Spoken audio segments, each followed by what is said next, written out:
वारंवार प्रवास करावा लागतो आणि गोळ्या औषधांच्या संदर्भात सुद्धा तुटवडा होऊ नये आणि दर्जेदार त्याची ट्रीटमेंटचे सगळं औषधं मिळावेत यासाठी सुद्धा बारकाईने लक्ष आहे आणि जरी आपल्या विदर्भातील काही जिल्ह्यांमध्ये तुटवडा होत असेल तर यापुढे तो होणार नाही याची खबरदारी घेतली जाईल.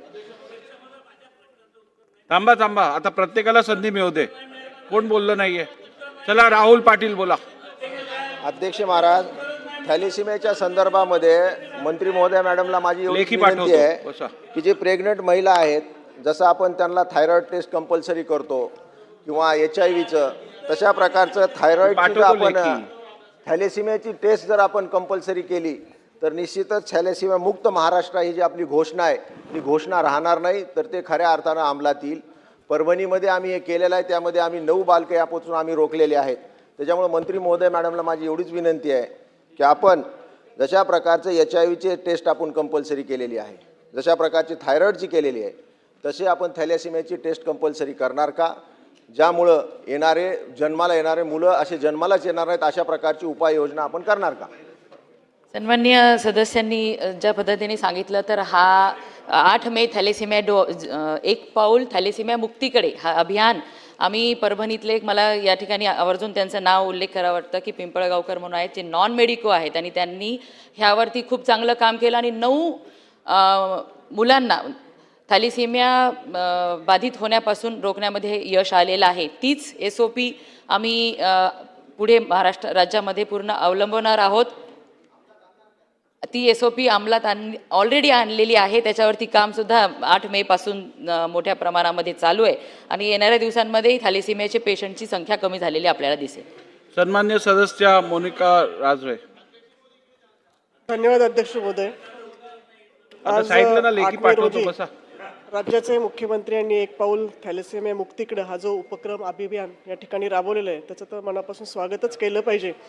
परंतु माझा या विषयात मंत्री महोदयांना एक प्रश्न आहे की वारंवार या रुग्णांना आपण रक्त द्यावं लागतं आणि रक्त दिल्यानंतर अतिरिक्त आयन लोह त्यांच्या शरीरात जमा होतं, तर त्याच्यावर आपल्या आरोग्य विभागाकडून काय उपाययोजना केली जाते याचं उत्तर आपल्या मंत्री महोदयांनी.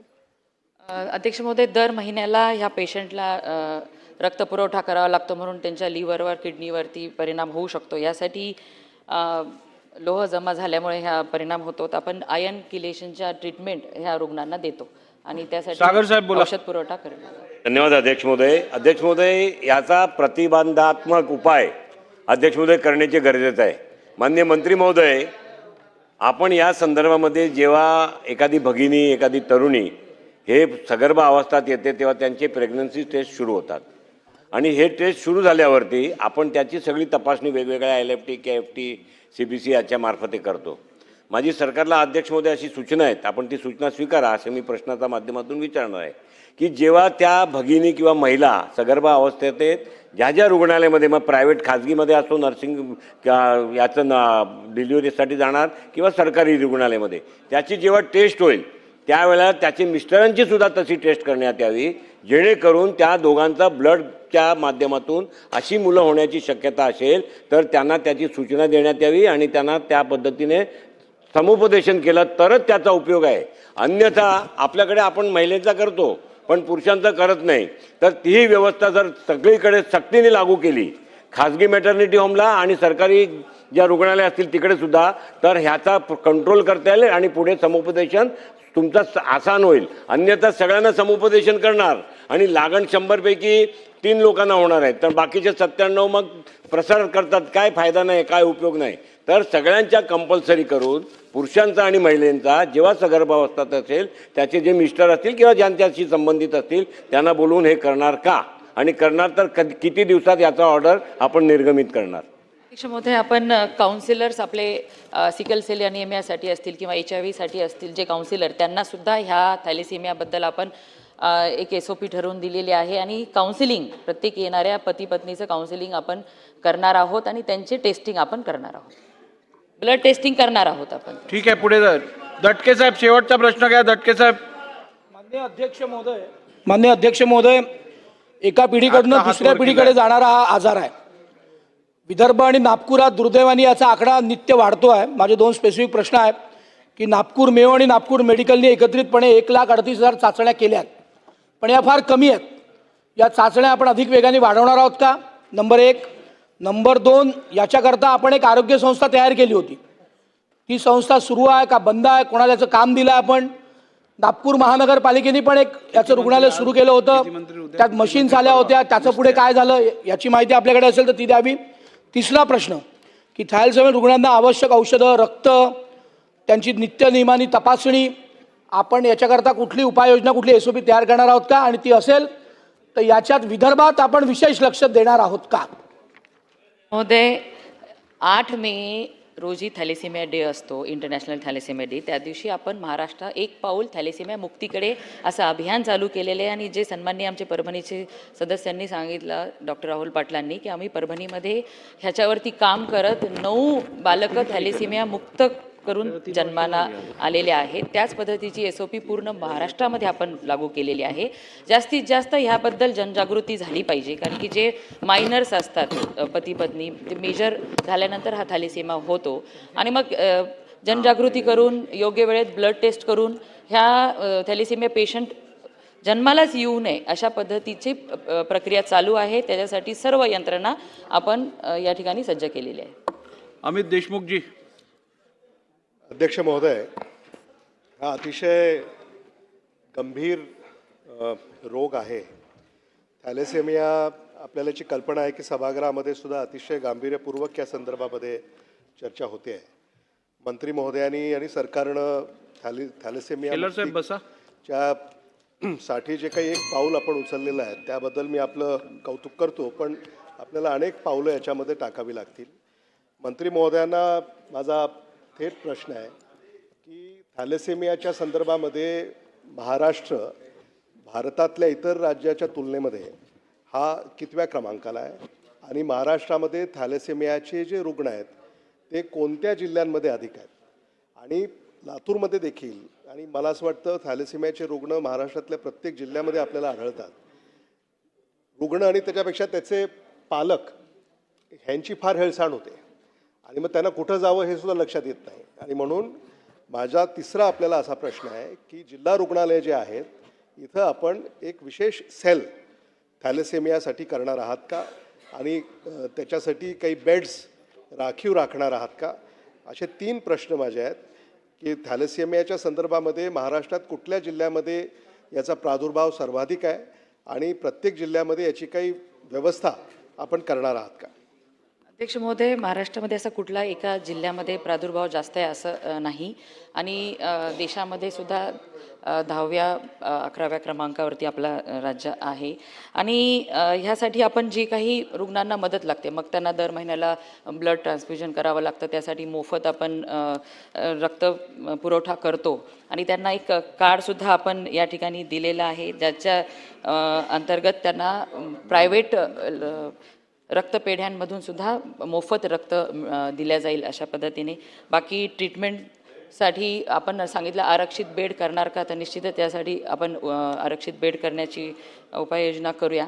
आणि जनजागरण ह्याच्यासाठी महत्त्वाचं आहे. प्रत्येक आपण PSC सबसेंटर लेवलपर्यंत आपल्या पूर्ण जो आरोग्याचा स्टाफ आहे त्यांना ह्याबद्दल अवेअर करून जास्तीत जास्त लोकांपर्यंत ह्या आजाराची माहिती पोहोचवण्याचं काम करतोय, जेणेकरून कोणालाही सिम्पटम्स दिसले तर पुढे ह्याचे पेशंट वाढणार नाहीत. यासाठी काम. डॉक्टर देशमुख बोला.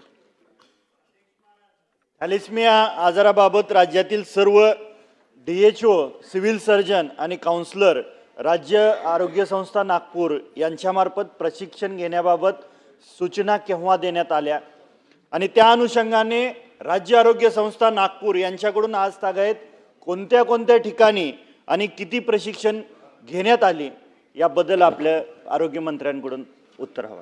याला आपण जागतिक थॅलेसेमिया डेच्या दिवशीच महाराष्ट्रामध्ये एक पाऊल थॅलेसेमिया मुक्तीकडे हा अभियान राबवलं. आणि त्याच दिवशी सूचना दिलेल्या आहेत. ऑनलाईन बैठकासुद्धा आम्ही घेतलेल्या आहेत. CS DH लेवल DHO लेवलला. आणि ह्या बाबतीत सगळ्यांना म्हणजे आज महिन्यातून 10 दिवस आपण हे एक जे पिंपळगावकर ह्यांना आपण एक ब्रँड ॲम्बॅसेडर ह्याचं बनवलेलं आहे. महिन्यातून 10 दिवस ते वेगवेगळ्या जिल्ह्यांमध्ये प्रवास करतील, आपल्या पूर्ण आरोग्य यंत्रणेच्या अधिकारी कर्मचाऱ्यांचं ह्याबद्दल ट्रेनिंग घेतील, प्रशिक्षण देतील आणि त्यानंतर हे काम आणखीन जोराने सुरू झालेलं आपल्याला दिसणार आहे. चला महेशजी बोला. सन्माननीय अध्यक्ष महोदय, आरोग्यमंत्र्यांनी या ठिकाणी सांगितलं की सगळीकडे प्रशिक्षण झालं आहे. त्यांना प्रश्न आहेत की आज सातारा जिल्ह्यामध्ये थॅलेसिमियाचे जर रुग्ण असतील तर त्यांना कोल्हापूरमध्ये जावं लागतं आणि कोल्हापूरमध्ये त्याचं सगळं करावं लागतं. मला त्यांना स्पेसिफिक प्रश्न आहे, जी कोल्हापूरमध्ये CPRला जी फॅसिलिटी आहे ते प्रत्येक तुम्ही जिल्ह्यामध्ये उभी करणार का? ह्या संदर्भातली प्रत्येक जिल्ह्यामध्ये आणि फॅसिलिटी उभं करण्याचं विचाराधीन आहे आणि लवकरात लवकर ही फॅसिलिटी प्रत्येक जिल्ह्यांमध्ये आपण अवेलेबल करून देऊ. पण त्या दृष्टीने ह्या पेशंटला प्रवास करावा लागतो म्हणून आपण त्यांना STचा प्रवास मोफत दिला जातो. अशा वेगवेगळ्या उपाययोजना ह्या पेशंट आणि त्यांच्यासोबतच्या कुटुंबियांसाठी आपण केलेल्या आहेत. प्रश्न क्रमांक 2.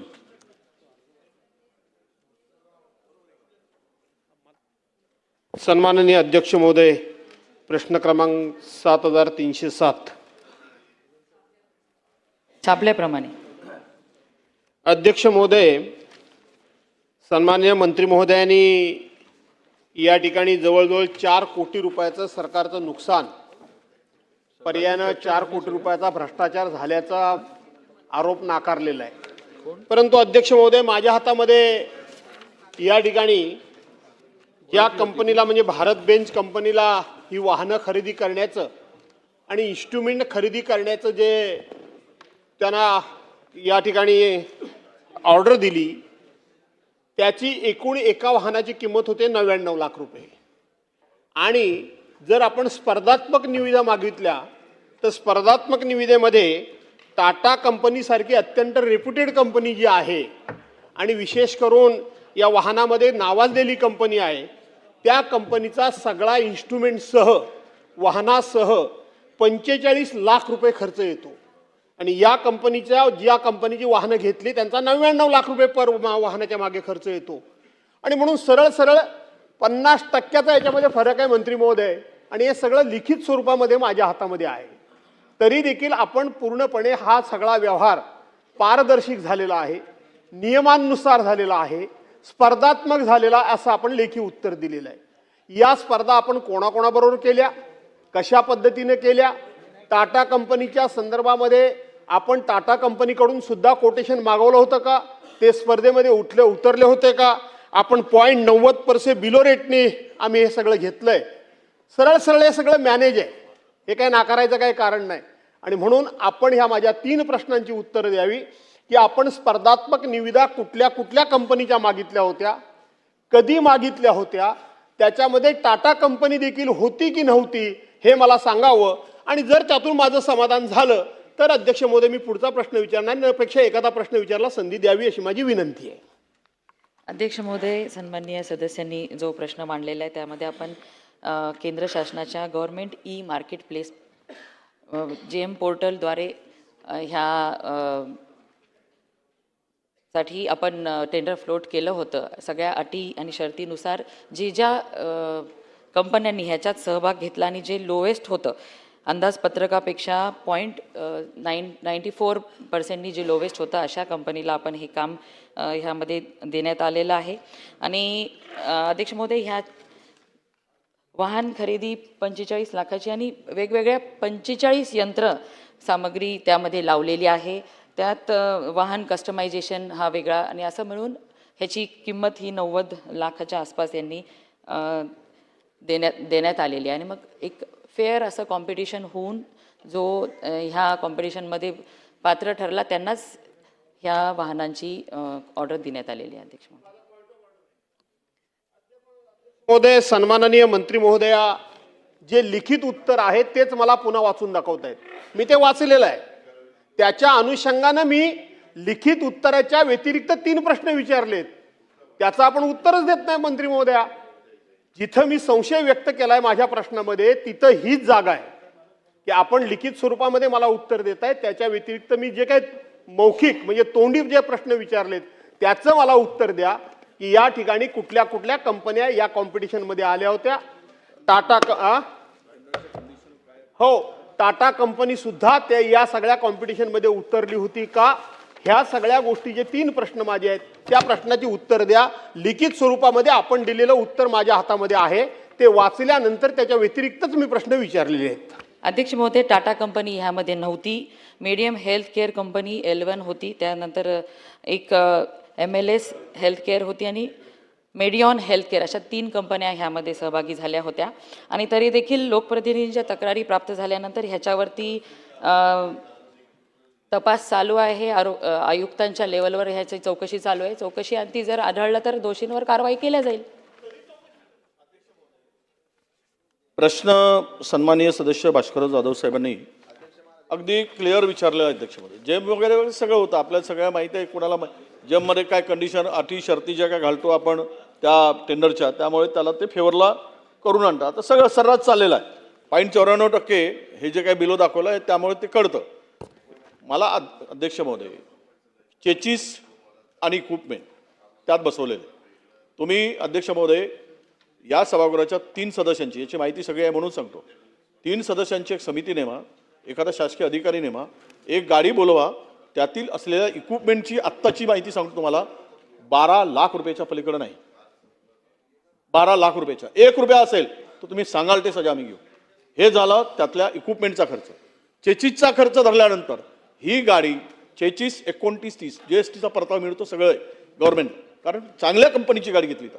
यामध्ये 40 लाख रुपयाच्या वर जर त्या गाडीची किंमत कुठल्याही मार्केटमध्ये कशाही पद्धतीनं 50 लाख रुपये दाखवलेले आहे. हे जर आपण करत असाल तर त्यामध्ये आपल्याला यातील झालेला गैरप्रकार आणि जो कोणी हे सगळं मॅनेज करून घेतलेला आहे, 1 महिना अध्यक्ष महोदय प्रश्न विचारून टाकून आपणच देत आहे.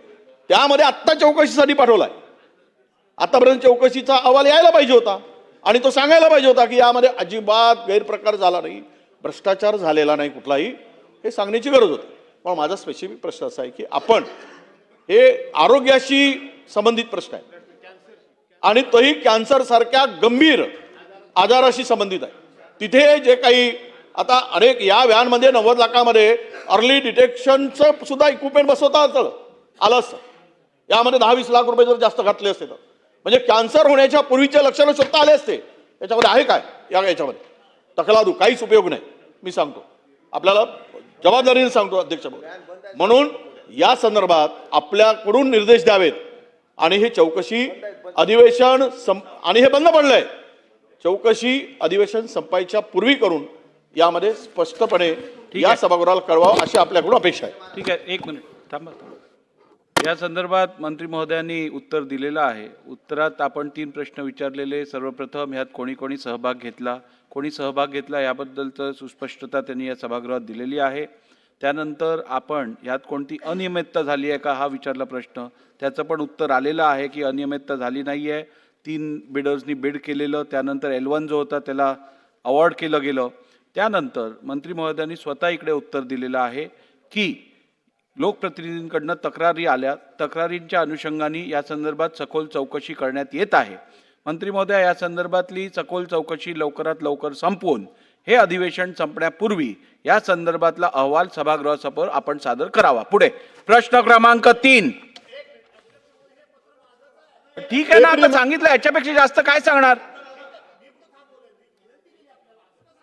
नाही साहेब, ह्याच्यापेक्षा जास्त आता काय सांगणार आपण त्यांना? पुढे जाऊया. आता सांगितलं चौकशीचा अहवाल 18 तारखेच्या आधी तुम्ही सादर करा. चला प्रश्न क्रमांक 3. माझंच आहे त्यामुळे मला बसायचं. त्यांना पुकारू दे, मग तुम्ही प्रश्न क्रमांक 7253. छापल्याप्रमाणे सागर जी बैठ के इशारे मत करो, जरा सागर बनो, जरा नदिया नाला मत बनो. अध्यक्ष महोदय, या ठिकाणी जो प्रश्न विचारला, ठाणे जिल्ह्यातील शासकीय रुग्णालयामध्ये साहित्य खरेदीमध्ये जी आमच्याकडे तक्रार प्राप्त झाली त्यामध्ये या ठिकाणी 50 कोटी इतक्या रकमेचा गैरव्यवहार झाल्याचा आमचा प्रश्न होता. परंतु मला माहिती घेतल्यानंतर 11 कोटीची खरेदी हे प्रश्न टाकल्यानंतर आमच्याकडे आली, आम्ही माहिती मागितल्यानंतर. पण अध्यक्ष महोदय, या संदर्भात हे खरे नाही, प्रश्न उद्भवत नाही वगैरे सांगितलं आहे. पण एकूणच औषधीचे खरेदी करताना निकष काय होते आणि ती स्पर्धात्मक प्रक्रिया राबवून जी खरेदी झाली ती झाली होती का, एवढा माझा प्रश्न अध्यक्ष महोदय, सन्माननीय सदस्यांनी जो प्रश्न मांडला त्याच्यामध्ये त्यांनी सांगितलं 50 कोटीचा प्रकार झालेला आहे. परंतु अध्यक्ष महोदय, ठाणे जिल्ह्यामध्ये 24-25मध्ये राज्यस्तरावरून आयुक्त सेवा तथा अभियान संचालक यांच्याकडनं 25 लाख आणि असे 2-3 प्रकारच्या खरेदी झालेल्या आहेत. ठाण्यामध्ये औषध व साहित्य खरेदी एकात्मिक आदिवासी प्रकल्पामधून 2 कोटी 15 लाखाची झालेली आहे आणि जिल्हा नियोजन समितीमधून 8 कोटीची, अशी 11 कोटी 33,63,976 रुपयांचंच खरेदी झालेली आहे. त्यामुळे 50 कोटीचा हा विषयच येत नाही. तरी देखील ह्या सगळ्या गोष्टी स्पर्धात्मक झालेल्या आहेत. जेवढ्या निविदा आलेल्या आहेत त्यातल्या जे स्पर्धेमध्ये बसलेत L1 आले त्यांनाच ह्या मिळालेल्या आहेत. राहुल पाटील. अध्यक्ष महाराज, सार्वजनिक आरोग्य खात्यामध्ये झालेला भ्रष्टाचार गेल्या 2 वर्षाचा कार्यकाळ आपण जर पाहिला तर हजारो कोटी रुपयाचा भ्रष्टाचार या सार्वजनिक आरोग्य खात्यामध्ये झालेला आहे. तुम्ही जर पाहिलं असेल की 60 कोटीचं टेंडर जे ह्युमन रिसोर्सचं होतं ते 600 कोटीपर्यंत घेऊन घेण्यात आलं. अध्यक्ष महाराज, माझी मंत्री महोदयांना एवढीच विनंती आहे की जे गेल्या 2 वर्षामध्ये आपण पैसे सार्वजनिक आरोग्य खात्यावर खर्च केलेले आहेत त्याचं आपण एखादं श्वेतपत्रिका काढणार का? कारण सर्वसामान्य माणसाचे हे जी निधी खर्चण्यात आलेला आहे, याचा गैरव्यापार झालेला आहे, याचा आपण संपूर्ण हिशोब या सभागृहाला देणार का आणि त्याचं एक व्हाईट पेपर काढणार का? हा माझा पहिला प्रश्न आहे. माझा दुसरा प्रश्न अध्यक्ष महाराज असा आहे, वैद्यकीय शिक्षण मंत्रीसुद्धा हित आहेत आणि पब्लिक हेल्थचे मंत्रीसुद्धा हित आहेत. आपल्या महाराष्ट्रामध्ये 11 मेडिकल कॉलेज स्थापना झालेली आहेत आणि सगळे सिव्हिल हॉस्पिटल ते मेडिकल कॉलेजला आज ॲफिलिएटेड आहेत. म्हणून सार्वजनिक आरोग्य खातं आणि सार्वजनिक शिक्षण खातं हे वेगवेगळं खरेदी करतं आहे. माझी मंत्री महोदयांना, दोन्ही मंत्री महोदयांना विनंती आहे की आपण एक स्टेट लेवलची कमिटी फॉर्म करणार का, ज्यामध्ये आपण सिव्हिल हॉस्पिटलची खरेदी आणि मेडिकल कॉलेजची खरेदी एकत्र करूनच हे सगळं खरेदी करणार का, जेणेकरून होणारा भ्रष्टाचार आणि जे अतिरिक्त साहित्य खरेदी केलं जातं विनाकारण त्याला एक चाप बसेल आणि चांगल्या प्रकारची खरेदी होईल. माझे असे 2 स्पेसिफिक प्रश्न आहेत. गेल्या 2 वर्षाचा कार्यकाळामध्ये जे खर्च झालेला आहे, जे भ्रष्टाचार झालेला आहे, त्याचं तुम्ही श्वेतपत्रिका काढणार का आणि एक सेक्रेटरीच्या अंडरमध्ये कमिटी फॉर्म करून दोन्ही डिपार्टमेंटची खरेदी एकत्रच करणार का? अशा प्रकारचे माझे 2 प्रश्न आहेत. अध्यक्ष महोदय, पहिला प्रश्न स्कोपच्या बाहेर आहे म्हणून त्याबद्दल काही मी उत्तर देत नाही. आणि दुसरा प्रश्न तर आदरणीय मुख्यमंत्री महोदयांच्या अध्यक्षतेखाली तो निर्णय आमचा लवकरच होणार आहे. डुप्लिकेशन होऊ नये यासाठी आपण त्याच्यावरती एक कमिटी तयार करत आहोत, प्राधिकरण तयार करत आहोत. भ्रष्टाचार झाला नाही का? 60 कोटीचं टेंडर 600 कोटीपर्यंत गेलेलं आहे. याचा कुठंतरी आम्हाला द्यायचं बाहेर, कुठंतरी प्रश्न विचारल्यानंतर याचं उत्तर. ठीक आहे, स्पेसिफिक प्रश्न त्यांचा आहे, भ्रष्टाचार झाला का, होय किंवा नाही, उत्तर द्या. नाही झाला अध्यक्ष. ठीक आहे, चला प्रश्न क्रमांक 4. एकमत बोलू का? 9810. अध्यक्ष महोदय, छापल्याप्रमाणे. अध्यक्ष महोदय, मंत्री महोदयांनी जे उत्तर दिलेलं आहे त्यात असं म्हटलं आहे की रुग्णालयातील यंत्रसामुग्रीची खरेदी उद्योग ऊर्जा व कामगार विभागाच्या शासन निर्णयातील मार्गदर्शक तत्वाच्या अवलंबून करून खरेदी केलेली आहे. मुळात अध्यक्ष महोदय, ही सगळी प्रक्रिया आपण टेंडरच्या माध्यमातून केलेली आहे. L1 आहे त्यांना आपण निविदा स्वीकारलेली आहे. परंतु माझा एक प्रश्न असा आहे की वैद्यकीय उपकरणाचे प्रक्रियेमध्ये दिलेला दर हे बाजारभावापेक्षा दुपट्या तिपटीने जास्त आहे. हा प्रश्न एक आहे. दुसरा प्रश्न असा आहे की ज्या आपण जाहिराती दिल्या त्या जाहिराती कोणत्या कोणत्या वर्तमानपत्रात दिल्या? महाराष्ट्रातील नामांकित असं वर्तमानपत्रात त्या जाहिरात दिल्या होत्या का? हा माझा प्रश्न दुसरा आहे. अध्यक्ष महोदय, वास्तविक कधी स्पेसिफिक कुठलीच तक्रार आपल्या या प्रश्नात नाही. त्यांनी मोगम स्वरूपामध्ये गैरव्यवहाराबद्दलचा प्रश्न विचारलेला आहे. आता वैद्यकीय शिक्षण विभाग 3 माध्यमातून खरेदी करतं. मगाशी जे सन्माननीय सदस्य राहुल पाटलांनी प्रश्न विचारला की यासाठी दोन्ही विभागाची एक प्राधिकरण आहे. त्या प्राधिकरणामार्फत आपण यंत्रसामुग्री आणि औषधाची खरेदी करत असतं आणि त्या प्राधिकरणाचे अध्यक्ष आहेत मुख्यमंत्री. ते पहिल्यांदा मुख्यमंत्री आणि याच्यापूर्वी ते हापकिनकडनं केलं जात होतं. हापकिन अनेक वर्षे करत नव्हतं म्हणून ते प्राधिकरण स्थापन केलेलं आहे. आता दुसरी जी खरेदी आपण करतो ती आपण डीनना अधिकार दिले. नांदेडची दुर्घटना झाल्यानंतर 30% बजेटचा खर्चाचे पैसे आपण प्रत्येक डीनला देतो आणि त्यांना जो महात्मा फुले जीवनदायीमधून त्यांना जे पैसे येतात तेही खर्च करण्याचे अधिकार त्यांना दिले आहेत. आणि सगळ्यात महत्त्वाचं म्हणजे DPCचे पैसे खर्च करण्याचे अधिकार आपण डीन आणि जिल्हाधिकाऱ्यांना दिलेले आहेत. आणि तिसरी जी खरेदी आहे ती टर्नकी बेसिसवर आपण वैद्यकीय शिक्षण विभागामार्फत करतो आहे. आता ज्या खरेदीची आवश्यकता आहे ती आल्यानंतर आमचे संचालक आणि त्यांची समिती ही तपासणी करते की याची खरोखरच गरज आहे काय. आणि मग गरज असेल तर मग त्याला प्रशासकीय मान्यता दिली जाते. त्यानंतर ई निविदा काढली जाते. ई निविदा ही पूर्णपणानं पोर्टलवर अपलोड होते. त्यानंतर त्याच्यासाठी प्रीबिड गेली जाते. प्रीबिड झाल्यानंतर ज्या शंका असतील त्या शंकेचं निरसन करण्यासाठी 2 समिती आहेत. खरोखरच याची आवश्यकता आहे काय, ह्याची गरज आहे काय ते जाऊन पाहून मग ते समितीनं हे केल्यानंतर निविदा ह्यात भरल्या जातात. एक तांत्रिक स्वरूपाची आणि एक कमर्शियल. तांत्रिकमध्ये ज्या अटी शर्ती असतील त्या योग्य असतील तरच ते उघडलं जाते कमर्शियल. आणि जे L1 असेल त्याला दिलं जातं. L1 शिवाय कुठलीही दिली जात नाही. आणि स्पेसिफिक जर तक्रार असेल आणि कोण सदस्य करणार असेल तर हे अधिवेशन संपण्यापूर्वी आम्ही त्याची चौकशी करून पटलावर ठेवू. बोला अमित देशमुखजी बोला. आपण बोललात ना त्यांना अध्यक्ष महोदय, त्यांचं होऊ दे मध्ये. म्हणजे मंत्री महोदय देतो या उपकरणे खरेदीच्या संदर्भामध्ये या ठिकाणी प्रश्न आहेत. त्या संदर्भामध्ये त्यांनी काय हरकत नाही तुम्हाला देतो.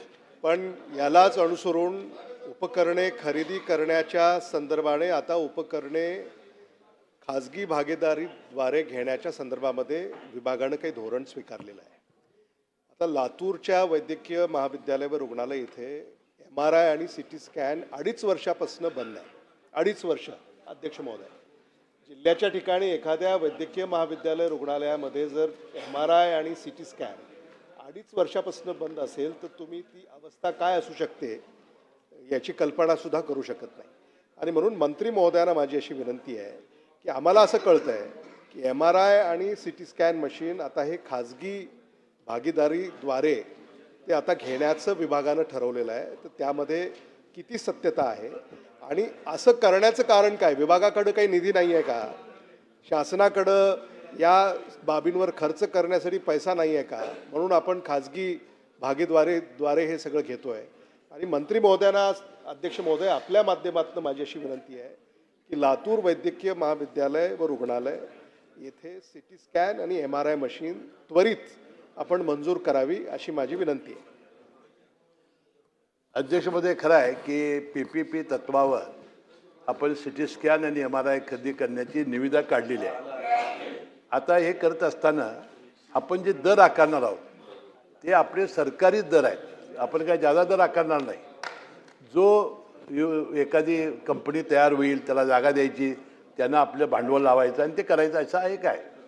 परंतु मी सन्मान्य सदस्यांना सांगतो हे जर झालं नाही तर आपल्या शासकीय याच्यातून लातूरचं 2 महिन्याच्या आत आपण MRI आणि मंत्री महोदय या संदर्भात MRI आणि CT स्कॅन मशीन खरेदी संदर्भात गेल्या 2 महिन्यात माझ्या दालनात जवळजवळ 3 बैठका झाल्यात.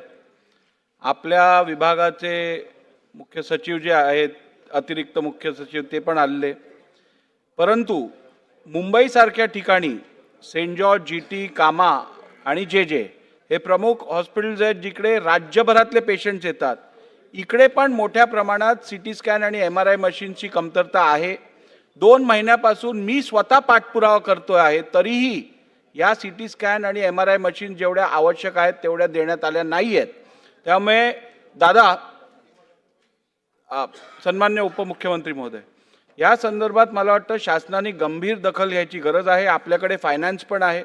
DPDC मधला प्रत्येक जिल्ह्यातला निधी विशेष करून या खरेदीसाठी आपण काही आरक्षित ठेवा, अथवा प्रत्येक जिल्ह्यातल्या रुग्णालयांमध्ये CT स्कॅन आणि आपल्या MRI मशीन्स पुरवण्यासाठी विशेष निधीची उपलब्धता करून द्यावी अशी गरज आहे. त्याबद्दल आपण विचार करावा. अध्यक्ष महोदय, ह्या संदर्भामध्ये मागे काही गोष्टी अशा घडलेल्या आहेत की तिथं DPCमध्ये त्याचे रेट इतके कमी जास्त आले. आम्ही राज्य सरकारच्याच वतीनं घेऊन द्यायला तयार आहोत, त्यामध्ये कुठली अडचण येणार नाही. बऱ्याचदा टेक्निकल माणसं त्याची त्या बाबतीमध्ये मिळत नाहीत आणि मग मशीन घेऊन तिथं तशाच धूळखात पडतात. अशा काही तक्रारी आलेल्या आहेत. मी वैद्यकीय शिक्षण विभागाच्या मंत्री महोदयांना, सचिव महोदयांना सांगितलं आहे किंवा अशा तक्रारी न राहण्याच्या करता जे काही त्याला अधिकचा निधी लागेल तो निधी वित्त विभाग द्यायला तयार आहे. परंतु हा जनतेचा आरोग्याचा महत्त्वाचा प्रश्न आहे. ज्यांची परिस्थिती चांगली आहे ते चांगल्या दवाखान्यात जाऊन ह्या सगळ्याचा उपचार घेऊ शकतात, परंतु सर्वसामान्य माणसाच्या दृष्टीने हे महत्त्वाचं आहे. तरी देखील आपण जी सूचना केलेली आहे तशा प्रकारे नियोजन विभागाच्या तर्फे सूचना देण्यात येतील की आम्ही जो जिल्ह्याला वार्षिक योजनेला पैसे दिलेले आहेत त्या पैशातून त्याच्या रकमा आम्ही ठरवून देऊ, साधारण चांगल्या कंपनीचे काय आहेत, आणि त्या रकमेमध्ये त्यांनी जर घ्यायचं ठरवलं तर त्याला आम्ही मान्यता देऊ. राणे साहेब बोला. अध्यक्ष महोदय, महानगरपालिकेचं आहे ते. सन्मान्य मंत्री महोदयांनी, अध्यक्ष महोदय, सन्मान्य मंत्री महोदयांनी त्यांचं होऊ दे ना. प्रश्नाचं उत्तर जी प्रोसिजर आहे त्या प्रोसिजरप्रमाणे मंत्री महोदय आपण त्याचं उत्तर दिलेलं आहे. माझा मंत्री महोदय प्रश्न जनरल आहे. आपण मेडिकल कॉलेज हे केंद्र सरकारातून जाहीर होतं, ज्याचा उल्लेख आता राहुल पाटील, मला वाटतं इथे सन्मान्य सदस्य त्यांनी केला. अतिशय गंभीर प्रश्न आहे साहेब. सेंट्रल गव्हर्नमेंट कॉलेज असू दे किंवा प्रायव्हेट मेडिकल कॉलेज असू दे, यांना सेंट्रल गव्हर्नमेंट परवानगी देते. अगोदर मेडिकल काउन्सिल ऑफ इंडिया होतं, आता बोर्ड ऑफ गव्हर्नर्स आहे. त्यांच्याकडून इन्स्पेक्शन केलं जातं. आता वर्षातून 3दा इन्स्पेक्शन केलं जातं. मला काय आपल्याला वेगळं सांगायची काही गरज नाही. 3 इन्स्पेक्शन, आणि त्या 3 इन्स्पेक्शनमध्ये त्या व्यवस्थेची पूर्ण माहिती दिली जाते. माझा मंत्री महोदय, अध्यक्ष महोदय, मला प्रश्न मंत्री महोदयांना स्पेसिफिक विचारायचा आहे किंवा एक जनरल प्रश्न विचारायचा आहे. प्रायव्हेट मेडिकल कॉलेज आणि गव्हर्नमेंट मेडिकल कॉलेजला काय वेगळी सूट आहे का? कारण का जेव्हा आपण कंडिशन वाचतो सेंट्रल गव्हर्नमेंटचे, सेंट्रल गव्हर्नमेंटनी क्लिअर कट लिहिलेलं आहे की मेडिकल कॉलेज हे सिव्हिल हॉस्पिटलच्या प्रिमायसेसमध्ये नसावं. सिव्हिल हॉस्पिटलचे त्यांना कुठलाही इन्फ्रास्ट्रक्चर त्यांना वापरता येता कामा नाही, त्यांची कुठली व्यवस्था त्यांना वापरता येता कामा नाही. आता आमच्या सिंधुदुर्ग मेडिकल कॉलेजची अवस्था काय? सिव्हिल हॉस्पिटल सिंधुदुर्ग हे उचलून आता मेडिकल गव्हर्नमेंट कॉलेजमध्ये हलवलं गेलं. सगळी व्यवस्था तिकडे मेली. सिव्हिल हॉस्पिटलची सगळी व्यवस्था मेली. सिव्हिल सर्जन तिकडे बसतायत साहेब. त्या सिव्हिल सर्जनला कामच नाहीये. आता सगळे अधिकार तुम्ही दिले DMERला. मला वाटतं पाटील साहेब तुम्ही ज्याचा उल्लेख केला, खरेदी विक्री वगैरे जी काय आहे ती खरेदी, हे सगळे DMERला साहेब अधिकार दिले आपण. आता DMER काय करते हे सिव्हिल सर्जनला माहीत नाही. कुठलीच व्यवस्था आता साहेब ॲनेटॉमी, बायोकेमिस्ट्री आणि एक तिसरा कोर्स पहिल्या वर्षाला शिकवला जातो. मी अध्यक्ष महोदय प्रश्नावर येतो, मला फक्त अर्धा मिनिट द्या. आणि फिजिओलॉजी हे 3 कोर्स, आणि जे प्रायव्हेट मेडिकल कॉलेजला साहेब जे डॉक्टर्स पहिल्या वर्षाला द्यावे लागतात, जे प्रायव्हेट मेडिकल कॉलेजला लागू असतात ते साहेब गव्हर्नमेंट मेडिकल कॉलेजला लागूच नाही आहेत. डॉक्टरच नाही आहेत तिकडे. मग जर डॉक्टरच नाही आहेत तर साहेब आपण तिथे कंपाऊंडर बाहेर काढणार आहोत की डॉक्टर बाहेर काढणार आहोत 5 वर्षांनी? साहेब ही फार गंभीर बाब आहे. व्हाईट पेपर तर याच्यावर निघालाच पाहिजे. प्रत्येक इन्स्पेक्शनचा व्हाईट पेपर निघाला पाहिजे. त्या इन्स्पेक्शनचं झालं काय? साहेब तिकडे इन्फ्रास्ट्रक्चर जाऊन बघा. सिव्हिल हॉस्पिटल रिकामा झाला. आता कोणी गरीब माणूस जो सिव्हिल हॉस्पिटलमध्ये जातो उपचार घ्यायला, त्याला सांगितलं जातं तू गोव्याला जा. आता इथे उपचार घेतले जाणार नाही, तू गोव्याला जा, रेफर केलं जातं तिकडे. आणि म्हणून अध्यक्ष महोदय, आपल्या माध्यमातून मला मंत्री महोदयाला विचारायचं आहे, आपण ही व्यवस्था, ही गव्हर्नमेंट मेडिकल कॉलेज किंवा प्रायव्हेट मेडिकल कॉलेज, सेंट्रल गव्हर्नमेंटनी दिलेल्या कंडिशननुसार गव्हर्नमेंट मेडिकल कॉलेजला काय वेगळे अधिकार आहे का? म्हणजे काही करू शकतात का गव्हर्नमेंट मेडिकल कॉलेज? व्यवस्था नाही दिली तरी चालेल का मेडिकल कॉलेजला गव्हर्नमेंटच्या, आणि प्रायव्हेट मेडिकल कॉलेजला काय वेगळी व्यवस्था आहे का? एवढं माझा प्रश्नाचं उत्तर मंत्री महोदयांनी द्यावं. अध्यक्ष महोदय, सन्माननीय सदस्यांना यातला एक चांगला अभ्यास आहे, त्यामुळे त्यांनी अनेक प्रश्न इथं उपस्थित केलेले आहेत. आता अध्यक्ष महोदय, शासकीय मेडिकल कॉलेज आणि खाजगी मेडिकल कॉलेज यामध्ये त्याप्रमाणे आपल्याकडं स्टाफ कमी आहे ही वस्तुस्थिती आहे. म्हणून आम्ही अनेक कॉलेजमधले काढून स्टाफ नेमणं, त्यांना जास्त पगार देणं, NPA देणं, अशा अनेक व्यवस्था करून आम्ही आता ती फुलफिल करतो आहे. आता यामध्ये आता 2 गोष्टी काय आहेत, फक्त सिंधुदुर्ग आणि 1-2 जिल्ह्यामध्ये ही कमतरता हे म्हणतायत ते खरं आहे, परंतु थोडे कमी आहे. परंतु तुम्हाला एक सांगतो की आमच्यावर जबाबदारी 2 आहे. एक आहे म्हणजे येणाऱ्या विद्यार्थ्याचं शिक्षण दर्जेदार झालं पाहिजे. आमच्याकडे जे येतात ते 100% ॲडमिशन फुल होतात का? मेरिटनं ॲडमिशन आहे. एक ही वशिलेबाजी नाही. गरीब आणि सामान्य माणसं मुलं आमच्याकडे येतात. श्रीमंताची जी मुलं आहेत जी डोनेशन घेऊन जाणारी ते खाजगीमध्ये जातात. परंतु त्याही मुलांचं दर्जेदार शिक्षण करण्यासाठी जे आम्हाला करावं लागेल ते आम्ही निश्चितपणानं करू. ते म्हणतायत ते खरं आहे. आणि मी स्वतः सिंधुदुर्गला जाईन आणि त्या सगळ्या हॉस्पिटलची पाहणी करेन आणि त्याच्या त्रुटी दूर करण्याचा मी प्रयत्न करेन. हा महत्त्वाचा प्रश्न आहे अध्यक्ष महाराज. या सन्माननीय सदस्य राणेंनी जो प्रश्न उपस्थित केला अध्यक्ष महाराज, या प्रश्नाचं गांभीर्य आपण समजलं पाहिजे. अध्यक्ष महोदय, तुमच्याकडून आम्हाला न्यायाची अपेक्षा आहे. मंत्री महोदयांनी या ठिकाणी एक गोष्ट तर चुकीची सांगितली. आता सगळे ॲडमिशन सेंट्रलाइज झालं, प्रायव्हेटचं असो की शासकीय असो, त्याच्यामुळे तुम्ही चुकीची माहिती देत आहात. शासकीय हॉस्पिटलमध्ये अद्ययावत व्यवस्था पोहोचवणं हे तुमचं काम आहे. तुम्ही जिल्ह्याचे सगळे सिव्हिल हॉस्पिटल संपुष्टात आणलेले आहेत. तुम्ही आता मेडिकल कॉलेज तुम्ही चालवायला निघाला आहात, सगळे डीनच्या हातात तुम्ही सगळी जबाबदारी दिलेली आहे. सिव्हिल सर्जनच्या हातात काहीच नाही आहे. आणि हे सगळं असताना आत्ताच उपमुख्यमंत्री सांगितलं की आरोग्याची आम्ही पूर्ण त्यांना सेवा देण्याचं काम आमचं राहणार आहे. वित्त विभागाला कुठेही आम्ही कात्री लावणार नाही वगैरे वगैरे उपमुख्यमंत्र्यांनी आता इथं घोषणा केली. अध्यक्ष महाराज, आज खऱ्या अर्थानं राज्यातल्या सगळ्या जिथं मेडिकल कॉलेज आपण दिलेले आहेत तिथले सगळे सिव्हिल हॉस्पिटल संपलेले आहेत. आम्हाला त्याच्यावरचं उपाययोजना सांगा ना. तिथं जे गरीब लोक आहेत त्याला ते सेवाच मिळत नाही अध्यक्ष महाराज. मरतात आहेत लोक अध्यक्ष महाराज त्या ठिकाणी. या हॉस्पिटल मेले नाही, लोकच मरतात आहेत अध्यक्ष महाराज. आणि त्याच्यामुळे या प्रश्नाला खऱ्या अर्थानं आता उत्तर दिलं पाहिजे. आणि त्यासाठी काय सरकार व्यवस्था करेल? तुमच्याजवळ डॉक्टर नाहीत असं तुम्हीच सांगतात रेकॉर्डला. आता तुमच्याजवळ व्यवस्था नाही असं तुम्हीच रेकॉर्डला सांगताय. तर मग लोकांनी मरावं असं तर आपलं शासनाचं धोरण असेल तर तसंही सांगा. अध्यक्ष महोदय, मी हे सांगण्याचा प्रयत्न केला. अध्यक्ष महोदय, प्रश्न हा वेगळा आणि आपण सगळे विचारतो वेगळं. ते ठीक आहे, मला सगळं माहिती आहे म्हणून मी त्याचं उत्तर देणार आहे.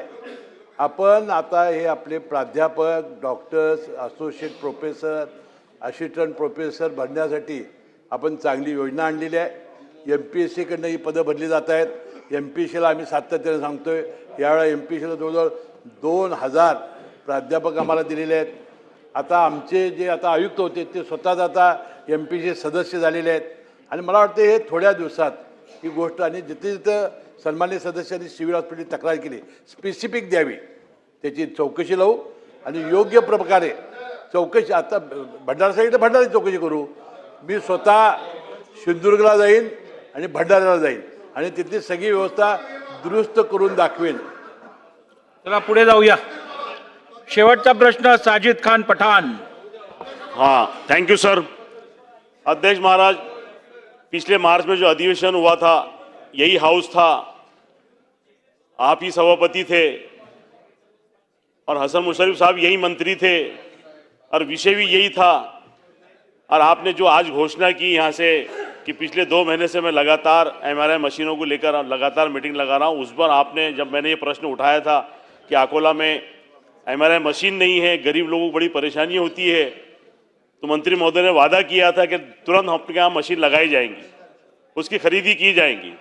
और उसी तरह आपने आखिरी पे बोला था कि मैंने देख रहा हूं कि बंबई जैसे शहर के अंदर भी MRI मशीनों की प्रॉब्लम है, तो ये अत्यंत बहुत आवश्यक है, गरीबों को लेकर बहुत बड़ा मसला है. तो आपने आदेश दिया था कि मेरा अधिवेशन खत्म होने से पहले मेरे ऑफिस के अंदर ये सब डिपार्टमेंट ला के रखो. क्या हुआ?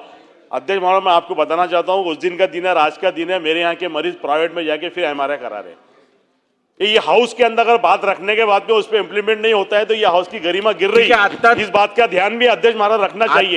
मेरा आखिरी का एक प्रश्न, अगर हम बोलते गए और हमारी बात पे इम्प्लीमेंट होता नहीं गया तो फिर अकोला, फिर जैसे छोटी मोटी जो महानगर पालिका, नगर पालिका की जो हाउस है, वो हाउस की ऐसी हाउस की गरिमा हो जाएंगी. तो अध्यक्ष महाराज, मेरी विनंती है, ये बीमारी बहुत बड़ा विषय है, गरीबों के पास पैसा नहीं है, सरकार उपलब्ध करा रही है सुविधाएं. प्लीज मेरी आपसे आखिरी विनंती है अध्यक्ष महाराज कि MRI मशीनों का जो मसला है अकोला के या पूरे महाराष्ट्र के अंदर जहां कहीं भी है, आप उसको आपके अध्यक्षन में या लेकर. विषयात सन्मान्य उपमुख्यमंत्र्यांनी आत्ताच घोषणा केलेली आहे की DPDC या निधीमधनं काही निधी आरक्षित ठेवून MRI आणि CT स्कॅन खरेदीसाठी उचित ते निर्देश देतील. चला आता पुढे प्रश्न. अध्यक्ष महोदय, येणाऱ्या 2-3 महिन्यामध्ये आपण स्कॅन आणि MRIचा प्रश्न सोडू. त्यांना पुढच्या अधिवेशनात प्रश्न विचारता येणार नाही याची मी काळजी. Very good. चला प्रश्न क्रम. चौधरी साहेब, आता किती आरोग्याचा प्रश्न. अध्यक्ष महोदय, धन्यवाद. अध्यक्ष महोदय, मी 1 मिनिटात संपवणार आहे. माझी एक खंत व्यक्त इथे आपल्या समोर करायची आहे. अध्यक्ष महोदय, KM रुग्णालय असेल, नायर रुग्णालय असेल, सायन रुग्णालय असेल, या रुग्णालयामधल्या असल्या त्रुटींवरती मी सातत्याने गेले 3 वर्ष भांडतोय. या सभागृहामध्ये आपण, या सर्वोच्च सभागृहामध्ये बसलेले असताना आपण निर्देश दिले होते की या इथले असणारे MRI machine, CT scan machine, लॅबची साहित्य हे तातडीने खरेदी करावं, परंतु आज तागायत त्याच्यावरती इम्प्लिमेंट झालेलं नाही. चौधरी साहेब, आपण ज्या रुग्णालयांची इकडे माहिती देतात ते सगळ्या मुंबई महानगरपालिकेच्या अखत्यारीत येणाऱ्या दवाखाने आहेत, हॉस्पिटल्स आहेत. UDच्या ज्या वेळेला दिवस असेल त्यावेळेला आपण विचारा, मी आपल्या परवानगी देईन. आता पण त्यांचं खातच नाहीये ते, नको. चला प्रश्न क्रमांक 5. प्रश्न क्रमांक 4 छापल्याप्रमाणे आहे ना, तरतूद आहे.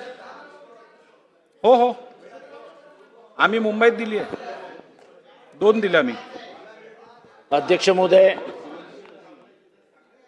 यामध्ये उत्तरामध्येच सांगितलंय की पोलीस आयुक्तांनी पत्र पाठवून सदरच्या चौकशा लावलेल्या आहेत. म्हणजे प्राथमिक हे पुराव्यानिशी सिद्ध होतं की त्यात तथ्य आहे. सदरच्या चौकशांमध्ये झालं काय? आपल्याला काही त्यांनी कळवलंय की चौकशांमध्ये काय निष्पन्न झालं?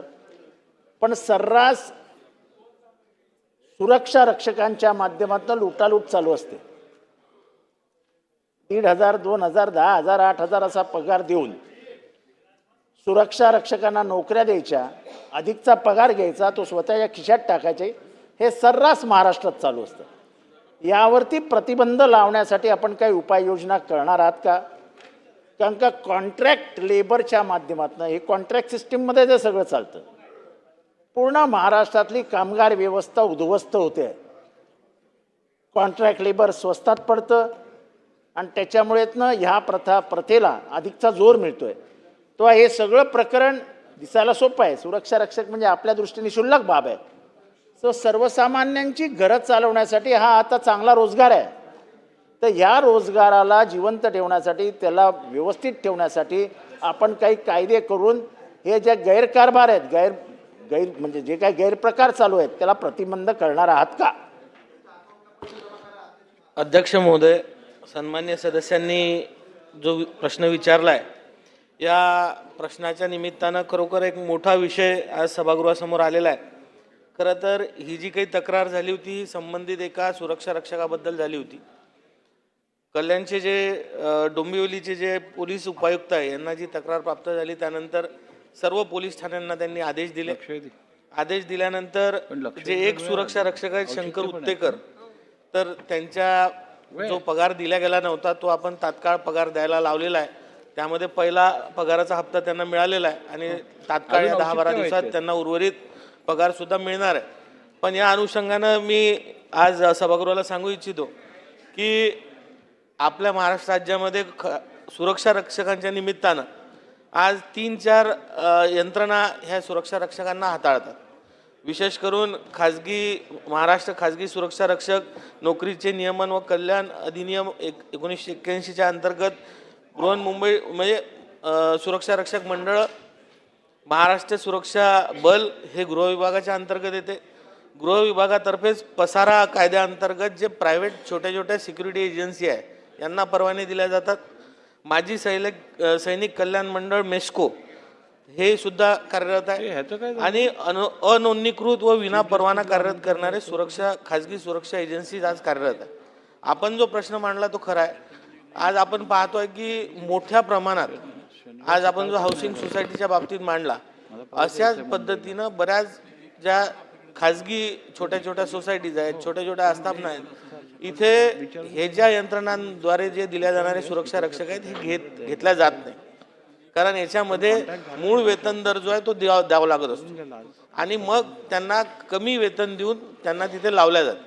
पण आपण जो मुद्दा मांडला त्या माध्यमातून आम्ही कामगार विभागातर्फे वेळोवेळी प्रत्येक जिल्ह्यामध्ये एक निरीक्षणाचा ड्राईव्ह घेत असतो आणि जिथे अशा गोष्टी आढळतात त्यांना आम्ही त्यांच्यावर खटले दाखल करतो आणि खटले दाखल करून त्यांच्यामार्फत त्यांना न्याय देण्याचा प्रयत्न करत असतो. पण या माध्यमातून मी आज आपल्याला सांगू इच्छितो की जर आपण अजूनही काही स्पेसिफिक आम्हाला जर सांगितलं तर निश्चित आम्ही त्याच्यावर कडक कारवाई करू. किशोर जोरगेवारजी. अध्यक्ष महाराज, आपलं धन्यवाद. ज्या प्रश्नावर मला बोलायचं होतं तिथे बोलू दिलं नाही, परंतु हा एक अत्यंत महत्त्वाचा प्रश्न आहे. बोलू दिलं नाही म्हणून धन्यवाद की आता बोलायला दिलं म्हणून धन्यवाद? आता ते तुम्ही काही समजा. तो आरोग्याचा होता, हा कामगारांचा आहे. दोन्ही समाज व्यवस्थेच्या दृष्टिकोनातून अत्यंत महत्त्वाचे प्रश्न आहे. या ठिकाणी आमचेच मित्र सन्माननीय मंत्री महोदय या ठिकाणी उत्तर देत आहे. या ठिकाणी चंद्रपूर जिल्हा औद्योगिक जिल्हा आहे आणि 50,000पेक्षा अधिक हे कंत्राटी कामगार आहे. परंतु त्या कंत्राटी कामगारांचं हित जोपासण्याच्या दृष्टिकोनातून यंत्रणा जी आहे ती पुरेसी नाही आहे.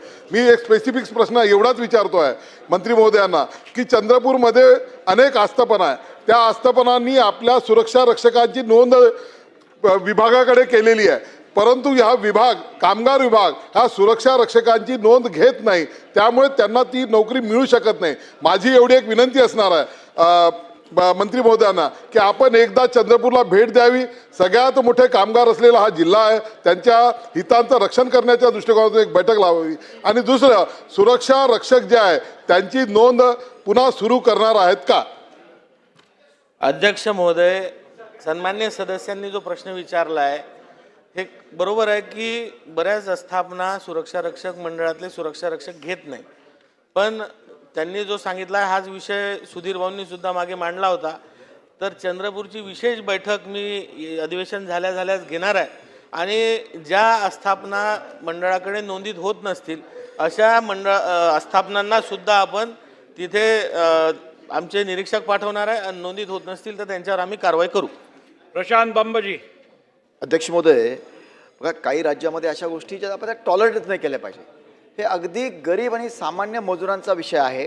मंत्री महोदय, माझे 2 स्पेसिफिक प्रश्न आहेत. बघा, आपण स्वतः समजतात, आपण आल्यापासून इतकं काम करतायत, तुमचे धन्यवाद. परंतु ज्या नोंदी व्हायला पाहिजे, आत्ता जो तुम्ही विषय घेतला तो ड्राईव्ह करण्याकरताची यंत्रणा आपण दिलेली आहे, ती यंत्रणा जाणून बुजून काम करत नाही. हा सगळ्यात महत्त्वाचा विषय. त्यांना माहीत नाही असं नाही आहे. समजा आपण काम करतोय, अनावधानाने घडतं, ही गोष्ट वेगळी आहे. जाणून बुजून त्यांच्याशी लागेबांधे ह्या गोरगरिबांच्या पैशावर ते डल्ला मारण्याकरता करतात. आणि मी त्या समितीमध्ये पण होतो अध्यक्ष महोदय अगोदर. म्हणून माझा स्पेसिफिक प्रश्न असा आहे, प्रत्येक बिल्डिंगचा ड्राईव्ह घेऊन सुरक्षा रक्षक प्रत्येक बिल्डिंगवर आहे, असा ड्राईव्ह सरकार घेणार का? आपल्या खात्यामध्ये प्रचंड पैसे उपकरातनं आलेले ह्याच बाबी करता, त्यांची लेवी येते आपल्याला यांच्या सगळ्या रक्षकांकरता, परंतु त्यांचा पैसा सुद्धा अकाउंटमध्ये जात नाही. आपण एक निर्णय घ्यावा आज की या सगळ्यांचे पैसे जे जे सुरक्षा रक्षक आहेत त्यांचा 100% पैसा अकाउंटमध्ये गेला पाहिजे, म्हणजे यांच्या नोंदणी त्यांना कंपल्सरी होतील. आणि एक संपूर्ण ड्राईव्ह राज्यातला, त्या ड्राईव्हला जे पैसे लागतील ते आपल्या खात्यात आहेत, वेगळ्या पद्धतीनं त्यांच्याच करता ठेवलेले आहेत. म्हणून हा आपण ड्राईव्ह जर घेतला त्या गोरगरिबांचं कल्याण होईल, ते आपण करणार का? अध्यक्ष महोदय, आमचे मित्र बमसाहेब हे खूप अभ्यासू आमदार आहेत. त्यांनी मांडलेला विषय हा खरोखर आहे की या सुरक्षा रक्षकांचं म्हणजे खाजगी सुरक्षा रक्षक नेमले जातात, यांचा ड्राईव्ह होणं, यांचं ऑडिट करणं फार गरजेचं झालेलं आहे. पण कामगार खात्याअंतर्गत जे सुरक्षा रक्षक मंडळ आहे यामध्ये ज्या आस्थापना नोंदीत होतात, ह्या कायद्याअंतर्गत जे आस्थापना मान्य आहेत त्याच होतात. त्यामुळे ज्या हाऊसिंग सोसायटीज आहेत ह्या मंडळाअंतर्गत येत नाही. पण तरी संबंधित विभागांना सोबत घेऊन याचं ऑडिट आम्ही निश्चित करू. आणि असे ठिकाणी जिथे लक्षात येत असेल, कारण आपण जे सांगितलं ते खरोखर कामगार विभागाकडे जी यंत्रणा आपण म्हणताय ते एखाद्या ठिकाणी बरोबर आपण म्हणताय तसं दिरंगाई होत असेल, पण आज कामगार विभागाकडे यंत्रणा फार कमी आहे. एकेका निरीक्षकाकडे 2-2 जिल्हे 2-2 मंडळांचा चार्ज आहे. त्यामुळे आम्ही आता आकृतीबंध मंजूर केला आहे, त्याची भरती आम्ही लवकरच करतोय. आणि ही यंत्रणा आता एकदा परिपूर्ण झाली की निश्चित आम्ही या माध्यमातून यावर निर्बंध घालू आणि प्रत्येक जिल्ह्याचं ऑडिट करून याच्यावर आम्ही कारवाई करू, टाइम बाउंड करू. तर महेश शिंदेजी बोला. अध्यक्ष महोदय, जितेंद्र आव्हाड साहेबांनी हा प्रश्न मांडला, खूप चांगली गोष्ट केली. अध्यक्ष महोदय, मला मंत्री महोदयांना एक स्पेसिफिक प्रश्न विचारायचे आहे. हे सुरक्षा रक्षक महामंडळ, त्या कमिटीवरती मी होतो, हे सुरक्षा रक्षक महामंडळ ह्या खाजगी संस्था चालवतात आणि यांच्याबद्दल प्रचंड महाराष्ट्रामध्ये तरुणांमध्ये रोष आहे. आज मोठ्या प्रमाणावरती पैसे काही राजकीय यंत्रणा याच्याकडून गोळा करतात आणि अशा तक्रारी महाराष्ट्रातल्या कित्येक पोलीस स्टेशनमध्ये या दर्ज आहेत, सगळ्या ऑनलाईन आहेत. तर मला स्पेसिफिक प्रश्न असा विचारायचे की या सगळ्या कंप्लेंट्स आपण एकत्र करून ज्या एजन्सीच्या मार्फत या फसवणूक तरुणांची झालेली आहे त्याच्यावरती आपण काही कारवाई करणार का? अध्यक्ष महोदय, निश्चित अशा काही गोष्टी जर सन्मान्य आमदार महोदय निदर्शनावर आणून देत असतील, स्पेसिफिक तक्रार आमच्याजवळ देत असतील, तर निश्चित आम्ही कारवाई करू. गायकवाड ताई. धन्यवाद अध्यक्ष महोदय. मला फक्त मंत्री साहेबांना एवढंच विचारायचं आहे की जे नवीन कामगारांसाठी टेंडर काढतात आणि जे जुने कामगार असतात ते नेहमी 3-4 वर्षासाठी तिथे काम केलेलं असतं, त्यांना पूर्ण माहिती असते, पण नवीन भरती करतात तर तेव्हा जुन्या कामगारांना न डावलता त्यांनाही त्याच्यात भरती करून घ्यावा, एवढीच माझी विनंती आहे. धन्यवाद.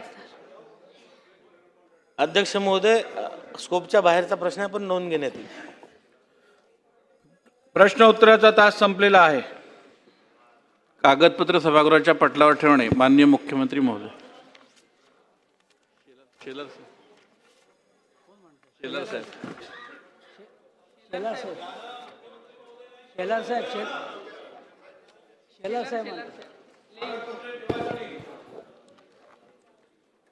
माननीय अध्यक्ष महोदय, मी आपल्या अनुमतीने माहितीचा अधिकार अधिनियम 2005 मधील कलम 25च्या पोटकलम 4 अन्वये महाराष्ट्र राज्य माहिती आयोगाचा दिनांक 1 जानेवारी 2023 ते 23 डिसेंबर 2023 या कालावधीतील 18वा वार्षिक अहवाल सभागृहासमोर ठेवतो.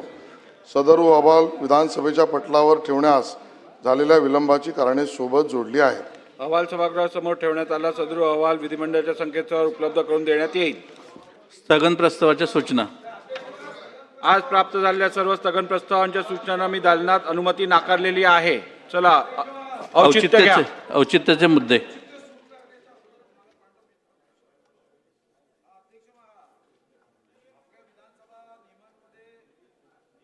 नुसार ही तरतूद नक्कीच आहे की विधानसभेचं कामकाज मराठी किंवा हिंदी किंवा इंग्रजीत चालेल. पण अरे साहेब,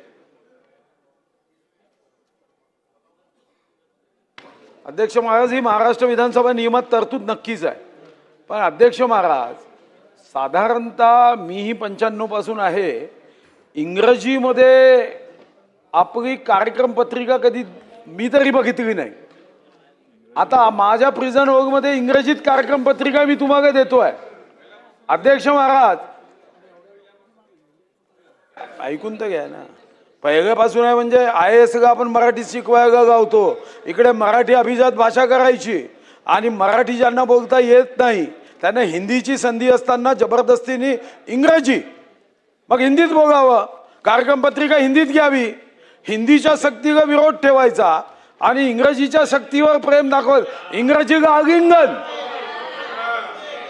अध्यक्ष महाराज, नाही माझा आक्षेप आहे अध्यक्ष महाराज. अध्यक्ष महाराज, महाराष्ट्र विधानसभा नियम करत असताना इंग्रजीचा प्रभाव असेल. माझी आपल्याला विनंती आहे की तुम्ही एकदा नियम समितीची बैठक घ्यावी, इंग्रजी शब्द जिथं जिथं असेल तो काढून टाकावा. मराठी शिकलीच पाहिजे, अभिजात भाषा आहे. आणि समजा एखाद्याला खूप अडचण असेल तर हिंदी, आणि खूपच इंग्रजी शिवाय समजत नसेल तर पासपोर्ट व्हिसा काढून डायरेक्ट ब्रिटन पार्लमेंटमध्ये पाठवा. हे काय पद्धत आहे अध्यक्ष महाराज?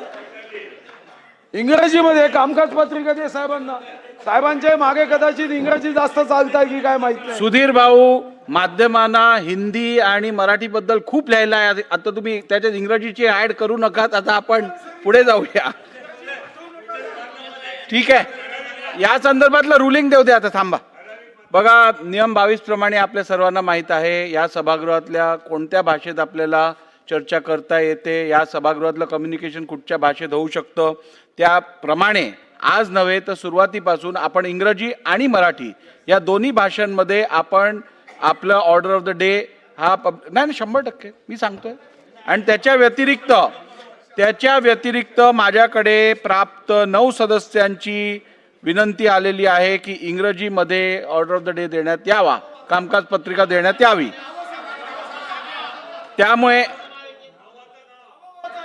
त्यामुळे मला वाटतं या विषयात आता अधिक काही बोलायची गरज नाहीये. आपण पुढे जाऊया. चला, औचित्य का?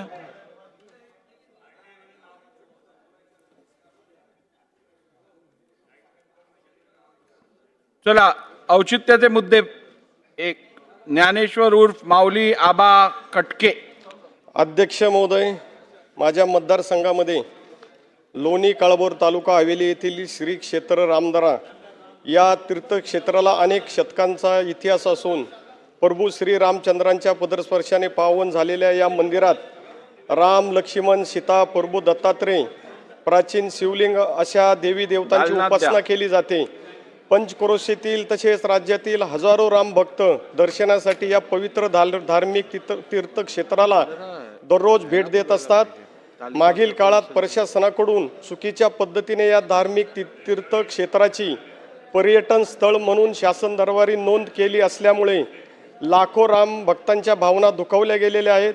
प्रभू श्रीरामांचे काही काळ वास्तव्य असणाऱ्या श्री क्षेत्र रामदरा या तीर्थक्षेत्राचा पर्यटन स्थळ दर्जा रद्द करून तीर्थक्षेत्र दर्जा द्यावा अशी मागणी मी औचित्याच्या मुद्द्याद्वारे शासनाकडे करीत आहे.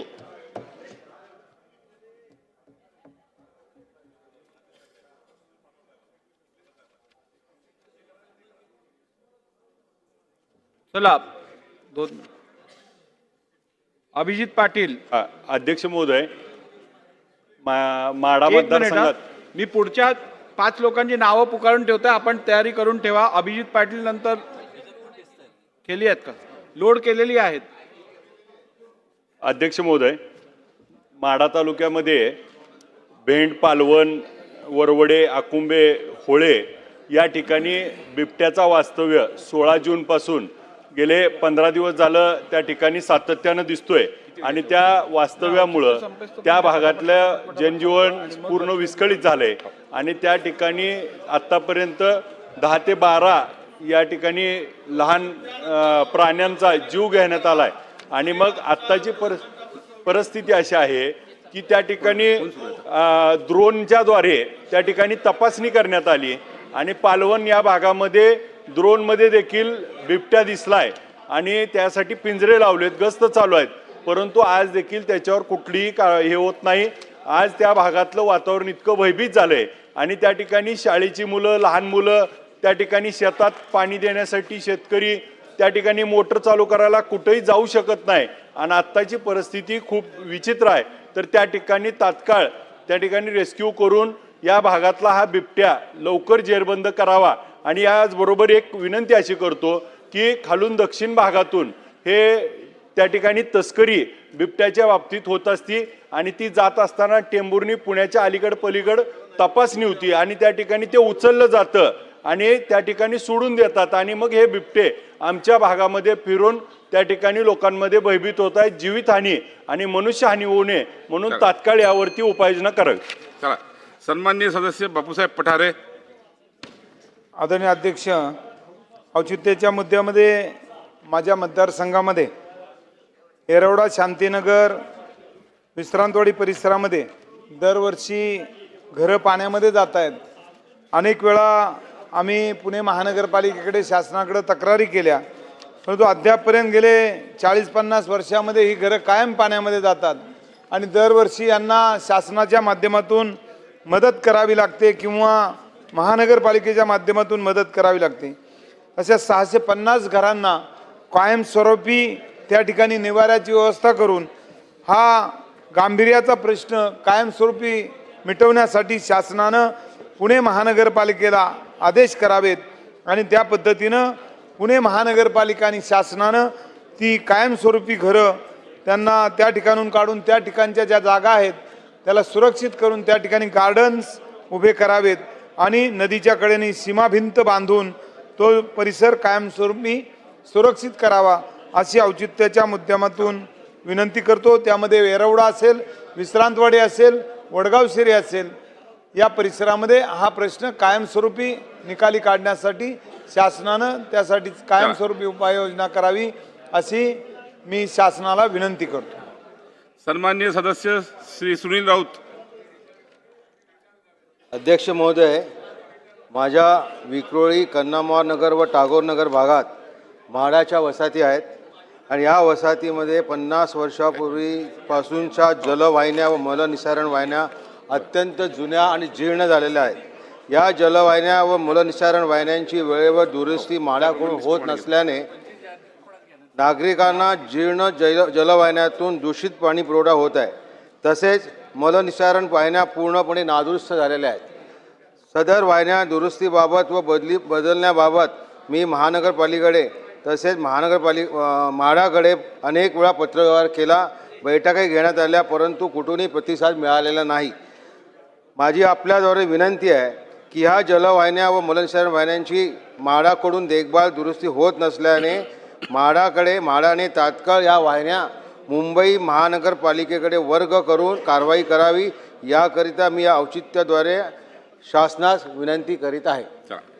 सन्माननीय सदस्य श्री राजेश वानखडे. अध्यक्ष महोदय, माझ्या तिवसा विधानसभा मतदारसंघातील तिवसा तालुक्यातील वरखेड, तारखेड, उमरखेड, दामंत्री, वरा, शिरसगाव, मुजरी, फत्तेपूर, शिवणगाव या गावामध्ये 28 ते 30 मे दरम्यान अतिवृष्टी सदस्य मान्सूनपूर्व अवकाळी पाऊस झाला. त्यामध्ये कांदा, तीळ, भुईमूग, ज्वारी व भाजीपाल्याचे इत्यादी पिकांचे प्रचंड नुकसान झाले. सदर बाबतीचा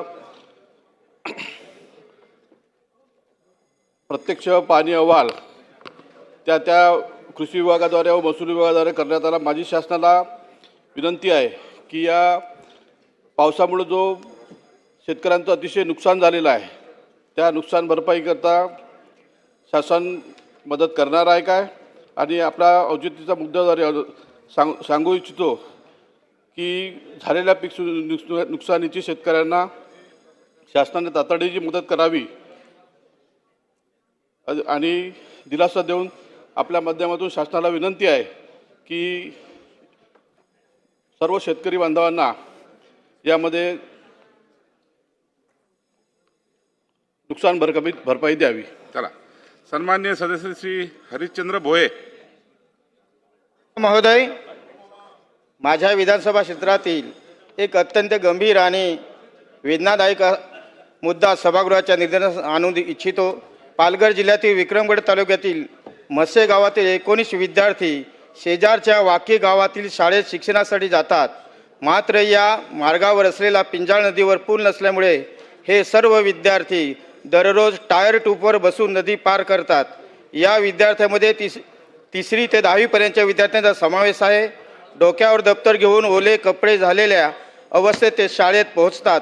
पावसाळ्यात नदीला पूर आल्यास त्यांच्या जीविताला धोका निर्माण होतो. पुस्तके भिजतात, शाळा चुकते आणि शैक्षणिक नुकसान मोठ्या प्रमाणावर होते. या गावातील लोक गेल्या 15 वर्षापासून नदीवर पूल बांधण्याची मागणी करत आहेत. पण प्रशासनाने याकडे पूर्णपणे दुर्लक्ष केले आहे. म्हणून अध्यक्ष महोदय, माझी आपणामार्फत शासनाकडे खास मागणी आहे की पिंजाळ नदीवर तातडीने पूल बांधण्यात यावा.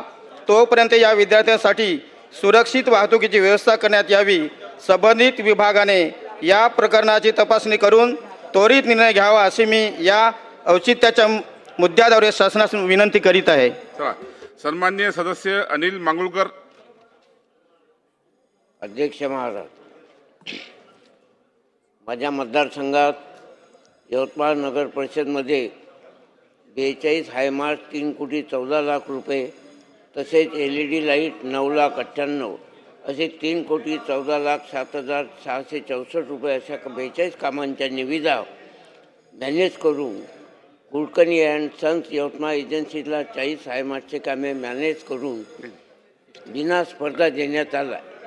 शहर अभियंता यांनी सोलर हायमार्क कामाचा व दराचा कुठलाही अनुभव नसताना कनिष्ठ अभियंता व शहर अभियंता विद्युत यांनी या पदाचा दुरुपयोग भ्रष्टाचार करण्याच्या उद्देशाने मार्केट दराची भावाची तुलना करता सार्वजनिक बांधकाम विभाग विद्युत किंवा मेळातर्फे तांत्रिक मान्यता न घेता दरसूची नियमबाह्य जास्त दरास मान्यता देऊन भ्रष्टाचार व शासकीय निधीचा अफरातफर केली आहे व सोलर हायमार्कच्या एकूण 40 कामामुळे शासनास 1,78,90,564 रुपयांचा आर्थिक तोटा झालेला आहे. या सर्व निविदा प्रक्रियेमध्ये सोलर हायमार्क उभारण्यामध्ये भ्रष्टाचार झालेला दिसत आहे. तसेच अध्यक्ष महाराज, आमच्या नगर परिषदमध्ये दलित वस्ती आणि अल्पसंख्याक वस्तीमधले कामं इतरत्र हलवून त्याच्यामध्ये फार मोठी अनियमितता केली आहे. तर याची आपण चौकशी करावी आणि जे सफाई कामगार आहे त्यांना नियमित त्यांचा EPF न कापता त्यांना नियमित जो किमान वेतन आहे ते न देता आपल्या मनमानी कारभाराप्रमाणे त्यांना वेतन देतात, याचीसुद्धा आपण चौकशी केली पाहिजे. धन्यवाद. चला, सन्माननीय सदस्य श्री मनोज कायंदे. अध्यक्ष महोदय, औचित्याच्या मुद्द्याच्या अनुषंगानं मी या ठिकाणी माझ्या सिंदखेड राजा विधानसभा मतदारसंघामध्ये माहे 2025 मध्ये अवकाळी पाऊस व विजांच्या कडकडासह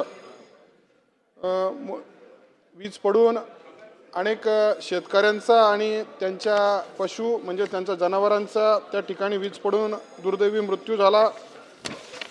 त्या मृत्यू पावलेल्या कुटुंबाला तुटपुंजी मदत, थोडीफार मदत त्या ठिकाणी करण्यात आली, परंतु भरीव मदत त्या ठिकाणी अध्यक्ष महोदय झाली नाही. तर त्या अनुषंगानं एक चांगला भरीव आपण काहीतरी तरतूद शासनाच्या माध्यमातून करावी अशी मी आपल्या माध्यमातून या ठिकाणी विनंती करतो. अध्यक्ष महोदय, माझ्या मतदारसंघातील मौजे गोवर्धन नगर तालुका लोणार या रंजना संदीप चव्हाण वय 35 या महिलाही त्या ठिकाणी मृत पावल्या होत्या. त्यानंतर हिवराखंड येथील शंकर प्रभू खंड वय 15 छोटा चिमुकला या ठिकाणी शेतात गेला असताना वीज पडून मृत्युमुखी पडला. अध्यक्ष महोदय, आमच्या सिंदखेड राजा तालुक्यातील सावखेड तेजन येथील बाजीराव तातोबा आंधळे यांच्या 3 जनावरांचा म्हणजे 3 सुदृढ अशा बैलांचा त्या ठिकाणी मृत्यू वीज पडून झाला. अध्यक्ष महोदय, परंतु काही मदत त्यांना अजून भरीव त्या ठिकाणी मिळाली नाही. अध्यक्ष महोदय, जवळखेड येथील कोंडीबा मतकर या एका शेतकऱ्याच्या 3 शेळ्या बकऱ्या त्या ठिकाणी वीज पडून मृत्युमुखी पडल्या अध्यक्ष महोदय, त्यांनाही भरीव मदत आतापर्यंत मिळालेली नाही अध्यक्ष महोदय. आणि सगळ्यात महत्त्वाचा मुद्दा असा की अध्यक्ष महोदय, शेतामध्ये रात्री बेरात्री जेव्हा कास्तकार शेतकरी जातो तेव्हा त्या शेतामध्ये त्याला रात्री वन्य प्राण्यांपासून किंवा सर्पदंशाने त्याला कधी कधी आपला जीव द्यावा लागतो, तर त्याची भरीव मदत या शासनाच्या माध्यमातून कुठेतरी झाली पाहिजे अध्यक्ष महोदय. वन्य प्राण्यांचा आळा घालण्यासाठी अध्यक्ष महोदय, एक मिनिट, आळा बसण्यासाठी अध्यक्ष महोदय त्या वन्य जमिनीला कुठेतरी एक मोठी रुंद आणि चांगल्या पद्धतीची खोल अशी जर चारणी खणण्यात आली तर वन्य प्राण्यापासून त्याचा बचाव होईल आणि शेतीचे नुकसान त्या माध्यमातून कमी होईल अध्यक्ष महोदय. आणि शेतकऱ्याला रात्री बेरात्री शेतात जायची गरज त्या ठिकाणी पडणार नाही अध्यक्ष महोदय. म्हणून वन विभागाच्या माध्यमातून म्हणा, शासनाच्या माध्यमातून आपण या वन्य प्राण्यांपासून काहीतरी रक्षण करण्यासाठी भरीव तरतूद शेतकऱ्यांसाठी आणि त्या शेतकऱ्याच्या लाभासाठी त्या ठिकाणी झाली पाहिजे अशी माझी मागणी अध्यक्ष महोदय. सन्माननीय सदस्य श्री राजन नाईक. अध्यक्ष महोदय, आपण बोलण्याची संधी दिली. वसई विरार महापालिका हद्दीतील सामान्य विद्यार्थ्यांच्या हितासाठी मी आपले लक्ष वेधत आहे. ह्या परिसरामध्ये एकूण 192 शाळा असून 117 शाळा हा महापालिकेच्या हद्दीत येतात. त्यापैकी 90 शाळेचे स्ट्रक्चर ऑडिट केले असून 13 शाळा त्यापैकी अति धोकादायक अशा स्थितीमध्ये आहेत. त्यामुळे ह्या शाळा आजही जिल्हा परिषद ताब्यात आहेत, महापालिकेच्या ताब्यात दिल्या नाहीत. त्यामुळे ह्या शाळा महापालिकेच्या ताब्यात जिल्हा परिषदेने देऊन त्या महापालिका चांगल्या ठिकठाक असतील करतील. तिथे शिकत असलेले विद्यार्थी जीव मुठीत धरून आहे. शाळेचं किंवा प्लास्टर खडते, फरशी खराब झाली आहे, स्लॅब खराब झाले आहेत, शाळेला गळती लागली आहे. त्यामुळे ह्या शाळा जिल्हा परिषदेने महापालिकेकडे वर्ग करावा. महापालिका त्यासाठी प्रयत्न करत आहे, परंतु जिल्हा परिषद अजूनही त्या शाळा महापालिकेकडे देत नाहीत. त्यामुळे शासनाने याकडे लक्ष घालावं अशी मी विनंती करतो. धन्यवाद. सन्माननीय सदस्य श्री अमीन पटेल. धन्यवाद अध्यक्ष महोदय. अध्यक्ष महोदय, मुंबई के अंदर पीएमजीपी का 66 बिल्डिंग है, जिसमें से 22 बिल्डिंग मेरे मतदार संघ मुंबादेवी में है. उसमें उमर खाड़ी के अंदर, मुंबई सेंट्रल के अंदर जो पिछली मर्तबा काम हुआ था वो एकदम निकृष्ट दर्जे का हुआ है. उसके ऊपर कार्रवाई होनी चाहिए, उस कॉन्ट्रैक्टर को ब्लैकलिस्ट करना चाहिए.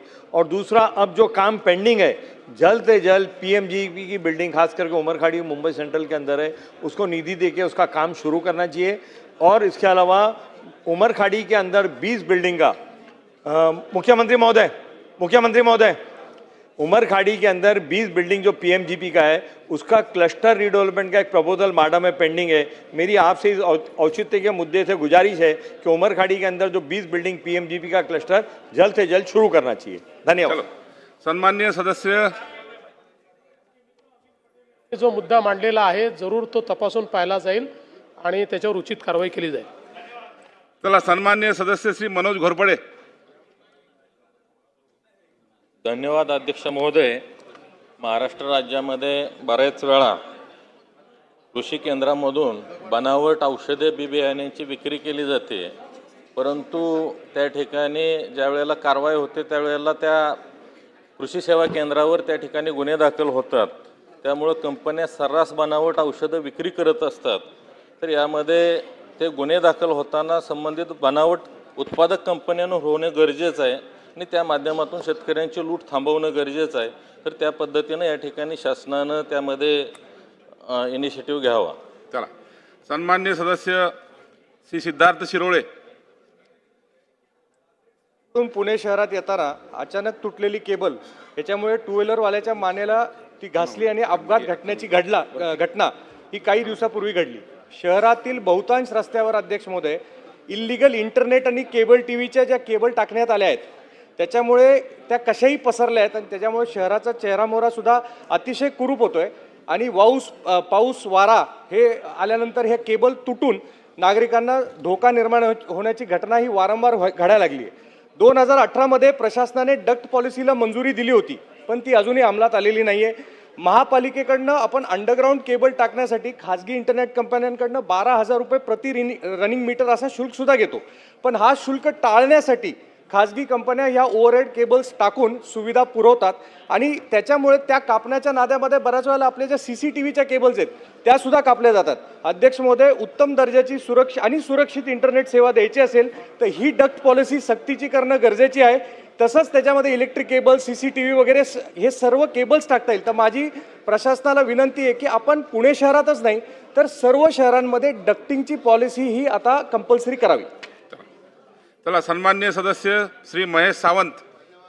अध्यक्ष महोदय, माझ्या दादर माहीम विभागामध्ये, प्रभादेवी विभागामध्ये रस्ता रुंदीकरणाचं काम जोरामध्ये चालू आहे. परंतु ते काय प्रकल्पग्रस्त रहिवासी आहेत त्यांना जो काही GR आहे 1 किलोमीटर किंवा 2 किलोमीटरच्या अंतरावरती ते न मिळता त्यांना वाशी, बोरवली या ठिकाणी ट्रान्झिट कॅम्प किंवा त्या खोल्या मिळत आहेत.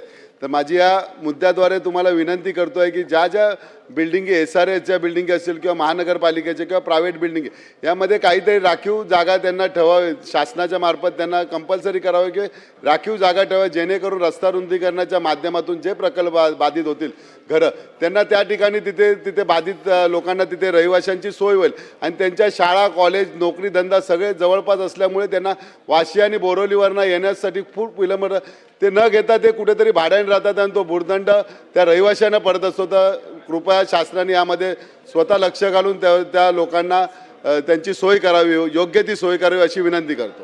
श्रीमती मोनिका राजळे. धन्यवाद अध्यक्ष महोदय. आजच्या औचित्याच्या मुद्द्याद्वारे मी शासनाचं लक्ष वेधू इच्छिते. राज्यात दरवर्षी आषाढी एकादशीला राज्याच्या कानाकोपऱ्यातून लाखो भाविक वारकरी पायी दिंडीने विठुरायाच्या दर्शनाला पंढरपूरला जात असतात. यामध्ये वारकरी संप्रदायातील ज्या 2 मुख्य पालख्या आहेत ती संत देहू येथून संत तुकाराम महाराजांची पालखी आणि आळंदी येथून संत ज्ञानेश्वर माऊलींची पालखी आणि या पालख्यांबरोबर इतर राज्यातील अनेक पालख्या, त्यामध्ये संत एकनाथ महाराजांची पालखी, निवृत्ती महाराजांची पालखी, नामदेव महाराजांची पालखी, संत जनाबाईंची पालखी अशा मोठ्या प्रमाणावर जातात. अशीच एक नोंदणीकृत आमच्या अहिल्यानगर जिल्ह्यातील श्री क्षेत्र नेवासा येथील ग्रंथराज ज्ञानेश्वर माऊलींचे सोहळा यावर्षी सुरू झालेला आहे. देहू आळंदी तीर्थक्षेत्राप्रमाणेच आमच्या नेवासा तालुक्यामध्ये ज्या ठिकाणी ज्ञानेश्वर माऊलींनी पैसखांबाला टेकून ज्ञानेश्वरीचं भावार्थी दीपिका या ठिकाणी लिहिलेली आहे आणि म्हणून या पालखी सोहळ्याला अत्यंत महत्त्व, पहिल्यांदाच यावर्षी आमची पालखी सोहळा निघतोय. आणि ज्ञानेश्वर महाराजांची कर्मभूमी असलेल्या नेवासा तालुक्याला तीर्थक्षेत्र विकास अंतर्गत सन 2024ला 800 कोटीचा आराखडा मंजूर होऊन 400 कोटींच्या कामाची प्रगतीची कामं त्या ठिकाणी अध्यक्ष महोदय सुरू झालेली आहे. आणि याच नेवासा तीर्थक्षेत्रातून ज्ञानेश्वर माऊलींची पालखी सोहळा 19 जून रोजी अहिल्यानगर जिल्ह्यातून निघालेली आहे. जवळपास 17 दिंड्या आणि जवळपास 5 ते 6 हजार वारकरी संप्रदायाची ज्येष्ठ वडीलधारी मंडळी, महिला यामध्ये सामील झालेली आहेत. आणि या दिंडीचं दरवर्षी शासनाकडे याची नोंदणी होऊन दरवर्षी आता ही पालखी सोहळा सुरू झालेला आहे. परंतु या दिंडीला अद्याप शासनाकडून कुठल्याही प्रकारच्या सुविधा मिळालेल्या नाही आहे. याची खंत आमच्या संत महंतला आहे. नेवासा देवस्थानचे मठाधिपती हरिभक्तपरायण देवीदास महाराज आणि मस्के आणि हरिभक्तपरायण राम महाराज जिंजुरके हे या सोहळ्याचा सारथ्य करतात. आणि म्हणून त्यांची अपेक्षा या ठिकाणी आहे की पायी दिंडी सोहळ्याला वैद्यकीय सुविधा, त्या ठिकाणी ॲम्ब्युलन्स अपेक्षित आहे. त्याचबरोबर मुक्कामाच्या ठिकाणी शासनाच्या माध्यमातून फिरते शौचालय असेल, पोलीस संरक्षण असेल, पिण्याचे पाण्याची व्यवस्था अपेक्षित आहे. आणि जवळपास माझी आपल्याला शासनाला या ठिकाणी विनंती आहे की यावर्षी जरी यामध्ये कुठे कमतरता असली तरी पुढच्या वर्षी आमच्या अहिल्यानगर येथील श्री क्षेत्र नेवासा तालुक्यातील या ज्ञानेश्वर माऊलींच्या पालखी सोहळ्याला शासनाच्या सर्व प्रकारे सहाय्य व्हावं ही अपेक्षा आहे. धन्यवाद. श्री करण देवतळे. अध्यक्ष महोदय, महाराष्ट्रात राज्यातील अनेक विद्यार्थी वैद्यकीय शिक्षणासाठी जसे की physiotherapy, acupressure therapy, speech therapy, physician इत्यादी इतर राज्यात जाऊन आपली पदवी पूर्ण करत असतात. मात्र अशा इतर राज्यातून वैद्यकीय पदवी घेतलेल्या विद्यार्थ्यांसाठी आपल्या महाराष्ट्र राज्यात प्रॅक्टिस करणे खूप कठीण होऊन बसले. त्यांना वेळेवर आणि लवकर रजिस्ट्रेशन मिळत नाही.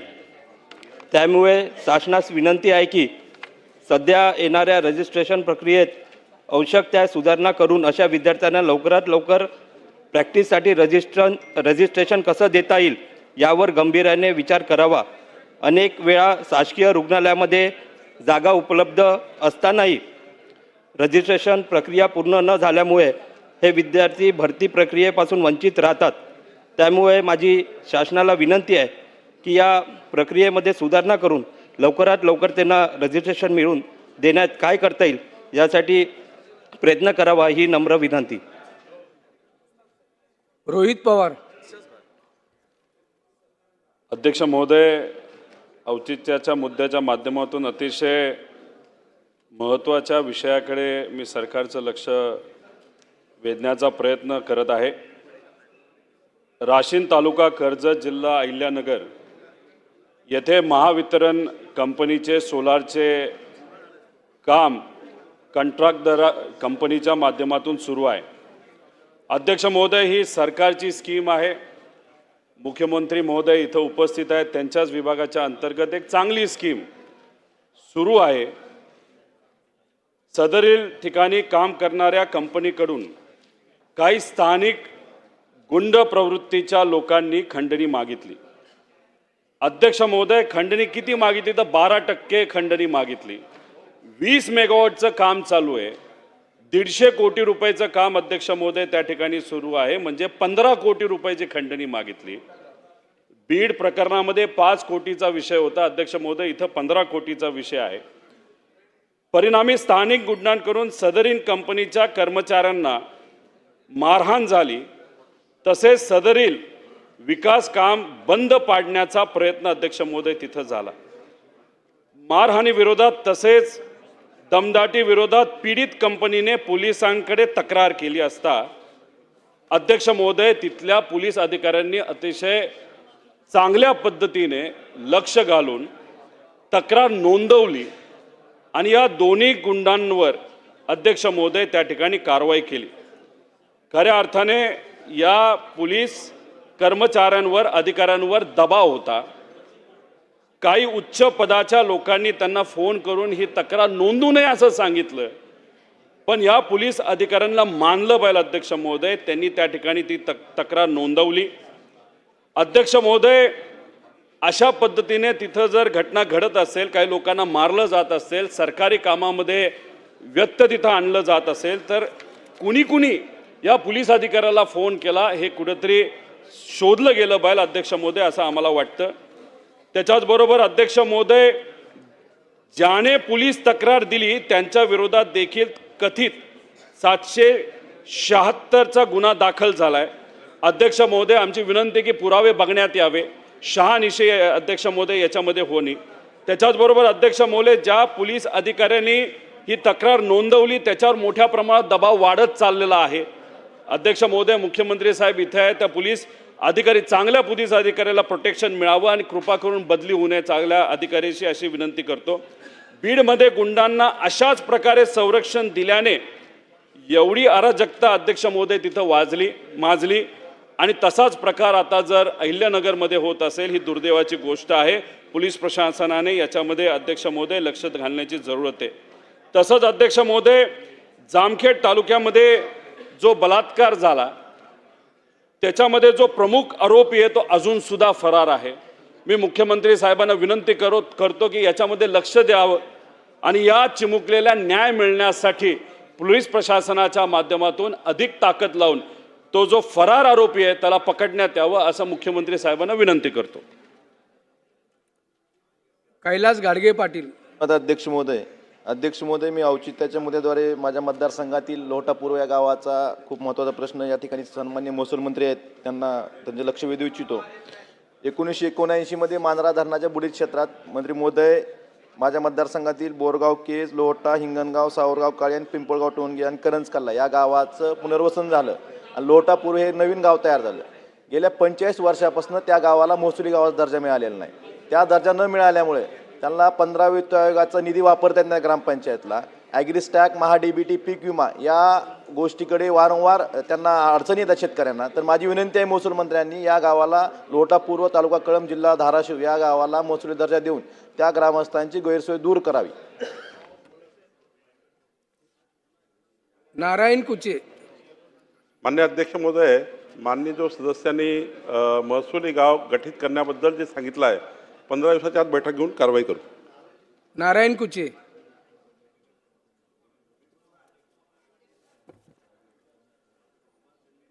सुहास बाबर. धन्यवाद अध्यक्ष महोदय. अध्यक्ष महोदय, औचित्याच्या मुद्द्याच्या माध्यमातून मी सरकारचं या अतिशय महत्त्वाच्या प्रश्नाकडे लक्ष वेधण्याचा प्रयत्न करत आहे. हा फक्त माझ्या मतदारसंघाचा विषय असा आहे असं नाही, तर बऱ्याच मतदारसंघांचा हा विषय असू शकतो.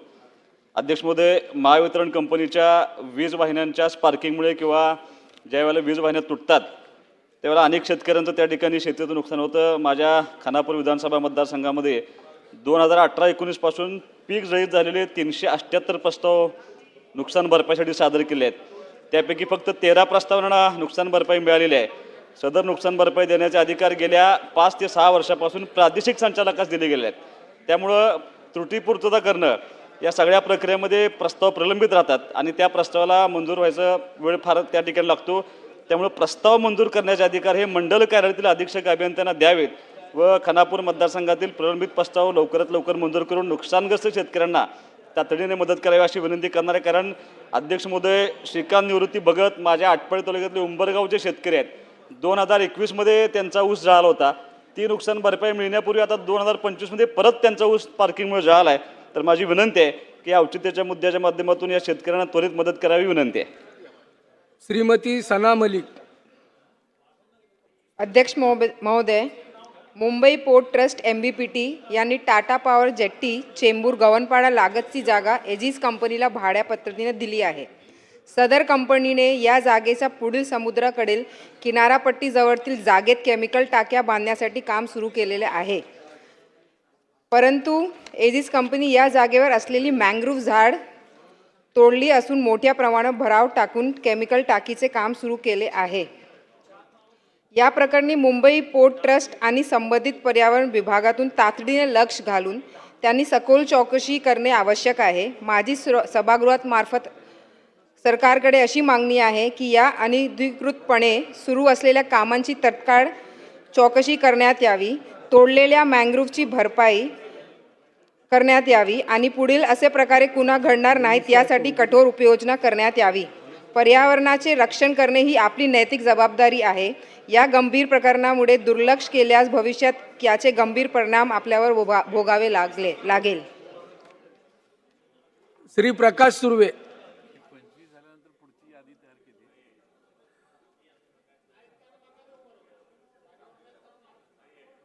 प्रवीण स्वामी.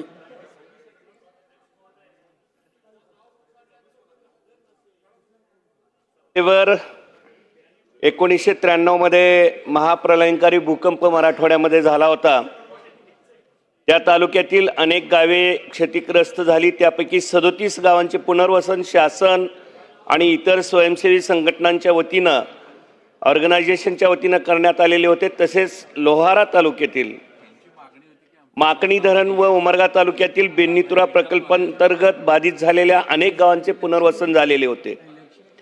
या 30 ते 40 वर्षापूर्वी झालेल्या पुनर्वसनामध्ये खालीलपैकी काही त्रुटी दिसून येतात त्या मी निदर्शनास आणून देत आहे. पुनर्वसन क्षेत्रातील लाभधारकांना वाटप केलेल्या भूखंडाचे कबाले अद्याप दिले गेलेले नाहीत. भूकंपग्रस्ताचे 2% आरक्षण मर्यादा ह्या वाढवून 3% करण्याची मागणी प्रलंबित आहे. लोहारा तालुक्यातील कास्ती खुर्द या गावाचे पुनर्वसन करण्यात आलेले आहे, परंतु येथील प्रकल्पग्रस्त प्रमाणपत्र आणि कबाले अद्याप वाटप केलेले नाहीत. लातूर धाराशिव जिल्ह्यातील औसा उमरगा लोहारा निलंगा या तालुक्यातील निम्न तेरणा प्रकल्पाचे डावा उजवा कालवे जातात. या कालव्याच्या बाजूनं रस्ते ग्रामीण मार्ग म्हणून विकसित करण्यात यावेत. भूकंपग्रस्ताचे आरक्षण व इतर आरक्षण इतर प्रवर्गातील किंवा बाहेर जिल्ह्यातील प्रकल्पग्रस्तांना देण्यात येऊ नयेत. एकच मिनिटामध्ये आणखी एक मुद्दा मी या ठिकाणी घेतोय.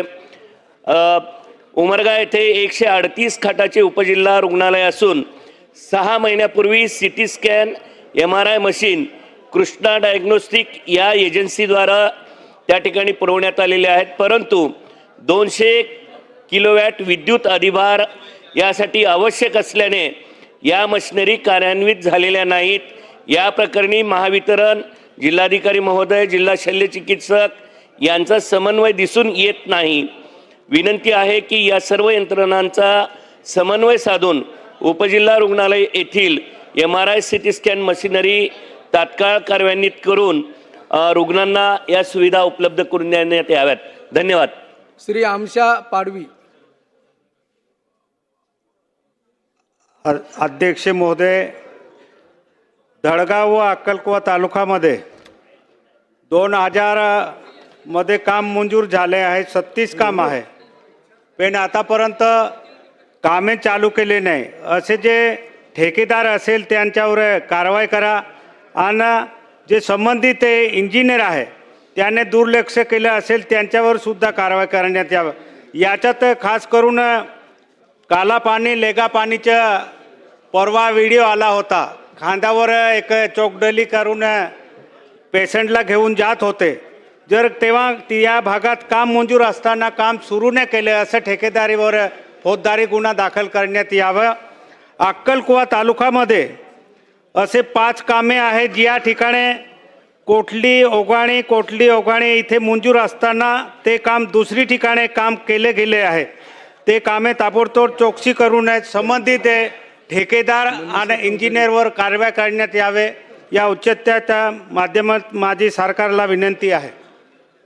श्री सुनील प्रभू. अध्यक्ष महोदय,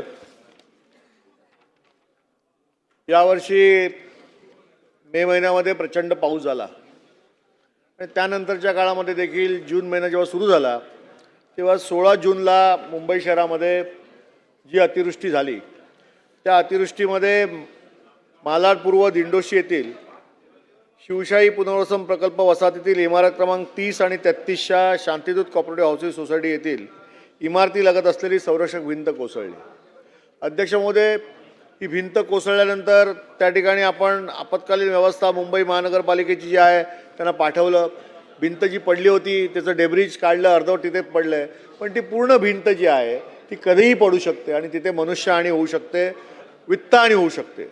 अध्यक्ष महोदय, मी लोकप्रतिनिधी म्हणून 17 जूनला जिल्हाधिकारी महोदयांना पत्र दिलं आहे. मान्य जिल्हाधिकारी महोदयाने तात्काळ त्याच्यावरती प्रभागात चौकशी करून त्याचा अहवाल मागवण्याचं काम केलं आहे. पण अध्यक्ष महोदय, हा अहवाल येऊन चालणार नाही, तर DPDCकडनं जिल्हाधिकाऱ्यांना अधिकार देऊन अशा ज्या पडलेल्या भिंती आहेत त्या तात्काळ त्या ठिकाणी बांधण्याच्या दृष्टीने निधी त्या ठिकाणी वितरित करून काम करण्याच्या दृष्टीने सूचना देणं हे गरजेचं आहे. आणि म्हणून मला असं वाटतं अध्यक्ष महोदय, माननीय मुख्यमंत्री महोदय त्या ठिकाणी सभागृहामध्ये आहेत, शासनाने याची दखल घ्यावी आणि तात्काळ ही जी भिंत पडलेली आहे ती बांधण्यासाठी निधी उपलब्ध करून त्या ठिकाणी काम सुरू करावं, जेणेकरून भविष्यामध्ये येणाऱ्या काळामध्ये त्या ठिकाणी मनुष्यहानी किंवा वित्तहानी होणार नाही याची दखल शासनाने घ्यावी अशी मी औचित्याच्या मुद्द्याद्वारे या ठिकाणी मागणी करतो. नितीन राऊत. धन्यवाद आपणास. अध्यक्ष महोदय, आपल्या पुणे जिल्ह्यातील पुणे शहरातील मंगळवार पेठील येथील जागेवर भारतरत्न डॉक्टर बाबासाहेब आंबेडकर सांस्कृतिक भवनाचा विस्तार करावा व त्या ठिकाणी राष्ट्रीय दर्जाचे स्मारक निर्माण करावे अशी मागणी पुणे येथील आंबेडकरी जनतेची आहे. डॉक्टर बाबासाहेब आंबेडकर सांस्कृतिक भवनालगत मंगळवार पेठेतील सर्वे नंबर 405 मधील जागा विस्तारीकरणासाठी देण्याचा निर्णय 20 जुलै 2000 सालामध्ये पुणे महानगरपालिकेच्या स्थायी समितीने ठराव करून आणि महासभेने सुद्धा ठराव करून त्या ठिकाणी विनंती केलेली होती. अध्यक्ष महोदय, सन 2000 साली डॉक्टर बाबासाहेब आंबेडकर सांस्कृतिक भवन उद्घाटनाच्या दरम्यान तत्कालीन मुख्यमंत्री विलासरावजी देशमुख यांनी PWDची ही जागा डॉक्टर बाबासाहेब आंबेडकर सांस्कृतिक भवनाच्या विस्तारीकरणासाठी देण्याची घोषणा केली होती.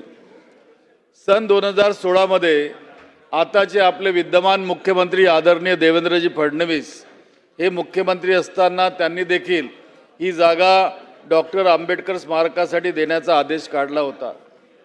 अध्यक्ष महोदय, मात्र 4 सप्टेंबर साली 2024 पासून NG व्हेंचर्सला ही जागा 60 वर्षाच्या भाडेकरावर देण्याचा बेकायदेशीर करार करण्यात आला. महापालिकेच्या सर्वसाधारण महासभेत ठराव सर्वानुमते मंजूर झाला असताना सुद्धा त्याची तात्काळ अंमलबजावणी होण्याऐवजी नियम धाब्यावर बसवून ही जागा गडबडीने खाजगी संस्थेला देण्यात आलेली आहे. आणि अध्यक्ष महोदय, आज त्या ठिकाणी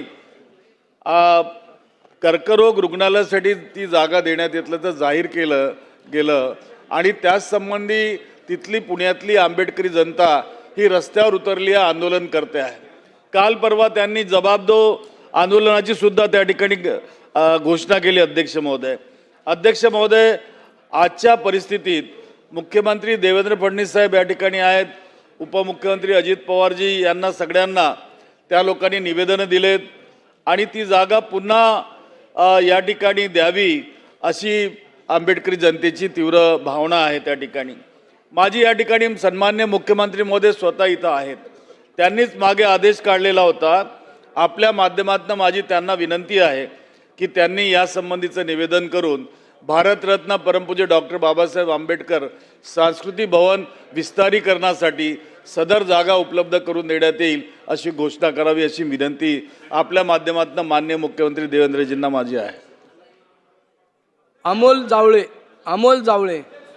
अध्यक्ष महोदय, महिला बाल विकास विभागामार्फत बाल संगोपन योजना ही अत्यंत चांगली अशी योजना आहे. ज्या पाल्याचे आई किंवा वडील दोघांपैकी कोणी जर मृत पावलं असेल तर अशा या आर्थिकदृष्ट्या दुर्बल असणाऱ्या अशा बालकांना ह्या योजनेचा फायदा दिला जातो. त्यांना दर महिन्याला 2250 रुपये दिले जातात. आयुष्याच्या कठीण काळामध्ये साथ देणाऱ्या अशा या चांगल्या योजनेचा दुर्दैवाने खूप याच्यामध्ये डिलेज होत आहेत. माझ्या यावल रावेर मतदारसंघामध्ये सांडा यावल तालुक्यामध्ये मागच्या 5 आर्थिक वर्षांमध्ये 753 अर्ज प्राप्त झालेत बालसंगोपन योजनेसाठी आणि रावेर तालुक्यामध्ये 1177 अर्ज प्राप्त झालेले. अध्यक्ष महोदय, दुर्दैवाने यावलमध्ये अजूनही 30% अंदाजे 30% अर्ज प्रलंबित आहेत आणि रावेरमध्ये अजूनही अंदाजे 25 ते 27% अर्ज प्रलंबित आहेत. या निमित्ताने माझी शासनाला विनंती आहे की हेतुपुरस्पर डिले करणाऱ्या डिले करणाऱ्या या अधिकाऱ्यांना आपल्यामार्फत त्यांना हे लवकरात लवकर डिले करायला लवकरात लवकर प्रोसेस करायला सांगण्यात यावेत आणि जे गरजू पात्र आहेत बालक आहेत त्यांना लवकरात लवकर ह्या योजनेचा फायदा देण्यात यावा ही विनंती. धन्यवाद. संजय देरकर.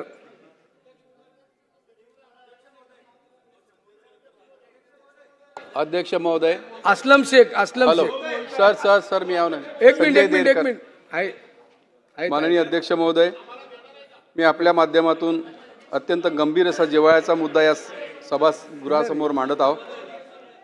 वणी तालुक्यातील जिल्हा यवतमाळ लालपुल या परिसरातील मेघदूत कॉलनी शेजारी मोठ्या प्रमाणात कोळसा डेपो आहे, त्या परिसरात कार्यरत आहेत. माझ्या मुख्य समस्या आहे प्रदूषणाचा मोठा प्रश्न. या कोळसा डेपोमुळे परिसरात प्रचंड प्रमाणात धूळ व प्रदूषण पसरत आहे.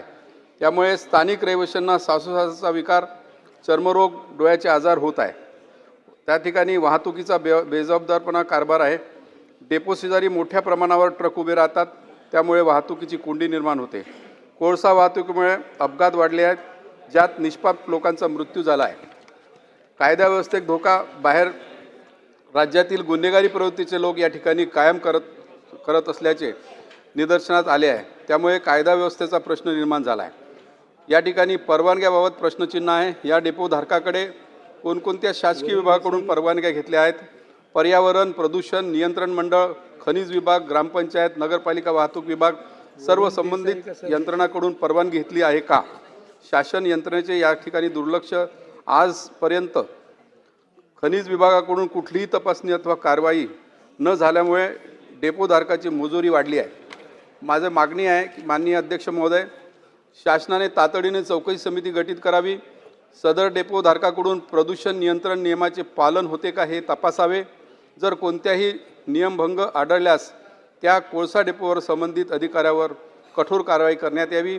परिसरातील नागरिकांच्या आरोग्यास धोका दूर करण्यासाठी तात्काळ उपाययोजना केल्या जातील. शेवटी माझा आग्रह आहे शासनाला की हा केवळ पर्यावरणाचा किंवा वाहतुकीचा प्रश्न नाही, हा मानवी आरोग्याचा आणि मूलभूत हक्काचा प्रश्न आहे. म्हणून शासनाने या विषयाची गंभीर दखल घेऊन कारवाईची ठोस पावले उचलावी ही माझी अपेक्षा आहे. धन्यवाद. श्री असलम शेख. अध्यक्ष महोदय, अंबोजोडी, मालवणी, malaड, मुंबई इथे शासनाची 5 एकर जागा स्मशानभूमीसाठी, कब्रस्थानसाठी आणि ख्रिश्चन दफनभूमीसाठी हे रिझर्व करण्यात आली होती. आणि 2018 साली याचा आगाऊ ताबा महानगरपालिकेला देण्यात आला होता. त्यानंतर महानगरपालिकेने त्यामध्ये डेव्हलपमेंटचा प्रोव्हिजनही केलेला आहे आणि प्रोव्हिजन करत असताना रस्त्यामध्ये काही स्ट्रक्चर्स होते ते काढण्यामध्ये उशीर झालेला आहे आणि नवीन DPमध्ये हे कब्रस्तान आणि शमशान जे आहे त्याचं रिझर्वेशनही आलेलं आहे. पर मुख्यमंत्री महोदय और यहाँ पे आज रेवेन्यू मिनिस्टर भी योग से हैं. अब इस जगह को वहाँ पे एग्जिस्ट करने के लिए 10 साल लग गए मुझे, कब्रिस्तान, शमशान और क्रिश्चियन का. अभी कुछ दिन पहले ही मेरे ख्याल से आपके डिपार्टमेंट में एक मीटिंग हुई इसको रीलोकेट करने के लिए. अब अगर हम इसे रीलोकेट करने कहीं पे भी जाएंगे तो वापस 10 साल लग जाएंगे क्योंकि मेजर ऑफ द एरिया वहाँ पे CRZ के अंदर आता है.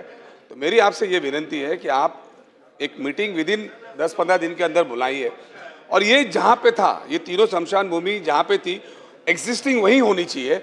ये मेरी आपसे विनती है और 15 दिन के अंदर आप इसकी मीटिंग लगा के इसके ऊपर तोड़का मोका निकालेंगे. माननीय अध्यक्ष महोदय, या विषयासंबंधी जे जे विधानसभा सदस्य आहेत ज्यांनी ज्यांनी माझ्याकडे पत्र दिलं आहे सर्वांची बैठक घेऊ. वरुण सरदेसाई. धन्यवाद अध्यक्ष महोदय. धन्यवाद अध्यक्ष महोदय. आज मी अत्यंत एका महत्त्वाच्या विषयावर आपलं लक्ष वेधू इच्छितो. अध्यक्ष महोदय, माझ्या मतदारसंघामध्ये वांद्रे रेल्वे स्थानक येतं, वांद्रे पूर्व रेल्वे स्थानक येतं, वांद्रे पश्चिम रेल्वे स्थानक अत्यंत उत्तम पद्धतीचं आहे, पण वांद्रे पूर्व रेल्वे स्थानक आणि त्याच्या आजूबाजूचा परिसर हा पूर्ण दुर्दशेचा आहे. माझ्या मतदारसंघामध्ये BKC येतं, SRAची बिल्डिंग येते, कलेक्टरची बिल्डिंग येते, म्हाडाची बिल्डिंग येते, दररोज 5 ते 7 लाख लोक येतात. असं असताना देखील तिकडे रहिवाशांना, नागरिकांना प्रचंड त्रासाला सामोरं जावं लागतं. अध्यक्ष महोदय, तिकडे दररोज अतिक्रमणं वाढत चाललेली आहेत. अध्यक्ष महोदय, तिकडे त्या भागामध्ये रिक्षावर कोणतंही नियंत्रण हे शासनाकडनं नाही. अवैध रिक्षा तिकडे चालवल्या जातात, 4-4, 5-5 सीटर रिक्षा चालवल्या जातात, कुठल्याही मीटरवर रिक्षा भाडं आकारत नाही. BKCला जायचं असेल तर पावसामध्ये 300 रुपये 400 रुपये असे रहिवाशांकडनं आकारण्यात येतात. मी गेल्या अधिवेशनामध्ये हा विषय मांडल्यावर परिवहन मंत्र्यांनी एक बैठक लावली, त्यांनी अधिकारी पाठवले, पण त्यावर देखील अजूनही काही उपयोग झाला नाही. त्यामुळे माझी आपल्याला विनंती आहे की यावर आपण लक्ष देणं गरजेचं आहे. तिकडचा जो स्कायवॉक होता तो स्कायवॉक देखील अजून बनलेला नाही आणि त्यामुळे दररोज 5 ते 7 लाख लोक या ज्या वांद्रे पूर्वच्या स्थानकावर येतात त्यांना प्रचंड त्रासाला सामोरं जावं लागते. माझी आपल्याद्वारे मुख्यमंत्री महोदय आणि शासनाला विनंती आहे की वांद्रे पूर्वच्या या स्थानकाकरता एक इंटिग्रेटेड मोठा मास्टर प्लॅन बनवावा आणि त्याची लवकरात लवकर त्याला निधी देऊन त्याची अंमलबजावणी करावी. धन्यवाद. श्री मनोज जामसुदकर. अध्यक्ष महोदय, आपण मला औचित्याच्या मुद्द्यावर बोलायला संधी दिली त्याबद्दल आपला मी आभारी आहे. अध्यक्ष महोदय, संरक्षण द्या. अध्यक्ष महोदय, संरक्षण द्या. अध्यक्ष महोदय, सिरियल प्रमाणे ज्यांची नावं सिरियल प्रमाणे आहेत त्यांची नावं घेण्यात येत आहे. ज्यांची नावं सिरियल प्रमाणे त्यांची नावं घेण्यात येत आहे. माझगाव ताडवाडी BIT चाळीचा पुनर्विकास होऊ घातला आहे. हे पुनर्विकास होत असताना या ठिकाणी माझगाव ताडवाडीतील BIT चाळीमध्ये गेल्या अनेक वर्षापासून BMCचे कर्मचारी, कामगार तसेच पोलीस कर्मचारी आणि पोलीस अधिकारी पिढ्यानपिढ्या त्या ठिकाणी राहत आहेत आणि त्यांची मागणी आहे, त्यांच्या घरातल्यांची मागणी आहे की त्या ठिकाणी पोलीस महिला ज्या पोलीस पत्नी आहेत त्यांच्या संघटनेची मागणी आहे की त्या ठिकाणी वरळी BDDचा, नायगाव BDDचा आणि दिलाय रोड BDDचा हे त्या ठिकाणी पुनर्विकास होत असताना ज्या पद्धतीने तिथे असणाऱ्या पोलीस वसाहतीच्या मालकी हक्क घरं मिळाली ते पॉलिसी डिसिजन तो या ठिकाणी BIT चाळीचा पुनर्विकास होत असताना राबवण्यात यावा. या ठिकाणी मुख्यमंत्री महोदय आहेत. मी मुख्यमंत्री महोदयांना आपल्या माध्यमातून विनंती करेन की BIT चाळीचा माझगाव ताडवाडीचा पुनर्विकास होत असताना आदरणीय मुख्यमंत्री महोदय आदरणीय आपल्याला या ठिकाणी अध्यक्ष महोदय मुख्यमंत्र्यांकडे मी मागणी करतो की ज्या पद्धतीने BDD चाळीचा पुनर्विकास होत असताना तिथल्या पोलीस कर्मचाऱ्यांना मालकी हक्कानं घरं देण्यासाठी जी शासनाने पॉलिसी डिसिजन घेतलं त्याच पद्धतीचं माझगाव ताडवळीचा पुनर्विकास होत असताना तिथे वर्षानुवर्षां पिढ्यानपिढ्या राहणाऱ्या BMCचे कर्मचारी आणि पोलीस कर्मचारी यांच्यासाठी धोरणात्मक निर्णय घेऊन BITच्या पुनर्विकास अंतर्गत त्या ठिकाणी मालकी हक्काने त्यांना घर मिळावं अशा पद्धतीची विनंती अध्यक्ष महोदय मी आपल्या माध्यमातून मुख्यमंत्री महोदयांना करत आहे. धन्यवाद. श्रीमती सीमा हिरे.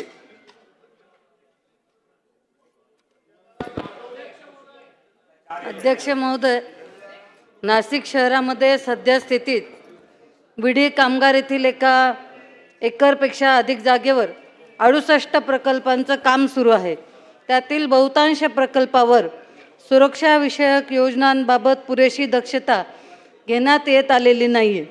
बांधकाम प्रकल्पांना परवानगी देताना शहर विकास नियंत्रण नियमावली 2020 मधील तरतूद क्रमांक 31 नुसार सुरक्षेसंदर्भात उपाययोजनांचा समावेश असतानाही त्याकडे बांधकाम व्यावसायिकांचे दुर्लक्ष होत आहे. परिणामी एका प्रकल्पासाठी करण्यात आलेल्या खोदकामात साचलेल्या पाण्यात बुडून 3 मुलांचा मृत्यू झाल्याची घटना आता परवाच नाशिकमध्ये घडलेली आहे. तसेच गेल्या 2 महिन्यापूर्वी नाशिक शहरामधील एका बांधकाम प्रकल्पातील 12 ते 15 फूट खोल खड्ड्यात साचलेल्या पावसाच्या पाण्यात बुडून सुद्धा एकाचा मृत्यू झालेला आहे. नाशिक शहरात सिडको, इंदिरानगर, पाथर्डी इथे शेकडो बांधकाम प्रकल्प सध्या सुरू आहेत आणि त्यातील अनेक ठिकाणी बांधकाम कामगारांच्या सुरक्षेकडे दुर्लक्ष होत असल्याचं निदर्शनात आलं आहे.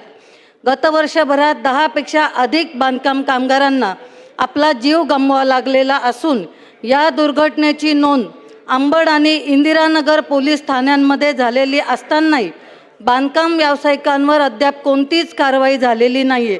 त्यामुळे बांधकाम व्यवसायातील कामगारांच्या जीवाशी खेळण्यात येत असल्याचे त्यांच्यात प्रचंड भीतीचे वातावरण पसरलेले आहे. शासनाने या प्रकरणी तातडीने चौकशी करून प्रकल्पातील सुरक्षेसंदर्भात असलेल्या उपाययोजनांकडे दुर्लक्ष करणाऱ्या विकासकांवर कारवाई करण्यात यावी असे मी औचित्याच्या मुद्द्याद्वारे शासनास विनंती करत आहे. धन्यवाद अध्यक्ष महोदय. श्रीमती मनीषा चौधरी.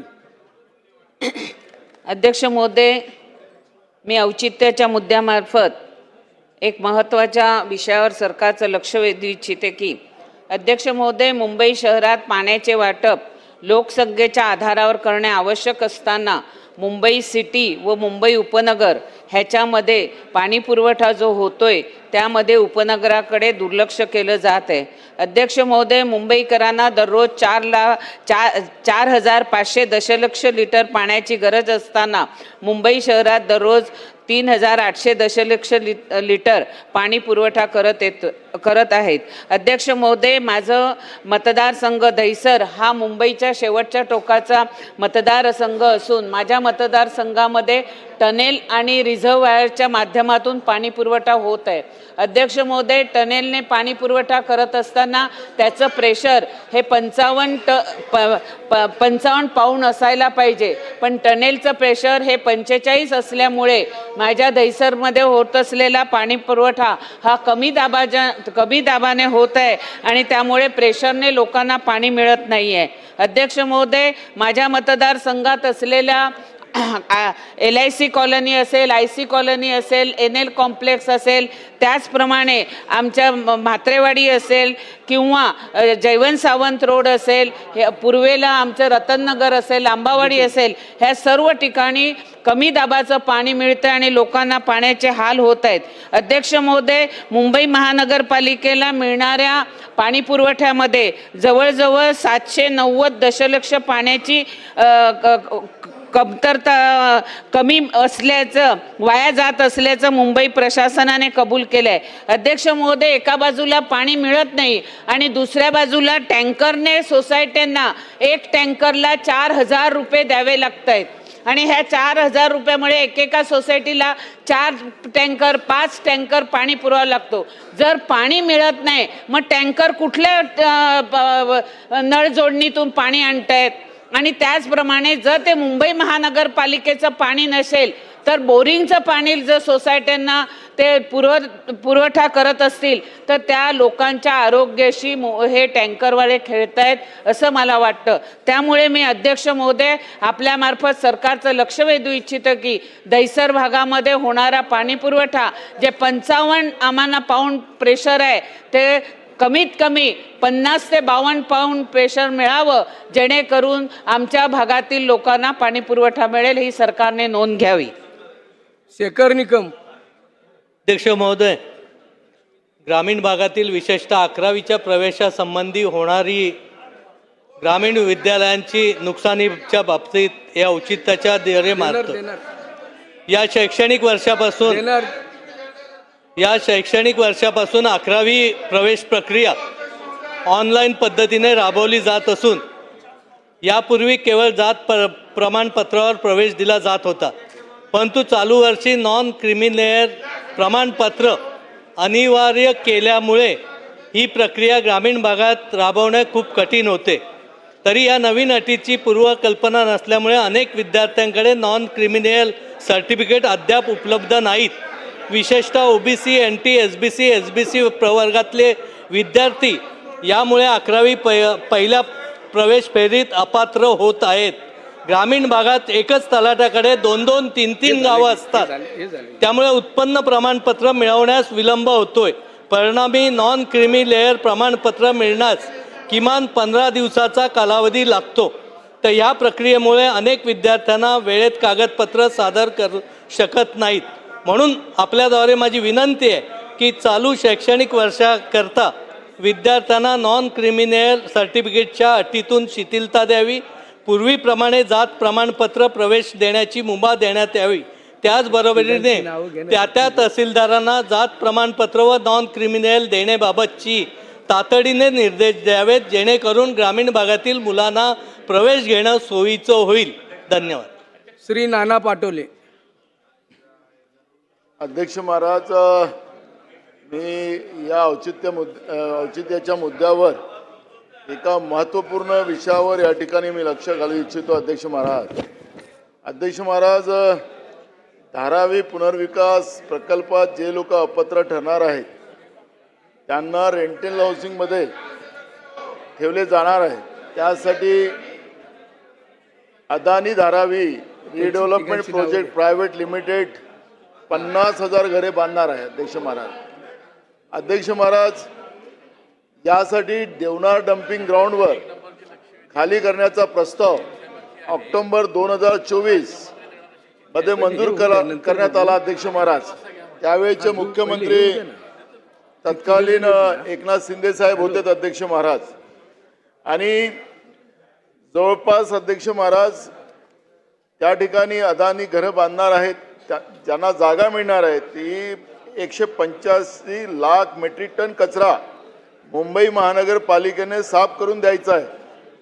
त्यासाठी 2,368 कोटी रुपये महापालिकेने खर्च करायचे आहेत. अध्यक्ष महाराज, घनकचरा व्यवस्थापनातील आतापर्यंतचे सर्वात मोठे टेंडर या 3 वर्षासाठी हे टेंडर काढण्यात आले. अध्यक्ष महाराज, 23,000 मेट्रिक टन कचरा रोज उचलायचा आहे. हा खर्च महापालिका करणार आहे. अध्यक्ष महाराज, महापालिका खरडून काढण्याचा हा उद्योग आहे.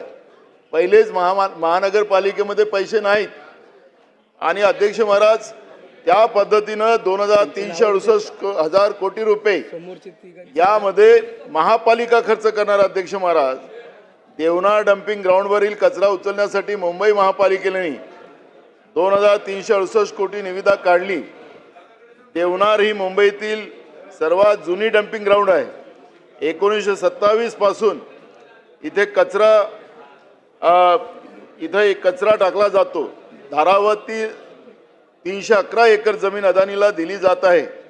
जिथे जे लोक अपात्र ठरणार आहेत त्यासाठी रेंटल हाऊसिंग प्रकल्प राबवला जाणार आहे. मात्र त्यासाठीची 2,368 कोटीची आर्थिक भर महापालिकेवर टाकली गेलेली आहे. 185 लाख मेट्रिक टन कचऱ्याची विल्हेवाट लावण्यासाठी 3 वर्षासाठी निविदा काढली गेली आहे. ते आतापर्यंत ही सर्वात मोठी निविदा मानली जाते. अध्यक्ष महाराज, ऑक्टोबर 2024 मध्ये मंत्रिमंडळ बैठकीत या प्रकल्पाला मान्यता दिली गेली देवनारमध्ये त्यासाठी 6 भाग करण्यात आले. देवनार येथून रोज 23,000 मेट्रिक टन कचरा उचलायचा आहे. त्यासाठी मुंबई महापालिका 2,368 खर्च करत आहे. घरे अदानी बांधणार, मात्र त्यांना जागा महापालिकेने रिकामी करून द्यायची आहे. हा नवा एक या टॅक्स मुंबईतील करदात्यावर लादला जाणार आहे. अध्यक्ष महाराज याच्यामध्ये अजून एक विशेष असा आहे की अध्यक्ष महाराज हा कचरा उचलण्याचं एक मोठ्या प्रमाणात एक मोठं त्याच्यामध्ये स्पर्धा सुरू झालेली आहे. अध्यक्ष महाराज यामध्ये रामके आणि सुमित या कंपन्यांना टेंडरातून बाहेर काढला. अध्यक्ष महाराज हे टेंडरही एक गँगच घेणार. अध्यक्ष महाराज कचऱ्यामध्ये सुद्धा या पद्धतीनं राज्य सरकार आणि महानगरपालिका कचरा पण खायला निघाला असेल. अध्यक्ष महाराज आणि या ठिकाणी अध्यक्ष महाराज धारावी पुनर्विकास जो मोठा प्रकल्प ज्याचं एक दिव्य स्वप्न दाखवलं जात आहे. पहिले तर आपण समुद्रातली जागा देणार होतो अध्यक्ष महाराज त्यांना, आता त्यांना तिकडे देवनारमध्ये नेलं आणि त्याच्यामध्ये अध्यक्ष महाराज 2,368 कोटी रुपये याच्यामध्ये खर्च केले जाणार आहे. अध्यक्ष महाराज काय मुंबईकरांचं आणि राज्याच्या जनतेच्या पैशाची लूट या सरकारने लावली. अध्यक्ष महाराज माननीय मुख्यमंत्री सभागृहात बसलेले आहेत. अध्यक्ष महाराज काय त्रास आहे का तुम्हाला? अध्यक्ष महाराज मुख्यमंत्री बसलेले आहेत अध्यक्ष महाराज सभागृहामध्ये आणि हा एक गंभीर प्रश्न. अध्यक्ष महाराज महाराष्ट्रामध्ये रोज ज्याच्यामध्ये सुप्रीम कोर्टाने स्वतः एका प्रकरणामध्ये जवळ 3,000 कोटी रुपयाचं त्याच्या पलीकडचं त्याला शिक्कामोर्तब केलं की राज्य सरकार भ्रष्टाचार करताना त्या ठिकाणी सापडलं. अध्यक्ष महाराज काय याच्यामध्ये त्या पद्धतीचं आहे. मुख्यमंत्री आणि एकनाथ शिंदे साहेब उपमुख्यमंत्री यांच्यामधला हा गँगवॉर आहे. अध्यक्ष महाराज आणि म्हणून माननीय मुख्यमंत्री काय पोटात दुखत आहे? हो पोटात दुखत आहे का? हो सागर मुंबईकर थांबा, आता ऐकायची क्षमता ठेवा. नाना भाऊ मुंबईकर थांबा आता. अध्यक्ष महाराज या प्रकरणामध्ये हा जो गँगवॉर या मंत्रिमंडळात चाललेला आहे, हा गँगवॉर जो मंत्रिमंडळात चाललेला आहे हा मंत्रिमंडळातला गँगवॉर आहे का अध्यक्ष महाराज? आणि म्हणून या गँगवॉरच्या बद्दलचा खुलासा मान्य मुख्यमंत्र्यांनी या ठिकाणी करावा ही मागणी आपल्या माध्यमातून या ठिकाणी करतो. दुसरा अमोल खताळ अध्यक्ष महोदय धन्यवाद. औचित्याच्या अमोल खताळ अध्यक्ष महोदय धन्यवाद. औचित्याच्या मुद्द्यावर मी आपल्या माध्यमातून सरकारचं लक्ष केंद्रित करू इच्छितो. अहिल्यानगर स्थित संगमनेर तालुक्यात दुधाळ जनावरांची संख्या 1,80,000, शेळी मेंढी संख्या 2 लाखाच्या आसपास असून कोंबड्यांची संख्या 4.5 लाख आहे. माझ्या मतदारसंघामध्ये 24 पशुवैद्यकीय दवाखाने आज रोजी कार्यरत आहे. परंतु संगमनेर तालुका दूध उत्पादनात राज्यात अग्रेसर असून दुधाळ जनावरांची संख्या थोडक्यातच अध्यक्ष महोदय दुधाळ जनावरांची संख्या मोठ्या प्रमाणात वाढली असल्याने 58 पशुवैद्यकीय दवाखान्याची गरज असून सध्या फक्त 24 दवाखाने कार्यरत आहे. त्यामुळे पशुपालकांना सेवा मिळवण्यात अडचण निर्माण होऊन खाजगी सेवा घ्याव्या लागतात. त्यापोटी अधिकचा पैसा खर्च करावा लागतो. आज रोजी दूध व्यवसाय अडचणीत असल्यामुळं शेतकऱ्यांना सुद्धा तो परवडत नाही. त्यामुळं माझी आपल्याला विनंती आहे का माझ्या मतदारसंघामध्ये 34 पशुवैद्यकीय दवाखान्यांची निर्मिती व्हावी, जेणेकरून शेतकऱ्यांना कमी दरात सुविधा मिळून त्यांचा उत्पन्न खर्च कमी होईल. तरी आपण पशुसंवर्धन मंत्री महोदयांना आपल्या माध्यमातून पुन्हा विनंती करतो 34 पशुवैद्यकीय दवाखान्यास मान्यता द्यावी. धन्यवाद. मुर्जी पटेल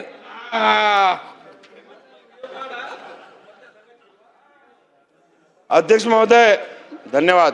अध्यक्ष महोदय मी अंधेरी पूर्व हा भागातून येतो. अध्यक्ष महोदय माझ्या प्रभागात वाहतूक कोंडी मोठ्या प्रमाणात होत असल्यामुळे 2 रुग्ण हा ॲम्ब्युलन्स मध्येच वारलेला आहे. अध्यक्ष महोदय आपल्या माध्यमातून मुख्यमंत्री महोदय इथे बसले आहेत, त्यांना विनंती करतो अध्यक्ष महोदय की वाहतूक विभागात आम्ही जेव्हा गेलो तो आमच्याकडे एकच उत्तर देतात ते लोक की आमच्याकडे संख्याबळ कमी आहे. अध्यक्ष महोदय माझ्या विभागात वसंत ओशिस म्हणून एक सोसायटी आहे, 2200 घर आहे. अध्यक्ष महोदय सोसायटीच्या बाहेर लोक निघू शकत नाही. अनऑथराईज पार्किंग दोघे बाजूनी, अनऑथराईज गॅरेज, आज सगळं आता सध्या तिथे परिस्थिती आहे. अध्यक्ष महोदय, आपल्या माध्यमातून मुख्यमंत्री महोदयांना विनंती करतो की वाहतूक विभागात संख्याबळ वाढवावं आणि लोकांना न्याय द्यावा, वाहतूक कोंडी टाळावी. अध्यक्ष महोदय, धन्यवाद. जय हिंद, जय महाराष्ट्र. दिलीप बनकर.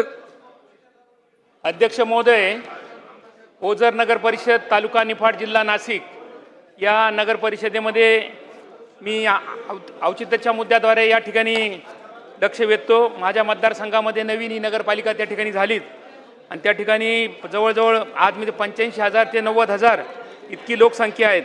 या गावासाठी यापूर्वी राबवण्यात आलेली पाणीपुरवठा योजना ही कालबाह्य झालेली असून शहरातील वाढती लोकसंख्या व शहराचे विस्तारीकरण यामुळे शहरातील नागरिकांना पिण्याच्या पाण्याच्या तीव्र टंचाईचा सामना त्या ठिकाणी करावा लागत आहे.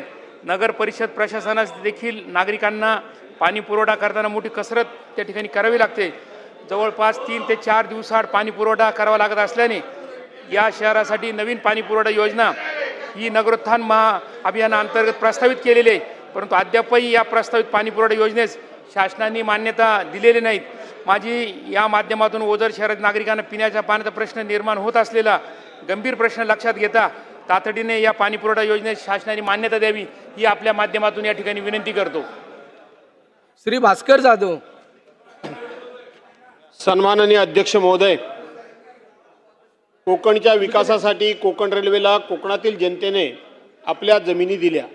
मुंबई आणि मंगळूर बंदरांना जोडणारा महत्त्वाचा मार्ग रेल्वेला मिळाला, परंतु 30 वर्षे झाली तरी कोकणातील चाकरमान्यांना प्रवास करताना प्रचंड हालअपेष्टा सहन कराव्या लागत आहेत. कोकणातील चाकरमानी दरवर्षी न चुकता गणपती, होळी, लग्न समारंभ वगैरे अशा सणांना न चुकता गावी जात असतो. पूर्वी गावी जाण्यासाठी लालपरी म्हणजेच एसटी हेच एकमेव माध्यम होते, साधन होते. परंतु कोकण रेल्वे सुरू झाली आणि चाकरमान्यांच्या लांब पल्ल्याचा प्रवास वाचला, पैसे वाचले आणि वेळही वाचला. कोकणासाठी कोकण रेल्वे फायद्याची ठरेल असं वाटत असतानाच चाकरमान्यांचे होणारे हाल काही संपलेले नाहीत. सणावाराला गावी जाण्यासाठी 2-2, 3-3 महिने आधी तिकीट काढून सुद्धा ते कन्फर्म होत नाही. तिकीट या ठिकाणी बुकिंग जाहीर झाल्यानंतर अवघ्या 2 मिनिटामध्ये बुकिंग संपून जातं. त्यामुळं कधी उभ्याने तर कधी 2 डब्यांच्या मध्ये शौचालयाच्या बाजूला दाटीवाटीने बसून त्यांना प्रवास करावा लागतो. अशा प्रकारचं रोजचं विदारक दृश्य पाहून कोकण रेल्वे नेमकी कुणासाठी आहे असा प्रश्न आम्हाला पडतो. असे असताना कोकणातील सर्वसामान्य जनतेला आर्थिकदृष्ट्या परवडणारी दादर रत्नागिरी पॅसेंजर गाडी जी सुरू होती ती देखील बंद करण्यात आली. मुंबई शहर आणि उपनगरातील कोकणवासियांचा मुंबई रत्नागिरीचा प्रवास सुखकर व्हावा यासाठी दादर रत्नागिरी पॅसेंजर सेवा चालवण्यात येत होती, मात्र ती गाडी आता बंद आहे. नंतर ही गाडी मार्गाची क्षमता नसल्याचे आणि वक्तशीरपणाचे कारण देत सप्टेंबर 2021 पासून दादरऐवजी दिव्यावरून सोडण्यात येत होती. परंतु अध्यक्ष महोदय, ती गाडी सुद्धा आता बंद करण्यात आली आहे. आणि म्हणून आश्चर्याची गोष्ट म्हणजे मार्गाची क्षमता आणि वक्तशीरपणाचं कारण देत गाडी तीही बंद करण्यात आली. वेळेत मध्य रेल्वे दादर गोरखपूर आणि दादर बलिया उत्तर प्रदेशमध्ये जाणाऱ्या गाड्या सुरू राहण्याकरता म्हणून या 2 महत्त्वाच्या कोकणवासियांना प्रवास करण्यासाठी सोयीची असलेल्या गाड्या बंद करण्यात आल्या. आणि म्हणून मध्य रेल्वेने कोकणातील जनता आणि पक्ष प्रवाशांची अक्षरशः चेष्टा केली आहे. त्यांच्या जीव घेण्यात त्यांचा असा त्यांना त्रास होतोय. कोकण रेल्वेला सर्वाधिक जमीन महाराष्ट्रानं दिली, परंतु कोकण रेल्वेचा फायदा कोकणाला किंबहुना महाराष्ट्राला कमी आणि दक्षिणेकडील राज्यांनाच अधिक होत आहे. दादर रत्नागिरी पॅसेंजरसह केवळ कोकणासाठी नवीन गाड्या सुरू करून हा कोकणातल्या चाकरमान्यांचा जो गेले कित्येक वर्षांचा हा जो त्रास होतोय तो त्रास येणारा गणपती सण देखील लवकरच आलेला आहे आणि म्हणून त्याच्याकरताही सुरू कराव्या आणि सातत्याने या गाड्या सुरू कराव्या अशी ह्या औचित्याच्या मुद्द्याद्वारे अध्यक्ष महोदय मी आपल्याकडे मागणी करत आहे. श्रीमती मंदा म्हात्रे. मंदा म्हात्रे. श्रीमती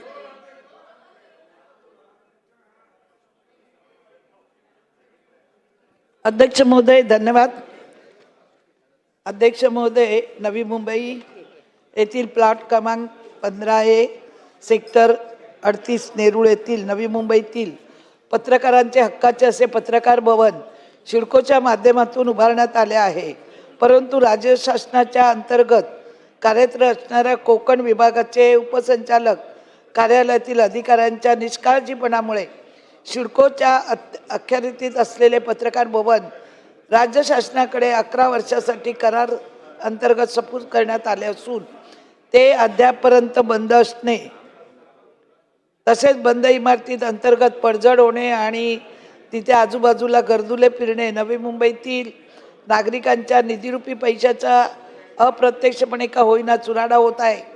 पत्रकार भवन इमारतीचा सिडकोचा कोणत्याही प्रकारचा अधिकार नसल्याने नवी मुंबईतील पत्रकार, वृत्तपत्र संपादक, फोटो जर्नलिस्ट, व्हिडिओ जर्नलिस्ट तसेच ऑनलाईन डिजिटल मीडियाचे प्रतिनिधी इत्यादींना संभाव्य सेवा सुविधापासून वंचित राहावे लागत असणे, त्यामुळे नवी मुंबईतील पत्रकार बांधवांना प्लॉट क्रमांक 15A सेक्टर 38 नरूळ येथील नवी मुंबईतील पत्रकारांचे हक्काचे असे पत्रकार भवन कार्यान्वित करून पत्रकारांना दिलासा देण्याची आवश्यकता असून सदर बाबीकडे शासनाने दखल घ्यावी. याकरता मी औचित्याच्या मुद्द्याद्वारे ही बाब शासनाच्या निदर्शनास आणत आहे.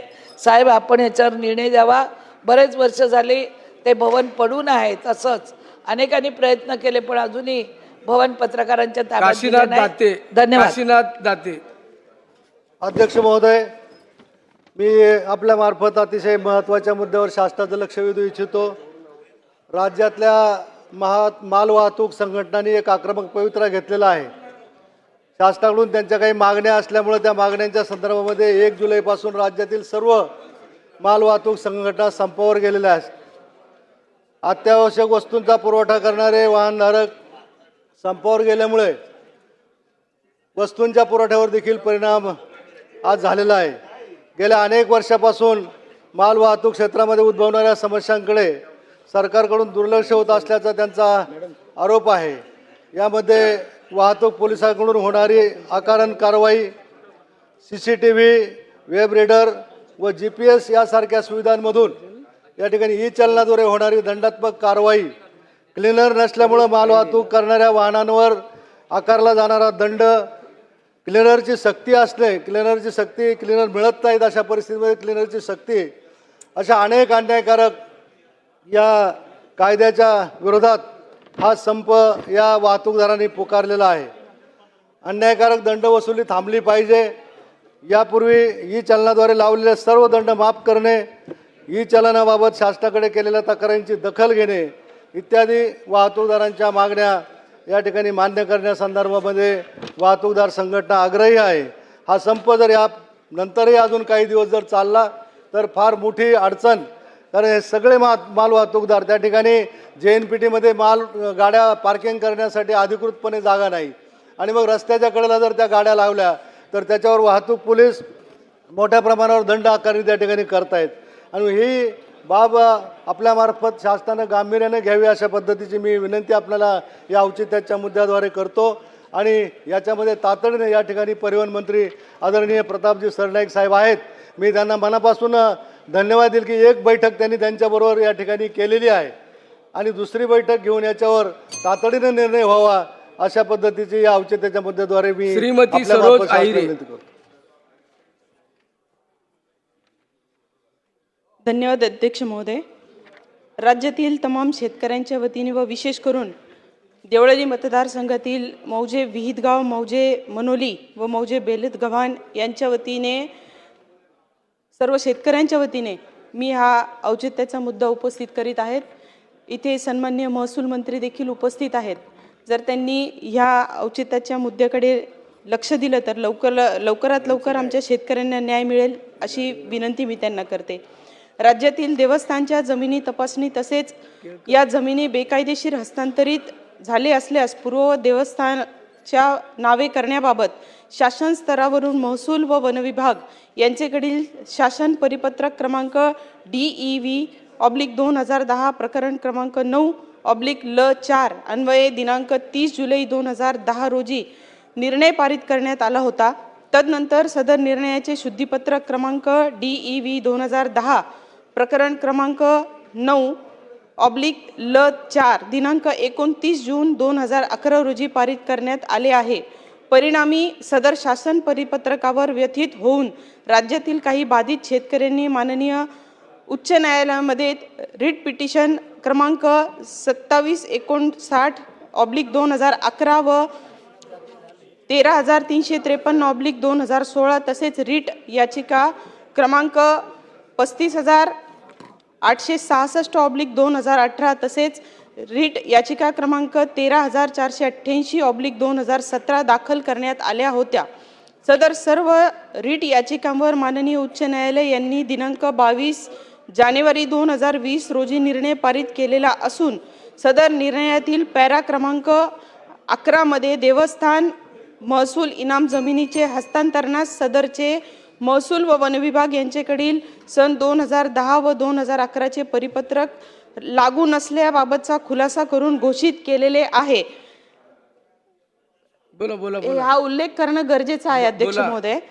त्यानुसार महसूल व वन विभाग यांच्याकडील परिपत्रक क्रमांक जमीन 2024 प्रकरण क्रमांक 52 ग1 अन्वय दिनांक 12 मार्च 2024 रोजी निर्णय पारित करून सर्व विभागांना महसूल व वन विभाग यांचे सन 2010 परिपत्रक बाबत अनुसरण कारवाईचे निर्देश दिले आहेत. म्हणजेच सदर महसूल इनाम देवस्थान जमिनी म्हणजेच ग्रँट ऑफ रेव्हेन्यू प्रकारच्या देवस्थान जमिनीचे हस्तांतरण माननीय उच्च न्यायालयाने विधिग्राह्य ठरविलेले आहे.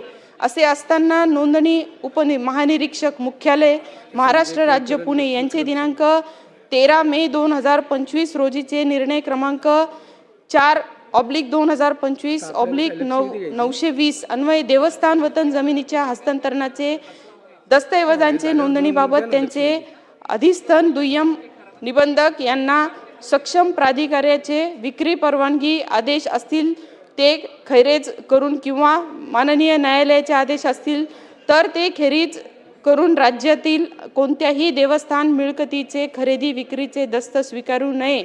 असे दस्त स्वीकारले तर त्याबाबतची सर्वस्वी जबाबदारी संबंधित दुय्यम निबंधकाची राहील असे आदेश केले आहे. याबाबत माझ्या देवळाली मतदारसंघातील मौजे विहिदगाव मनोली व बेलदगव्हाण तालुका जिल्हा नाशिक येथील गावचे शेतकऱ्यांचे शेतजमिनी या महसूल देवस्थान इनाम म्हणजेच रेव्हेन्यू ग्रँट अशा घोषित असताना त्याबाबतचे दस्तऐवज नोंदणी कार्यवाही होत नसल्याबाबत तक्रारी अनेक शेतकऱ्यांनी केल्या आहेत.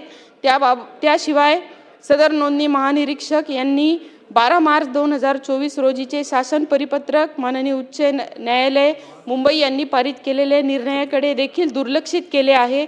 परिणामी दस्त नोंदणीत संभ्रम निर्माण झाला आहे. त्यामुळे माननीय उच्च न्यायालय यांनी पारित केलेल्या निर्णयानुसार महसूल व वन विभाग यांच्याकडील परिपत्रक क्रमांक 2024 अन्वय दिनांक 12 मार्च 2024 चे अवलोकन करून नोंदणी उपमहानिरीक्षक पुणे यांचे 13 मे 2025 रोजीचा निर्णय देवस्थान वतन हस्तांतरणाचे दस्तऐवजांच्या नोंदणीबाबतचे पत्राचे शुद्धीपत्रक करून महसूल देवस्थान इनाम जमिनीचे म्हणजेच रेव्हेन्यू ग्रँट देवस्थान इनाम जमिनीचे दस्त नोंदणी कामी पूर्ववत करण्याचे आदेश व्हावेत अशी मागणी मी औचित्याच्या मुद्द्याच्या द्वारे शासनास करीत आहे. धन्यवाद.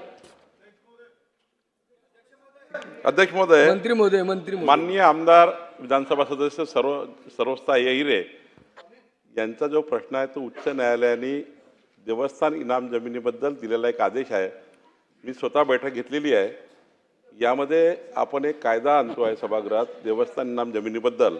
त्यामध्ये थोडासा एक कन्फ्युजन तयार झालेला आहे, पण निश्चित हा प्रश्न त्यांचा महत्त्वाचा आहे. त्याच्यामध्ये देवस्थान इनाम जमिनीबद्दलचा एक कायदा आपण आणतो आहे. तत्पूर्वी उच्च न्यायालयाचा जो आदेश आहे त्या न्यायालयाच्या आदेशाप्रमाणे काय करता येईल याबद्दलचा निर्णय शासन करणार आहे. एक दोन संजय केळकर. अध्यक्ष महोदय, पुण्यश्लोक अहिल्यादेवी होळकरांचं त्रिशताब्दी वर्ष आहे आणि मी शासनाचं महायुती सरकारचं अभिनंदन करेन की त्यांनी त्यांच्या जन्मगावी भरीव निधी असा देऊन भव्य स्मारक उभारण्याचा निर्णय केलेला आहे. अनेक असे चांगले निर्णय केलेले अध्यक्ष महोदय. तथापि माझ्याकडे काही संस्थांनी निवेदनं दिलेली आहेत अध्यक्ष महोदय की या त्रिशताब्दी वर्षाच्या निमित्ताने अहिल्यादेवींनी उत्तरेपासून दक्षिणेपर्यंत काशी विश्वनाथपासून रामेश्वरपर्यंत अनेक प्रकारची भरीव असं काम त्यांच्या काळामध्ये देव देश धर्म यासाठी केलेलं आहे आणि त्यामुळे अनेक ऐतिहासिक धार्मिक वास्तू आजही ज्या दुरावस्थेत आहेत अध्यक्ष महोदय त्यांना जतन करणं देखील गरजेचं आहे. अध्यक्ष महोदय, जेजुरीचा होळकरवाडा असेल, पंढरपूरचं अन्नछत्र असेल, नाशिक येथील अहिल्याराम मंदिर, बारव, पुणे खडकी पिंपळगाव येथील होळकर ब्रिज, होळकर छत्री, लोणार, वेरूळ, नगर, जालना, कसारा घाट या ठिकाणचं अनुक्रमे अन्नछत्र, घाट, किल्ले, वाडे आणि विहिरी या संबंधामध्ये ज्या वास्तू दुरावस्थेमध्ये आहेत त्याचं देखील या निमित्ताने शासनाने त्याची दुरुस्ती करावी आणि पुन्हा एकदा त्या वास्तूला जो आहे तो भव्य दिव्य असं स्वरूप द्यावं अशा प्रकारची मी आपल्या माध्यमातून शासनाला विनंती करतो. विक्रम सिंग पंडित, विजय सिंग पंडित. शालेय पोषण आहार कामगारांचा म्हणजे स्वयंपाकी व मदतनीस यांच्या मानधन वाढ करण्याबाबत या महत्त्वाच्या व निकडीच्या बाबीवर औचित्याचा मुद्दा अध्यक्ष महोदय या ठिकाणी मी उपस्थित करत आहे. दिनांक 5 जुलै 2024च्या मंत्रिमंडळाच्या बैठकीत शालेय पोषण आहार कामगारांना 1000 रुपये महिना वेतन वाढ करण्याचा निर्णय झाला असून त्याची अंमलबजावणी अद्यापपर्यंत झालेली नाही. हे शालेय पोषण आहार कामगार बीड जिल्ह्यात 8500, त्यामध्ये गेवराई तालुक्यामध्ये 650 कामगार आहेत. हे मध्यान्ह भोजन बनवण्याचे काम करत असून या मध्यान्ह भोजन बनवण्याबरोबरच अध्यक्ष महोदय पाणी आणणे, शाळेचा परिसर स्वच्छ करणे, झाडांना पाणी घालणे, टॉयलेट बाथरूम साफ करणे, तांदूळ साफ करून शिजवणे, मुलांना रांगेत बसून जेवण देणे, जेवण केलेली ताटे धुणे इत्यादी सह अनेक प्रकारची कामे यांना करावी लागतात. त्यांचा त्यात वेळ सकाळी 9 ते दुपारी 3 वाजेपर्यंत म्हणजेच 6 तास कामात जातो. यामध्ये विधवा, परित्यक्ता, घटस्फोटित अशा गरजू महिला काम करतात अध्यक्ष महोदय. त्यांचा मोबदला म्हणून त्यांना 2500 रुपये प्रति महिना मानधन दिले जाते. त्याचा जर का रोज काढला तर ते 83 रुपये रोज अध्यक्ष महोदय होतो. ते पण वेळेवर दिले जात नाही. या 2500 रुपयामध्ये महिना जे काय आहे त्यांनी कसा भागवायचा हे आपल्याला विचार करण्याची वेळ त्या ठिकाणी आलेली आहे. त्यांचा उदरनिर्वाह या 2500 रुपयामध्ये होत नाही. तरी शालेय पोषण आहार कामगारांच्या म्हणजेच स्वयंपाकी व मदतनीस यांच्या मानधनामध्ये वाढीबाबत योग्य ती कारवाई करण्याची मागणी या औचित्याच्या मुद्द्याच्या द्वारे मी या ठिकाणी शासनाकडे करतो. शंकर मांडेकर. अध्यक्ष महोदय, पुणे जिल्ह्यातील हिंजवडी IT पार्क हे महाराष्ट्रातील सर्वात मोठं IT केंद्र आहे. येथे हजारो IT कंपन्या आणि लाखो तरुणी कामासाठी ये जा करत असतात. परंतु गेले अनेक वर्ष आपण पाहताय, कारण की आपण त्याच भागातील शेजारच्या विधानसभेचे नेतृत्व करता आणि त्यामुळे त्या ट्रॅफिकची खूप मोठ्या प्रमाणात समस्या तयार झालेली आहे. त्यामुळे लोकांच्या जीवनामध्ये दैनंदिन अडथळा ठरत आहे. सकाळी 8 ते सकाळी 11 आणि संध्याकाळी 5 ते रात्री 9 या काळात एवढी ट्रॅफिक असते की 1 किलोमीटरचा रस्ता क्रॉस करण्यासाठी 3-3 तास त्या ठिकाणी जातात. याची प्रमुख कारणे आहेत अरुंद रस्ते आणि ट्रॅफिकची समस्या खरे कारण आहे त्याचं खराब रस्ते. आणि हे रस्ते चांगल्या पद्धतीने डेव्हलप झाले तर खऱ्या अर्थाने या भागातील समस्या सुटणार आहे. आणि हे जर समस्येवर वेळीच आपण उपाय शोधला नाही तर या भागातल्या अनेक IT कंपन्या आहेत ह्या बाहेर जाण्याच्या मार्गावर आहेत आणि आपल्या अनेक तरुणांना नोकरीपासून वंचित राहावं लागणार आहे. तेव्हा आपणास विनंती आहे, आपण त्या भागातील तुम्हाला सखोल माहिती आहे, आपण यामध्ये लक्ष घालून जास्तीत जास्त सुविधा या भागात कशा देता येतील, त्या भागातले मेट्रोची कामं आहेत ती कशी जलद गतीने पूर्ण होतील आणि त्या दृष्टीने आपण लक्ष द्यावे अशा आपणास विनंती करतो. आनंद तिडके. धन्यवाद अध्यक्ष महोदय. खूप वेळानं का होईना परंतु संधी दिली त्याबद्दल आपले मनापासून आभार. अध्यक्ष महोदय, एक अतिशय वेगळ्या मुद्द्यावरती मी बोलण्यासाठी उभा आहे. औचित्याच्या मुद्द्यावरती बोलण्यासाठी तुम्ही मला संधी दिली त्याबद्दल तुमचं मनापासून आभार व्यक्त करतो. महाराष्ट्रातील हजारो युवक गेल्या काही महिन्यापासून पोलीस भरती, शिपाई भरतीसाठी वाट पाहत आहेत. कोविड-19 महामारी आणि त्यानंतर विविध कारणामुळे भरती प्रक्रियांना विलंब झाला आहे. या कालावधीत अनेक उमेदवार वयोमर्यादेच्या अटीमुळे अपात्र ठरवण्याच्या स्थितीत आले आहेत. या पार्श्वभूमीवर राज्य सरकारने सामाजिक न्याय आणि उमेदवाराच्या भविष्यासाठी न्याय देण्याच्या उद्दिष्टातून वयोमर्यादा सवलत घ्यावी आणि त्या संदर्भात तात्काळ शासनाने GR काढावा अशी सर्वसामान्य तरुणांची मागणी या ठिकाणी मी सभागृहाच्या समोर या ठिकाणी आपल्या माध्यमातून सरकारला करत आहे. कारण तर या माध्यमातून बरेचसे तरुण वयोमर्यादाच्या कारणामुळे भरती प्रक्रियेतून लांब या ठिकाणी राहिले आहेत. अध्यक्ष महोदय, आपल्यामार्फत शासनाला मी विनंती करतो की मुख्यमंत्री महोदयांनी या संदर्भात त्यांना न्याय देण्याचा GR लवकरात लवकर या ठिकाणी काढण्यात यावा ही नम्र विनंती. डॉक्टर किरण लामटे. माझ्या अकोले मतदारसंघामध्ये सध्या भात शेतीची वाट लागलेली आहे आणि तिथं रोपं 15 मे पासून पावसाळा सुरू झाला.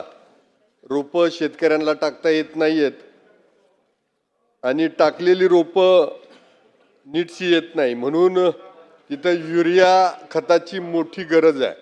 आणि मग मका पेरणी झालेली आहे, भात पेरणी झाली आहे, त्याच्यासाठी युरिया खताची उपलब्धता मतदारसंघामध्ये व्हावी. आता सध्या युरिया खताचा मोठा तुटवडा आहे.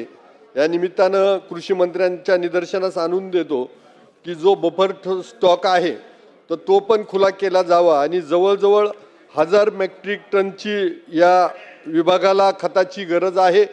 आणि खत विक्री करताना खत विक्रेत्यांनी त्याला लिंकिंग करू नये, दुसरा काही जो बाय प्रॉडक्ट आहे तो घ्यायला लावू नये. या संदर्भात मी कृषी मंत्र्यांना हे निवेदन करतो, त्यांच्या निदर्शनास आणून देतो. खताचा तुटवडा लवकर दूर व्हावा ही अपेक्षा व्यक्त करतो. धन्यवाद. बाबाजी काळे. अध्यक्ष महोदय, मी आपल्या माध्यमातून सभागृहाच्या निदर्शनास आणून देण्यासाठी उभा आहे. तातडीच्या महत्त्वाच्या बाबीकडे लक्ष वेधले पाहिजे म्हणून अलीकडेच त्र्यंबकेश्वरला सरकारने अ वर्गाचे पर्यटन स्थळ म्हणून घोषित केले आहे. त्याबाबत मी सरकारचं अभिनंदन करतो. मात्र यासोबत देशातील 12 ज्योतिर्लिंगापैकी एक म्हणजे पुणे जिल्ह्यातील माझ्या मतदारसंघातील बोरगिरी तालुका खेड येथील श्री क्षेत्र भीमाशंकर ज्योतिर्लिंगाचे ऐतिहासिक आणि सांस्कृतिक महत्त्व लक्षात घेता मी सरकारला विनंती करतो की भीमाशंकरलाही अ दर्जा पर्यटन स्थळ देण्याची मागणी करतो. यामुळे या भागात पायाभूत सुविधांचा विकास, आदिवासींना रोजगार, शाश्वत पर्यटनाला चालना आणि या स्थळाचे संवर्धन शक्य होईल. मी सरकारला या संदर्भात त्वरित कार्यवाही करण्याची आणि प्रसाद योजनेअंतर्गत केंद्र सरकारला प्रस्ताव सादर करण्याची विनंती करतो, जेणेकरून खांडस ते भीमाशंकर रोपवेसह अन्य धोरणात्मक कामे मार्गी लागू शकतात. भीमाशंकर एक प्रमुख तीर्थक्षेत्र म्हणून महत्त्व आणि पर्यटनाद्वारे आर्थिक विकासाची त्याची क्षमता लक्षात घेता विचार करणं आवश्यक आहे. सध्या क दर्जा आहे, अ दर्जा देण्यात यावा ही पर्यटन मंत्र्यांना या प्रकरणात लक्ष देण्याची आणि सरकारच्या हेतूबद्दल निवेदन देण्याची विनंती करतो. तसेच खेड तालुक्यातील इतरही धार्मिक स्थळांना शिवलिंगाला निधी मिळण्यासाठी आणि पर्यटनामध्ये सुशोभीकरणासाठी सहभागी करण्यासाठी विनंती करतो. त्यामध्ये पश्चिम भागातील शिंगीचा डोंगर, गुंडाळवाडी बीबी जवळील बुरशेवाडी जवळील शंभू महादेव मंदिर, वाडाजवळील गडदूदेवी आणि आनंदी आई मंदिर परिसर, बोशे येथील तुकाई मंदिर, आंबेगाव आणि खेडच्या शिवेवर आमच्या पाडळी काळेचीवाडी गावातील सौरंग्या दत्त मंदिर, साबळेवाडी बौळ परिसरातील अंबिका मंदिर, चास टोकीवाडी पंचवटी जवळील पंचवटी सुशोभीकरण करण्यास शासनास विनंती करतो. त्याचबरोबर शिरोली जवळील अंबिका मंदिर अशी वेगवेगळ्या ठिकाणी पर्यटनातून निधी मिळावा अशी अपेक्षा व्यक्त करतो. थांबतो. रामकृष्ण हरी. मंत्री महोदय निवेदन सादर करतात. माननीय अध्यक्ष महोदय, विधानसभा नियम 27 अन्वये मी सभागृहाला एक निवेदन करतो आहे. 47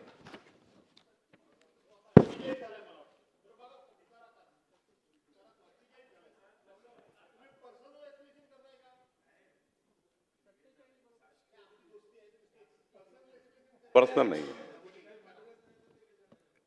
सभापती अध्यक्ष महोदय, वाळू रेतीची वाहतूक वैध परवाना देऊन 24 तास करण्याबाबतचे निवेदन आहे. अध्यक्ष महोदय, वाळूचे उत्खनन सकाळी 6 ते सायंकाळी 6 या कालावधीत करता येतं. तसेच या कालावधीत सायंकाळी 6 वाजेपर्यंत जो वैध वाहतूक परवाना ETP तयार झाली त्याच वाहनाला सायंकाळी 6 नंतर वाळूची त्या ठिकाणी वाहतूक करता येतं. वाळू व्यतिरिक्त इतर गौण खनिज यांना 24 तास वाहतूक करता येतं. इतर गौण खनिजांना काही शहरामध्ये दिवसा वाहनांच्या रहदारीचे प्रमाण जास्त असल्याने वाळूच्या वाहतुकीस बंदी असतं. अनेक ठिकाणी विविध प्रकल्पाचे काम विहित मुदतीत पूर्ण करण्यासाठी वाळूची मागणी वाढलेली आहे. शिवाय सायंकाळी 6 नंतर वाळूच्या वाहतुकीवर निर्बंध असल्याने उपलब्ध वाहनाचा वाळू पुरवण्यासाठी योग्य वापर होत नाही. तसेच परराज्यातून राज्यामध्ये येणाऱ्या वाळूस 0 रॉयल्टी पास देऊन 24 तास वाहतूक करण्याची परवानगी आहे इतर राज्यातून. तथापि राज्यामधील वाळूच्या वाहतुकीस सायंकाळी 6 ते सकाळी 6 या कालावधीमध्ये बंदी असल्यामुळे राज्यामधील वाळूचा पुरेपूर वापर होत नाही.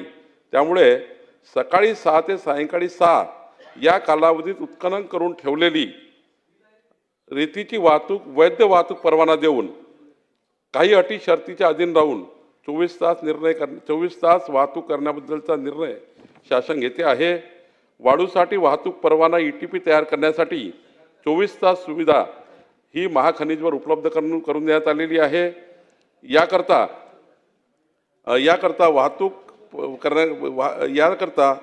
उत्खनन करून ठेवलेल्या वाळू रेती गटाचे स्वतंत्र जिओ फेन्सिंग करणे, CCTV बसवणे, वाळू वाहतूक करणाऱ्या वाहनांना GPS डिव्हाइस बसवणे इत्यादी बाबी शासन निर्णयात समाविष्ट करण्यात आला आहे.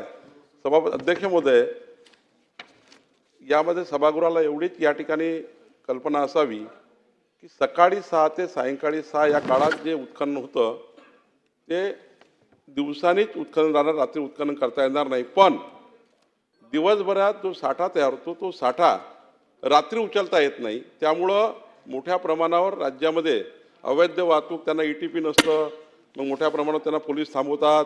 मोठ्या प्रमाणावर त्यांना ते वाहतूक करताना त्या ठिकाणी तहसीलदार ADO हे त्या ठिकाणी विचारतात की तुमचा वाहन परवाना 6 वाजताच्या आतमधला नाही आहे.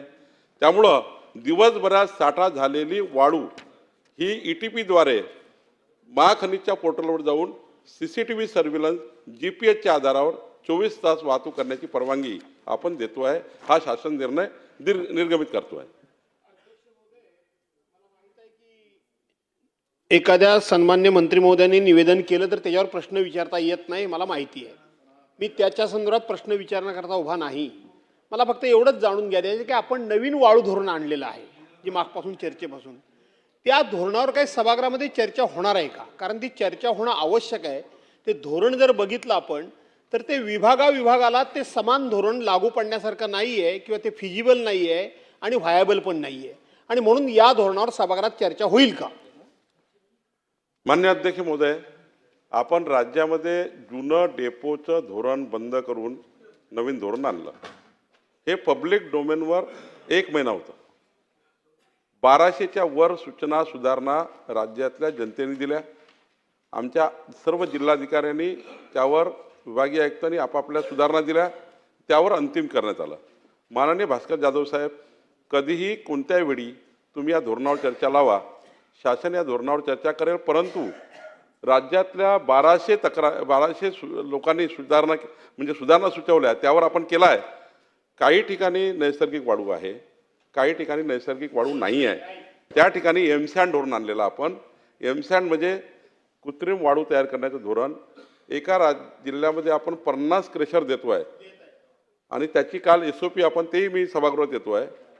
50 क्रेशर एका जिल्ह्यात 1,500 क्रेशर देतो आहे नुसतं एमसँड तयार करणे. आणि ही एमसँड 24 तास आपण करणार आहोत तयार. प्रत्येक 5 एकरचा जमीन आपण देणार आहोत. 5 एकर जमीन देऊन फर्स्ट कम फर्स्ट इंडस्ट्रीच्या डिपार्टमेंटच्या सर्व MSMEच्या सर्व सुविधा, MSMEचे सर्व त्यांना त्या ठिकाणी जेवढे काही त्यांना आपल्या सवलती आहे त्या सवलती देऊन 50 क्रेशर एका जिल्ह्यात देतो आहे. त्याचा उद्या परवा ॲडव्हर्टाइजमेंट निघत आहे.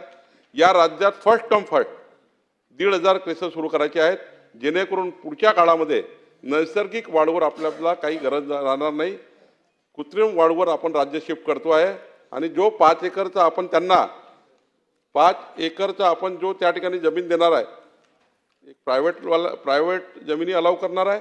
ज्यांच्या शेतामध्ये दगड आहे, ज्यांच्याकडे गव्हर्नमेंट लँड आहे त्यालाही अलाव करणार आहे. आणि जो 5 एकरचा पॉन्ड त्याचं डिझाईन असणार आहे, कसं एमसँड करायचं, तो जो त्या ठिकाणी तलाव तयार होईल तो जलसंधारण आपण देणार आहे. त्यामुळे एकीकडे पाणीसाठा होईल, दुसरीकडे वाळू तयार होईल, सर्व त्याच्यामध्ये जे वाळू धोरण आणलं आहे. त्यामुळं एमसँड धोरण बाकी जिल्ह्याकरता आणलेलं आहे. या राज्यात 1,500 क्रेशर्स पुढच्या 3 महिन्यात लावण्याचा राज्य शासनाचा उद्देश आहे. सुधीर भाऊ महाराज, सन्माननीय सदस्य जसं म्हणाले तसं निवेदनावर प्रश्न जरी विचारता येत नसले तर जेव्हा मंत्री महोदय हे उत्तम उत्तर देण्याचा प्रयत्न करत असतात तेव्हा प्रश्न विचारण्याची सभागृहाची परंपरा आहे. मी माननीय मंत्री महोदयांना फक्त एक स्पेसिफिक जास्तीची माहिती विचारू इच्छितो. माननीय मंत्री महोदयांनी घोषणा केली की घरकुल योजनेसाठी 5 ब्रॉस रेती आम्ही मोफत देऊ. मंत्री महोदयांकडे मी वारंवार पत्रव्यवहार करत होतो की NGTच्या नियमानुसार तुम्ही 10 जूनला घरकुलांची रेती देण्याचं काम बंद केलं. पण ज्या घाटावर NGTच्या पर्यावरणाचा म्हणजे एन्व्हायरमेंट क्लिअरन्सचा विषय उपस्थितच होत नव्हता तिथं मात्र घरकुलांना रेती द्यावी. माझ्या मतदारसंघात 27,000पेक्षा जास्त घरकुलांनी रेतीचे अर्ज केले, फक्त 500 घरकुलांनी रेती उचलू शकलेत. मला विनंती आहे की माननीय मंत्री महोदय हे बुलेट ट्रेनपेक्षा वेगाने काम करत असताना जेव्हा घरकुलाचा प्रश्न आला तेव्हा पॅसेंजरपेक्षा मंद गतीने निर्णय का होत आहे.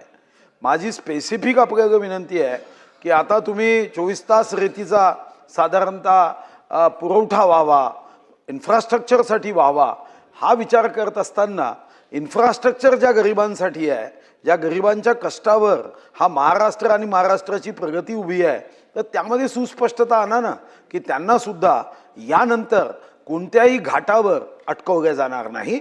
ज्यांचे ऑक्शन झाले त्या घाटावर तुम्ही 10% रेती देतो म्हणून सांगितलं, पण ज्यांनी ऑक्शन घेतले ते तर असे काही अडकवून बसले आहे की ते रेती द्यायला तयार नाही. म्हणून माझी विनंती आहे की घरकुलाला रेती देण्यासाठी कोणीही तिथं अडचण आणणार नाही. आणि अडचण आणली तर बावनकुळे साहेब तुम्ही त्याला आडवं केल्याशिवाय राहणार नाही. हे जरा आम्हाला थोडं घोषित केलं तर बरं वाटेल. कारण या संदर्भात मी तुमच्याकडे खूप पत्र दिलीत. अध्यक्ष महाराज, मान्य सुधीर भाऊंचं म्हणणं योग्य खरं आहे की NGTच्या नियमाप्रमाणे आपण सकाळी 6 ते सायंकाळी 6 इतकंच वेळ उत्खनन करू शकतो. पण आणि आता 10 जून नंतर राज्यामध्ये उत्खनन करता येत नाही. या ठिकाणी जो उपलब्ध साठा आपल्याजवळ आहे त्यामध्ये सुधीर भाऊ जे चंद्रपूरमध्ये पहिला निविदा झाल्या आहेत, चंद्रपूरमध्ये आता नवीन धोरणाप्रमाणे नानाभाऊ चंद्रपूरच जिल्हा असा आहे की पहिल्या नवीन धोरणाप्रमाणे निविदा झाल्या. 100 कोटी रुपये चंद्रपूरवरनं आपल्याला रॉयल्टी मिळाली. आत्ता जे आपण डेपो चालवायचो, पहिलं टेंडर झालं राज्याचं, जे आता भास्कर जाधव साहेब आपण राज्याला उलट डेपो धोरणामध्ये त्या डेपोवाल्यांना पैसे द्यायचे आहे राज्य सरकारच्या तिजोरीतनं. आता 100 कोटी एका जिल्ह्यातून मिळाले आपल्याला काल चंद्रपूरमधनं. सुधीर भाऊ, 10% वाढू हा घरकुलाकरता एकूण निविदेच्या राखीव आहे. आणि आपलं जे म्हणणं आहे उपलब्ध वाळू जिथे इथे असेल आणि जिथे आपल्याला वाळूच्या पर्यावरण याची गरज नाही, पर्यावरणाच्या त्या ठिकाणी लायसन्सची गरज नाही किंवा पर्यावरण त्याची परवानगी घ्यायची गरज नाही, अशा ठिकाणी घरकुलाला वाटप देण्याचा शासन निर्णय आहे. कुणीतरी गल्लत करतं आपल्या जिल्ह्यामध्ये. मी आजच आपल्या चंद्रपूर कलेक्टरशी बोलून आपल्या जिल्ह्यातले सर्व आणि महाराष्ट्रातल्या घरकुलांना 24 तास रेती मिळेल अशी व्यवस्था करू. जयंत पाटील. अध्यक्ष महोदय, महाराष्ट्र मी एक औचित्याचा किंवा पॉइंट ऑफ इन्फॉर्मेशन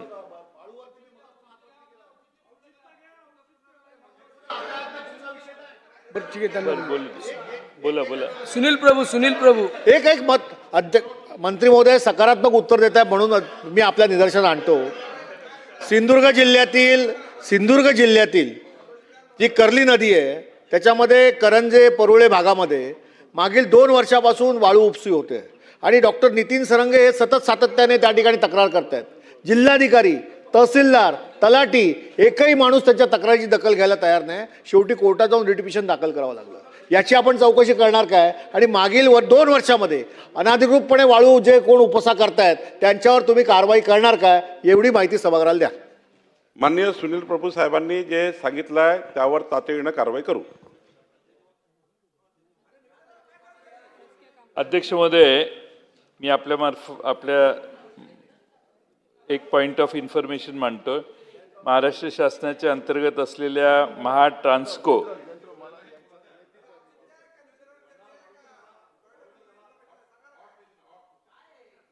अध्यक्ष महाराज रेतीचा मंत्री महोदय उत्तर देणार आहेत म्हणून ते वाळूवरच्या विषयी बोलणार आहेत. बस ना, बसा.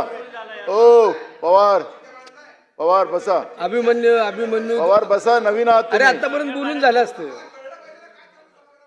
अध्यक्ष महाराज, आता या ठिकाणी माननीय मंत्री महोदयांनी, महसूल मंत्र्यांनी रेतीच्या बाबतचा काही खुलासा या ठिकाणी केला. अध्यक्ष महाराज, जसं सुधीर भाऊनी जो प्रश्न उपस्थित केला तो प्रश्न सगळ्या महाराष्ट्रामध्येच लागू होतोय. आता तुम्ही त्याच्यामध्ये काय केलं की घरकुलामध्ये काही लोकांना रेती जवळ मिळतं, काही लोकांना ट्रान्सपोर्टिंग दूर पडतं. त्या ट्रान्सपोर्टिंगचा खर्च त्या बिचाऱ्या गरीबांना परवडत नाही. डेपो पद्धती तुमची जी आहे त्या डेपो पद्धतीच्या माध्यमातून आपण ज्या पद्धतीनं दूर आणि जवळ हा जो अंतराचा फरक आहे त्याला पैसे जास्त लागतात. म्हणून मला आपल्याला या निमित्तानं की गरीब माणसाला ट्रान्सपोर्टिंगचा खर्च जास्त जाऊ नये याची एक काळजी आपण घेतली पाहिजे. त्याच्यामध्ये काही सुधारणा आलं तर बिलकुल आणलं पाहिजे. एक, आणि ज्या नदीकाठातल्या ज्या खाजगी जमिनी आहेत त्याच्यामध्ये तिरोडा तालुक्यातील, गोंदिया जिल्ह्यातील तिरोडा तालुक्यातील अर्जुनी म्हणून गावामध्ये आपलं नाव सांगून आपले नावं त्याला लेबल लावलेलं आहे. आजकाल लोकांनी, मला माहिती नाही की तुमचा त्याच्यात सहभाग आहे की नाही आहे, तर त्या याच्यामध्ये तुमचं नाव लावलेलं आहे की हे बावनकुळे साहेबांची लोक आहेत. एक आमच्या जिल्ह्यामध्ये तिकडे तुमचा नागपूरचा MLC फिरतो त्याची काही नावं लावलेली आहेत आणि तुमच्या नावानं ती माणसं खाजगी याच्या जमिनीवर रेती उपसा करण्याची परवानगी त्यांना आपण दिलेली आहे. पण ते सर्रास नदीमधून वाळू काढतात. परवाना त्यांना खाजगी जमिनीचा आहे, सर्रास ते नदीमधून काढतात. ड्रोनचे सगळे चित्र माझ्याजवळ आहे. कलेक्टर गोंदियाला मी त्या दिवशी फोन केला आणि त्यांना सांगितलं की बाबा हे तुम्ही सगळं नियमबाह्य होत आहे. साहेब, ते मला पण माहिती मिळालं, पण काय करू असा शब्द त्यांनी वापरला. काय करू असा शब्द आला. म्हणजेच आता दबाव कोणाचा आहे तो मला माहिती नाही. एकीकडे माझा याच्यामध्ये घरकुलाचा विषय निघाला म्हणून सुधीर भाऊ मी मुद्दाम हा विषय मांडलेला आहे की आपल्याला हे सगळ्यांना आता प्रचलित झालेलं आहे की मूडभर रेती माफिया त्यांच्यासाठीच हे धोरण चाललेलं आहे असं पद्धतीचं चित्र आहे. घरकुलांना, गरीब लोकांना रेती मिळतच नाही हे तेवढं सत्य आहे. हे सगळ्या सभागृहाला, सगळ्याच लोकांना आता आपण अनुभवत आहे. म्हणून मला तुम्हाला या धोरणात्मक याच्यामध्ये जे काही आता आपण या ठिकाणी निवेदन सादर केलेलं आहे त्याच्यामध्ये हे ॲड केलं पाहिजे की हे तर तुमच्या नावाने खपवणारे ते आहेतच, त्याला काही आता लपलेलं नाही, त्याच्यावर काय कारवाई करणार तो अर्जुनी, तिरोडा तालुक्यातील अर्जुनी, त्याला तपासा तुम्ही. अर्जुनी, तिरोडा तालुक्यातील अर्जुनी या ठिकाणी तुमचं खाजगी जमिनीवर खाजगी रेती उपसा करण्याचं काम चालू आहे, पण ते नदीतून उपसा चालू आहे. आता पूर आले तर ते सगळं हे झालं असेल प्लेन, पण त्यावेळेस कलेक्टरला सांगितलं त्यावेळेस काहीच नव्हतं त्याला, आणि माझ्याजवळ त्याचं ड्रोन आहे, त्याच्यामुळे तुम्ही म्हणाल तर तुम्हाला आम्ही सगळे ते चित्रफिती दाखवतो. मुद्दा असा आहे की गरिबांसाठी ही योजना लागली पाहिजे. घरकुलाचे लोक फारच अडचणीत आहेत, सगळीकडे घरकुलं बांधतात आहेत लोक, सगळे योजना चाललेल्या आहेत, पण गरिबाची लूट या ठिकाणी होते आहे आणि आपणही त्याच परिस्थितीतून इथपर्यंत आलेला आहात. आणि म्हणून गरिबाच्या वेदना त्या ठिकाणी लक्षात घेतल्या पाहिजे. आणि असे जे रेती माफिया तुमच्या नावाने जे चाललेले आहेत त्यांचा इलाज आपण काय करणार तेवढं सांगा. चंद्रपूर जिल्ह्यातही तुमचं नाव सांगतात. मान्य अध्यक्ष महोदय, नानाभाऊ, अशी तक्रार माझ्याकडे आपल्या तुमसरच्या आमदारांनी केली होती, तुम्हीच तो प्रश्न मांडला होता. तेव्हा आपल्याला एक तहसीलदार आपण सस्पेंड केला होता आणि त्याच्यात बळतर्फीपर्यंत आपण जातो आहे. शेवटी कोण कोणाचं नाव वापरेल हे माहिती नाही आहे. आणि तेव्हा तर मी सोशल मीडियावर पोस्ट केली होती की आमच्या नावाने कुणी जर या ठिकाणी बदमाशी करत असेल त्याच्यावर पोलीस स्टेशनमध्ये गुन्हा दाखल करा. तुम्ही FIR करा उद्या, माझ्या नावाने कोणी किंवा मुख्यमंत्र्यांच्या नावाने, ते जे मागे नाव घेतले होते, मुख्यमंत्री साहेबांचं नाव घेतलं, माझं नाव घेतलं, तुम्ही उद्या FIR दाखल करा. कुठलाही व्यक्ती असेल त्याला आम्ही जेलमध्ये टाकू. दुसरं आपण जे म्हटलं तिरोडातलं अर्जुनी, इथे जर अवैध सुरुवात सांगितलं, आजच्या आज आपली जी परवानगी दिली असेल ती रद्द करू. नंबर 3, घरकुलाबद्दल एकच प्रॉब्लेम नानाभाऊ आहे, आपण त्यांना घरकुलाला रॉयल्टी मिळत नव्हती, त्यांना बिचारांना कोण वाढू द्यायचं हा धोरण नव्हतं. आपण तहसीलदारला स्वतः रॉयल्टी तयार करून त्यांच्या घरी पोचवून दिलेली आहे प्रत्येक घरकुलाच्या. आता प्रश्न आहे ट्रान्सपोर्टचा.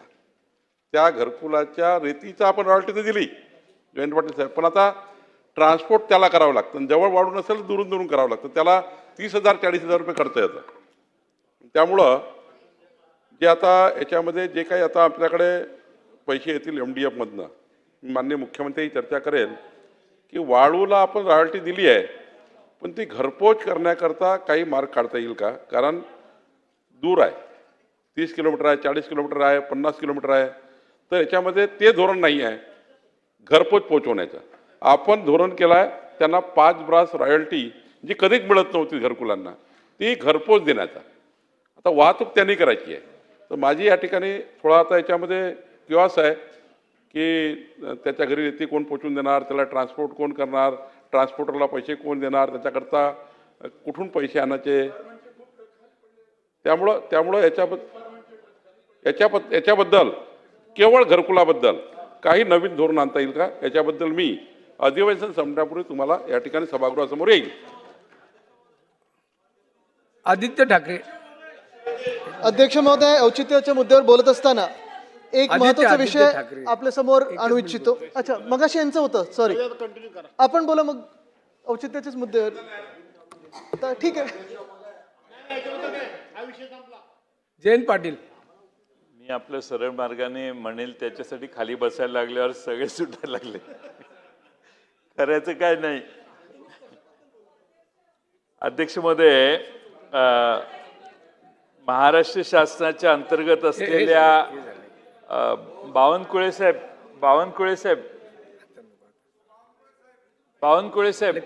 तुम्ही एवढं ऐका, मग तुम्ही त्या खातं सांभाळले तर तुम्ही मुख्यमंत्री महोदयांना निरोप देऊ शकाल. महाराष्ट्र शासनाच्या अंतर्गत असलेल्या महाट्रान्सकोमध्ये विविध पदांसाठी भरतीची जाहिरात डिसेंबर 24 प्रसिद्ध झालेली होती. त्यापैकी लोअर डिव्हिजन क्लार्क आणि असिस्टंट इंजिनियर सिव्हिल या पदासाठी येत्या 6 जुलैला परीक्षा होणार आहे.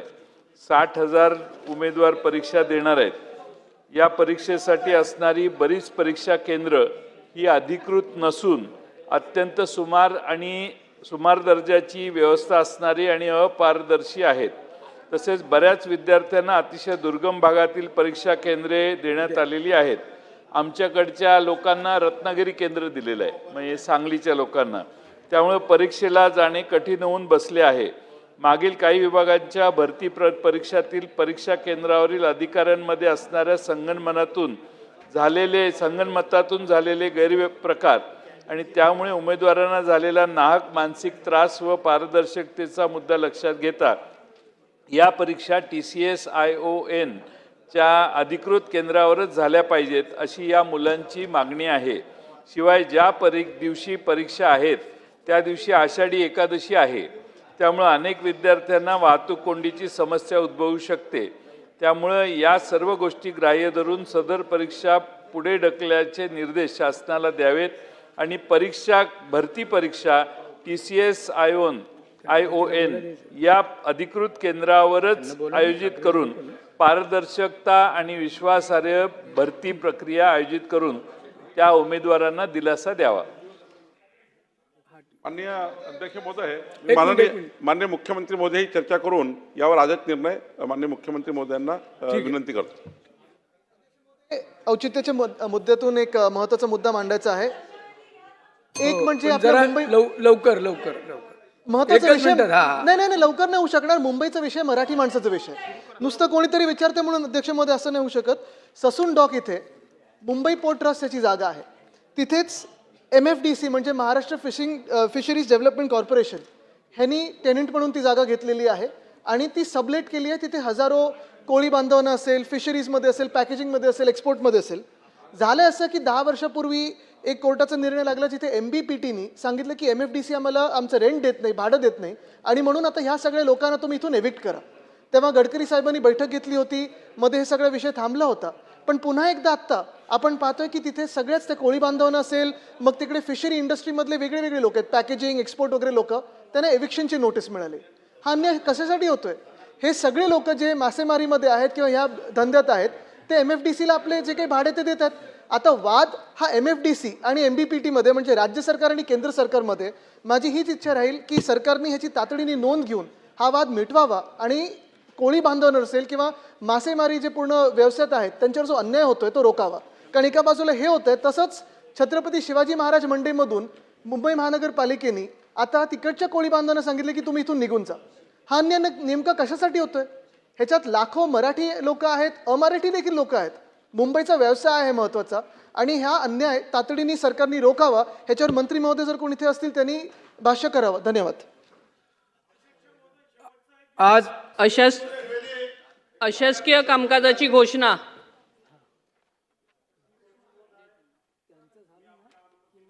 शासकीय सदस्यांची विधेयके आणि ठराव समितीचे पहिले प्रतिवृत्त सादर करतो. शुक्रवार दिनांक 4 जुलै 2025 रोजीच्या दिवसाच्या कामकाजाच्या क्रमात दाखविण्यात येणाऱ्या शासकीय अशासकीय ठरावांना व अशासकीय विधेयकांना द्यायचा वेळ ठरवण्याकरता समितीची बैठक झाली. अशासकीय कामकाजासाठी एकूण 2.5 तासाचा वेळ उपलब्ध आहे. त्यापैकी विधानसभेकडे पुनर्स्थापनार्थ असलेल्या 36 अशासकीय विधेयकाला 30 मिनिटे तसेच विचारार्थ असणाऱ्या 4 अशासकीय विधेयकांना प्रत्येकी 15 मिनिटाचा वेळ देण्यात यावा व उर्वरित 7 मिनिटाचा वेळ पुढील प्रमाणे अशासकीय ठरावांना देण्यात यावा. डॉक्टर नितीन राऊत विधानसभा सदस्य त्यांना 20 मिनिटे, धनंजयजी मुंडे साहेब विधानसभा सदस्य यांना 20 मिनिटाचा, राजकुमारजी पटोले विधानसभा सदस्य यांना 20 मिनिटापेक्षा जास्त नाही. यापैकी कोणत्याही ठरावाचा वेळ वाचल्यास तो त्या पुढील कार्यक्रमाच्या ठरावाला देण्यात यावा अशी समितीने शिफारस केली आहे. अशासकीय विधेयके आणि ठराव समितीचे पहिले प्रतिवृत्त सभागृहात सादर झाले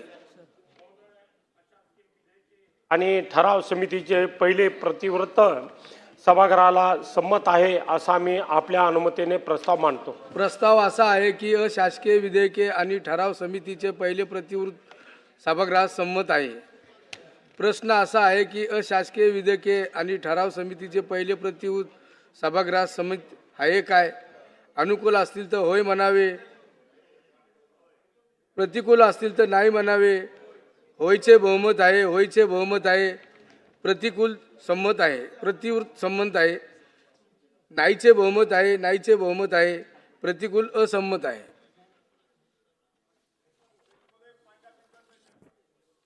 लक्षवेधी सूचना क्रमांक 1. त्यानंतर लक्षवेधी नंतर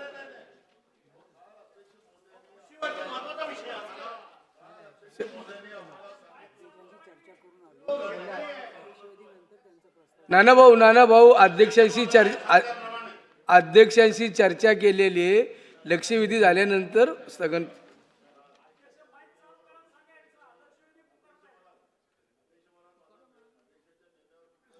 मला त्यांच्यावर मत जाहीर करायचं काही कारण नाही. काल माननीय अध्यक्ष महोदयांनी सभागृहामध्ये आम्हाला सगळ्यांना आश्वासित केलं की नानाभाऊ लक्षवेधी रात्री करा, झाल्यानंतर आम्हाला काही नाही. तुम्ही आम्हाला हा सरकारसाठी काल उपमुख्यमंत्री पण उभे झालेत. त्यांनी सांगितले की आमची चर्चा करायची तयारी आहे. अध्यक्षांनी सांगितलं की ठीक आहे, मी उद्या तुम्हाला लक्षवेधी झाल्यावर पहिल्या याच्यात तुम्हाला संधी देणार आहोत असं काल माननीय अध्यक्षांनी सांगितलं. आता अध्यक्ष महोदय निर्णय बदलवत असतील तर मला माहिती नाही. नाही, लक्षवेधी झाल्यानंतर चर्चा करणार आहेत. सना मलिक. अध्यक्ष महोदय, मी सभागृहाचे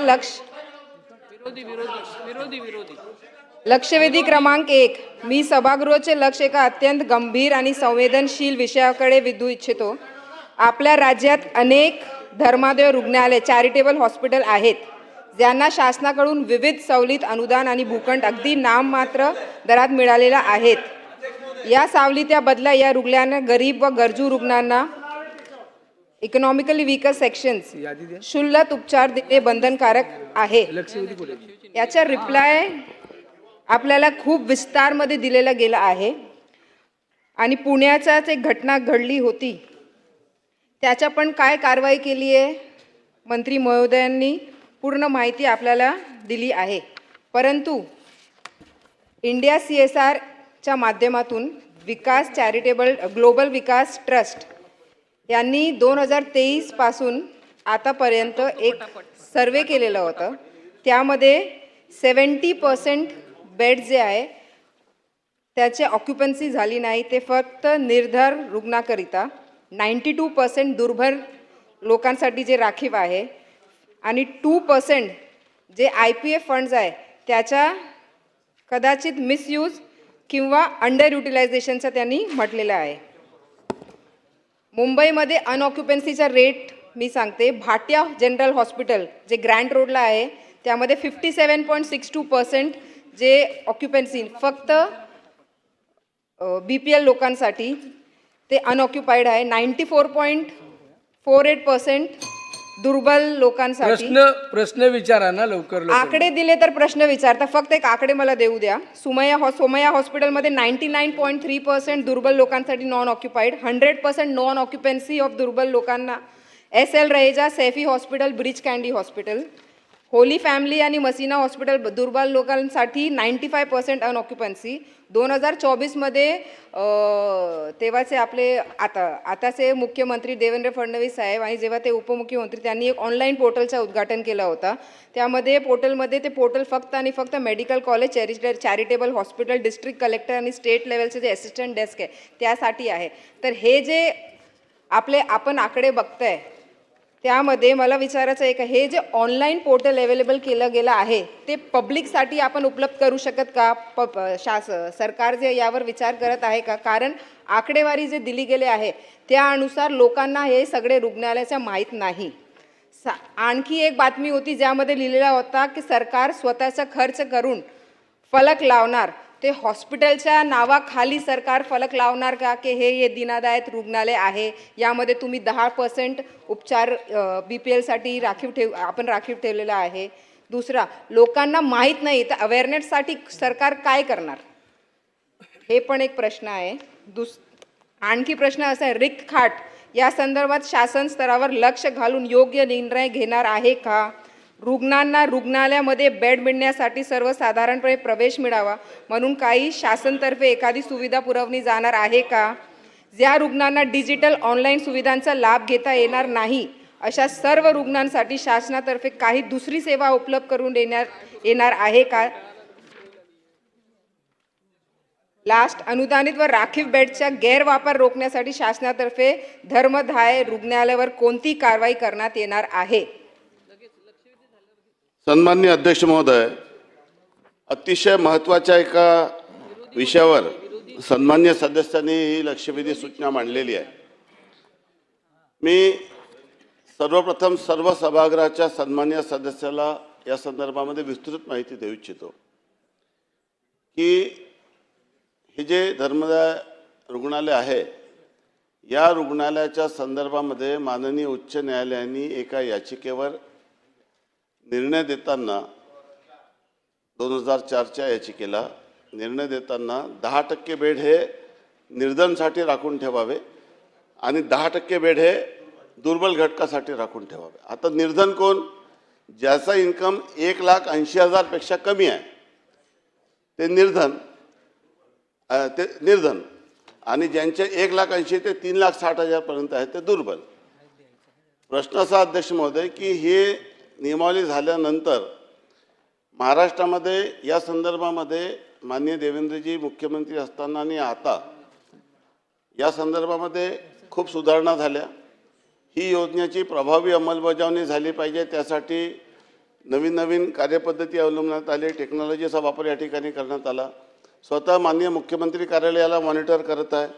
विधिमंडळाची 29 सदस्याची एक समिती याच्यात गठीत करण्यात आलेली आहे, ज्याची नुकतीच बैठक झालेली आहे. आणि त्यासोबतच 100 या संदर्भामध्ये 186 आता आरोग्यदूत आपण नियुक्त करत आहोत. त्याचं निविदा देखील प्रसिद्ध झालेली आहे, ज्यांना सरकारच्या वतीने तिथं प्रत्येक हॉस्पिटलमध्ये अशा पद्धतीचे लोक राहतील, सरकारचे प्रतिनिधी, ज्यांना पगार सरकार देईल आणि या गरीब आणि निर्धन लोकांना त्या संदर्भामध्ये मदत देता येईल त्या दृष्टीने व्यवस्था उभी करत आहोत. ग्रीव्हन्स रिड्रेसल सेल अशा पद्धतीने कुठल्याही माणसाला कुठली तक्रार झाली त्यांनी तक्रार कुठे करावी त्याची व्यवस्था निर्माण केली. स्वतः मुख्यमंत्री वैद्यकीय सहायता कक्ष याला मॉनिटर करत आहे. विधिमंडळात देखील त्या संदर्भामध्ये व्यवस्था निर्माण केलेली आहे. आणि हे सर्व होत असताना देखील काही अडचणी निश्चितच आहे, त्याचा मी उल्लेख या ठिकाणी करू इच्छितो. एक तर जे 2% रक्कम आहे, हे 2% रक्कम जी IPF जमा होते त्या 2% रकमेचा योग्य वापर झाला पाहिजे, हे सर्व सन्मान्य सदस्यांची आणि महाराष्ट्राच्या सर्व जनतेची अपेक्षा आहे. यासाठी आता या हॉस्पिटलमध्ये जर आपण पाहिलं तर फक्त 94 हॉस्पिटल होते ज्यांनी शासनाची जागा घेतली होती. मग याची व्याप्ती वाढावी म्हणून मागच्या अधिवेशनामध्ये आपण एक नवीन सुधारणा केली आणि कुठल्याही स्वरूपामध्ये जर अनुदान घेतलं असेल तरी त्याला या कार्यकक्षेमध्ये यायचं म्हणून 41A मध्ये आपण अमेंडमेंट केली आणि 303 हॉस्पिटल अधिक त्याच्यात वाढले. आपला सर्वांचा उद्देश असा आहे सन्मान्य अध्यक्ष महोदय की महाराष्ट्राच्या गोरगरीब जनतेला ज्यांनी या संदर्भामध्ये अशा पद्धतीचे हॉस्पिटल आहे त्याच्यातून त्यांना लाभ मिळाला पाहिजे. पण याच्यात अडचण कशी आहे की 1,80,000 मध्ये आणि 3,60,000 मध्ये जे लोक येतात, आज जर आपण पाहिला तर महाराष्ट्राची निम्मे पॉप्युलेशन, आपण लाडकी बहीणमध्ये 2.5 लाखाची लिमिट ठेवली, त्याच्यामध्ये 2.25 कोटी लाभार्थी, 2.5 कोटीच्या वर लाभार्थी गेले. संजय गांधीचे लाभार्थी 45 लाख आहे. हे सर्व लाभार्थी आता कुठल्या कॅटेगरीमध्ये बसतील, त्यामुळे आता नेमकं 180 मध्ये आणि 360 मध्ये कुठल्या लाभार्थीला प्राधान्यक्रम द्यावं याची एक नवीन SOP आपल्याला करावी लागणार आहे, जेणेकरून ते 2% पैसे संपले म्हणून बाकीच्या लोकांना देखील त्याच्यामध्ये अडचण होऊ नये. तो देखील एक अतिशय महत्त्वाचा विषय आहे. राहिला प्रश्न आहे की या संदर्भामध्ये मी सभागृहाच्या सर्व सदस्यांना सांगू इच्छितो की जेव्हा मी या विषयाचा अभ्यास केला तेव्हा माझ्या असं लक्षात आलं की फक्त 2% जी रक्कम आहे त्याच्यावरच सर्व सदस्यांचा आग्रह आहे. परंतु वस्तुस्थिती अशी आहे की एखाद्या हॉस्पिटलला जेव्हा तो चॅरिटेबल हॉस्पिटल असेल तेव्हा त्या हॉस्पिटलला नफाखोरी करता येत नाही. आणि नफाखोरी करता येत नाही म्हणजे 98% जी रक्कम राहिलेली आहे त्या रकमेतून देखील जे प्रॉफिट झालं आहे त्याचा ते विनियोग कशा पद्धतीने करतात आहे याच्यावर देखील लक्ष घालण्याची गरज आहे. अजून कोणाच्या लक्षात आलेली बाब नाही आहे.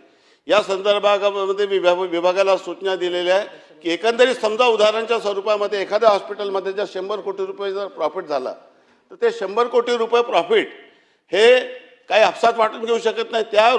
त्या पैशातून देखील ते काय करत आहे याच्यावर देखील लक्ष घालण्याची गरज आहे. समजा जर हायकोर्टाने अशी कमिटी केली नसती ना, अशी योजना केली नसती, तर मग धर्मदाय रुग्णालयाने काय करावं त्या पैशातून, हा देखील एक महत्त्वाचा प्रश्न आहे. या सर्व विषयावर आम्ही चर्चा करत आहोत. विधिमंडळाच्या समितीमध्ये देखील चर्चा करणार आहोत.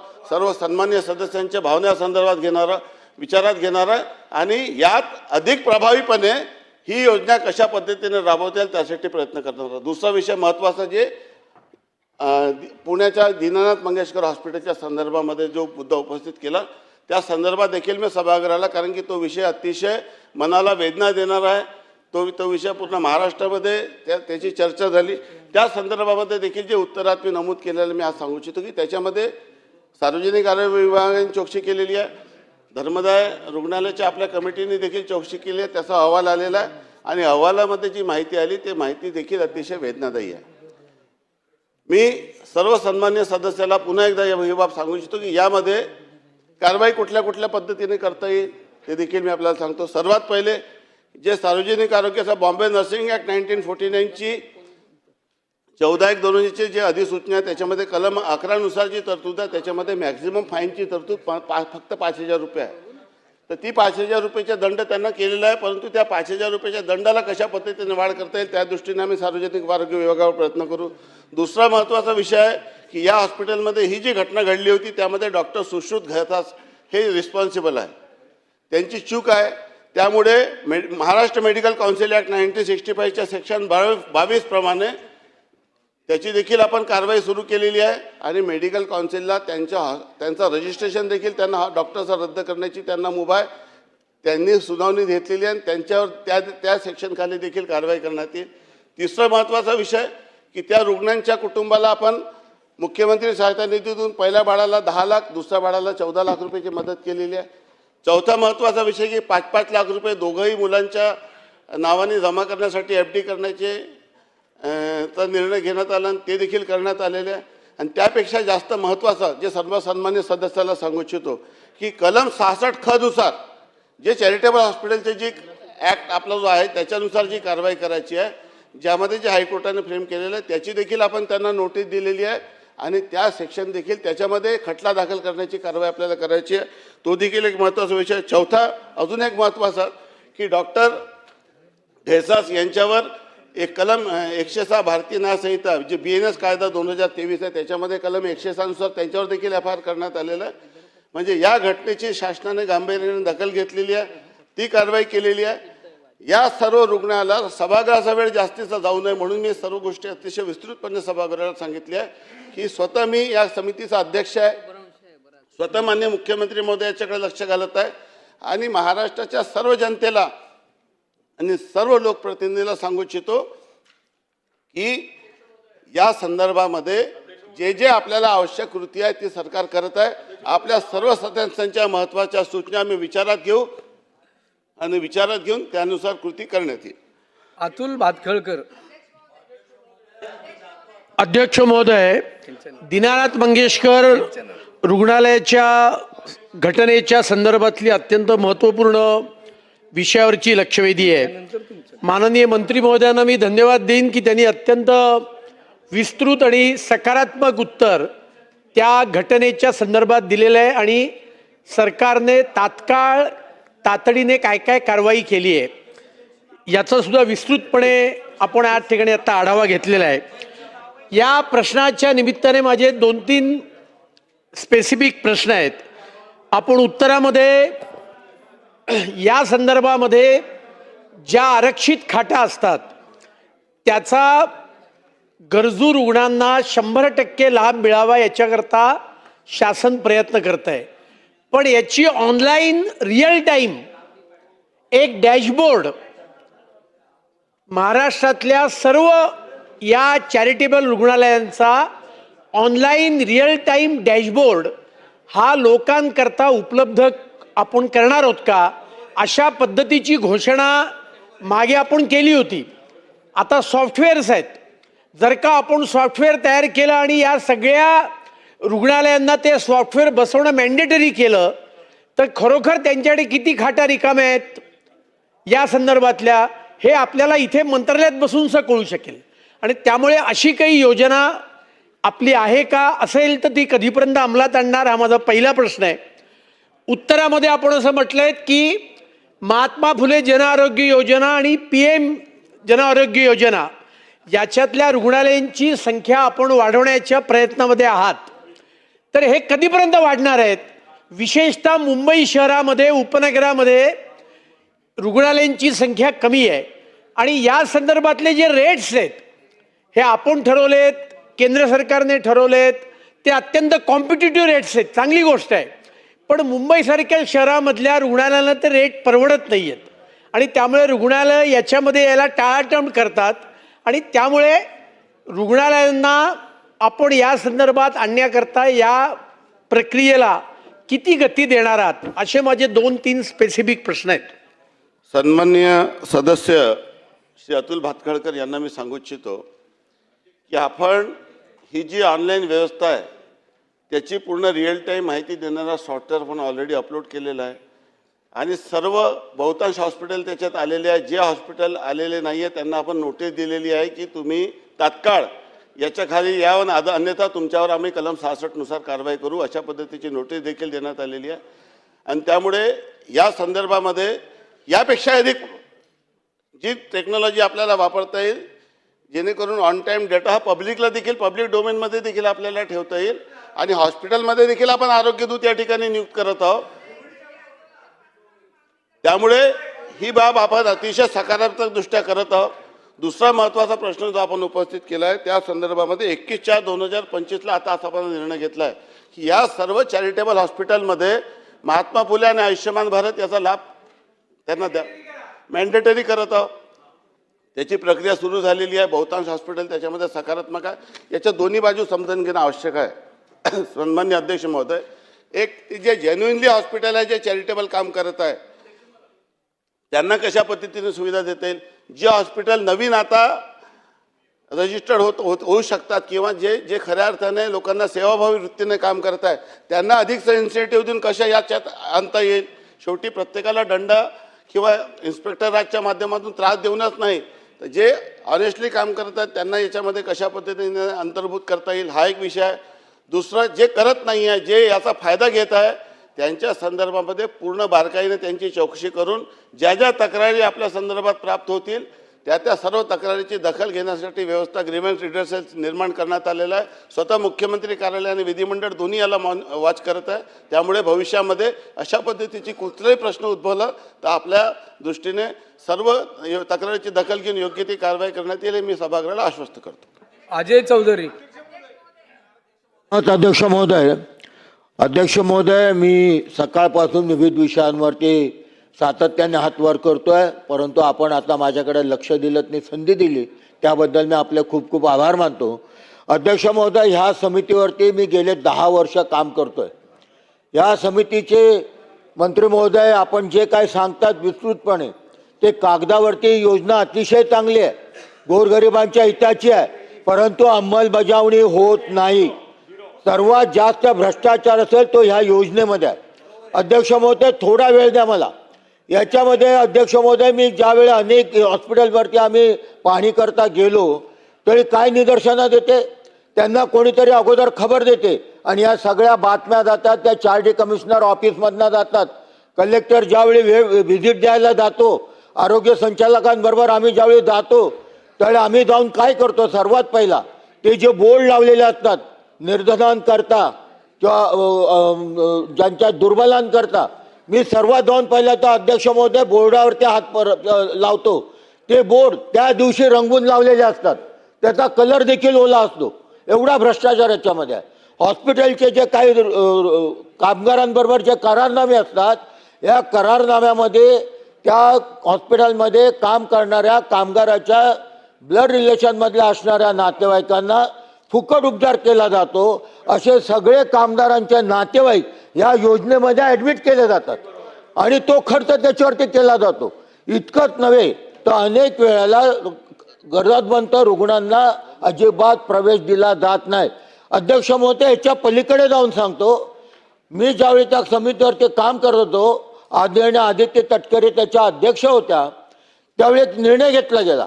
तिथे आपण आरोग्य सेवक नेमायचे. हे रुग्णालय सरकारने दिलेल्या आरोग्य सेवकाला बसायला जागा देखील देत नाहीत. त्याला सांगतात हॉस्पिटलच्या बाहेर टेबल टाक आणि बस. एवढी दादागिरी या रुग्णालयांची वाढलेली आहे. अध्यक्ष महोदय, याच्यामध्ये भ्रष्टाचाराचं कुरण आहे. सांगायला गेलो तर अर्धा तास पुरणार नाही. वेळेचं बंधन मला माहीत आहे, परंतु मी याकरता आपल्याकरता स्पेसिफिक 3 प्रश्न विचारणार आहे आणि त्याचबरोबर एक मागणी दुसरी देखील करणार आहे. राज्य सरकारने ज्या विविध सवलती दिल्यात, ज्या जमिनी दिल्यात, त्याच्यावरती हॉस्पिटल उभी आहेतच. त्याचबरोबर मुंबई महानगरपालिका असेल, नगरपालिका असतील, नगर परिषद आहेत, यांनी देखील सवलती दिलेल्या अशा अनेक रुग्णालय आहेत. त्या खाजगी रुग्णालय देखील ह्या तुमच्या योजनेमध्ये घेणं अत्यंत आवश्यक आहे. अध्यक्ष महोदय, माझ्या इथलं एक उदाहरण देतो. माझ्या इथे ग्लोबल रुग्णालय म्हणून आहे. या रुग्णालय अध्यक्ष महोदय मुंबई महानगरपालिकेने दिलेल्या सवलतीवरती उभे आहे. FSI किती दिला? 5 FSI. 0 ओपन स्पेस दिली. अध्यक्ष महोदय पार्किंग फुकट दिली. आणि त्यांच्या LOI मध्ये कंडिशन आहे की त्या IOD कंडिशन आहे, मुंबईच्या ज्या डीन असतील KM रुग्णालयाच्या, त्यांच्या शिफारसीनुसार 15% बेड हे गरिबांना राखीव ठेवणे अत्यंत आवश्यक आहे. साहेब, 15% बेड म्हणजे किती? 36 बेड अधिक 8 ICUचे बेड, 44 बेड हे गेल्या 15 वर्षामध्ये ग्लोबल रुग्णालयांनी दिलेले नाहीत. त्यांची एवढी दादागिरी आहे. तुम्हाला जे काय करायचं ते करा. त्यांचा MOU गेल्या 15 वर्षामध्ये महानगरपालिकेबरोबर झालेला नाही. अध्यक्ष महोदय, ते ट्रस्टची जागा आहे. ट्रस्टला दिलेले हॉस्पिटल बांधायचे वर्मा मेडिकल रिसर्च सेंटर म्हणून ट्रस्ट आहे, त्यांना दिलेली जागा आहे. ह्या रुग्णालयाला देखील ह्या स्कीममध्ये घ्यायला लागेल, कारण सगळ्या सवलती आपल्या घेतात. गेल्या मिटिंगमध्ये आपण एक म्हणाले की फक्त भूखंडच आहे. भूखंडच नाही, त्याच्या ज्या काय मशिनरी आहेत त्या मशिनरीची एक्साईज ड्युटी माफ केली जाते. एक मशिनरीची एक्साईज ड्युटी करोडो रुपयामध्ये असते आणि हे सगळेच्या सगळे पैसे माफ केले जातात. एवढा मोठा भ्रष्टाचार ह्या सगळ्या रुग्णालयांमध्ये आहे. अध्यक्ष महोदय, माझे स्पेसिफिक आपल्याला 3 प्रश्न आहेत. ज्या रुग्णालयावरती गुन्हे दाखल झाले त्या रुग्णालयाच्या प्रशासनावरती आपण घेतो. ते सगळे गुन्हे दाखल त्यांच्या ट्रस्टींवरती करायला पाहिजेत. आपण ते गुन्हे त्यांच्या ट्रस्टींवरती दाखल करणार का? माझा दुसरा प्रश्न आहे स्पेसिफिक, जी दंडाची तुटपुंजी रक्कम आहे, ही दंडाची रक्कम आपण वाढवणार का? आणि माझा तिसरा प्रश्न आहे, ज्या ज्या रुग्णालयावरती गुन्हे दाखल झाले, अध्यक्ष महोदय 2016 मध्ये जसलोक रुग्णालयावरती गुन्हा दाखल झाला. 2016 पासून 2025 झालं, कुठलीही कारवाई केली गेलेली नाही. खटला चालू आहे. म्हणून अध्यक्ष महोदय, माझी मंत्रिमंडळाला तिसरी विनंती आहे, हे जे गुन्हे दाखल झालेले आहेत त्या खटल्याचा लवकरात लवकर निर्णय घेण्याकरता एखादा आपण कायदेतज्ञची नियुक्ती करणार का? आणि या सगळ्यांवरती ते जे का आरोग्यसेवक आपण देतोय त्यांना रुग्णालयाला बंधनकारक करा की या आरोग्य सेवकांना बसायला जागा द्या. तिथे आपला जो डिस्प्ले बोर्ड आहे तो मोठ्या अक्षरांमध्ये प्रकाशित करा. हे सगळं आपण करणार आहात का? सन्माननीय सदस्य श्री अजय चौधरी यांनी जो मुद्दा उपस्थित केला, ही पूर्वी स्थिती होती, हळूहळू ही बदलत आहे. आणि आता नाही, आणि मी आपल्याला सांगतो, कृपा करून सभागृहाच्या लक्षात आणून देतो की आपल्याकडे आता एकूण लाभार्थी रुग्णसंख्या किती आहे? 93,17,334. आणि किती लोकांनी किती पैशाचा आपल्या IPF अकाउंटमधून किती लोकांनी लाभ घेतला आहे? तर 36,7,36,39,39,862 रुपये. हो. आणि या व्यवस्थेमध्ये मी याला काही, या व्यवस्थेमध्ये दोष होते, 100% होते. आणि आता जे आपण 186 आरोग्यदूत आपण नियुक्त करणार आहोत त्यांना व्यवस्थित त्या ठिकाणी लोकांची तक्रार घेता येईल. आपल्या चॅरिटेबल हॉस्पिटलच्या इन्स्पेक्टर मार्फत तपासणी केली जाते.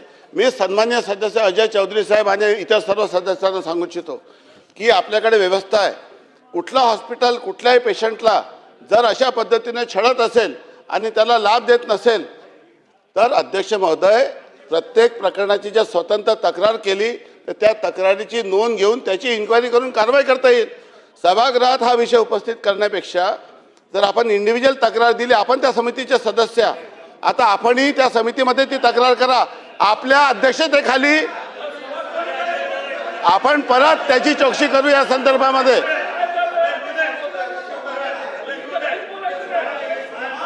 एक सन्माननीय सदस्य यांनी जी तक्रार दिलेली आहे ती तक्रार त्यांच्यापासून कलेक्ट करण्यात येईल.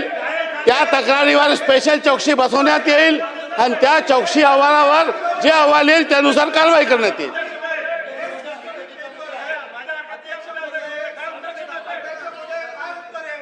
उत्तर ऐका. मंत्री महोदय आमदारांनी जो प्रश्न विचारलेला आहे नेमकं त्याचं उत्तर द्या.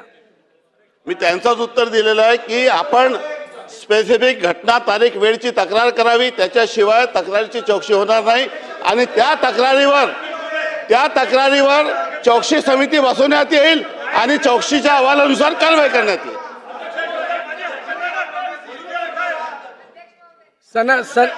श्रीमती सना मलिक. अध्यक्ष महोदय, टेंडर नोटीसला एक मिनिट फक्त.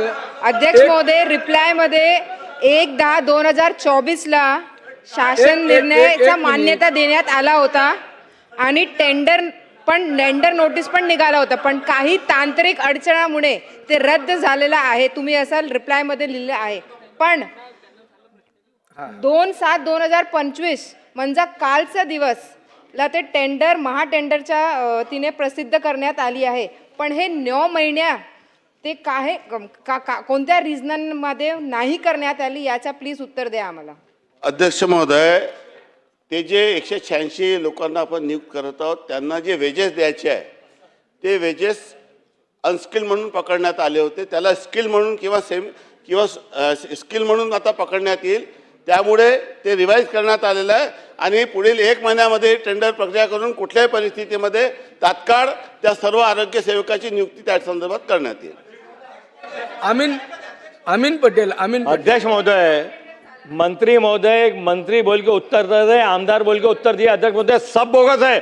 अध्यक्ष महोदय, जितना भी चैरिटेबल हॉस्पिटल है, मैं बहुत ही जिम्मेदारी के साथ अतुल भाटकर साहब इस बात को हाँ बोलेंगे, खुद भी हाँ बोलेंगे, ये भी आमदार है. अध्यक्ष महोदय, रोज सैकड़ों पेशेंट हमारे दफ्तरों में आते हैं और एक भी पेशेंट को चैरिटेबल हॉस्पिटल में वो जो दर है उसके ऊपर इलाज नहीं हो रहा है. अध्यक्ष महोदय, मंत्री महोदय ने हमको बोलते लिख के दीजिए, हम उस पर कार्रवाई करेंगे. अध्यक्ष महोदय, डिपार्टमेंट क्या कर रहा है, चैरिटी कमिश्नर क्या कर रहा है, हमने लिख के देना चाहिए जब कार्रवाई होगी. मेरा स्पेसिफिक प्रश्न है अध्यक्ष महोदय, मंत्री महोदय के साथ में है कि आप ये जो डैशबोर्ड तैयार कर रहे हो, कितने दिन के अंदर महाराष्ट्र के हर आदमी को वो भाई आप बोलो, मैं बैठ जाता हूं. अरे बहुत अतुल भाई, आपके और हमारे मतदार संघ का नहीं है, पूरा महाराष्ट्र की बात. ये डैशबोर्ड पब्लिक के अंदर होना चाहिए. प्रश्न एक है, कितने दिन के अंदर ये ऐप. एक मिनट सुन लीजिए, 1 मिनट साहब सुन लीजिए, बैठिए. अध्यक्ष महोदय, दूसरा और इंपॉर्टेंट प्रश्न ये है कि महात्मा ज्योतिबा फुले और पीएम का स्कीम है, हर चैरिटेबल हॉस्पिटल को कंपलसरी उसको लेना पड़ेगा और ये कितने दिन के अंदर, ये असेंबली खत्म होने के पहले इसका निर्णय जाहिर होना चाहिए और सब हॉस्पिटल ने इस असेंबली सेशन खत्म होने के पहले हर हॉस्पिटल के अंदर महात्मा ज्योतिबा फुले इंप्लीमेंट होना चाहिए और प्राइम मिनिस्टर का इंप्लीमेंट होना चाहिए. इसके ऊपर आप निर्णय लेंगे क्या?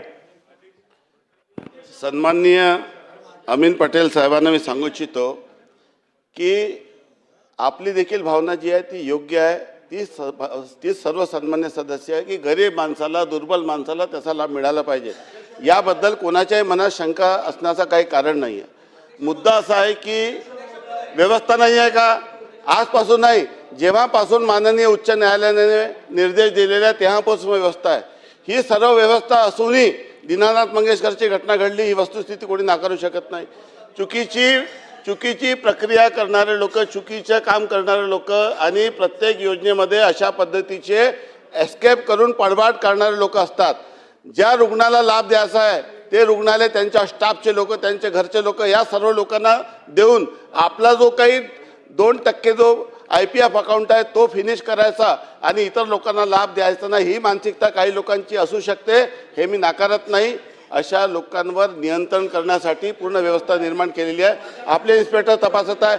हे सर्व इन्स्पेक्टर तपासत असताना देखील अशा पद्धतीचे काही हॉस्पिटल अशा पद्धतीची कृती करतात. तर मी सर्व सन्मान्य सदस्याला मी विनंती करतो की अशा पद्धतीची कुठली घटना जर आपल्या निदर्शनास आली तर कृपया आपण मुख्यमंत्री कार्यालयात या संदर्भात जर तक्रार केली तर त्या तक्रारीचं निराकरण आपल्याला विश्वासात घेऊन चौकशी करून करण्यात येईल, जेणेकरून अशा पद्धतीची कृती कुठल्याही रुग्णालयाने करता कामा नये हे मी आपल्याला सांगू इच्छितो. दुसरा महत्त्वाचा विषय की जे रुग्णालय आता महात्मा फुले आणि आयुष्यमान भारतच्या संदर्भामध्ये आमच्या शासनाने कशा पद्धतीचा निर्णय केला, माननीय मोदी साहेबांनी निर्णय केला गरीब माणसाच्या उपचारासाठी, या सर्व रुग्णालयामध्ये ही योजना प्रभावीपणे अंमलात आणता येईल या दृष्टीने शासनाने निर्णय केलेला आहे आणि तात्काळ या संदर्भामध्ये कृती करण्यात येईल आणि सर्व महात्मा फुले आणि आयुष्यमान भारतमध्ये या हॉस्पिटलचा समावेश करण्यात येईल. अजय चौधरी. अध्यक्ष महोदय धन्यवाद. मंत्री महोदय, मी आपल्याला 3 स्पेसिफिक प्रश्न विचारले होते, त्याची उत्तरच आपण दिली नाहीत. मी प्रश्न क्रमांक 1 विचारला होता की ज्या हॉस्पिटलवरती आपण व्हिजिटला जातो त्याच्या गैरव्यवहारावरती आपण गुन्हा दाखल करतो, तो गुन्हा त्या प्रशासकावरती त्या प्रशासनावरती घेतला जातो. खरं हे करण्यामागे कारणीभूत कोण आहेत तर ते ट्रस्टी किंवा त्या हॉस्पिटलचे संचालक. म्हणून हे जे गुन्हे दाखल केले जातील ते मी पहिला प्रश्न विचारला होता की पुढे ट्रस्टींवरती किंवा त्या हॉस्पिटलच्या संचालकांवरती केले जातील का. माझा प्रश्न क्रमांक 2 होता, जे गुन्हा दाखल झाल्यानंतर तो तुटपुंजी आपण दंडाची रक्कम ठेवलेली आहे, ती दंडाची रक्कम आपण 10 लाख रुपयापर्यंत नेणार का. आणि माझा तिसरा प्रश्न होता की जे गुन्हे दाखल होतात, कारण 2016 जसलोकवरती गुन्हा दाखल केला त्यावेळी देखील मी त्या कमिटीवरती काम करत होतो, त्यावरती अजूनही कुठला निर्णय झालेला नाही, कोर्टात केस चालू आहे. म्हणून असे गुन्हे लवकरात लवकर निपटून काढायचे असतील तर त्याकरता आपण खास एखादा कायदे तज्ज्ञ नेमणार का, असे 3 स्पेसिफिक प्रश्न मी विचारले होते. नाही, आपल्या कायद्याची जी तरतुदी आहे त्या काही तरतुदी हे योग्य नाही आहे, त्याच्या सुधारणा करायला पाहिजे. मी सुरुवातीलाच आपल्याला सांगितलं, जसं नर्सिंग ॲक्टमध्ये फक्त 5,000 रुपये दंड आहे तर तो दंड वाढवण्यासाठी आपण आरोग्य मंत्र्याला विनंती करू, हे मी सुरुवातीलाच सांगितलं. जे कलम 66 ख आहे त्यानुसार आपल्याला जे खटले दाखल करायचे असतात ते आपण संस्थेवर करतो, हे आपल्याला सांगू इच्छितो. जिथं आपल्याला वाटत असेल ज्या तरतुदी कायदा दुबळा असता कामा नये, ज्या तरतुदी कमकुवत असतील त्या तरतुदीमध्ये विचार करून योग्य तो बदल करू. चेतन तुपे.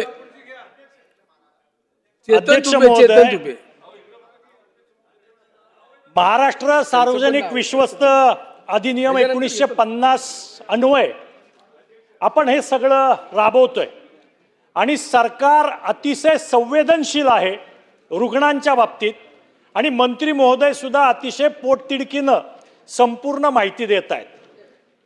याच्यामध्ये अनेक लोक चुकीचं वागतायत हे सुद्धा मंत्री महोदयांनी आपल्या सर्वांच्या निदर्शनाला आणून दिलेलं आहे. कायदा आपल्या पद्धतीने काम करतोय, कायदा आपल्या जागी काम करतोय. मंत्री महोदय तो कायदा अधिक कडक करण्याचं काम करणार आहेत, ऑनलाईन पद्धतीने डॅशबोर्ड आणायचं काम होतं आहे. पण याच्यामध्ये आमदार महोदय जे सांगतायत तेही सत्य आहे की या सगळ्यामध्ये नातेवाईकांना, चुकीच्या माणसांना आतमध्ये घुसडलं जात आहे आणि हे कुठे घडतंय तर हे शहरांमध्ये घडतंय. अ दर्जाची शहरं, ब दर्जाची जी शहरं आहेत त्याच्यामध्ये हा प्रकार सर्रास जास्तीचा पाहायला मिळतो. तर यामध्ये 20% बेड राखीव असले पाहिजेत असं कायदा सांगतो. अध्यक्ष महोदय, 20% 10% बेड हे निर्धन. तर निर्धनची व्याख्या कायद्यात काय आहे की ज्या कुटुंबाचं वार्षिक उत्पन्न 1,80,000 आहे अशा कुटुंबांना निर्धन मानलं जाईल आणि अशा कुटुंबांना संपूर्णपर्यंत 10% बेड आरक्षित ठेवून मोफत उपचार दिले जातील. गरीब कुटुंबांसाठी 10% बेड आहेत. या गरीब कुटुंबांची व्याख्या काय तर ज्या कुटुंबांचं उत्पन्न 1,80,000 ते 3,60,000 मध्ये आहे अशांना गरीब मानलं जाईल आणि यांना सवलतीच्या म्हणजे 50% दरामध्ये उपचार केले जातील. हे सोडून सुद्धा 2% निधी हा रुग्णांच्यासाठी वापरला गेला पाहिजे इतकी स्पष्टता कायद्यामध्ये आहे. बाकीच्या सगळ्या गोष्टी सुद्धा अतिशय चांगल्या पद्धतीने होत आहेत. तिथं बोर्ड लावले गेलेले आहेत, कक्ष उघडलेले आहेत, आदरणीय मुख्यमंत्री देवेंद्रजी फडणवीस साहेब यांनी स्वतः याच्यामध्ये निर्देश दिलेले आहेत. हे निर्देश काय आहेत अध्यक्ष महोदय? की जागा राखीव ठेवाव्याच लागतील. दुसरा निर्देश आहे, आपत्कालीन परिस्थिती ज्यावेळी असेल त्यावेळी रुग्णाची तब्येत स्थिर होईपर्यंत त्याच्यावरती उपचार तातडीने करावी लागतील व त्यासाठी वैद्यकीय मदतही पुरवावी लागेल. पण त्यावेळी कुठल्याही प्रकारचं डिपॉझिट हे त्या रुग्णाकडून मागता येणार नाही. तिसरं आहे की महापालिका असेल किंवा सरकारी जागा असतील यांचे फायदे ज्या रुग्णालयांनी घेतलेले आहेत त्या रुग्णालयांची यादी बनवून त्यांची ताबडतोब त्या ठिकाणी त्यांच्यावरती हे सगळे निर्बंध घातले जातील. अतिशय स्पष्ट असे मुख्यमंत्री साहेबांचे आदेश आहेत. परंतु याच्यामध्ये अधिकचा कायदा कडक करण्याची गरज आहे. कारण जे लोक चांगले वागतायत त्यांना कुठेतरी पाठीवर शाबासकीची थाप मिळली पाहिजे, ती देतोय. त्यांच्या लाईट बिलामध्ये सवलत आहे, त्यांना टॅक्समध्ये सवलत आहे. पण जे सरकारी सवलती उचलून सुद्धा गरिबांच्या जीवाशी खेळ करतायत त्यांना कायद्याचा कडक धाक असला पाहिजे. त्याच्यामुळं माझे 2-3 स्पेसिफिक प्रश्न आहेत. त्या स्पेसिफिक प्रश्नामध्ये पहिल्यांदा जे लोक फायदे उचलतायत पण रुग्णांची हेळसांड करतायत अशांच्या सगळ्या या ज्या काही योजना आहेत ज्यांना सवलत दिली जाते या योजना बंद करणार का, हा माझा मंत्री महोदयांना आपल्या वतीनं पहिला प्रश्न आहे. दुसरा जो माझा प्रश्न आहे तो महापालिका क्षेत्रामध्ये महानगरपालिकेचेही स्वतःचे कायदे आहेत, राज्य सरकारचेही आहेत. अशा परिस्थितीमध्ये महानगरपालिकेला स्वतःला वैद्यकीय सुविधा पुरवायचं बंधन आहे. परंतु मी पुण्याचं उदाहरण देतो. पुण्यामध्ये महानगरपालिकेचं एकच हॉस्पिटल आहे जे कमला नेहरू हॉस्पिटल आहे.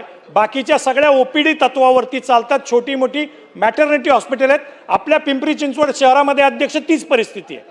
तर अशा परिस्थितीमध्ये महानगरपालिकेचे अनेक भूखंड हॉस्पिटलसाठी राखीव आहेत. अशा भूखंडावरती राज्य सरकार पुढाकार घेऊन रुग्णालय उभारणार का? कारण पुणे शहराच्या मध्यभागामध्ये ससून रुग्णालय आहे, पुणे जिल्हा शासकीय रुग्णालय औंधमध्ये आहे, परंतु पूर्व भागामध्ये मात्र महानगरपालिकेचं सुद्धा रुग्णालय नाही आणि राज्य सरकारचंही रुग्णालय नाही. विशेषतः माझ्या मतदारसंघामध्ये हडपसरमध्ये जागा आरक्षित आहे हॉस्पिटलची, पण महानगरपालिका बांधत नाहीये. तर राज्य सरकार इंटरव्हीन करून त्या ठिकाणी माझ्या हडपसर मतदारसंघामध्ये एक शासकीय रुग्णालय बांधणार का, हा माझा दुसरा प्रश्न आहे. तिसरा जो प्रश्न आहे त्याच्यामध्ये आपण उत्तरात मंत्री महोदय असं सांगितलंय की आपण जी काही जन आरोग्य योजना आहे किंवा पंतप्रधान आयुष्यमान योजना आहे याच्या खाली आपली 2179 रुग्णालय, त्याच्यामध्ये 1508 खाजगी आणि 671 शासकीय रुग्णालय आता समाविष्ट आहेत. आपण अजून 2001 रुग्णालयांची त्याच्यामध्ये वाढ करतोय आणि अजून 4180 रुग्णालय आपण त्याच्यामध्ये घेणार आहोत. तर यामध्ये जी पूर्वीची जी 2179 रुग्णालय होती त्याच्यापैकी आपलं जे उद्दिष्ट आहे 4180, आत्ता किती वाढ झालेली आहे याची माहिती आपण सभागृहाला देताल का? आणि चौथी माहिती आहे की हे सगळं आपण करतोय पण एक टाइम फ्रेम आहे का? कारण माझ्या मतदारसंघातलं नोबल हॉस्पिटल हे गेले 1 वर्ष फाईल टाकलेले आहे की मुख्यमंत्री सहाय्यता निधीमध्ये त्यांचा अंतर्भाव व्हावा, पण 1 वर्ष झालं अजून त्यांचा अंतर्भाव होत नाही. त्याच्यामुळं आपण या गोष्टीला एक टाइम फ्रेम करणार का की जेणेकरून असा कोणी जर सरकारी खात्याकडे अर्ज केला तर तो अर्ज लवकरात लवकर निकाल लागेल आणि हे जे नोबल हॉस्पिटल आहे याचा अंतर्भाव होईल का? हे माझे 4 स्पेसिफिक प्रश्न आहेत. अध्यक्ष महोदय, आपण वेळ दिल्याबद्दल धन्यवाद. सन्माननीय सदस्य, ही जी लक्षवेधी आहे ते एका विशिष्ट पर्पजसाठी आहे. जी अधिकचा प्रश्न यांनी विचारलेला आहे तो सार्वजनिक आरोग्य किंवा वैद्यकीय विभागाशी संबंधित असल्यामुळे त्या संदर्भामध्ये निश्चितच आपल्या निवेदनाचा विचार करण्यात येईल. मी काही बाबी अजून सभागृहाच्या लक्षात आणून देऊ इच्छितो की जेव्हा हायकोर्टाने आदेश दिला तेव्हा त्यांनी ही बाब स्पष्ट केली होती की अशा पद्धतीने कुठल्याही हॉस्पिटलचे जे कर्मचारी आहे त्यांचे नातेवाईक आहेत त्यांना त्या 10% आणि 10% लाभ घेता येणार नाही. आणि त्यामुळे आता हा प्रश्न अधिक उद्भवलेला आहे की त्या लाभार्थीची निवड कशी करावी. मी सन्माननीय सदस्याला सांगू इच्छितो की मोठ्या प्रमाणामध्ये मुंबईसारख्या आणि पुण्यासारख्या किंवा इतर शहरामध्ये हे हॉस्पिटल मोठ्या प्रमाणात आहे. त्यामुळे आपले जे आरोग्य दूत आहेत ते आपण या शहरामध्ये जास्त प्रमाणामध्ये नियुक्त करण्याचा प्रयत्न करत आहोत. स्वतः माननीय मुख्यमंत्री महोदयांनी या संदर्भात बैठक घेऊन 10 जून 2025ला एक GR काढलेला आहे. मी तो GR देखील सर्व सन्मान्य सदस्याला वितरित करतो आणि सर्व सन्मान्य सभागृहाला आणि महाराष्ट्राच्या जनतेला या सभागृहाच्या माध्यमातून मी आश्वस्त करतो की याची जी काही SOP आहे, याची जी काही कार्यपद्धती आहे, ही लोकांना गुणवत्तेवर मिळाली पाहिजे. त्याची पद्धती निवड करण्याची पारदर्शक असली पाहिजे आणि ज्या कारणासाठी परत मी आपल्याला सांगतो की फक्त 2% IPF अकाउंटवर तुम्ही का जाता, त्या हॉस्पिटलला एकंदरीत होणाऱ्या प्रॉफिटमधून देखील याच्याही पुढे जाऊन त्या पैशातून देखील जो काही लाभ झालेला आहे तो लाभ देखील पेशंटच्या इंटरेस्टसाठी कशा पद्धतीने वापरता येईल त्या दृष्टीने शासन सकारात्मक निर्णय करत आहे. माननीय मुख्यमंत्री महोदय स्वतः या विषयाकडे लक्ष घालत आहे. या संदर्भामध्ये नियमितपणे आढावा घेऊन या कमिटीच्या माध्यमातून जे काही लोकांच्या हितासाठी चांगलं करता येईल ते करण्यात येईल. राहुल पाटील याच्यावर सविस्तर चर्चा झालेली आहे. अध्यक्ष महाराज, माझा एक स्पेसिफिक प्रश्न आहे की आपण आताच मंत्री महोदयाने सांगितलं की निर्धन असतील, दुर्बल घटकातील लोकांची संख्या या महाराष्ट्रामध्ये खूप वाढलेली आहे. जवळपास लाडकी बहीण योजनेमध्ये 2.5 कोटी महिला समाविष्ट करण्यात आलेले आहेत. म्हणजे महाराष्ट्र गरिबीच्या दिशेने चाललेला आहे, तुम्ही कबूल केलेला आहे. निर्धन आणि दुर्बल घटकातील लोकांची संख्या वाढलेली आहे, तुम्ही कबूल केलेला आहे. एक मुद्दा. दुसरा मुद्दा, आता आरोग्याची सेवा ही फार खर्चिक झालेली आहे. म्हणून या मंत्री मोदी आहेत. जे IPF फंड आहे, जे हायकोर्टाने 2% पर्यंत सीमित केलेला आहे, ते शासन वाढवणार. अरे बोलू द्या ना. ते शासन वाढवणार का? ते IPF फंड 2च्या ऐवजी 4% आपण करणार का? किंवा विशेष शासन याला काही सवलत देणार का? हा माझा पहिला प्रश्न आहे. आणि दुसरा माझा प्रश्न आहे की जशा प्रकारची मॉनिटरिंग कमिटी आहे, याच्याकडे असिस्टंट चॅरिटी कमिशनर, कलेक्टर आणि सिव्हिल सर्जन आमच्या ग्रामीण भागामध्ये असतात. त्यामध्ये या मॉनिटरिंग कमिटीच्या वर आपण एखादा लोकप्रतिनिधी तिथं नियुक्त करणार का? आणि मी आपलं अभिनंदनही करतो की जशा प्रकारचा आरोग्य दूत आपण नियुक्त केलेला आहे, त्यांना कशा प्रकारचा अधिकार त्या रुग्णालयात राहणार आहे हे सुद्धा आपण सविस्तर सभागृहाला सांगावं. माझा पहिला प्रश्न आहे की IPF फंड आपण 2च्या ऐवजी 4 किंवा 5% करणार का? सन्माननीय सदस्य यांनी जो प्रश्न उपस्थित केला मी सांगू इच्छितो की कुठल्याही दुर्बलची संख्या वाढली नाही. आपण जी व्याख्या केलेली आहे त्या व्याख्याची व्याप्ती मी सांगितली की किती आहे. आता जेव्हा 1,80,000 हे जर निर्धन आपण असेल आणि 3,60,000 हे जर दुर्बल असेल, तर मग या प्रकरणामध्ये लाभार्थीची निवड करताना विधवा, दिव्यांग, गरीबातली गरीब, BPL धारक यांना कशा पद्धतीने प्राधान्य देता येईल याचा आपण विचार करत आहोत, हे मी आपल्याला सांगितलेलं आहे. आणि त्याशिवाय आपण जे इतर प्रश्न उपस्थित केलेला आहे त्या संदर्भामध्ये काय होता आपला दुसरा प्रश्न? लोकप्रतिनिधी. या संदर्भामध्ये लोकप्रतिनिधीची ऑलरेडी कमिटी केलेली आहे आणि IPF फंड 2% करण्याचा निर्णय हायकोर्टाचा आहे आणि त्यावर राज्य सरकार बदल करू शकत नाही. या संदर्भामध्ये आपण केलेल्या सूचनेवर तपासून कारवाई करण्यात येईल. राहुल कुल. अध्यक्ष महोदय, अतिशय संवेदनशील विषयावर माननीय मंत्री महोदय अतिशय योग्य अशी उत्तरं देत आहेत. परंतु जे काही प्रश्न या ठिकाणी उपस्थित राहिले त्याच्यामध्ये प्रॅक्टिकल ज्या अडचणी आहेत त्याच्यावर फार कमी चर्चा झाली आणि डॅशबोर्डवर दिसलं पाहिजे वगैरे चर्चा झाली. डॅशबोर्डवर ते दिसतंय सगळं ठीक आहे, परंतु खरी अडचण जी आहे ती त्या हॉस्पिटलची सुद्धा बाजू आपण समजून घेतली पाहिजे आणि रुग्णांनाही मदत झाली पाहिजे. अशा प्रकारे ही योजना भविष्यामध्ये चालवण्याची आवश्यकता आहे. अगदीच मदत होत नाही असंही नाही आणि काही ठिकाणी अडचणी येत आहेत हे खरं आहे. या संदर्भातल्या पहिला जो निर्णय आपण उत्तरामध्ये घेतला आहे की महात्मा फुले योजना या रुग्णालयामध्ये राबवली जाईल. तर माझा पहिला प्रश्न आहे की या सगळ्या रुग्णालयांना आपण महात्मा फुले योजना राबवणं बंधनकारक करणार का, हा माझा पहिला प्रश्न आहे. आणि त्याच्यात एक सूचना आहे की माझ्या आधी भातकळकर साहेबांनी सांगितलं किंवा मुंबईच्या काही आमदारांनी सांगितलं की महात्मा फुले योजनेचे दर हे कमी आहेत, ही वस्तुस्थिती आहे. त्यामुळे त्याच्यामध्ये ते दर वाढवण्याची सुद्धा आवश्यकता आहे. त्याचा योग्य पद्धतीनं तंत्रशुद्ध विचार करावा अशी त्या निमित्तानं सूचना राहील. दुसरी माझी एक प्रश्न आहे की रेट लिस्टच्या बाबतीमध्ये धर्मादाय रुग्णालयामध्ये बेडचे दर काय असावे, कुठल्या शस्त्रक्रियेचे दर काय असावे या संदर्भातली कुठलीही SOP नाही. त्या संदर्भामध्ये काही रुग्णालयामध्ये रुग्ण ॲडमिट केल्यानंतर मी अशी उदाहरणं सांगेल की 48 तासामध्ये त्याचा 5 लाखाचा विमा संपलेला आहे. असं नक्की काय उपचार करतात हे समजत नाही.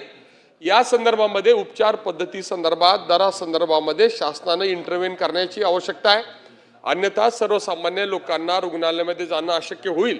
आणि त्या संदर्भामध्ये रेट लिस्ट संदर्भामध्ये विशेषतः धर्मादाय रुग्णालयामध्ये महत्तम दर काय असावे या संदर्भामध्ये आपण काही धोरण घेणार का, हा माझा दुसरा प्रश्न आहे. मेडिसिनच्या संदर्भामध्ये बऱ्याच वेळेला आम्ही उपचार करतो परंतु तुम्ही औषधं आणा असं सांगितलं जातं. यामध्ये आपण स्पेसिफिक आदेश काढणार का की उपचार करताना औषधं सुद्धा त्याच्यामध्ये अंतर्भूत केली जातील. या संदर्भामध्ये आपण स्पेसिफिक तसा आदेश काढणार का. एक महत्त्वाचा विषय ज्याच्याकडे फारशी कुणी चर्चा करत नाही, बरीचशी रुग्णालये आज राज्यभरामध्ये अस्तित्वात आहेत. आज आपण अशी चर्चा जी करतोय ती फक्त जी नोंदणीकृत आहेत आणि जे धर्मादाय रुग्णालयांच्या माध्यमातून काम करताना रुग्णांना फायदा देत आहेत या रुग्णालयांची आपण चर्चा करतोय. अशी कित्येक रुग्णालय आहेत की जी ट्रस्ट ॲक्टच्या अंडर रजिस्टर आहेत, ती कार्यरत आहेत, ते वेगवेगळ्या प्रकारचा फायदा घेत आहेत. अशी उर्वरित राहिलेल्या रुग्णालयांचं सर्वेक्षण करून आपण या रुग्णालयांचा अंतर्भाव या योजनेत करणार का आणि त्यांनी जे काही मागचे काही कालावधी फायदे घेतले असतील आणि लाभ दिला नसेल तर त्याच्या संदर्भातली रक्कम निश्चित करून त्या संदर्भातले त्यांना फायदे देण्यासंदर्भामध्ये आपण आदेश करणार का, हा माझा प्रश्न आहे. आणि शेवटचा प्रश्न की खऱ्या अर्थानं अडचण कुठे येते तर त्या ठिकाणी सोशल वर्कर आहे. रुग्णसेवेत दिला काय आपण चर्चा करतोय, आनंदाची गोष्ट आहे. पण ऑलरेडी त्या ठिकाणी वेगवेगळ्या बैठकामध्ये आपण जी चर्चा केली, मी मागच्या दोन्ही वेळेस या चॅरिटीचा समितीचा सदस्य राहिलेलो आहे. या संदर्भामध्ये खरी अडचण जी येते ती त्या ठिकाणचा सोशल वर्कर, मी मॅनेजमेंटशी बोलून सांगतो, ही प्रॅक्टिकल त्या ठिकाणची अडचण आहे. रुग्णसेवक दिला तरी ती अडचण येणार आहे. त्यामुळे या दोन्हीही पैकी कोणताही रुग्णसेवक असेल किंवा सोशल वर्कर असेल त्यांनी त्याच ठिकाणी निर्णय घेण्यासंदर्भातले स्पेसिफिक आदेश आपण त्या ठिकाणी निर्गमित करणार का, हा माझा शेवटचा प्रश्न आहे. सन्मान्य सदस्य राहुल कुलने जे प्रश्न उपस्थित केला, ज्या त्याच्यापैकी काही विषय हे सार्वजनिक आरोग्य विभागाशी संबंधित आहे त्यामुळे त्या विषयावर मी उत्तर देऊ शकणार नाही. परंतु एक बाब निश्चितपणे मी लक्षात आणून देऊ इच्छितो की त्यांनी जो मुद्दा उपस्थित केला की व्याप्ती वाढवणे, तर मी आपल्या माध्यमातून सभागृहात सांगू इच्छितो की पूर्वी फार कमी रुग्णालय होते. आपण मागच्या मार्चच्या अधिवेशनामध्ये जी 41A मध्ये जी अमेंडमेंट केली आणि कुठलाही लाभ घेतला असेल ते सर्व हॉस्पिटल त्याच्यामध्ये इन्क्लूड केले. त्यामुळे 330 रुग्णालय वाढलेले आहे. हे मला या संदर्भामध्ये आपल्याला सांगायचं आहे. आणि ते जे महात्मा फुलेचे जे रेट आहे त्या संदर्भामध्ये आरोग्य विभागाशी या संदर्भात चर्चा करण्यात येईल. एक अतिशय महत्त्वाचा मुद्दा आपण उपस्थित केला की रुग्णालयाच्या उपचार करताना आणि मेडिसिनमध्ये असलेली कॅप, ही बाब वस्तुस्थिती आहे की आज आपल्याकडे जी आरोग्य व्यवस्था आहे, जरी तो विषय या माझ्या विभागाशी संबंधित नसला परंतु ही वस्तुस्थिती आहे की हॉस्पिटलमध्ये बेडचे चार्जेस का असावे, मग तो चॅरिटेबल असो की खाजगी असो, मेडिसिनचे दर काय MRP असते काय असते हे सर्व आपल्यालाही माहीत आहे, मलाही माहीत आहे. या संदर्भामध्ये माझी माननीय आरोग्यमंत्र्यांशी चर्चा झालेली आहे. आणि भविष्यामध्ये जसं पूर्वी माननीय राजेश टोपे साहेब मंत्री असताना आपण कोविडमध्ये कॅप केली होती, तशा पद्धतीने या संदर्भामध्ये भविष्यामध्ये काय निर्णय करता येईल याची चाचपणी सुरू आहे. आणि या संदर्भामध्ये अंतिम निर्णय सार्वजनिक आरोग्य विभागाचे मंत्री घेतील. एक मिनिट, या विषयावर कोण कोण सदस्य बोलणार आहेत? नाही, मंत्री महोदय ह्या सर्वांना आपल्या दालनामध्ये सर्वांना बोलवा आणि आपण मिटिंग पाहून ह्या विषयावर पाऊण तास चर्चा झालेली आहे. मंत्री महोदय त्यांच्या दालनात मीटिंग लावतील. सर्व सन्मान्य सदस्यांना बोलवा तुम्ही.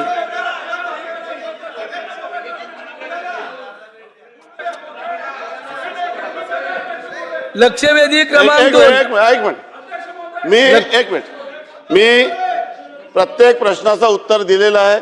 तरी देखील काही सन्मान्य सदस्यांच्या काही तक्रारी असतील तर आपली विधिमंडळाची समिती याच्यात गठीत झालेली आहे. मुख्यमंत्री कार्यालयामध्ये ग्रीव्हन्स रिड्रेसल सेल आहे, जे स्वतः या विषयासाठी सेपरेट टीम आपण अपॉइंट केलेली आहे.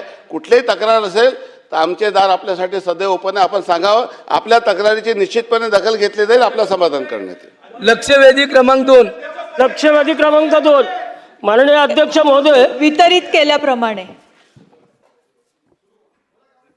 माननीय अध्यक्ष महोदय, पुणे शहरातल्या वाहतूक कोंडी संदर्भात आपल्या माध्यमातून प्रश्न उपस्थित करू इच्छितो.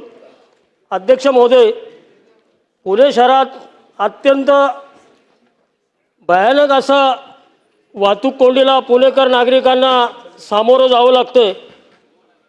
याचं कारण म्हणजे पुणे महानगरपालिका, पोलीस, RTO यांचा कुठल्याही प्रकारचा समन्वय नसल्यामुळे पुणेकर नागरिकांना वाहतूक कोंडीचा सामना करावा लागतो. पुणे शहरात फुटपाथवर असणारं अतिक्रमणाकडे गेल्या अनेक वर्ष पुणे महानगरपालिकेने लक्ष न दिल्यामुळे आणि बऱ्याच ठिकाणी पोलिसांकडे आपण तक्रारी केल्या की पोलीस म्हणतात आमच्याकडे मनुष्यबळ उपलब्ध नाही. तर मी पुणे शहरातल्या वाहतुकीला पुणेकर नागरिकांना सामोरं जावं लागतं. गेल्या अनेक दिवस जर घरातला मुलगा कॉलेजला किंवा नोकरी ठिकाणी गेलेला असेल तो घरी येईपर्यंत पालकांना चिंता असते की मुलगा व्यवस्थित घरी येईल का की एखादा अपघात घडतोय. पुणे शहरात अनेक ठिकाणी अपघात घडतात. पुणे शहरात पार्किंगच्या संदर्भात असतील किंवा शहरात आत्ता या ठिकाणी आपल्या याच्यात उत्तरात असं हे दिलेलं आहे की पुणे शहरात जवळजवळ 40,42,000 वाहनांची संख्या आहे. रस्ते अरुंद. पुणे महानगरपालिकेने गेल्या अनेक वर्षात माझ्या मतदारसंघातला नेहरू रोड जो आहे त्या याचं भूसंपादन करून तो रोड वायडिंग करण्याचं काम हाती घेतलं होतं. भूसंपादन झालेले असताना लोकांना, मूळ मालकांना त्याचा मोबदला दिला गेला, परंतु आत्तापर्यंत त्या ह्याच्यात मूळ मालकाने पुन्हा त्या रस्त्यावर अतिक्रमण केलेले आहेत. रस्त्यावर टेम्पो असतात, ट्रक असतात, रिक्षा लागलेले असतात. दोन्ही रस्त्याच्या दोन्ही बाजूला ट्रॅफिकचं भयंकर म्हणजे टू व्हीलर असतील, रिक्षा असतील, टेम्पो असतील, ट्रक्स असतील, अशा पार्किंग केल्या जातात. पोलिसांचं याकडे दुर्लक्ष होतंय. वर्षानुवर्ष किंवा अनेक दिवसांपासून पुणे शहरात वाहतुकीच्या कोंडीला सामोरं जावं लागतं. तर माझे आपल्या माध्यमातून काही प्रश्न विचारतो माननीय शासनाला की पुणे शहरातल्या पदपथावर जे झालेलं अतिक्रमण आहे हे अतिक्रमण काढण्यासाठी महानगरपालिका, पोलीस किंवा शासन यंत्रणेने काय उपाययोजना केलेल्या आहेत. पुणे शहरातल्या RTO असेल, बन गार्डन असेल किंवा पुणे स्टेशन परिसरात मोठ्या प्रमाणात ट्रॅफिक किंवा वाहतूक कोंडी होते. त्या ठिकाणी योग्य पद्धतीत पोलीस नसतात किंवा पोलीस या ठिकाणी असतात की सिग्नल क्रॉस करून हप्ते वसुलीसाठी पोलिसांचं एक काम चालू असतं. ट्रॅफिककडे किंवा वाहतुकीकडं पोलिसांचं दुर्लक्ष होतं. अशा ठिकाणी आपण पोलीस बळ वाढवणार का आणि वाहतूक सुरळीत होण्यासाठी पुणेकर नागरिकांना दिलासा देणार का. दुसरं या ठिकाणी एक सूचना आहे अध्यक्ष महोदय, पुणे शहरात ज्या वेगवेगळ्या ठिकाणी रस्त्यावर भाजी विक्रेते असतील किंवा वेगवेगळ्या व्यवसाय करणारे लोक आहेत यांच्यासाठी पुणे महानगरपालिकेकडे मी मागे एक प्रस्ताव दिला होता. महानगरपालिकेने जवळजवळ 4-4.5 ओपन स्पेसेस ताब्यात घेतलेले आहेत, परंतु या ताब्यात न घेता मूळ मालकांकडे ताब्यात आहेत. ह्या जर या सगळ्या ओपन स्पेस आपण महानगरपालिकेने ताब्यात घेतल्या आणि त्या ठिकाणी या पार्किंगच्या व्यवस्था किंवा छोटे छोटे मार्केट उभे केले तर रस्त्यावर जे झालेलं अतिक्रमण आहे ते होणार नाही. या ठिकाणी एवढंच मी या ठिकाणी बोलू इच्छितो. मंत्री महोदय. अध्यक्ष महोदय, माननीय सदस्य सुनील कांबळेंनी खूप पुण्याच्या वाहतुकीच्या संदर्भातला खूप चांगला प्रश्न इथे उपस्थित केलेला आहे.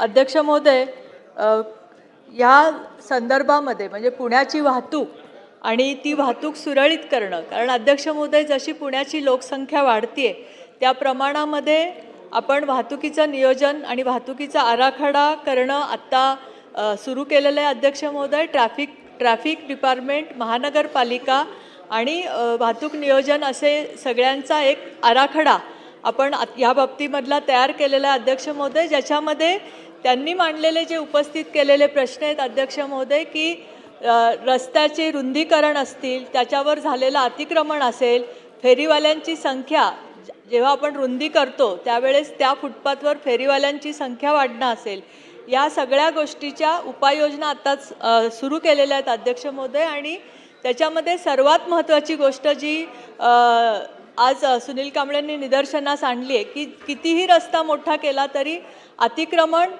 बेकायदेशीर होर्डिंग आणि हॉकर्स जे बसतात रस्त्यावर, त्याची कारवाई होणं अपेक्षित आहे. तर आम्ही आत्ता मागच्या वेळेस शासनाकडनं असे आदेश जारी केलेले आहेत की ही अतिक्रमणं आणि हे जर महानगरपालिकेने जर काढले नाहीत तर त्या संबंधित अधिकाऱ्यांवर कारवाई केली जाईल आणि त्याच्यावर खूप सस्पेन्शनची कारवाई केली जाईल, अशा पद्धतीचे आदेश शासनाने आत्ता अध्यक्ष महोदय दिलेले आहेत.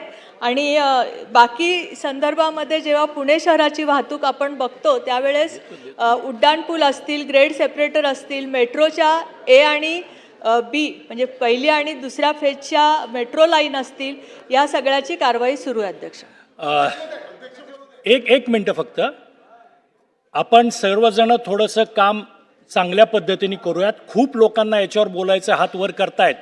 माझी सर्वांना विनंती आहे, ज्यांनी लक्षवेधी उपस्थित केलेली आहे पहिली त्यांना संधी देईल, त्याच्यानंतर ज्यांना अतिरिक्त बोलायचं आहे त्यांनाही संधी देईल.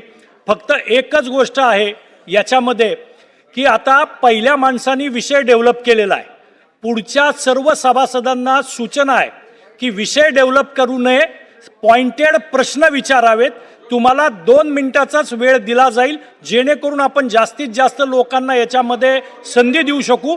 तर सर्वांनी सहकार्य करावं. सन्माननीय सदस्य भीमरावजी तापकीर. अध्यक्ष महोदय, आपण सुद्धा या ठिकाणी एका लक्षवेधीमध्ये प्रश्न विचारला होता, तेवढाच वेळ आम्हाला आपण द्यावा ही आपल्याला विनंती. अध्यक्ष महोदय, पुणे शहर माझ्या वेळी जे अध्यक्ष होते त्यांचा विषय वेगळा होता. मी आता 2 मिनिटं देतोय आपल्याला.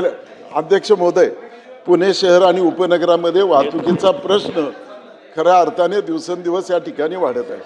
सुनीलजी कांबळे यांनी सांगितलेली परिस्थिती अत्यंत बिकट आहे आणि त्यांनी सांगितलं ते योग्य या ठिकाणी सांगितलेलं आहे. खरं तर या ठिकाणी माझ्या मतदारसंघाचा सुद्धा आवर्जून या ठिकाणी उल्लेख केलेला आहे. खडकवासला मतदारसंघामधील या ठिकाणी धनकवडी असेल, कात्रज चौक असेल, त्रिमूर्ती चौक आहे, दाहिरी फाटा आहे, भूमकर चौक आहे, वारजे माळवाडी आहे, वडगाव पूल आहे, शिवणे आहे, सिंहगड किल्ल्याचा मार्ग आहे, त्याचप्रमाणे कोथरूडचा भाग आहे. या सर्व भागामध्ये असणाऱ्या प्रमुख चौकामध्ये या ठिकाणी वारजेचा चौक, त्याचप्रमाणे सिंहगड चौक, नवले ब्रिजचा चौक आणि कात्रजचा चौक, या चौकामध्ये दिवसेंदिवस या ठिकाणी वाहतूक मोठ्या प्रमाणामध्ये या ठिकाणी वाढत आहे.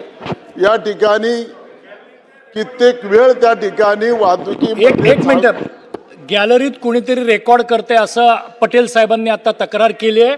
सुरक्षा रक्षकांनी बघावं. अमीन पटेल साहेबांची तक्रार आहे. सुरक्षा रक्षक जे असतील त्यांनी बघावं कोण व्हिडिओ रेकॉर्डिंग करते गॅलरीत बसून.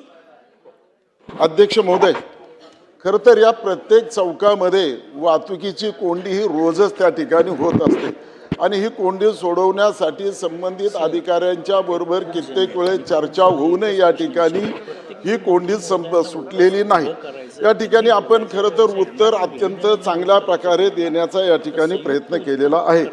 उत्तरामध्ये आपण सांगितलं की पुणे शहरामध्ये असणारी वाहनाची संख्या 40,42,359 इतकी ही या वाहनाची संख्या असल्यामुळे त्या ठिकाणी आपण ती वाहनाची संख्या विचारात घेऊन त्या ठिकाणी खरं तर या रस्त्याची ट्रॅफिकचं नियोजन करायला पाहिजे होतं, ते आपण केलेलं नाही. आपण पुन्हा उत्तरामध्ये सांगितलं की या ठिकाणी 2054 पर्यंत या ठिकाणी वेगवेगळे मार्ग, 54चा विचार आपण करण्यापेक्षा 54मध्ये आपण सांगितलं की रिंग रोड करणार आहेत, त्याचप्रमाणे मेट्रोचा प्रकल्प राबवणार आहे, उड्डाण पूल करणार आहे. हे करण्यापेक्षा आजच्या मितीला आपण या ठिकाणी वाहतुकीचा प्रश्न सोडवण्यासाठी काय करणं आवश्यक आहे ते केलं पाहिजे. उत्तरामध्ये आपण सांगितल्याप्रमाणे पुणे महापालिकेची वाहतूक व्यवस्थापन करण्यासाठी 15 वर्षाचा अनुभव असलेल्या वाहतूक नियोजकांची करार पद्धतीने नेमणूक केल्याचे शासनाने निवेदन केलेले आहे. असे निवेदन केलेलं आहे. त्या नियोजकाची कोणत्या तारखेला नेमणूक केलेली आहे, त्या नियोजन केलेले आहे त्या नियोजकाचे नाव काय आहे हे आपल्याला या ठिकाणी सांगण्यात यावे. त्याचप्रमाणे आपण या ठिकाणी सांगण्यात आलेलं आहे की महापालिकेचे वाहतूक पोलीस यांच्या समन्वय प्रश्न घ्या, प्रश्न व घ्या. पुणे आता प्रश्नच विचारत आहे, जे उत्तरामध्ये दिलेले आहे त्याच्यावरच मी प्रश्न तयार केलेला आहे. महापालिकेने वाहतूक पोलीस यांच्या समन्वयाने पुणे शहरातील 33 प्रमुख रस्त्याची निवड या ठिकाणी केलेली आहे. त्या 33 रस्त्याची यादी आपण या ठिकाणी पटलावर ठेवावी. त्या 33 रस्त्यामध्ये खडकवासला मतदारसंघामधले कोणते रस्ते येत आहेत त्याची नावं आपण या ठिकाणी जाहीर करण्यात यावी. त्याचप्रमाणे शासनाच्या म्हणण्यानुसार वाहतूक सुरळीत करण्यासाठी झेब्रा क्रॉसिंग, पट्टे रंगवणे, फलक लावणे, सिग्नल अद्ययावत करणे. खरं तर हे मला तर मी माझ्या मतदारसंघामध्ये कुठे काही दिसत नाही, परंतु उत्तरात दिलेलं आहे. तर मला याची या ठिकाणी कोणी पुणे महानगरपालिकेचा अधिकारी आणि ट्रॅफिकचा अधिकारी जर शनिवार रविवार माझ्याबरोबर जर त्याला पाठवलं तर मी माझ्या मतदारसंघामध्ये कुठे कुठे ही कामं आपण या ठिकाणी उत्तरात दिलेली आहे ती मला सर्व पाहता येतील खऱ्या अर्थाने. तर खऱ्या अर्थाने की मला असं वाटत असेल की या ठिकाणी हे काम या ठिकाणी झालेलं आहे. अध्यक्ष महोदय, दुसरं अध्यक्ष महोदय, या ठिकाणी मुख्य कार्यालयाचा क्षेत्रीय अधिकारी, त्याचप्रमाणे वाहतुकीचा मुख्य वाहतूक विभाग व महापालिकेच्या संबंधित विभाग यांच्या नियमितपणाने वाहतूक सुधारणा विषयक बैठका होत असतात असे उत्तरामध्ये दिलेत. अशा किती बैठका या ठिकाणी झालेल्या आहेत, या बैठकामध्ये इतिवृत्त आणि या बैठकामध्ये काय काय निर्णय घेण्यात आलेले आहे याची माहिती आपण देणार का? मंत्री महोदय. अध्यक्ष महोदय, सदस्यांनी ज्या 2-3 गोष्टी मागितलेल्या आहेत की त्यांना 33 रस्त्याची यादी हवी आहे, मीटिंगच्या संदर्भातल्या सगळ्या काय काय झालं आहे, कधी झालं आहे, ते सगळं मी पटलावर ठेवते, सदस्यांना ती माहिती सगळी देते.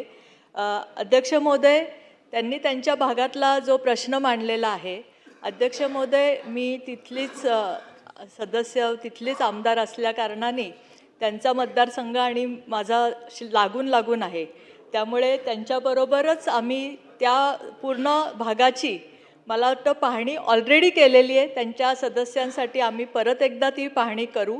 त्यांनी जे सांगितलं की उत्तरामध्ये जसं दिलेलं आहे, मी उत्तरामधलं उत्तर देत नाही. मी त्या सदस्यांना सांगू इच्छिते की ज्या वाहतूक आराखडा पुणे शहराच्या दृष्टीने करण्याचं नियोजन होतं, आपण वाहतूक आराखडा आपल्यालाही माहिती आहे अध्यक्ष महोदय या संबंधातलं, आणि ते आराखडा अजूनही आपण इम्प्लिमेंट करू शकलो नाही. आता अध्यक्ष महोदय, आपल्या बैठकीमध्ये आपले पालकमंत्री अजितदादांनी ज्यावेळेस हा आराखडा तयार करायला सांगितला अध्यक्ष महोदय, त्यावेळेस आपण अशा पद्धतीचा आराखडा आता तयार केला अध्यक्ष महोदय की ज्याच्यामध्ये छोटे छोटे उपाय करून वाहतुकीची कोंडी सोडवणं, म्हणजे जसं खड्डे बुजवणं किंवा त्याच्यावरचं अतिक्रमण काढलं, त्याच्यावरच्या टपऱ्या काढणं, त्याच्यावर बसणारे हॉकर्स, फुटपाथ जे अनियमित केलेले आहेत ते व्यवस्थित करणं, रस्त्याची रुंदी वाढवणं, असे 30 मोठे रस्ते आपण महानगरपालिकेने आत्ता घेतलेले आहेत त्या संदर्भातले, आणि त्याच्यामध्ये ट्रॅफिक विभागाशी कोऑर्डिनेट करून त्याचं नियोजन कसं करता येईल ह्याचा एक आराखडा तयार केलेला आहे. आणि जसं पुढचं उत्तरात दिलेलं आहे की 54पर्यंत पुण्याची लोकसंख्या आणि वाहनांची संख्या किती वाढणार आहे या पद्धतीचा एक आराखडा तयार केलेला आहे. तो सुद्धा मी सदस्यांबरोबर शेअर करेल, आणि त्याच्यामध्ये आपण हे जे सगळे मिसिंग लिंक आहेत किंवा ब्रिज करणार आहोत किंवा मेट्रोच्या ज्या लाईन आहेत त्याचा काय वाहतुकीवर हे पडणार आहे किंवा त्याच्यातनं वाहतूक कशी सुरळीत होणार आहे या संबंधीचा आराखडा त्या ठिकाणचा तयार केलेला आहे अध्यक्ष महोदय.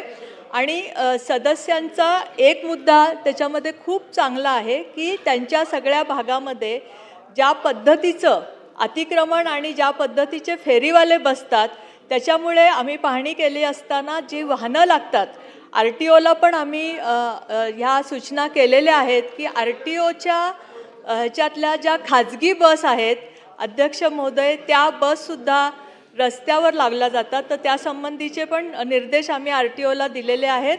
त्याचप्रमाणे जी जड वाहनांची वाहतूक जी पुणे शहराच्या मध्यवर्ती भागामध्ये होते त्या वाहतुकीची टायमिंग पण आत्ता मागच्या ह्याच्यामध्येच 15 दिवसापूर्वी सर्क्युलर काढून आपण ते पण टायमिंग आत्ता निश्चित केलेलं आहे आणि त्यामुळे काही प्रश्न सोडवण्यासाठी आपण आत्ता जे जलद उपाय करण्याचे आहेत ते करतोय आणि जे लॉंग टाईम करायचे ते करणार आहोत. सन्मान्य सदस्य ॲडव्होकेट राहुल कुल. अध्यक्ष महोदय, आज पुण्याच्या दृष्टीनं अतिशय चांगला योग आलेला आहे. जसे आम्ही सगळे उपस्थित प्रश्न करणारे सगळे पुण्याचे शहर आणि ग्रामीण भागातील सन्माननीय विधानसभेचे सदस्य आहेत, तसा योगायोग असा आहे की या ज्या प्रश्नाची आज चर्चा चालू आहे त्याचा अनुभव असणाऱ्याच राज्यमंत्री या संदर्भामध्ये उत्तर देणार आहे. त्यामुळे त्यांना आम्ही सांगितलेली जी समस्या ही त्यांची समस्या आहे ते अजून चांगल्या प्रकारे समजून घेतील. दुसरा योगायोग असा आहे की वाहन कोंडीत जे रोजच अडकतात ते दुसरे सदस्य आपले तालिका अध्यक्ष म्हणून बसलेले आहेत. तर या सगळ्या प्रश्नाला न्याय मिळेल अशा प्रकारची माझी अपेक्षा आहे. त्यांची सूचना मला मान्य आहे की सगळ्या सदस्यांनी पॉइंटेड प्रश्न विचारले पाहिजेत, परंतु तालिका अध्यक्ष म्हणून बसल्यानंतर त्यांनी ज्या सूचना दिलेल्या आहेत, एक सदस्य म्हणून माझी त्यांना विनंती आहे की ते सदस्य म्हणून आल्यानंतर त्यांनी त्याची अंमलबजावणी करावी. आता मूळ प्रश्नाकडे येतो की याच्यामध्ये खरं काही माननीय भीमराव अण्णा तापकीर यांचा पहिला प्रश्न जो आहे ज्याचं उत्तर मिळालेलं नाही आणि खरं तर मला खात्री आहे की हे जे उत्तर दिलेलं आहे त्याच्यामध्ये राज्यमंत्री म्हणून त्या उत्तर देत असल्या तरी सगळ्याच विषयाशी त्या सहमत आहे असं मला वाटत नाही. ह्यात जे सांगितलेलं आहे की दुभाजक करू, वन वे करू, रोड स्वच्छ करू, मिसिंग लेनचं प्लॅनिंग करू, भूसंपादन करू, असं होत असेल तर चांगलं आहे. परंतु भीमराव अण्णांच्या मताशी मी सहमत आहे की असं कुठलंही चाललेलं आम्हाला त्या ठिकाणी पाहायला मिळत नाही. परंतु अपेक्षा आहे की ज्या उपाययोजना केल्या जात आहेत त्या करण्यासंदर्भातली जरी आम्हाला खात्री दिली तरी आम्हाला त्याचा आनंद होईल. या संदर्भातले माझे 3 स्पेसिफिक प्रश्न मी फार लांबवणार नाही. अध्यक्षांच्या सूचनेचा मी आदर करेल. या संदर्भामध्ये सगळ्यात महत्त्वाचे 2 प्रकल्प शासनाने घोषित केलेले आहेत. पहिला प्रकल्प आहे रिंग रोडचा. Inner ring road, outer ring road याची कामं आपण हाती घेतलेली आहेत. त्याचबरोबर पुणे सोलापूर रस्ता आणि पुणे नगर रस्ता याच्यावर उन्नत मार्ग करण्यासंदर्भातली सुद्धा घोषणा झालेली आहे. तसा कॅबिनेटचे 2 निर्णय झालेले आहेत. हे प्रकल्प कधीपर्यंत पूर्ण होणार, कारण की हे प्रकल्प पूर्ण झाल्याशिवाय पुण्याची वाहतुकीची समस्या कमी होणार नाही असं माझं मत आहे. ते कधी होणार त्याच्या तारखा आम्हाला या प्रश्नाच्या निमित्तानं सांगाव्या. माझा पहिला प्रश्न आहे, एक खूप चांगलं काम मागच्या आपल्या महायुती सरकारनं हाती घेतलंय. खडकवासला कालवा हा आपण भूमिगत करतोय, टनेलचं काम सुरू होतंय. त्यामुळे हे काम जरी 2000 कोटी रुपयाचं असलं, 2200 कोटी रुपयाचं असलं तरी त्यामुळे पुणे शहरातून हा कालवा जातो. तो आपल्याला इतर कारणासाठी ती जागा वापरता येणं शक्य आहे. या जागेची किंमत जवळपास 15,000 कोटी रुपयापेक्षा जास्त आहे. त्याचं नियोजन या वाहतूक समस्या सोडवण्यासंदर्भामध्ये करण्याचा विचार शासन स्तरावर आहे का, आणि तो असल्यास त्याच्या संदर्भातली माहिती आम्हाला द्यावी, हा माझा दुसरा प्रश्न आहे. आणि तिसरा प्रश्न, प्रत्येक पुण्यातल्या आणि पुण्याबाहेरून पुण्यात येणाऱ्या नागरिकांची प्रचंड समस्या आहे. कधी त्या परिसरामध्ये कोणत्या कारणामुळे होईल, पूर्वी आपण म्हणायचो की पाण्यामुळे अराजकता होईल, परंतु आज ट्रॅफिकमुळे या परिसरामध्ये अराजकता होईल अशी स्थिती आहे. एका बाजूने निघणारा माणूस दुसऱ्या भागामध्ये कधी पोहोचेल याची कोणालाही खात्री नाही. रुग्ण असेल तर तो हॉस्पिटलपर्यंत पोहोचेल की नाही याची अजिबातच शाश्वती त्या भागामध्ये पूर्ण शहरामध्ये राहिलेली नाही. त्यामुळे शेवटचा माझा प्रश्न आहे की AI तंत्रज्ञान असेल किंवा तुम्ही जे काही सांगितलेत की पुणे महानगरपालिकेने 15 वर्ष अनुभव असलेला वाहतूक नियोजन याची करार पद्धतीने नेमणूक केलेली आहे, तर तो कोण असेल, याचा सगळ्याचा वापर करून शॉर्ट टर्म आणि लॉंग टर्म. शॉर्ट टर्म नियोजन म्हणजे आहे त्या व्यवस्थेमध्ये फुटपाथ कमी करून काही भागामध्ये स्मार्ट सिटीच्या अंतर्गत अशी काही कामं केलेली आहेत की रस्त्याची रुंदी वाढवण्याची ऐवजी कमी झालेली आहेत. शॉर्ट टर्म आपण काही नियोजन करणार का, आणि लॉंग टर्म तुम्ही सांगितलंय त्याप्रमाणे मिसिंग लेंथ या संदर्भातली काही भूमी संपादन करून त्या भागातलं इंटिग्रेटेड पूर्ण रस्त्याचं नियोजन केलं जाईल. काही ठिकाणी उड्डाण पूल होत आहेत, परंतु अलीकडचा पलीकडचा भाग हा तो कंजेस्टेड असल्यामुळे त्याचा उपयोग होत नाही. त्यामुळे या संदर्भातलं लॉंग टर्म प्लॅनिंग संदर्भामध्ये आपण काही निर्णय घेणार का, आणि या संदर्भातली पुण्याच्या संदर्भातल्या सगळ्या सदस्यांची अधिवेशन कालावधीमध्ये बैठक घेऊन त्याची माहिती आम्हाला देणार का, हा माझा तिसरा प्रश्न आहे. मंत्री महोदय. अध्यक्ष महोदय, सदस्य राहुल कुलनी जे आत्ता प्रश्न विचारलेले आहेत अध्यक्ष महोदय, त्याच्यामध्ये वाहतूक नियोजन जे आहे त्याच्या संबंधीचा आराखडा मला वाटतं सदस्य पण त्या बैठकीला होते, आणि तो आराखडा ज्यावेळेस आपण सगळ्या सदस्यांना दाखवला ज्याच्यामध्ये लॉंग टर्म शॉर्ट टर्म आपण काय काय करणार आहोत आणि त्याच्यासाठी किती पैशाची आवश्यकता आहे तसा शासनास प्रस्ताव पण आपण सादर केलेला आहे. आपल्या पुणे शहरातल्या ज्या मिसिंग लिंकच्या संदर्भामध्ये आपण 30 मिसिंग लिंकचे रोड आत्ता घेतलेले आहेत पहिल्या याच्यामध्ये, आणि महानगरपालिकेच्या आयुक्तांनी त्यांच्या इथे ही वॉर रूम तयार केलेली आहे. त्याच्यामध्ये ह्या मिसिंग लिंकचे रस्ते घेतलेले, जसे आपण 30 रोड जे घेतलेत ते रुंदीकरणासाठी 30 मिसिंग लिंक आपण शोधल्यात की ज्याच्यामुळे वाहतूक आपल्याला जे कंजेशन आहे ते कमी होऊ शकतं. त्याच्यामधल्या 5 मिसिंग लिंकचं ॲक्विजिशन झालेलं आहे. 10 जे आहेत ते रोड ॲक्विजिशनच्या स्टेजला आहेत अध्यक्ष महोदय, आणि बाकीच्या ह्याची प्रक्रिया सुरू आहे. अध्यक्ष महोदय, त्यांनी रिंग रोडच्या संदर्भामध्ये जे विचारलं तर MSRDCचा रिंग रोड आत्ता पूर्ण काम त्याचं सुरू झालेलं आहे, आणि जो PMRDAचा रिंग रोड आहे त्याच्यामध्ये आपण जे बऱ्याच प्रमाणामध्ये त्याचं ॲक्विजिशन आत्ता झालेलं आहे, पण त्याची अजून पुढची प्रक्रिया झालेली नाही आहे अध्यक्ष महोदय. जे त्यांनी खडकवासला फुरसुंगीच्या कॅनॉलचा जो बंद कॅनॉलचा उल्लेख केला अध्यक्ष महोदय, त्याच्या संबंधीचं धोरण अजून असं काही तयार झालेलं नाही आहे की खडकवासला फुरसुंगीची जी लाईन टाकल्यानंतर जी जागा मिळेल त्या जागेवर काय प्रस्तावित करायचं ते काय अजून हे झालेलं नाही आहे. त्यांनी मागणी केलेल्या पद्धतीने अध्यक्ष महोदय या सगळ्या आमदारांबरोबर एक मीटिंग मी माझ्या इथे लावेल, आणि माझ्याच भागामधले किंवा माझ्या बाजूच्या मतदारसंघातले सगळे असल्यामुळे एक आपण सगळे मिळून ती पाहणी पण करू. अध्यक्ष. सन्माननीय सदस्य विजय बापू शिवतारे. अध्यक्ष महोदय. कांबळे साहेब देतो आपल्याला देतो मी. अध्यक्ष महोदय. आपण सुरुवात केली आहे, शेवट आपल्यावरच करूयात. आपण प्रश्न सुरू केलाय. अध्यक्ष महोदय. अध्यक्ष महोदय, पॉइंट ऑफ प्रोसिजर आहे. नाही, जरा अध्यक्ष महोदय, तुम्ही तिकडच्या पुणेकर तिकडे त्या ठिकाणी बसू नये. उत्तर पुणेकर देत आहेत, प्रश्न विचारणारे पुणेकर आहेत. तालिका तेच सांगतो, तालिका सभापती पुणेकर, सगळे पुणेकर असून हा प्रश्न का लांबतो? पुणे तिथे काय पडले उणे? त्यामुळं या प्रश्नाला ते सगळे मिळून न्याय देतील, त्यामुळं तिसरी लक्षवेधी घ्यावी अशी विनंती आहे. अध्यक्ष महोदय, संपूर्ण देशाचं ग्रोथ इंजिन म्हणजे मुंबई असं बोललं जातं, आणि महाराष्ट्राचं ग्रोथ इंजिन म्हणजे आता विकसित होत असणारं पुणे शहर आहे. IT hub, industrial hub, automobile hub, असे वेगवेगळ्या प्रकारची मोठी इन्व्हेस्टमेंट इथे येत असताना रस्त्यांमुळे आणि ट्रॅफिक जॅममुळे कुठेतरी नुकसान होतं आहे असं देखील आपल्या सर्वांच्या लक्षात आलेलं आहे. हिंजवडीमधील IT पार्क आणि IT कंपन्या ट्रॅफिक कंजेशनला वैतागून बँगलोरला जात आहेत, आणि म्हणून हा विषय खूप महत्त्वाचा आहे. मी फक्त जास्त हे विचारण्याऐवजी प्रश्नच विचारतोय. अध्यक्ष महोदय, पुणे शहरात ट्रॅफिक जे सगळ्या बाजूने येते त्याचा जर नीट विचार केला तर पुणे महानगरपालिका, PCMC महानगरपालिका, संपूर्ण इंडस्ट्रीयल इस्टेट्स आणि MIDC याकडे सर्व चारही बाजूने कामगारांपासून कर्मचारी वर्ग येत असतो. आणि म्हणून माझी एक सूचना आहे, मला वाटते जर ती हे केली तर खूप मोठा प्रश्न सुटेल.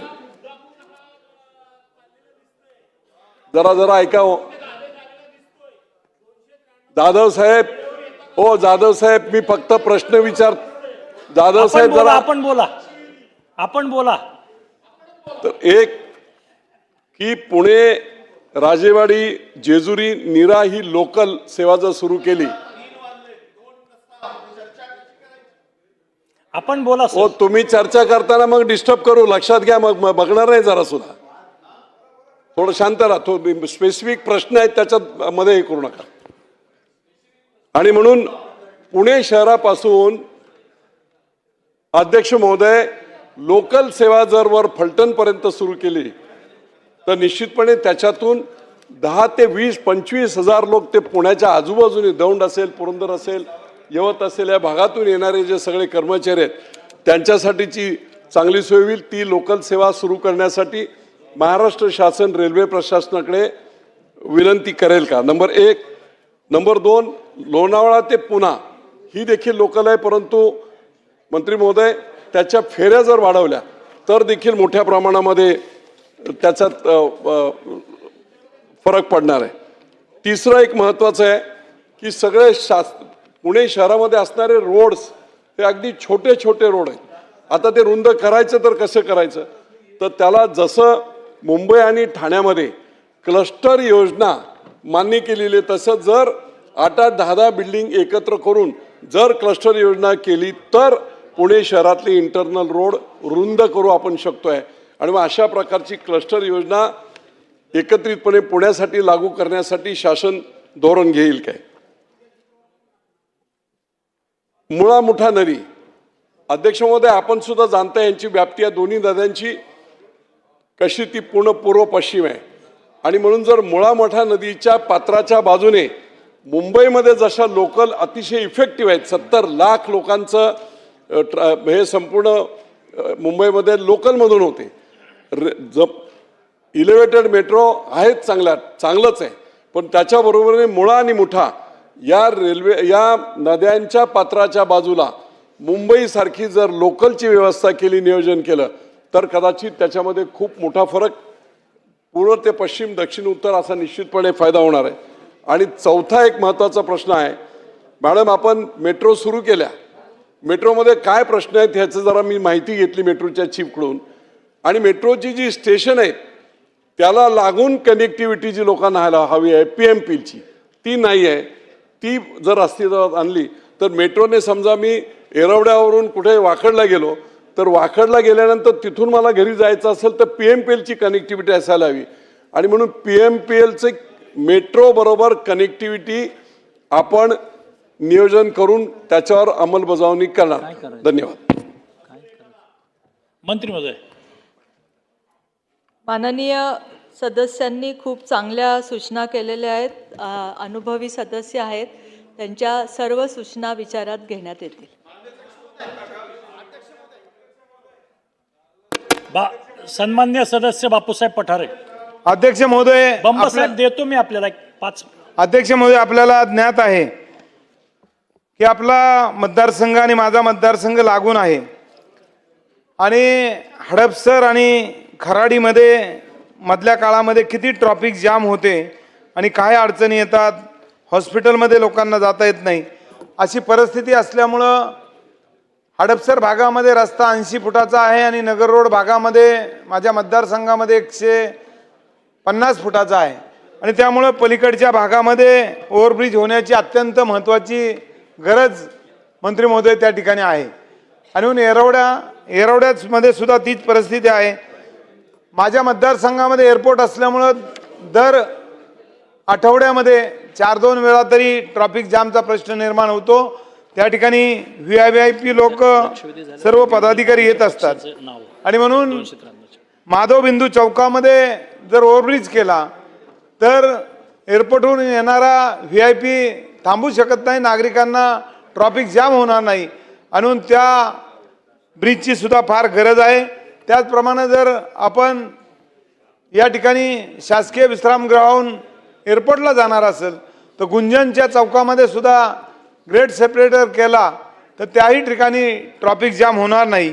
असे अनेक त्या ठिकाणी प्रश्न आहेत की आपण म्हटलं की पदचाऱ्यांचा ज्या पदपथावर लोक टपऱ्या टाकतात, भाजीवाले बसतात, हा पुणे शहरामध्ये अत्यंत महत्त्वाचा प्रश्न आहे आणि तो दूर करण्यासाठी आपण सांगितलं की बक्षीस त्या ठिकाणी बैठका घेतल्या, त्या ठिकाणी ठरवलंय की जर जो अधिकारी त्या भागामध्ये ते काही कारवाया करणार नाही त्याच्यावर कारवाई केली जाईल.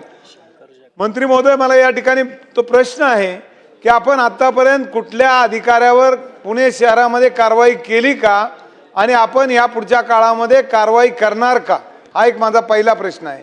दुसरा प्रश्न माझा असा आहे की आपण आळंदीला जातो, आळंदीहून येतो, अनेक पदाधिकारी जातात, परंतु आळंदीला दिघी आणि पुणे मनपाच्या हद्दीवर रस्त्याची रुंदी अत्यंत कमी आहे आणि गेले 10 ते 12 वर्ष तो रस्ता रुंदीकरण झालेला नाही आहे आणि म्हणून तो रस्ता रुंदीकरण करण्यासाठी आपण शासनाला किंवा पिंपरी चिंचवड महानगरपालिकेला काही सूचना करणार का, तो एक अत्यंत महत्त्वाचा प्रश्न आहे आणि तो त्या ठिकाणी करावा अशी मी विनंती करतो.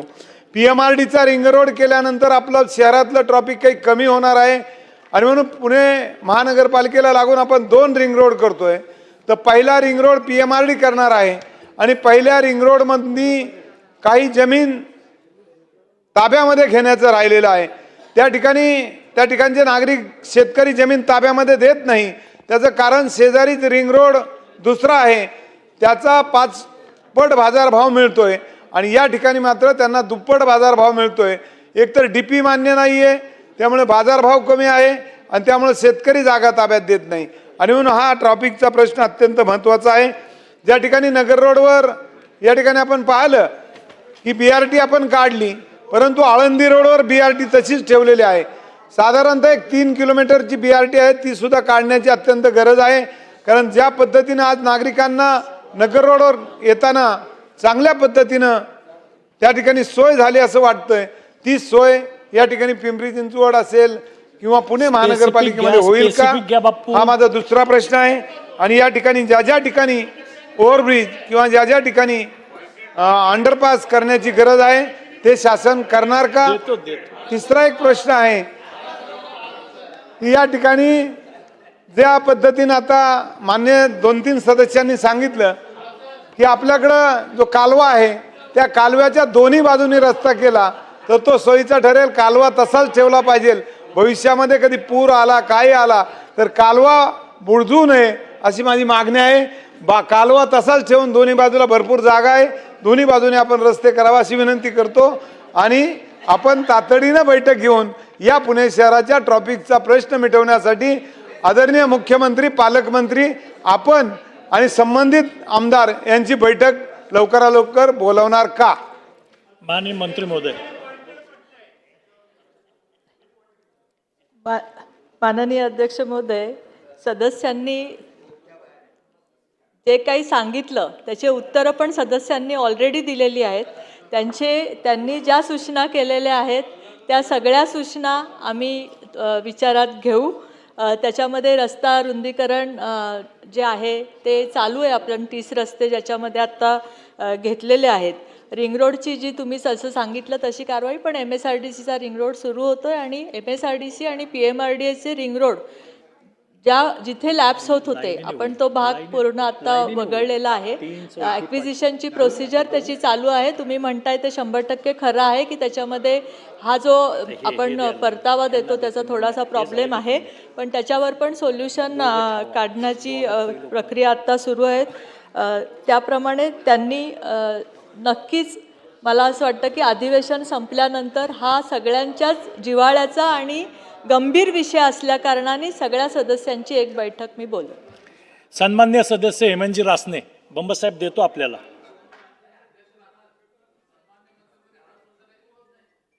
माननीय अध्यक्ष महोदय, पुणे शहरातील वाहतूक कोंडीच्या संदर्भात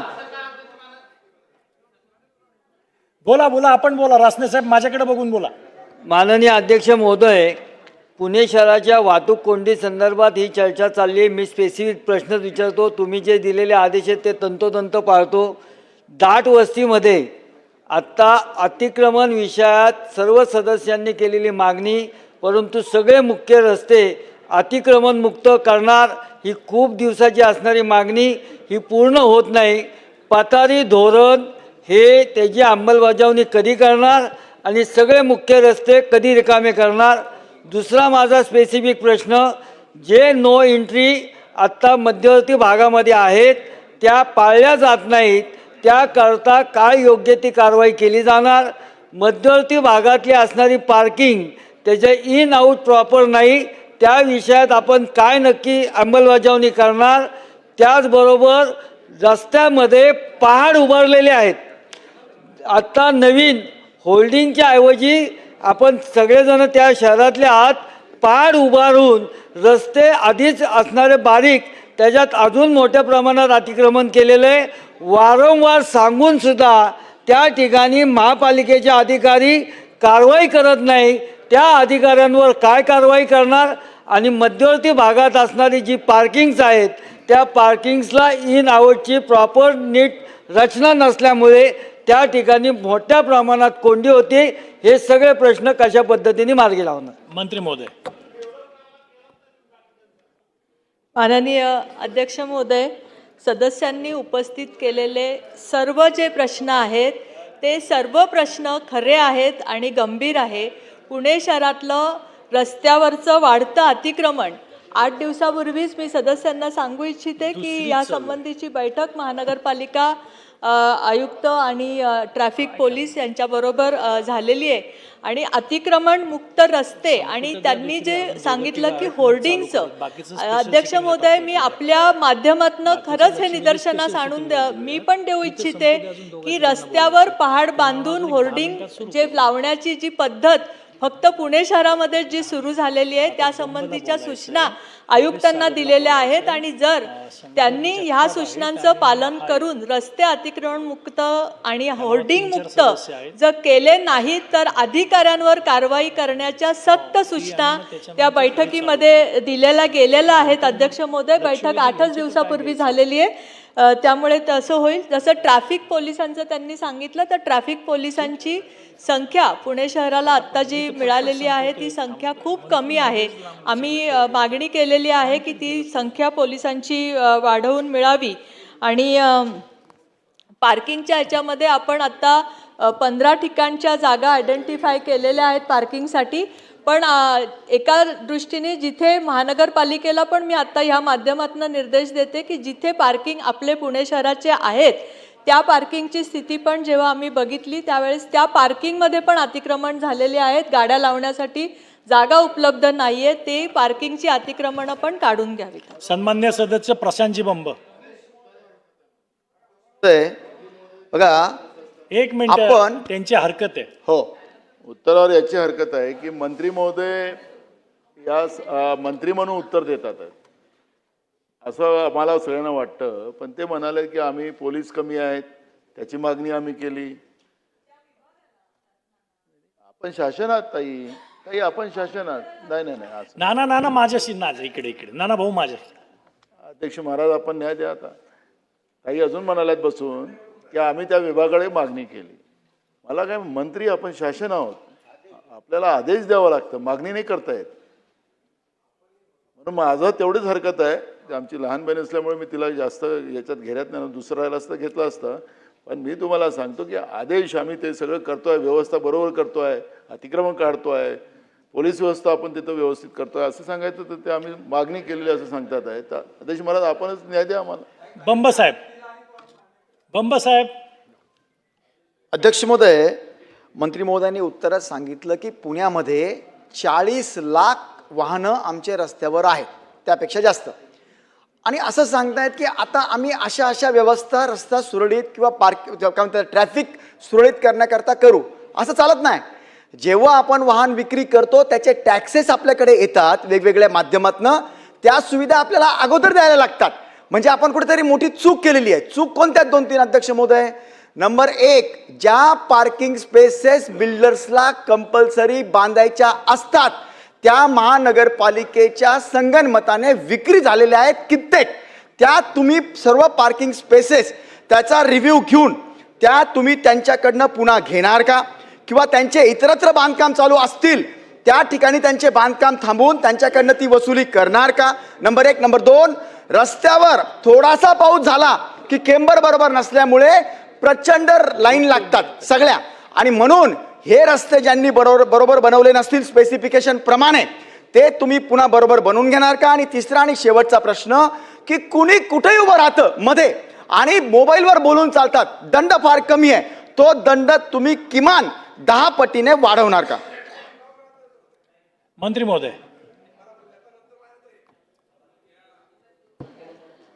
अध्यक्ष महोदय, सदस्यांनी आत्ता जो प्रश्न उपस्थित केला त्याबद्दल तपासून घेऊन उत्तर मी त्या सदस्यांना कळवेल.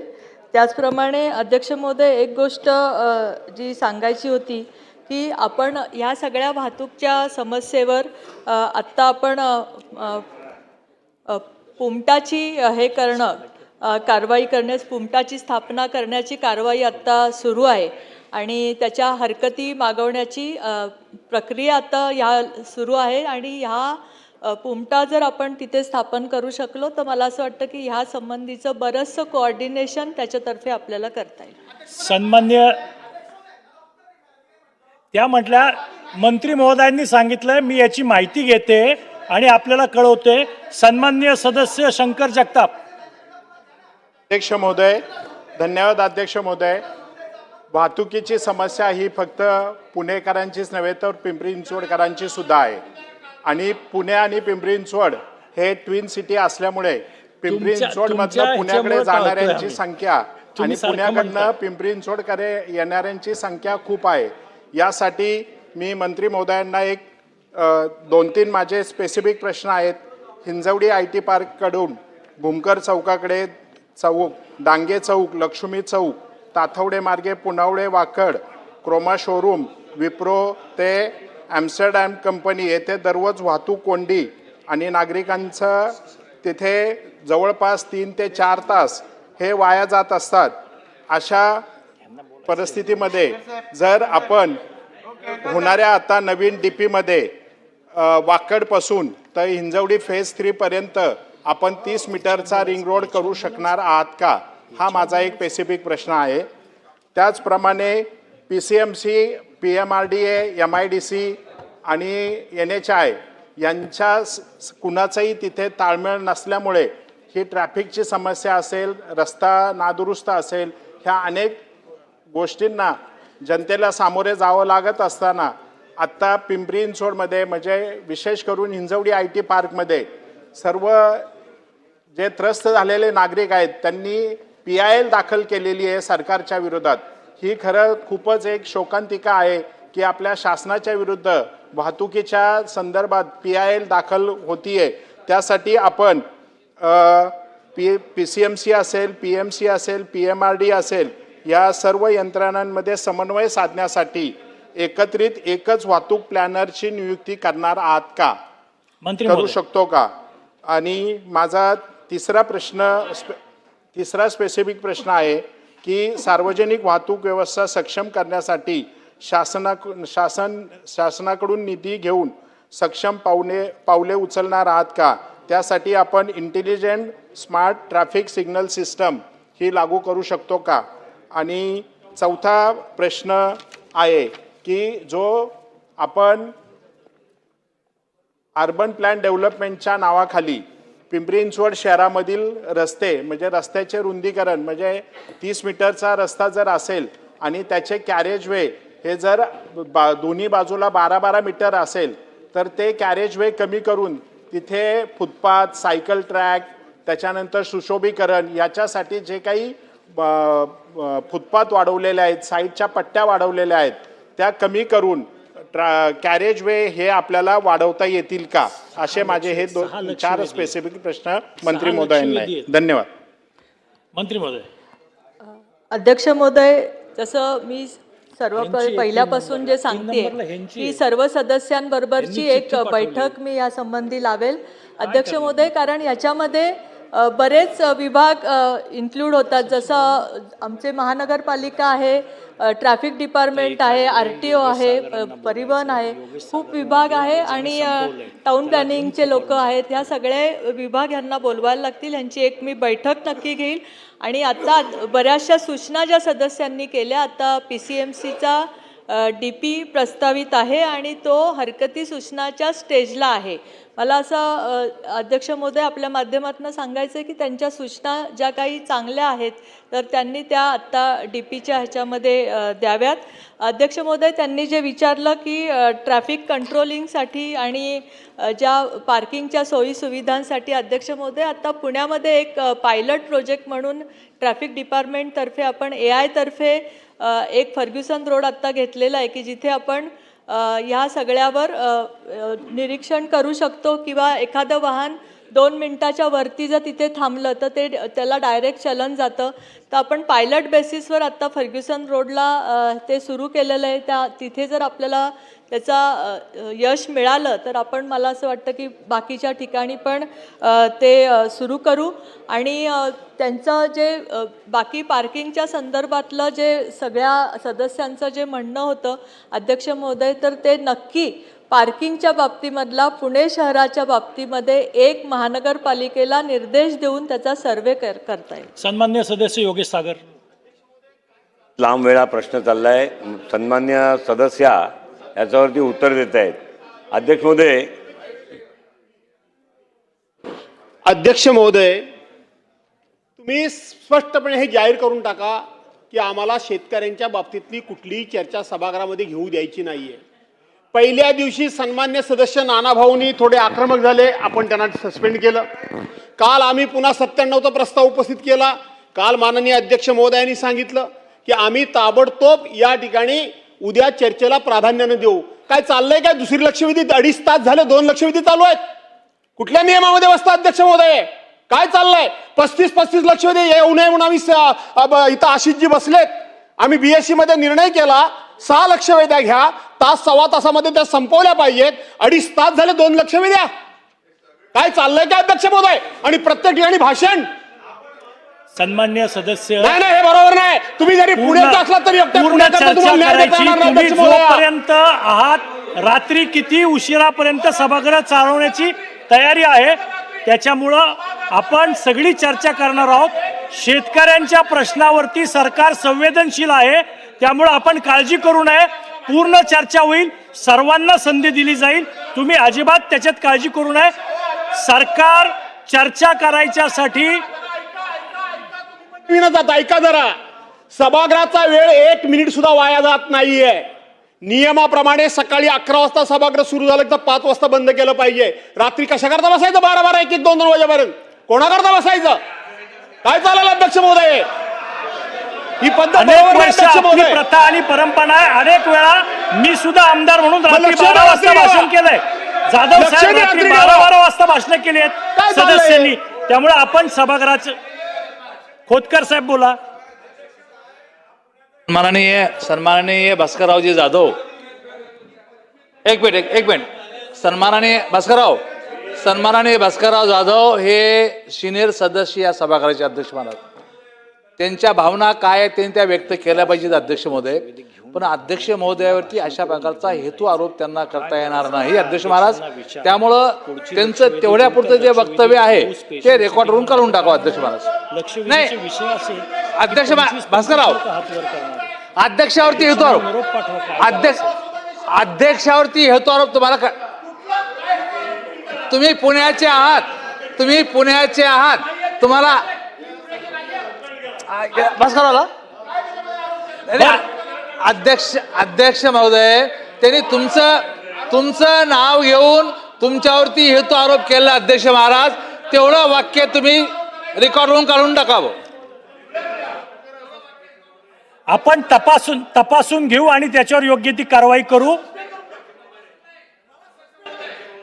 कशाला खोतकर साहेब आपण सांगताय ते तपासून घेऊन त्याच्यावर योग्य ती कारवाई केली जाईल. योगेशजी आपण सुरू करा.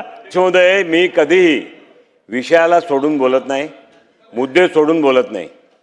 अध्यक्ष महोदय, माझी केवळ मंत्री महोदयांना ही सूचना आहे. हा दीर्घकालीन नियोजनाचा अभाव आहे. हा केवळ पुणे शहराचा प्रश्न नाही आहे, मुंबईचाही प्रश्न आहे आणि असे सगळे विकसनशील जेवढे सिटी असतील त्याचा हा प्रश्न आहे.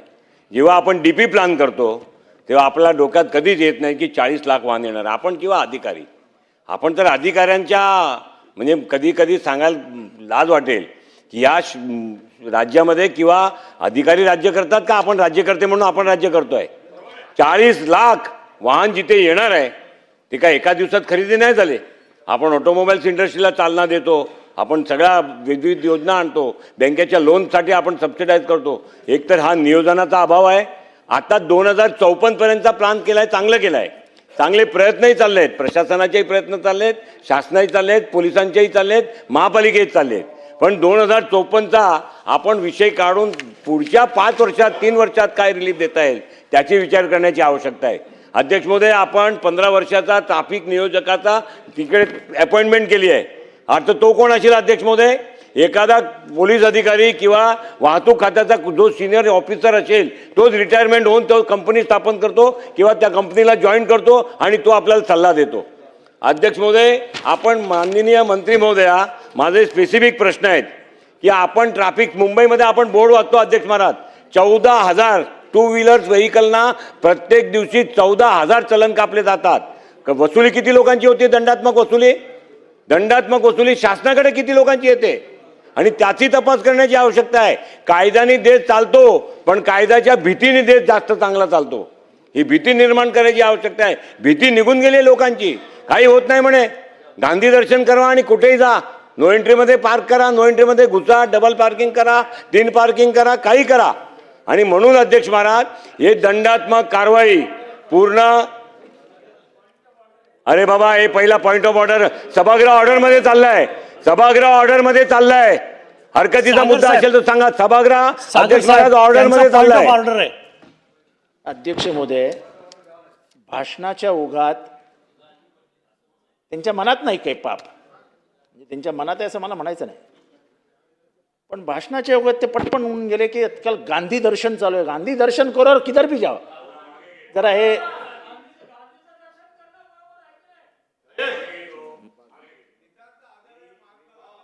अध्यक्ष महाराज, ज्या ज्या ठिकाणी मोठे शोरूम्स आहेत, ज्यांच्याकडे ग्राहकांची वर्दळ जास्त आहेत, पार्किंगसाठीची व्यवस्था नाही आहेत, माननीय मंत्री महोदया त्यांना कंपल्सरी वॉर्डन ठेवण्यासाठीची सक्ती आपण करणार आहात का? एक तर त्यांच्या वॉर्डननी पार्किंगमध्ये गाडी घेऊन गेलं पाहिजे, त्यांचा व्यवसाय चालला पाहिजे आणि व्यवस्थाही चालली पाहिजे. अध्यक्ष महोदय, दंडात्मक कारवाई जास्त प्रमाणात झाली पाहिजे आणि पार्किंगसाठी ज्या ज्या ठिकाणी जागा अवेलेबल असतील त्यांना पे अँड पार्कची व्यवस्थेची परवानगी जर आपण दिली तर त्या तिकडे पे अँड पार्कची व्यवस्था ते आतमध्ये करू शकतात. त्याच्या संदर्भातला नियोजन पुन्हा महानगरपालिका, पुन्हा ट्रॅफिक पोलीस शासन बरोबर बसून हे करणार का आणि करणार तर किती दिवसात करणार? मंत्री महोदय. अध्यक्ष महोदय, मी सर्व सदस्यांची माझ्या दालनामध्ये एक बैठक बोलवते अध्यक्ष महोदय, आणि सगळे विषय आपण त्यावेळेस. मी सुद्धा हडपसर पुण्यात राहतो. ट्रॅफिकची समस्या खूप आहे. मंत्री महोदयांनी परिपूर्ण असं उत्तर देण्याचं समर्पक उत्तर दिलेलं आहे. आपण आपल्या दालनात बैठक लावावी आणि सर्व पुण्याच्या आमदारांना आणि ज्यांना ज्यांना त्याच्यामध्ये आहे त्याला बोलवावं असे निर्देश आपल्याला देतो. लक्षवेधी क्रमांक 3. अध्यक्ष महोदय, एक मिनिट, पटेल साहेब एक मिनिट, लांडे साहेब. अध्यक्ष महोदय, तुमच्या माध्यमातून सभागृहाचं आणि शासनाचं लक्ष वेधतो. सुरू असलेल्या पावसाळ्यामध्ये चांदिवली विभागातील वाल्मिकी नगर इथल्या डोंगराळ भागातील काही दरड कोसळून त्या ठिकाणी मोठ्या प्रमाणात हानी झालेली आहे. अजून सुद्धा त्या ठिकाणी मोठा एक दगड एका झाडाला अडकलेला आहे. तो कोसळल्यानंतर खाली असणाऱ्या झोपडपट्टीमधील लोकांच्या जीवास धोका तयार झालेला आहे. माझी शासनाला विनंती आहे, तातडीने त्या ठिकाणी असणारी झोपडपट्टी, एकूण 7 झोपडपट्टी आणि 7 घरं तातडीने लोकांचे जीव वाचवण्यासाठी स्थलांतरित करावे. हे तातडीने शासनाला लक्ष देऊन, मुंबई महानगरपालिकेला तशा सूचना देऊन त्या शेजारी असणारी झोपडपट्टी धोकादायक आहे ते तातडीने हलवण्यात यावी, एवढी शासनाला माझी विनंती आहे. याची नोंद घेऊन त्यानुसार कारवाई करावी. लक्षवेधी क्रमांक 3. अध्यक्ष महोदय, लक्षवेधी क्रमांक 3 वितरित केल्याप्रमाणे. अध्यक्ष महोदय, मुंबई के अंदर खास करके दक्षिण मुंबई में और मुंबई के अंदर बहुत सारी इमारतें हैं जो जर्जर हालत में हैं. कई सालों से इसके ऊपर चर्चा होती है। 2019 में एक सभी सर्वपक्ष की आमदार की कमेटी बनाई गई, उसमें हम लोग सब भी मेंबर थे और उसके अंदर बहुत सारे चेंज सुझाव किए गए। तो 2022 में इसमें चेंज करके कायदे में तरतूद करके 79A कायदा लाया गया। अध्यक्ष महोदय, मैं आपके माध्यम से मंत्री महोदय से कुछ बात रखना चाहता हूं। ये कायदा बहुत अच्छा है, 79A का कायदा लाया गया, उसके अंदर उसके बाद में भी तरतूद हुई, एक SOP तैयार हो गई। अध्यक्ष महोदय, तकरीबन एक 79A के अंदर जो नोटिस दिया जाता है, 3 महीना लैंडलॉर्ड को पहला, दूसरा 6 महीना लैंडलॉर्ड को, उसके बाद में 6 महीना टेनेंट को, उसके बाद में माडा को, इसका अगर कोई आएगा ना तो प्रोविजन दिया जाता है। अध्यक्ष महोदय, मैं जानता हूं कि और बहुत सारे डिस्कशन है, तो मैं आंकड़े फिगर में नहीं जा करके, अध्यक्ष महोदय, ये स्कीम इम्प्लीमेंट करने में इतनी देरी हो रही कि 2022 दिसंबर को एक कायदा लाया गया है, आज तक सरकार ने एक भी प्रपोजल को मान्यता नहीं दी है। आज 14 प्रपोजल स्टेट गवर्नमेंट का पेंडिंग है और उसकी मान्यता नहीं दी गई। ये मुद्दा पहले भी उठाया गया था अध्यक्ष महोदय, 6/3/2025 को बजट सेशन में शंभू राजे देसाई लक्षवेधी का जवाब देते हुए, मैं पूरा इसका नहीं पढ़ता हूँ, खाली जो मेन है वो पढ़ के आपको बताता हूँ एक लाइन के अंदर। NOC जे प्रस्ताव येथील त्याच्या 2 महिन्यातील सचिवाच्या आढावा घेऊन व NOC प्रलंबित ठेवणार नाही असा सूचना आज दिले जातील। 6 मार्च 2025 को, मार्च के बाद आज जुलाई का महीना है, एक भी NOC गवर्नमेंट ने दिया नहीं। अध्यक्ष महोदय, अगर इतना बिल्डिंग डेंजरस है, लोग धोखाधड़ी बिल्डिंग में रहते हैं और उसके बाद में अगर सरकार के बाद ये प्रस्ताव रखे हुए, तो सरकार की मंशा क्या है, ये 79A भी इम्प्लीमेंट करना चाहती कि नहीं। अध्यक्ष महोदय, 79A का देने का सबसे बड़ा जो पॉइंट है कि बिल्डिंग C1 कैटेगरी की होना चाहिए। मंत्री महोदय, बिल्डिंग C1 कैटेगरी की मतलब कि बिल्डिंग रहने लायक नहीं है, तो ही हम इसको 79A का नोटिस देंगे। अध्यक्ष महोदय, 3 महीना लैंडलॉर्ड को, 3 महीना 6 महीना फिर से लैंडलॉर्ड को, 6 महीना टेनेंट को, मिनिमम 1.5 साल ये प्रोजेक्ट अप्रूव होने को लगेगा, अगर सरकार ने बहुत फास्ट किया तो भी। तो इसका ये मतलब है कि 1.5 साल तक वो आदमी बाहर जाके रहना। आशीष शेलार जी ने एक प्रस्ताव लाया था कि 20,000 रुपया रेंट देने का, जो माडा का डेवलप्ड बिल्डिंग है, हमारे पास ट्रांजिट कैंप नहीं है। तो अध्यक्ष महोदय, आज बिल्डिंग C1 कैटेगरी तक रुकने की जरूरत क्या है, कायदे में तरतूद करके SOP में मेरी आपसे निवेदन है, पहला प्रश्न ये है कि आप कायदे में SOP में चेंज करके जो बिल्डिंग C2 भी है उसको भी 79A का नोटिस दे सकते हैं, ताकि बिल्डिंग गिरने के पहला, C1 होने के पहला उस बिल्डिंग का रिडेवलपमेंट हो सके। तो मेरा पहला प्रश्न मंत्री महोदय ये है कि आप ये SOP में चेंज करके इसके अंदर बिल्डिंग को 50 साल हो जाते या 75 साल हो जाते या C2 होती है, उसको भी 79A की कैटेगरी में लेंगे कि नहीं लेंगे, ये मेरा पहला प्रश्न है। दूसरा प्रश्न है कि जो 20,000 रुपया रेंट है उसको बढ़ा के आप 25,000 रुपया करेंगे क्या, ये मेरा दूसरा प्रश्न है। तीसरा प्रश्न ये है, जो भी चीज पेंडिंग है, स्टेट गवर्नमेंट के पास पेंडिंग है या माडा के पास पेंडिंग है, उसका ये 79A का आप टाइम बाउंड करेंगे क्या और कितने दिन का टाइम बाउंड के अंदर इस सब प्रपोजल को मान्यता दी जाएगी। मेरे 3 प्रश्न हैं। मंत्री महोदय। अध्यक्ष महोदय, सभागृहाचे ज्येष्ठ सदस्य सन्मान्य अमीनभाई पटेल यांनी उपस्थित केलेल्या लक्षवेधीच्या अनुषंगाने सांगू इच्छितो की मुंबई शहरातल्या धोकादायक जुन्या आणि मोडकळीस आलेल्या उपकरप्राप्त इमारतींचा रिडेव्हलपमेंट, पुनर्विकास फास्ट व्हावा, जलद गतीने व्हावा, याच्याकरिता डिसेंबर 2022 मध्ये म्हाडा अधिनियम 1976 मध्ये नवीन एक 79A 79A हे कलम अंतर्भूत करण्यात आलं आणि त्यानुसार मुंबई महानगरपालिका अथवा सक्षम प्राधिकरणाने मुंबई शहरातील उपकरप्राप्त इमारत धोकादायक आहे हे जर का घोषित केलं असेल तर सर्वात पहिल्यांदा 6 महिने आपण त्या विकासकाला किंवा इमारत मालकाला देतो की त्यांनी रिडेव्हलपमेंटचा प्रस्ताव त्या ठिकाणी सादर केला पाहिजे। नंतर आपण त्याच्यामध्ये टाकलं 79A 79A 2 जिसमें अपन 6 महीने बाद में देते हैं वहां के टेनेंट्स को या भुगवटदार जो भी है वहां पे, और अगर उन्होंने भी 6 महीने में नहीं किया, त्यांनी पण 6 महिने जर का नाही केलं तर आपण मग तिसरी संधी देतो की त्या ठिकाणी म्हाडा त्याला ॲक्वायर्ड करेल आणि स्वतः त्याच्या ठिकाणी विकास करेल. त्याच्यामुळे हे सर्व होत असताना ही आपण SOP तयारी केली होती. आपलं म्हणणं आहे की 2022 पासून आपण हे सुरू केलं, परंतु अजून 2025 आला एकही प्रकल्प त्या ठिकाणी पूर्ण झालं नाही. तेव्हा आपण अनेक प्रकल्प हातात घेतले, इमारती जवळजवळ 1,000च्या वर आपण त्या ठिकाणी इमारती आयडेंटिफाय केल्या, काहींना NOC पण दिली, परंतु पुन्हा त्या ठिकाणी काय झालं की आपण ज्या इमारती धोकादायक ठरवल्या त्याच्या विरुद्ध त्या ठिकाणचा तो विकासक किंवा तो मालक कोर्टामध्ये गेला, बाहेर ठिकाणी गेला, त्यांनी वेगळ्या पद्धतीने ऑडिट करून घेतलं आणि त्यांनी सांगितलं की आमच्या इमारतीचे रिडेव्हलपमेंट करण्याची गरज नाही.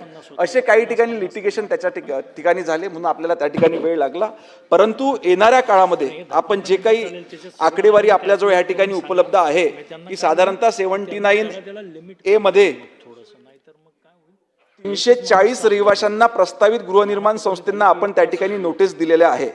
भाडेकरू आणि रहिवाशांनी तरतुदीनुसार पुनर्विकास प्रस्ताव 38 लोकांनी त्यांनी सादर केलेला आहे आणि जे कोणी सादर केलं नाही 6 महिने झाले, दोनदा म्हणजे 6 महिने दोनदा झाले, ते म्हाडानी स्वतः ॲक्वायर्ड करण्याचा असा एकच प्रकल्प आहे ज्याला आता सुरू अजून तो झालेला नाही आहे.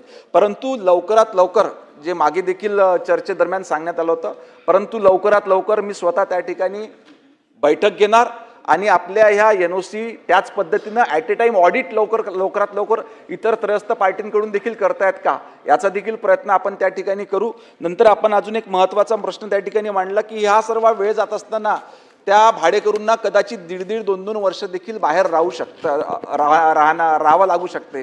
त्याच्यामुळे त्यांना मिळणारं रेंट हे 20,000च्या ऐवजी 30,000 त्या ठिकाणी करता येईल का? 20,000 रेंट हे अतिशय कमी होतं, तर निश्चितपणे याच्यावर देखील विचार करण्यात येईल. सन्मान्य सदस्य अतुल भातखळकर.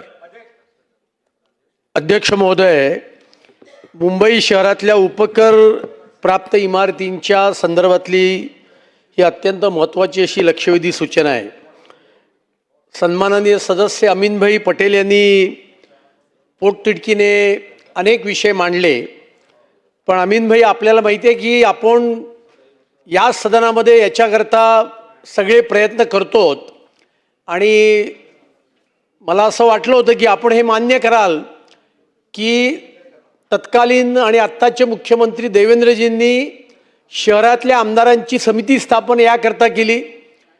त्या समितीचा रिपोर्ट तयार झाला, तो भारतीय जनता पार्टीच्या सरकारने माननीय देवेंद्रजींनी स्वीकारला आणि मग मधल्या 2.5 वर्षाचा कालखंड गेल्यानंतर 79A ची तरतूद ही त्या ठिकाणी म्हाडा कायद्यात करून जर का उपकर प्राप्त इमारतींचा पुनर्विकास विकासक करत नसेल तर लोकांना अधिकार दिला, लोकही करत नसतील तर म्हाडाला करण्याचा अधिकार प्राप्त केला आणि त्यामुळे खरं तर सर्वप्रथम त्याच्याबद्दल या सरकारचं आपण अभिनंदन केलं पाहिजे.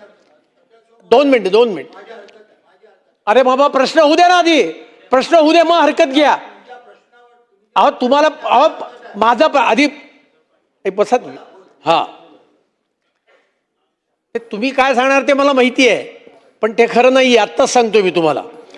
अध्यक्ष महोदय, आणि त्याच्यामुळे माझे 2 स्पेसिफिक प्रश्न या संदर्भात आहेत की 79A इन्व्होक करून ज्या उपकर प्राप्त इमारतींची रिडेव्हलपमेंटचे अर्ज म्हाडाकडे आले असतील त्याची आता म्हाडा प्लॅनिंग अथॉरिटी पण आहे, तर त्याची मंजुरी कालबद्ध मर्यादेमध्ये देण्याचा निर्णय आपण करणार का आणि ती कालबद्ध मर्यादा काय असणार, हा माझा पहिला प्रश्न आहे.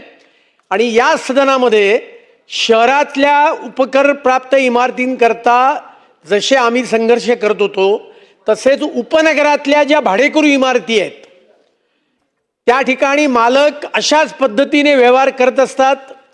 354 BMC ॲक्ट खाली बिल्डिंग खाली घेतल्या जातात आणि त्यामुळे या सदनामध्ये गेल्या अधिवेशनामध्ये माझ्याच एका प्रश्नाला उत्तर देत असताना माननीय उपमुख्यमंत्री एकनाथ शिंदेजींनी ही घोषणा केली होती की उपनगरातल्या भाडेकरू इमारतींना सुद्धा शहरामधल्या उपकर प्राप्त इमारतींना जे संरक्षण मिळालंय तसंच संरक्षण दिलं जाईल. त्याची प्रगती कुठपर्यंत झाली आहे आणि उपनगरातल्या भाडेकरू इमारतींना अशाच पद्धतीचं संरक्षण देणारा कायदा निर्णय सरकार येणाऱ्या किती दिवसात जाहीर करणार, असा माझा दुसरा स्पेसिफिक प्रश्न आहे. मंत्री महोदय.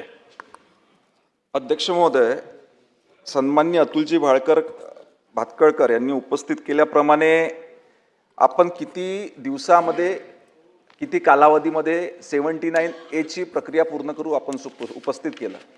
आपण जेव्हा हा कायदा तयार केला तेव्हाच 6 महिने आपण दिले होते. पहिले दिला होता आपण विकासकाला 6 महिने दिले, त्याच्यानंतर भाडेकरूंना 6 महिने दिले, आणि जर का भाडेकरूंनी नाही केलं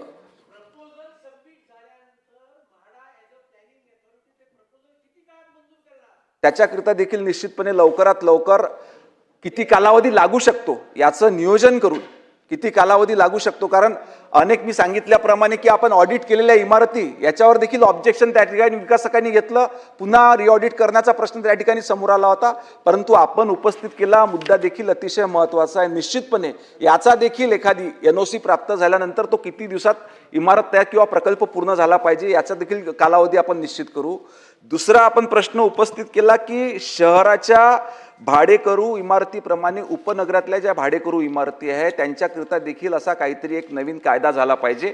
हा देखील प्रस्ताव माननीय उपमुख्यमंत्र्यांनी मागच्या अधिवेशनामध्ये घोषित केला होता. त्याची प्रगती चालू आहे, परंतु ती प्रगती अजून प्रगतीनं व्हावी याच्याकरिता देखील प्रयत्न करण्यात येईल. धन्यवाद. सन्माननीय सदस्य अजयजी चौधरी. धन्यवाद अध्यक्ष महोदय. अध्यक्ष महोदय, अतुल भातखळकर माझे मित्र आहेत.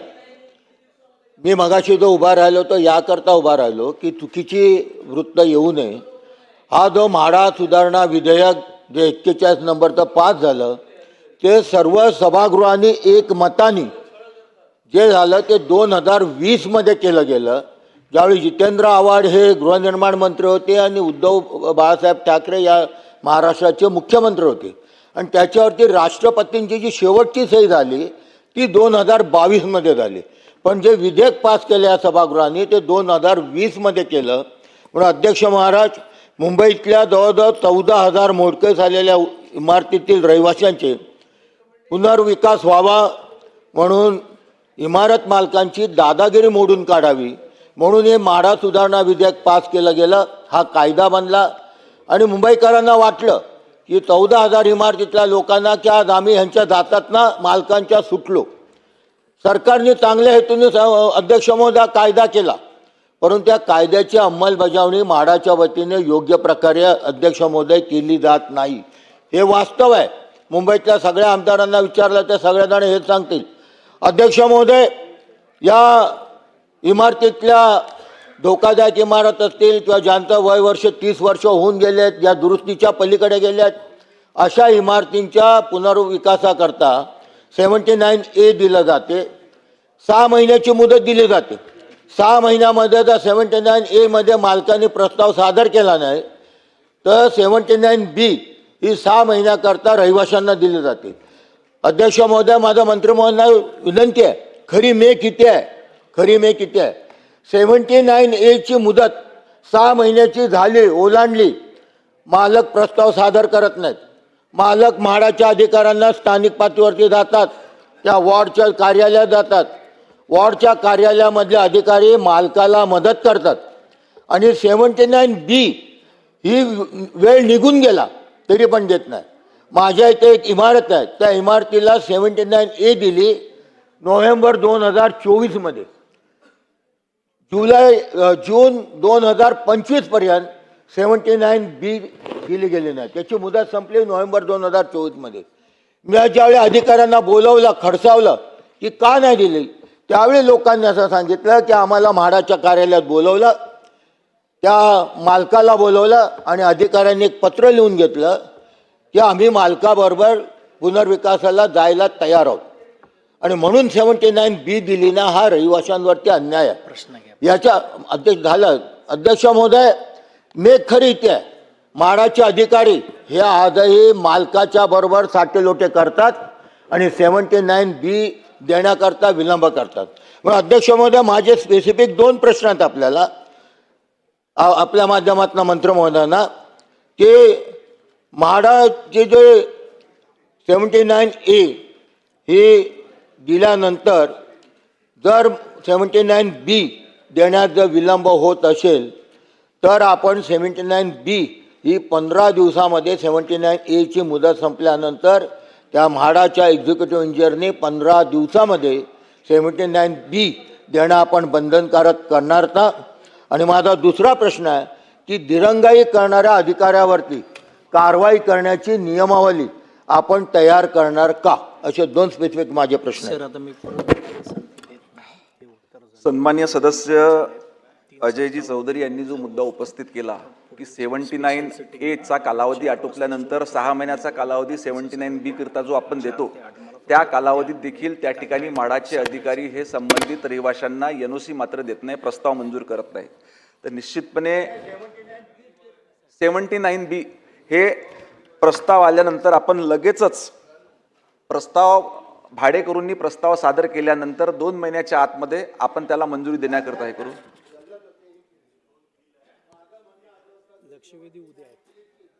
लक्षवेधी उद्या आहेत आता स्पेशल सिटिंग आज नाही 293 चालू करा. निश्चितपणे जर का 79A कालावधी हा 6 महिने झाला त्याच्यानंतर दुसऱ्या दिवशीपासूनच तुम्ही 15 दिवस म्हणता त्याच्यानंतर दुसऱ्या दिवशीपासूनच 79B नोटीस त्या ठिकाणी भाडेकरूंना देण्यात येईल. ओके, अजून दुसरा प्रश्न काय होता? ते 79B आहे ती जर दिरंगाई केली एखाद्या अधिकाऱ्याने तर आपण त्याच्यावरती कारवाई करण्याची नियमावली प्रस्तावित करणार का? त्यांवर कारवाई करण्याची नियमावली ऑलरेडी बनलेली आहे. याच्यामध्ये जर का अजून आपल्यास काही सुधारणा हव्या असतील तर आपण त्या लेखी स्वरूपात द्याव्या, त्याची अंमलबजावणी करण्याचा विभाग प्रयत्न करेल. अध्यक्ष महोदय, मंत्री महोदय अमीन भाई 1 मिनिट. 4 वाजता आपल्याला 293 वरची चर्चा चालू करायची आहे. त्याच्यामुळं आता नाही 4 वाजता आपल्याला 293ची चर्चा सुरू करायची आहे. त्याच्यामुळे तुम्हाला जे विचारायचं 1 मिनिटात विचारा, जास्ती वेळ नाही आणि आता परत कुणाला जास्ती संधी मिळणार नाही. मंत्री महोदय, मेरा स्पेसिफिक प्रश्न है कि आपने अभी बताया, बहुत अच्छा बताया कि 79B इमीडिएटली दिया जाएगा. 79B होने के बाद में जो प्रस्ताव गवर्नमेंट के पास आता है मंत्रालय, वो आज तक एक भी प्रस्ताव आपने पास करके वापस म्हाडा को भेजा नहीं है. आपके पास 14 प्रपोजल पेंडिंग है, आने में 30-35 प्रपोजल और पेंडिंग है. गवर्नमेंट के पास प्रपोजल आने के बाद में 30 दिन के अंदर आप उस प्रपोजल को मान्यता देके म्हाडा को वापस भेजेंगे क्या? ये एक मेरा स्पेसिफिक प्रश्न है. और दूसरा स्पेसिफिक प्रश्न ये है कि 33(7) के अंदर जो NOC दी जाती है, जिस बिल्डर ने 3 साल तक काम शुरू नहीं किया है उसकी सरसकट NOC कैंसिल करेंगे क्या? मंत्री महोदय. अध्यक्ष महोदय, अमीनभाईंनी सांगितल्याप्रमाणे 79B चे 13 प्रस्ताव आणि 79K चा 1 प्रस्ताव असे एकंदरीत 14 प्रस्ताव त्या ठिकाणी शासनाकडे आलेले आहे. हे 14ही प्रस्तावांना मान्यता लवकरात लवकर देण्याची कारवाई शासनातर्फे त्या ठिकाणी करण्यात येईल. त्याच्यानंतर 33(7) याचा नोटीस, इसके नोटिस का क्या करना है बोला? डेवलपर ने कई सालों से बिल्डिंग का काम चालू नहीं किया है. जिस डेवलपर को 3 साल हो गया NOC दे करके सरसकट उनका NOC कैंसिल करना चाहिए, आप कैंसिल करेंगे क्या? या विकासकांनी 33(7) चा नोटीस मिळाल्यानंतर देखील स्कीममध्ये जर का 3 वर्षाचा कालावधी लोटूनही केला नसेल तर याची कारणे त्यांच्याकडून घेण्यात येईल आणि तसा निर्णय सरकारतर्फे घेण्यात येईल.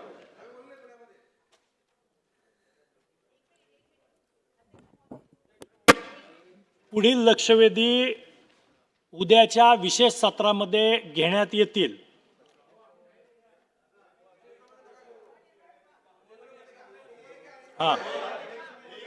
मविसरियम 293चा प्रस्ताव भास्कर जाधव. भास्कररावजी त्यांना ले करायचंय, ले करून द्या ना, ले करून द्या.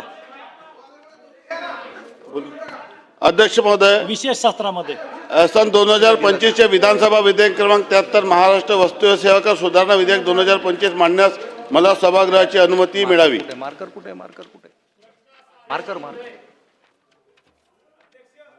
प्रस्ताव असा आहे की सन 2025चे विधानसभा विधेयक क्रमांक 73 महाराष्ट्र वस्तू व सेवा कर सुधारणा विधेयक 2025 मांडण्यात अनुमती देण्यात यावी. प्रश्न असा आहे की सन 2025चे विधानसभा विधेयक क्रमांक 73 महाराष्ट्र वस्तू व सेवा कर सुधारणा विधेयक 2025 मांडण्यास सभागृहाची अनुमती का आहे काय? अनुकूल असतील त्यांनी होय म्हणावे, प्रतिकूल असतील त्यांनी नाही म्हणावे. होयचे बहुमत आहे, होयचे बहुमत आहे. प्रस्ताव संमत झाला. महोदय, मी आपल्या अनुमतीने सन 2025चे विधानसभा विधेयक क्रमांक 73 महाराष्ट्र वस्तू व सेवा कर सुधारणा विधेयक 2025 मांडतो. सन 2025चे विधानसभा विधेयक क्रमांक 73 महाराष्ट्र वस्तू व सेवा कर सुधारणा विधेयक 2025 मांडण्यात आले. सन 2025चे विधानसभा विधेयक क्रमांक 74. महोदय, सन 2025चे विधानसभा विधेयक क्रमांक 74 महाराष्ट्र कर व्याज शास्ती व विलंब शुल्क सार्वजनिक क्षेत्रातील उपक्रम कंपन्यांची पदे असलेल्या यांच्या थकबाकी तडजोड करण्याबाबत सुधारणा व विधिग्राहीकरण विधेयक 2025 मांडण्यास मला सभागृहाची अनुमती मिळावी. प्रस्ताव असा आहे की सन 2025चे विधानसभा विधेयक क्रमांक 74 महाराष्ट्र कर व्याज शास्ती आणि विलंब शुल्क सार्वजनिक क्षेत्रातील उपक्रम कंपन्यांनी प्रदेय असलेल्या यांच्या थकबाकीची तडजोड करण्याबाबत सुधारणा व विधिग्राह्यकरण विधेयक 2025 मांडण्यास अनुमती देण्यात यावी. प्रश्न असा आहे की सन 2025चे विधानसभा विधेयक क्रमांक 74 महाराष्ट्र कर व्याज शास्ती किंवा विलंब शुल्क सार्वजनिक क्षेत्रातील उपक्रम कंपन्यांनी प्रदेय असलेल्या यांच्या थकबाकीची तडजोड करण्याबाबत सुधारणा व विधिग्राह्यकरण विधेयक 2025 मांडण्यास सभागृहाची अनुमती आहे काय? अनुकूल असतील त्यांनी होय म्हणावे, प्रतिकूल असतील त्यांनी नाही म्हणावे. होयचे बहुमत आहे. प्रस्ताव संमत झाला. महोदय, मी आपल्या अनुमतीने सन 2025चे विधानसभा विधेयक क्रमांक 74 महाराष्ट्र कर व्याज शास्तीय किंवा विलंब शुल्क सार्वजनिक क्षेत्रातील उपक्रम कंपन्यांना प्रदेय असलेल्या यांच्या थकबाकीची तडजोड करण्याबाबत सुधारणा विधिग्राह्यकरण विधेयक 2025 मांडतो. सन 2025चे विधानसभा विधेयक क्रमांक 74 महाराष्ट्र कर व्याज शास्ती किंवा विलंब शुल्क सार्वजनिक क्षेत्रातील उपक्रम कंपन्यांची प्रदेय असलेल्या यांच्या थकबाकीची तडजोड करण्याबाबत सुधारणा व विधिग्राह्यकरण विधेयक 2025 मांडण्यात आले.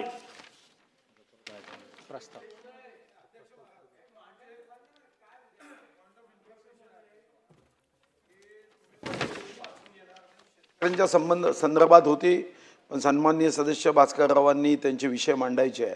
पण अध्यक्ष महाराज, मग अर्धा तास तरी होणार आहे की नाही?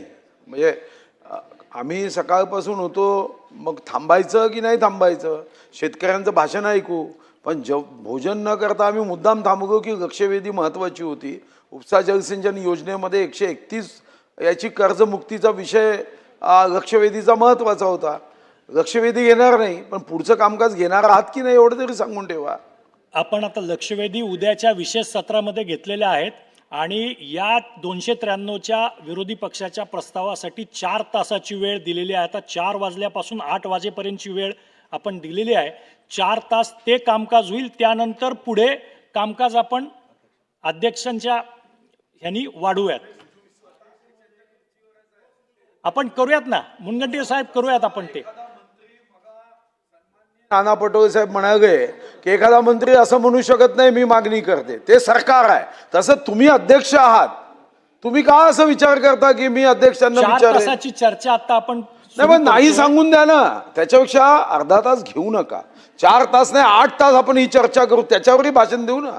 पण आता तुम्ही स्पष्ट सांगा, नाही तर मग पुन्हा व्यपगत करून टाकता. उद्या घ्या अर्धा तास. व्यपगत होणार नाही.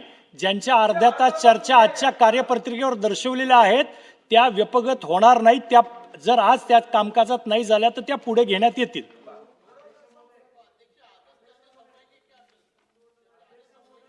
आजच्या चर्चेसाठी 4 तासाचा वेळ देण्यात आलेला आहे. जर सर्व सदस्यांची अनुमती असेल तर तो वेळ सुद्धा वाढवण्यात येईल.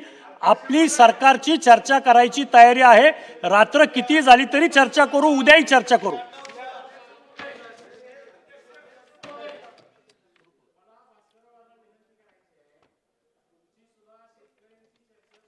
93 अन्वये या सभागृहात आणलेली आहे. आमची सुद्धा 5 नंबरची लक्षवेधी ही फक्त शेतकऱ्यांच्या कर्जमाफीशीच निगडीत आहे आणि त्यामुळं तुम्हाला वेळ झाला हे जरी मान्य असलं तरी 5 मिनिटाचा अवधी, 5 मिनिटात हा प्रश्न संपणार आहे, 5 मिनिटं ह्या लक्षवेधीसाठी द्यावी अशी एक विशेष विनंती मला तुम्हालाही करायची आहे ना अध्यक्षांनाही करायची. सन्माननीय अध्यक्ष महोदय, विधानसभा अधिनियम 293 या 93 या प्रस्तावावर मी माझे विचार मांडण्याकरता या ठिकाणी उभा आहे. माझे अत्यंत जवळचे स्नेही सन्मान्य सरकार विनयजी कोरे यांनी मला विनंती केली, परंतु हा काय विषय देणं बदलणं हा माझ्या हातातला विषय नसल्यामुळं मी हेल्पलेस आहे. मी तुम्हाला सहकार्य करू शकत नाही असं मी सुरुवातीला या ठिकाणी सांगतो. अध्यक्ष महोदय, हा 293चा प्रस्ताव हा शेतकऱ्यांशी संबंधित अशा प्रकारचा प्रस्ताव हा आपण या ठिकाणी आणलेला आहे. खरं तर या शेतकऱ्यांची एकंदरीत विदारक अशा प्रकारची परिस्थिती काय आहे, या राज्यामध्ये शेतकरी किती बेहाल आहे, शेतकरी किती हतबल आहे, शेतकरी हा जगण्याकरता कशा प्रकारे धडपड करतोय त्याचं जिवंत उदाहरण 2 दिवसापूर्वी या महाराष्ट्रानं पाहिलं. दैनिक सामनामध्ये आणि सगळ्याच वृत्तवाहिन्यामध्ये एक 65-70 वर्षाची एक गृहिणी, आदरणीय भास्कररावजी जाधव साहेब, प्रस्ताव मांडलेलाच नाही, प्रस्तावावर आपण डायरेक्ट बोलायला सुरुवात केली. पहिली मला आपल्याला सूचना आहे की प्रस्ताव मांडावा आणि मग पुढे सुरू करा. आपण एक मिनिट अभिमन्यू पवार, शांत घ्या, जरा शांत घ्या. जाधव साहेब आता चालतंय, चालू द्या. नाही एक मिनिट अध्यक्ष महोदय, एक मिनिट. याच्यामध्ये हे अकॅडमिक डिस्कशन, याच्यामध्ये काही फार कोणाबद्दल असं नाही. मला वाटतं मी केलंय ते बरोबर आहे, सचिवाने आपल्याला चुकीचं सांगितलंय असं माझं समज आहे. एक मिनिट, मी याच्यावर भाषण केलं पाहिजे. प्रस्तावावर मी म्हटलं की 293वर मी बोलायला उभा आहे, मी भाषण करेन. मी भाषण केल्यानंतर आपण प्रस्ताव वाचून दाखवाल अशी एक प्रथा आहे. पण आपण म्हणता त्या पद्धतीने मी काय करावं तेवढं मला मार्गदर्शन करा.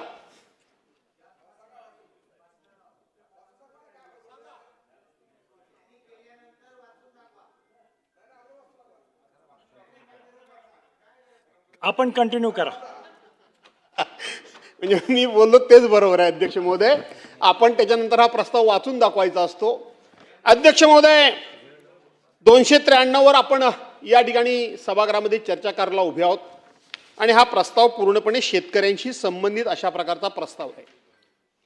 मी सांगितलं की शेतकऱ्यांची या महाराष्ट्रामध्ये काही दैना आहे, शेतकऱ्यांचं काही विदारक अशा प्रकारची परिस्थिती आहे, सरकारचं शेतकऱ्यांच्याकडे किती दुर्लक्ष आहे याचं जिवंत उदाहरण म्हणून परवांच्या दिवशी 4 दिवसापूर्वी एक 65 ते 70 वर्षाची एक गृहिणी महिला, सहकार मंत्री आपण फार काय मनाला लावून घेऊ नये, परंतु आपल्याच जिल्ह्यातल्या आणि आपल्याच मतदारसंघातल्या सहकार मंत्र्यांच्या मतदारसंघातली एक गृहिणी डोक्यावर पदर घेऊन आपल्या नवऱ्याच्या खांद्यावर जोखड ठेवून, म्हणजे बैलाच्या जागी तिने नवऱ्याला जुंपलं गेलं आणि नवऱ्याला ती ते नांगर ओढायला, ते जोत ओढायला लावत होती.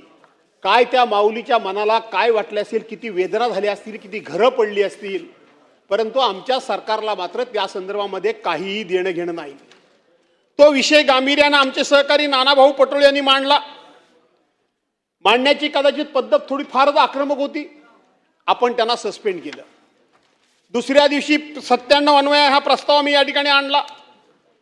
आपण त्याला मान्यता दिली नाही आणि उद्या जो विरोधी पक्षाचा जो 293चा प्रस्ताव असतो त्या प्रस्तावाच्या माध्यमातून आपण सदनासमोर या, सरकारसमोर या अशा प्रकारचे माननीय अध्यक्ष महोदयांनी निर्देश दिले. आम्ही सकाळपासून वाट बघत होतो की 97चा प्रस्ताव, याचा अर्थ असा की सभागृहासमोरचं सगळं कामकाज बाजूला सारून त्या 97 अन्वये, नियम 97 अन्वये त्या प्रस्तावावर चर्चा सुरू करणं, याचाच अर्थ त्या प्रस्तावाचं गांभीर्य, याचाच अर्थ त्या प्रस्तावाची गांभीर्यानं दखल सरकारनं किती घेतली आहे आणि त्या ज्याच्या बाबतीत ही दखल घेतली आहे त्याच्या बाबतीत त्या वर्गाला, त्या समूहाला त्या ठिकाणी संदेश जातो की आमच्या पाठीमागं कोणतरी आमच्या पाठीमागं उभं आहे, आम्हाला कोणाचा तरी आधार आहे. परंतु तशा प्रकारे काय आपण सरकार म्हणून त्या प्रस्तावाला चर्चेला काही मान्यता दिली नाही आणि म्हणून आता आपण या प्रस्तावासमोर त्या संदर्भामध्ये आपण चर्चा करतो आहोत. अध्यक्ष महोदय, आपण या ठिकाणी प्रस्तावामध्ये सुरुवातीलाच म्हटलेलं आहे की आपण अनेक ठिकाणी म्हणजे मे महिन्यामध्ये अवेळी पाऊस पडला आणि हा अवेळी पाऊस पडल्यामुळं अनेक ठिकाणी नदे नाले हे भरून वाहिले. नदे नाले आपल्या त्या ठिकाणी प्रवाह आहेत किंवा त्या एकंदरीत ते नाल्यांची एकंदरीत म्हणजे प्रवाहाची हद्द आहे, ती हद्द ओलांडून त्यांनी अनेक ठिकाणी तो पाऊस प्रचंड प्रमाणामध्ये पडल्यामुळं अनेक ठिकाणी नद्यांचं पाणी पात्राबाहेर गेलं. अनेक ठिकाणी दरडी कोसळून संपूर्ण जनजीवन विस्कळीत झालं. केळी असतील, पेरू असतील, द्राक्ष असतील, डाळिंब असेल, धान म्हणजे भात असेल, कांदा असेल, या सगळ्या प्रकारच्या शेतीचं पुरेपूर वाटोळं या ठिकाणी लागलं आणि शेतकरी हा पूर्णपणे हवालदिल झाला. अध्यक्ष महोदय, हा पाऊस अवेळी पडला. अशा पद्धतीचा पाऊस खरं तर अवेळी पडल्यानंतर पुन्हा पाऊस हा रेग्युलर पडतो, परंतु 14 मेला जो पाऊस सुरू झाला तो पाऊस जवळजवळ कायमच सुरू झाला. मध्यंतरी या पावसानं पूर्णपणे दडी मारली होती आणि दडी मारलेल्या पावसामध्ये सुद्धा आपण जर बघितलं तर या पावसानं खूप मोठी दाणादाण सर्वांची उडवलेली आहे. अध्यक्ष महोदय, आज आपण जर बघितलं तर 1 जानेवारी ते 31 मार्च 2025 पर्यंत या ठिकाणी 267 मराठवाड्यातल्या या आणि विदर्भातल्या शेतकऱ्यांनी आत्महत्या केल्या. 267 आत्महत्या विदर्भ आणि मराठवाड्यातल्या लोकांनी हे जानेवारी ते मार्च महिन्यापर्यंत केल्या आणि जवळजवळ गेले 15 वर्षभरामध्ये अनेक जवळजवळ हजारो शेतकऱ्यांनी अशा प्रकारच्या आत्महत्या केल्या. अध्यक्ष महोदय, आपण मागच्या निवडणुकीच्या पूर्वी या शेतकऱ्यांना आश्वासित केलं होतं, त्यांच्या अपेक्षा वाढवल्या होत्या, त्यांच्यासमोर फार मोठी स्वप्न उभी केली होती की आम्ही 7-12 कोरा कोरा कोरा कोरा आणि कोरा करू. कोरा कोरा कोरा केला, त्यांच्याकडून सत्तेवर येण्याचं काम केलं आणि आता आम्ही आमच्या सोयीनं या ठिकाणी सरकार सांगतंय की आम्ही शेतीला या ठिकाणी आम्ही शेतकऱ्यांचा कर्जमाफ तर करणारच आहोत, परंतु योग्य वेळेला आम्ही कर्जमाफ करू. योग्य वेळ म्हणजे कधी? निवडणुकीच्या पूर्वी तुम्ही लोकांना आश्वासनं दिलेत, ती आश्वासनं दिलीत ती निवडणुकीकरता दिलीत, आता पुढच्या निवडणुकीपर्यंत शेतकऱ्यांनी वाट बघायची का? तशाच पद्धतीनं अध्यक्ष महोदय, आपण महिलांना सांगितलं, महिला भगिनींना सांगितलं, लाडक्या बहिणी म्हणून सांगितलं की आम्ही 2100 रुपये तुम्हाला करून देणार आहोत. आता आपण म्हणता आम्ही बोललो नाही असं म्हणत नाही, परंतु योग्य वेळेला आम्ही देऊ. म्हणजे तुमची ही निवडणूक योग्य वेळ ही लोकांच्या भावनेशी खेळून निवडणुका जिंकणं म्हणजे योग्य वेळ. लोकांच्या भावनेशी खेळ करणं आणि सत्ता मिळवणं ही योग्य वेळ. अशा प्रकारचा संदेश एक महाराष्ट्रामध्ये गेलाय आणि हा केवळ संदेश नाही तर ही वस्तुस्थिती अध्यक्ष महोदय. आणि म्हणून आपल्याला या ठिकाणी या प्रस्तावाच्या माध्यमातून सरकारला उत्तर द्यावं लागणार आहे की आम्ही शेतकऱ्यांचं कर्ज नक्की कधी माफ करणार आहोत. आपली योग्य वेळ, ही योग्य वेळ म्हणजे ही वेळ कधी येणार आहे ही एकदा या महाराष्ट्रातल्या तमाम शेतकऱ्यांना आपल्याला सांगावं लागेल आणि शेतकऱ्यांना त्या ठिकाणी आश्वासित करावं लागेल. जो शेतकरी आत्महत्या करतोय, जो शेतकरी भयभीत झालेला आहे, जो शेतकरी बैलाच्या जागी स्वतःला जोताला जोडून घेतोय, त्याला आपल्याला या ठिकाणी आश्वस्त करावं लागेल. त्याला त्या ठिकाणी आपल्या सर्वांना एक निश्चित अशा स्वरूपाचा शब्द द्यावा लागेल आणि तो शब्द केवळ निवडणूक जिंकण्याकरता नाही. जिल्हा परिषद आणि पंचायत समिती या निवडणुका आल्या आहेत, नगरपालिका महानगरपालिकाच्या निवडणुका आल्या आहेत. अध्यक्ष माझ्याकडे बघितलं तर चालेल, तुम्ही आता तिथं अध्यक्ष म्हणून आहात, पक्षाचे आमदार म्हणून नाही आहात. त्यामुळं तुम्ही माझ्याकडे बघत असताना मी सरकारच्या विरोधात बोलतोय असं समजण्याच्या ऐवजी तुम्ही अध्यक्ष आणि मी सदस्य, तुम्ही अध्यक्ष आणि मी सदस्य असं आपलं नातं आहे. आणि म्हणून जरा माझ्याकडे बघितलं मी आपण चांगलं बोलताय म्हणून आपलं ध्यानपूर्वक ऐकतो. असं होय, बरं बरं. मग मला माहित नव्हतं हे आपलं बघण्याची पद्धत. होय होय होय, चालेल. आणि म्हणून अध्यक्ष महोदय, की आता जवळ जिल्हा परिषदेच्या पंचायत समितीच्या निवडणुका आल्या आहेत, नगरपालिका, महानगरपालिका, नगरपंचायतीच्या निवडणुका आल्या आहेत, म्हणून फक्त लोकांना गुळ लावण्याचं काम, त्यांच्या कोपराला गुळ लावण्याचं काम अध्यक्ष महोदय होता कामा नये या सरकारकडून. आणि म्हणून या सरकारनं केवळ निवडणुका जिंकण्याकरता म्हणून आम्ही लोकांच्या कोपराला गुळ लावत नाही, गुळ तर लावलाय पण कोणाच्या तोंडात काही जात नाही, अशा पद्धतीची सरकारची वागण्याची पद्धत आणि वृत्ती असता कामा नये अध्यक्ष महोदय. आणि म्हणून ठोस अशा प्रकारचा सरकारने या ठिकाणी शब्द अध्यक्ष महोदय दिला पाहिजे. अध्यक्ष महोदय, पर हेक्टरी या शेतकऱ्याला नुकसान भरपाई म्हणून सरकारनं किमान 50,000 रुपयाची तात्काळ मदत करण्याची गरज आहे, तात्काळ मदत करण्याची गरज आहे. अध्यक्ष महोदय, शेतकऱ्यांचे पंचनामे झालेले नाहीत. सकाळी या ठिकाणी सभागृहामध्ये इथं प्रश्न उपस्थित करत असताना कोणीतरी सांगितलं की जिओ टॅगिंगच्या माध्यमातून वगैरे, अरे जर रेंजच नसेल, तिथं जर नेटवर्कच नसेल, तर तुम्ही अशा पद्धतीनं ऑनलाईन पद्धतीनं हे पंचनामे तुम्ही करायला सांगितलेत. सरकारच्या वतीनं अध्यक्ष महोदय हे सांगितलं गेलं की आमचे तलाठी ट्रेंड आहेत, आमचे सर्कल इन्स्पेक्टर ट्रेंड आहेत, आमचे तहसीलदार ट्रेंड आहेत. आम्ही मान्य करतो, तुमचे सरकारी कर्मचारी, सरकारी अधिकारी जरूर ट्रेन असतील, पण सर्वसामान्य शेतकरी अजून पुरेपूर ट्रेन व्हायला आपल्याकडे अजून खूप वेळ आहे. अजून त्याला ट्रेनिंग देण्याची आवश्यकता आहे, अजून त्याला त्याच्या संदर्भामध्ये जाणीव करून देणं ही सुद्धा आपल्या सर्वांची गरज आहे. त्याचं प्रबोधन होणं गरजेचं आहे. आणि म्हणून हे पंचनामे केवळ आपण ऑनलाईन पद्धतीनं करण्याच्या ऐवजी ऑफलाईन देखील पद्धतीनं केले पाहिजेत, अशा प्रकारची माझी तुमच्या सर्वांच्याकडे मागणी आहे, सरकारच्याकडे मागणी आहे. त्याचबरोबर त्यांना हेक्टरी 50,000 रुपये अध्यक्ष महोदय नुकसान भरपाई देणं, सरसकट नुकसान भरपाई देणं, हा सुद्धा सरकारनं निर्णय घेतला पाहिजे. त्यांची कर्जमाफी करणं, हा सुद्धा सरकारनं निर्णय घेतला पाहिजे. सरकारनं म्हटलंय की आम्ही आता प्रत्येकाला सौर ऊर्जा पंपाच्या माध्यमातून या ठिकाणी वीज देणार आहोत. सौर ऊर्जा पंपाकरता लाखो लोकांनी त्या ठिकाणी पैसे भरलेले आहेत, लाखो लोकांनी. सर्वांना मिळते सौर ऊर्जा पंपाचं कनेक्शन? अध्यक्ष महोदय, असंच झालं. 1 रुपया पीक संरक्षण विमा योजना म्हणून 1 रुपयात आम्ही शेतकऱ्याचा पीक विमा उतरतोय असं सांगितलं गेलं. शेतकऱ्याकडून एक रुपया गोळा केला गेला. आणि ज्या विमा कंपन्या आहेत सहकार मंत्री, त्या विमा कंपन्यांचं उखळ पांढरं झालं हे आता सरकारच कबूल करतंय. त्यावेळेला सरकारनं त्या 1 रुपया पीक विमा योजनेची खूप मोठ्या प्रमाणामध्ये भलावण केली, खूप मोठी स्वतःची पाठ स्वतःच्या हाताने थोपटून घेतली. आम्ही कसा 1 रुपयामध्ये शेतकऱ्यांना या ठिकाणी विम्याची रक्कम देणार आहोत म्हणून सांगितलं. आणि शेवटी त्याच सरकारला या सभागृहामध्ये कबूल करावं लागलं की विमा कंपन्यांनी आम्हाला फसवलं, विमा कंपन्यांनी फसवलं. 1 रुपया आपण शेतकऱ्यांकडून घेतो, पण बाकीचे हप्त्याचे पैसे सरकार म्हणून देतो. सरकार म्हणजे कोण? सरकार म्हणजे तुम्ही आम्ही, सरकार म्हणजे सर्वसामान्य माणूस, सरकार म्हणजे सर्वसामान्य जनता. दिसायला जनतेच्या खिशातून 1 रुपया गेला असं वाटत असेल, परंतु हप्त्याची बाकीची रक्कम सुद्धा शेतकऱ्यांच्या खिशातूनच गेली, शेतकऱ्यांच्या खिशातून गेली. आज शेतकऱ्याला आपण सांगतो की 6,000 रुपये आपण तुम्हाला त्या ठिकाणी शेतकरी सन्मान योजना म्हणून आपण तुम्हाला निधी देतो. त्याच्याकडून आपण किती रुपये वसूल करतो? एखादी फवारणी करायची असेल, बी बियाणं घ्यायचं असेल, त्याला त्या ठिकाणी कुठलीही खतं घ्यायची असतील, 18% GST घ्यावी लागते. आज कुठलंही पीक घ्या, कुठलंही पीक घेतलं तर वर्षातून किमान 60,000 रुपये हेक्टरी खर्च हा शेतकऱ्याला फवारणी करता, बियाणा करता, खतान करता, मजुरी करता हा किमान 60,000 रुपये खर्च येतो. 18 कष्टोदरसे मंत्री महोदय, आपण त्याच्याकडून एका शेतकऱ्याकडून एकराच्या मागं आपण जवळजवळ 11,000 रुपये घेतो. 11,000 रुपये आपण त्याच्याकडून घेतो.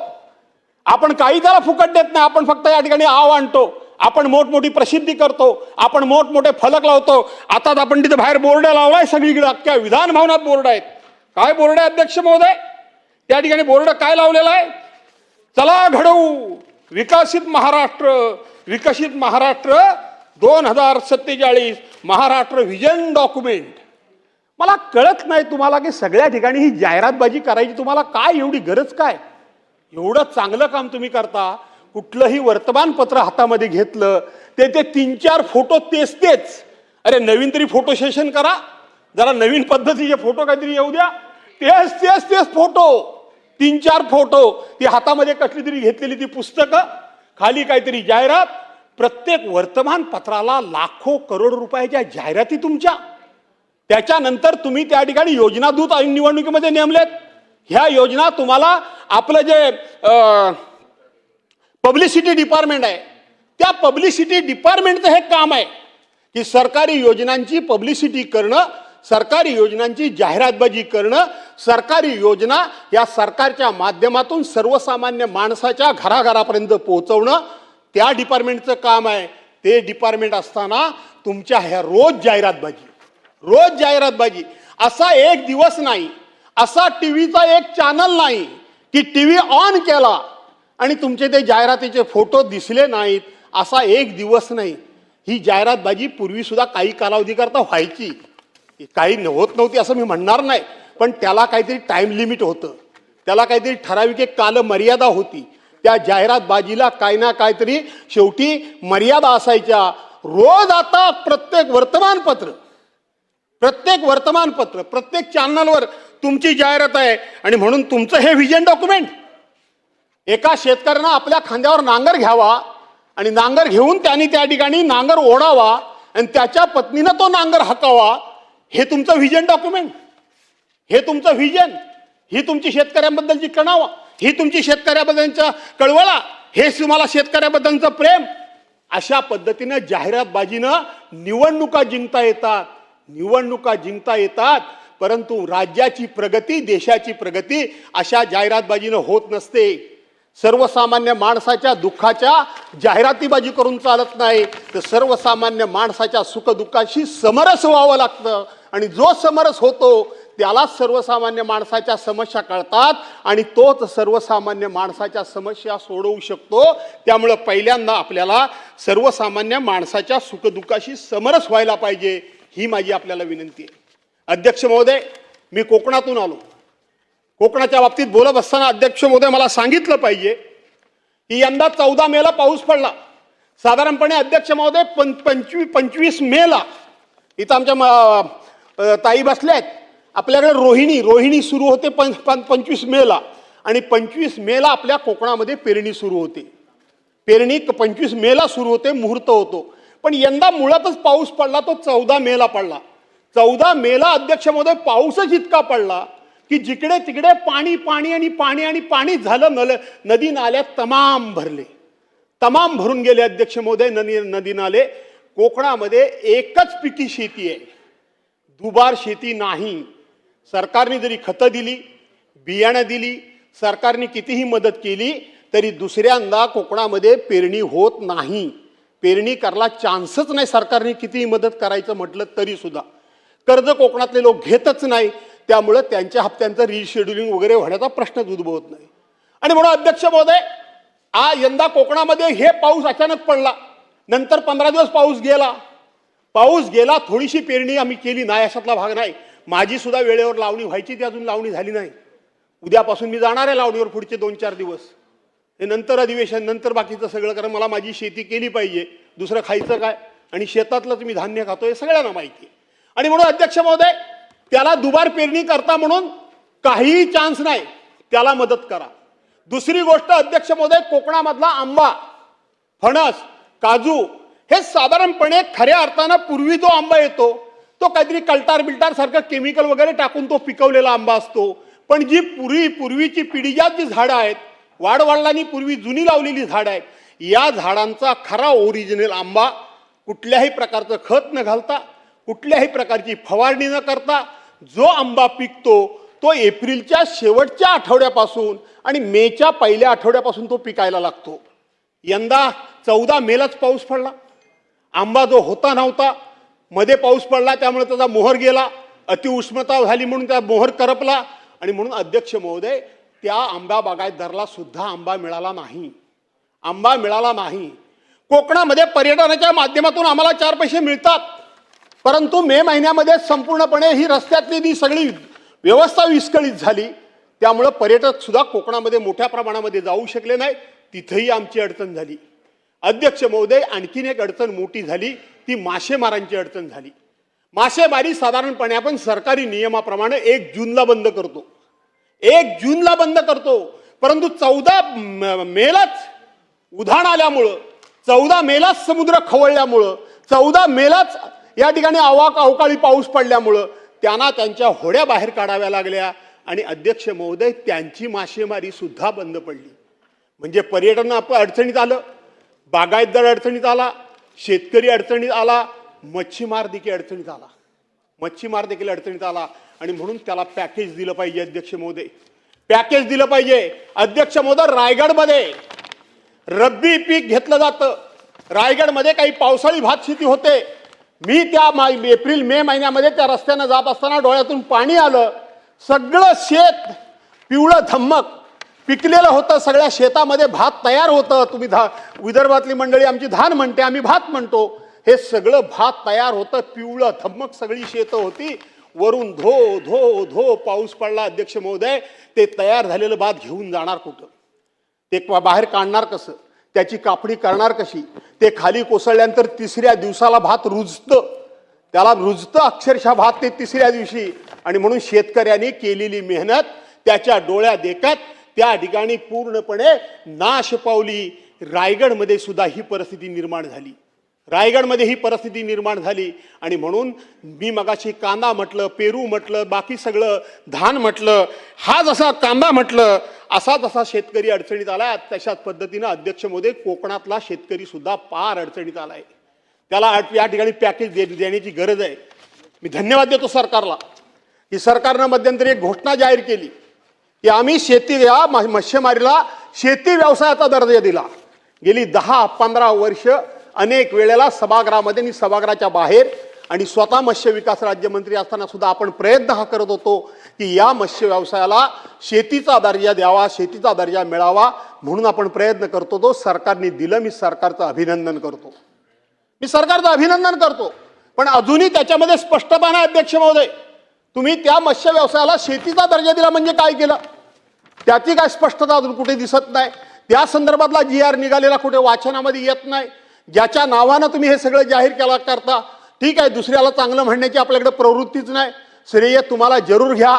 आमच्या मच्छीमारांना त्याचा फायदा झाल्याचे कारण ज्या माणसानं कधी तो प्रश्न मांडलेचा मी कधी ऐकलं सुद्धा नाही, त्याचं नाव सुद्धा ऐकलं नाही, त्याच्या नावानं तुम्ही शेती, त्याच्या मागणीमुळं, त्याच्या पाठपुराव्यामुळं, त्याच्या भाषणामुळं, त्याच्यामुळं आम्ही त्याला मत्स्य व्यवसायाला शेतीचा दर्जा दिला म्हणून तुम्ही जाहीर केलं. आम्हाला आनंद आहे. पण त्या धोरणासंदर्भामध्ये तुमच्यामध्ये स्पष्टता येण्याची गरज आहे आणि म्हणून ती स्पष्टता सुद्धा यावी अशा प्रकारची मी या ठिकाणी विनंती करतो. अध्यक्ष महोदय शेतकऱ्यांच्या बाबतीत तुमचे लोक काय म्हणतात? स्वतः मंत्री महोदय काय म्हणतात? मंत्री महोदय शेतकऱ्याबद्दल भाषा वापरत असताना काय वापरतात? अध्यक्ष महोदय त्या शेतकऱ्याच्या दुःखावर फुंकर घालण्याच्या ऐवजी, त्या शेतकऱ्याला दिलासा देण्याच्या ऐवजी, त्या शेतकऱ्याच्या पाठीवर मायेनं हात फिरवून लढ म्हणण्याच्या ऐवजी त्याची टिंगलटवाळी करणं, त्याची चेष्टा करणं, त्याची कुचेष्टा करणं, अशा पद्धतीनं चेष्टा करण्याचं काम हे स्वतः कृषी मंत्री करतायत. एक शेतकऱ्यांची चेष्टा करत असताना शेतकरी कर्जमाफीच्या पैशातून काय मुलीचे साखरपुडे करायचे आहेत काय?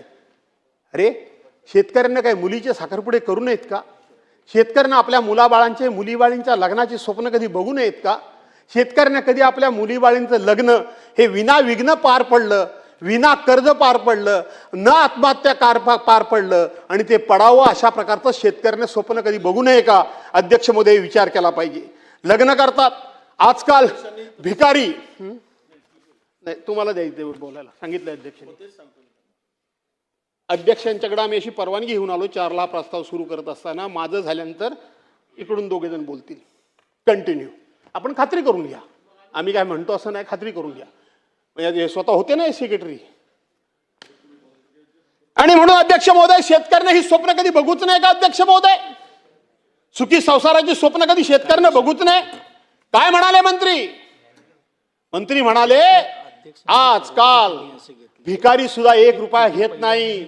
आम्ही शेतकऱ्याला 1 रुपयामध्ये पीक विमा योजना दिली. त्या पीक विमा योजनेचे कसे धिंडवडे निघाले सहकार मंत्री महोदय ते मी तुम्हाला आत्ता सांगितले. सरकारने त्यावेळेला 1 रुपयामध्ये आम्ही शेतकऱ्यांचा पीक विमा योजना दिली म्हणून सांगितलं आणि त्याच सरकारला याच सभागृहामध्ये कबूल करावं लागलं की त्या ठिकाणी मोठ्या प्रमाणामध्ये भ्रष्टाचार झाला, कंपन्यांचा फायदा झाला, शेतकऱ्यांचा फायदा झाला नाही. पण कंपन्यांना हप्ता जो गेला तो सरकारने दिला म्हणजे तो तुम्ही आम्ही नागरिकांनीच तो हप्ता दिलेला आहे. सरकार जी कोणी असलं तर त्या ठिकाणी असणारे मंत्री संत्री उद्या आम्ही काय ते काय खिशातून कोणी देत नाही, कोणी खिशातून देत नाही, जनतेच्याच खिशातून हे पैसे जातात. आणि म्हणून एका बाजूला स्वतः मंत्री सांगतात की या योजनेचा बोजवारा वाजला आणि दुसऱ्या बाजूला मंत्रीच चेष्टा करतात की 1 रुपया भिकारी घेत नाही, आम्ही सुद्धा 1 रुपयात तुम्हाला विमा देतो, अशा प्रकारची चेष्टा टीका करतात. अध्यक्ष महोदय, जागेवर काय नाही, तुमच्या काय ढिकलाचा पंचनामा करायचा का? ही बोलण्याची सुद्धा मदार, ही मजल, ही वृत्ती आणि हे शब्द तोंडातून कसे येतात? एवढ्या करता येतात की अहंकार, एवढ्या करता येतात की सर्वसामान्य माणसाच्या सुखदुःखाची काही आम्हाला देणं नाही घेणं, अशा लोकांच्या तोंडून असे शब्द येतात. काल इथे या सदनाचे सहकारी माझे बबनराव लोणीकरांनी खुलासा केला, आपण तो खुलासा स्वीकारला. काय म्हणतात काय या ठिकाणी सत्ताधारी पक्षाचे आमदार, तुम्हाला बूट, तुम्हाला चपला, कपडे माझ्या बापामुळे म्हणजे मोदी साहेबांच्यामुळे मिळतात, माझ्या बापामुळे तुम्हाला मिळतात. तुम्हाला पेरणीसाठी 6,000 रुपये माझ्या बापामुळे मिळतात. तुमच्या आईच्या अंगावरचं पातळ माझ्या बापामुळे मिळतं. तुमच्या बायकोच्या खात्यामध्ये पैसे, बहिणीच्या खात्यामध्ये पैसे माझ्या बापामुळे येतात. अध्यक्ष महोदय, सरकार काय 2014 पूर्वी या देशामध्ये सरकार नव्हती? 2014 पूर्वी या देशामध्ये सरकार नव्हती? 2014 नंतर सरकार आली, याच्या पुढे सुद्धा काही सरकार येणार नाहीयेत. ही लोकशाही आहे, ती अजरामर राहिली पाहिजे. याकरता म्हणून आम्ही सगळ्यांनी काम केलं पाहिजे, झटलं पाहिजे. आणि आमची सत्ता आहे, आम्ही त्या पक्षाचे पदाधिकारी आहोत, आम्ही त्या पक्षाचे आमदार खासदार आहोत, म्हणून अशा प्रकारची भाषा करून कोणाचा तरी उपमुर्द करण्याचा अधिकार आम्हाला कोणी दिला? अशा प्रकारचे शब्द आमच्या तोंडून कसे येऊ शकतात? शेवटी माणसानं मोठेपणा त्याच माणसाला शोभून दिसतो की ज्याच्यामध्ये नम्रता असली पाहिजे. अरे फळझाड, एवढं मोठं फळझाड ज्यावेळेला लागतं, ज्या वेळेला ते बहरतं, त्याच्यावर अनेक फळं लागतात, त्यावेळेला ते फळझाड असं ताट उभं राहत नाही, ते फळझाड वाकतं, ते झुकतं. याचा अर्थ त्या फळझाडाला, मुख्या फळझाडाला सुद्धा माहिती असतं की आज जरी मी फळांनी बहरलेला असेल तरी सुद्धा मला फुलं यावीत, मला फळं लागावीत, मी फुलांनी भरावं म्हणून कोणाचे तरी हात माझ्याकरता राबलेले आहेत. कुणीतरी माझी मशागत केलेली आहे, कुणीतरी माझ्या बुंदामध्ये 4 खताचे दाणे टाकलेले आहेत, कुणीतरी झारीवर पाणी माझ्या बुंदामध्ये टाकलंय, म्हणून मी बहरलोय, म्हणून मी फळाच आलोय. हे त्या मुक्या झाडाला कळतं, ते आमच्यासारख्या चालत्या बोलत्या माणसांना का कळू नये? कशा करता हा अहंकार? सत्तेमध्ये काय आपणच फक्त आलो की काय? यापूर्वी देखील अनेक लोक होऊन गेले, याच्यानंतर देखील होणार आहेत. हे लक्षात ठेवा, तुम्ही हे लक्षात ठेवा. हे लक्षात आपण सर्वांनी ठेवलं पाहिजे. म्हणून मी म्हटलं की लागत्या फळाच्या झाडाप्रमाणे सत्ताधाऱ्यांनी नम्र असलं पाहिजे. खोपडे सरकार, तुम्ही या सभागृहामध्ये इकडं पण बसत होतात, इकडं आम्हीही बसत होतो. इकडं नाताभाऊ खडसे होते, विरोधी पक्ष नेते, बरोबर आहे. बाजूला सुधीर भाऊ बसलेले असायचे, त्याच्या बाजूला गिरीश भाऊ बसलेले असायचे, त्याच्या बाजूला गिरीश भाऊ बापट बसलेले असायचे, बरोबर आहे. आणि इकडे देवेंद्रजी बसलेले असायचे, त्याच्या बाजूला गिरीश भाऊ बापट बसलेले असायचे. हे काँग्रेसवाले हे मंत्रिमंडळामध्ये होतो, आम्ही मंत्रिमंडळामध्ये होतो. मी सुद्धा कधी कधी एक्साइट व्हायचो. इतकं हे लोक बोलायचे, आज एक शब्द ऐकून घेत नाहीत तुम्ही. इतकं बोलायचे, सरकारला एवढे अश्लाघ्य शब्द वापरायचे. शिवीगाळा शब्द मी वापरत नाही, मी अश्लाघ्य वापरतोय. एवढे वापरायचे हे काँग्रेसवाले, हे मंत्री संत्री, एकदा असा कान आणि एकदा असा कान, बडबडायचं किती ते बडबडा. मी स्वतः असं म्हणायचो, अरे काय एवढं ऐकून घेता, कशा करता ऐकून घेता, काय काय ते बोलले. त्यावेळेला हेच लोक मला समजावून सांगायचे, हे जयंतराव बाजूला बसलेले आहेत, असू दे, आपण सत्तेमध्ये आहोत, आपल्याला अनेक ठिकाणी न्याय मागायला जागा आहे, आपल्याला अनेक ठिकाणी आपली कामं करून घ्यायला जागा आहे, आपल्याला सत्तेचा आधार आहे. त्यांना आधार कोणाचा आहे? किमान त्यांना बोलण्याचं समाधान सत्ताधाऱ्यांना मिळतंय, बोलू देत. आपण सत्ताधारी आहोत, आपण ऐकून घेतलं पाहिजे, हे लोक मला सांगत होते आणि हे लोक वाटेल ते बोलत होते. समजून घ्या, सत्ताधारी पक्ष आणि विरोधी पक्ष याचं नातं कसं असलं पाहिजे.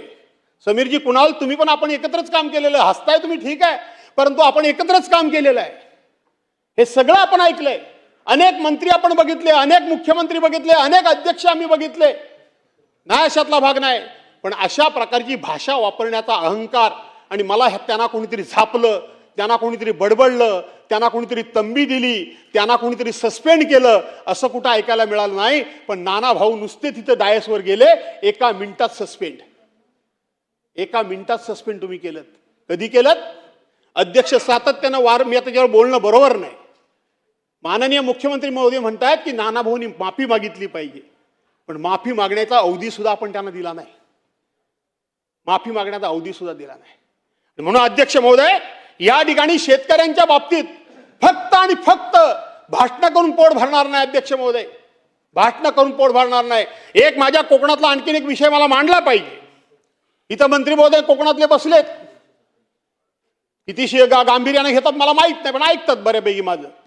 आपण काजू बोर्ड काढण्याचा इथे घोषणा जाहीर केली आपल्या सरकारने.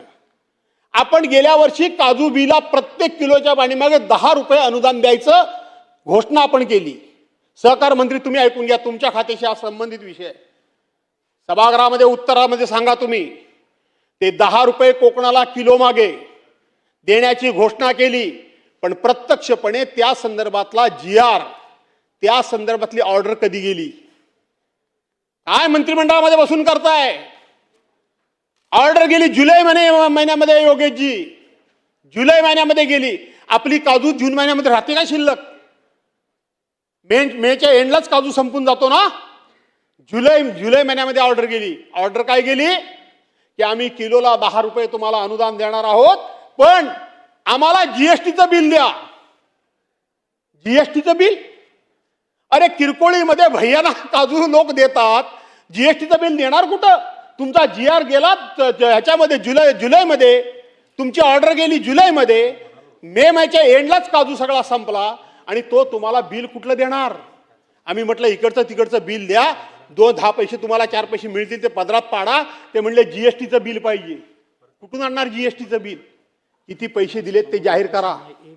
फसवी योजना, कोकणाकरता एकमेव असलेली योजना, दुसरी सिंदूरच नसलेली योजना, तीही बंद झाली आहे.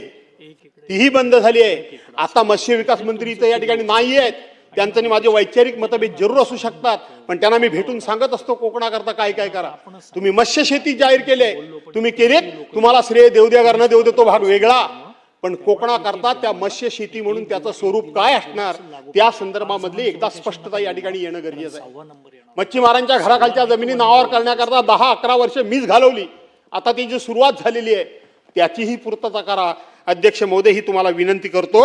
आणि त्याचबरोबर आपण इथं सरकारची अवस्था काय आहे शेतकऱ्यांच्या प्रती, आणि ह्या राज्यामध्ये सरकारचं काय दिवाळं वाजलंय, आणि हा सरकार किती अशा पद्धतीनं शेतकऱ्यांच्या जीवाशी खेळतंय, त्याचाच एक रिपोर्ट आज लेखी स्वरूपामधला. अध्यक्ष महोदय, तुम्ही पण प्रश्नावली हातामध्ये घ्या.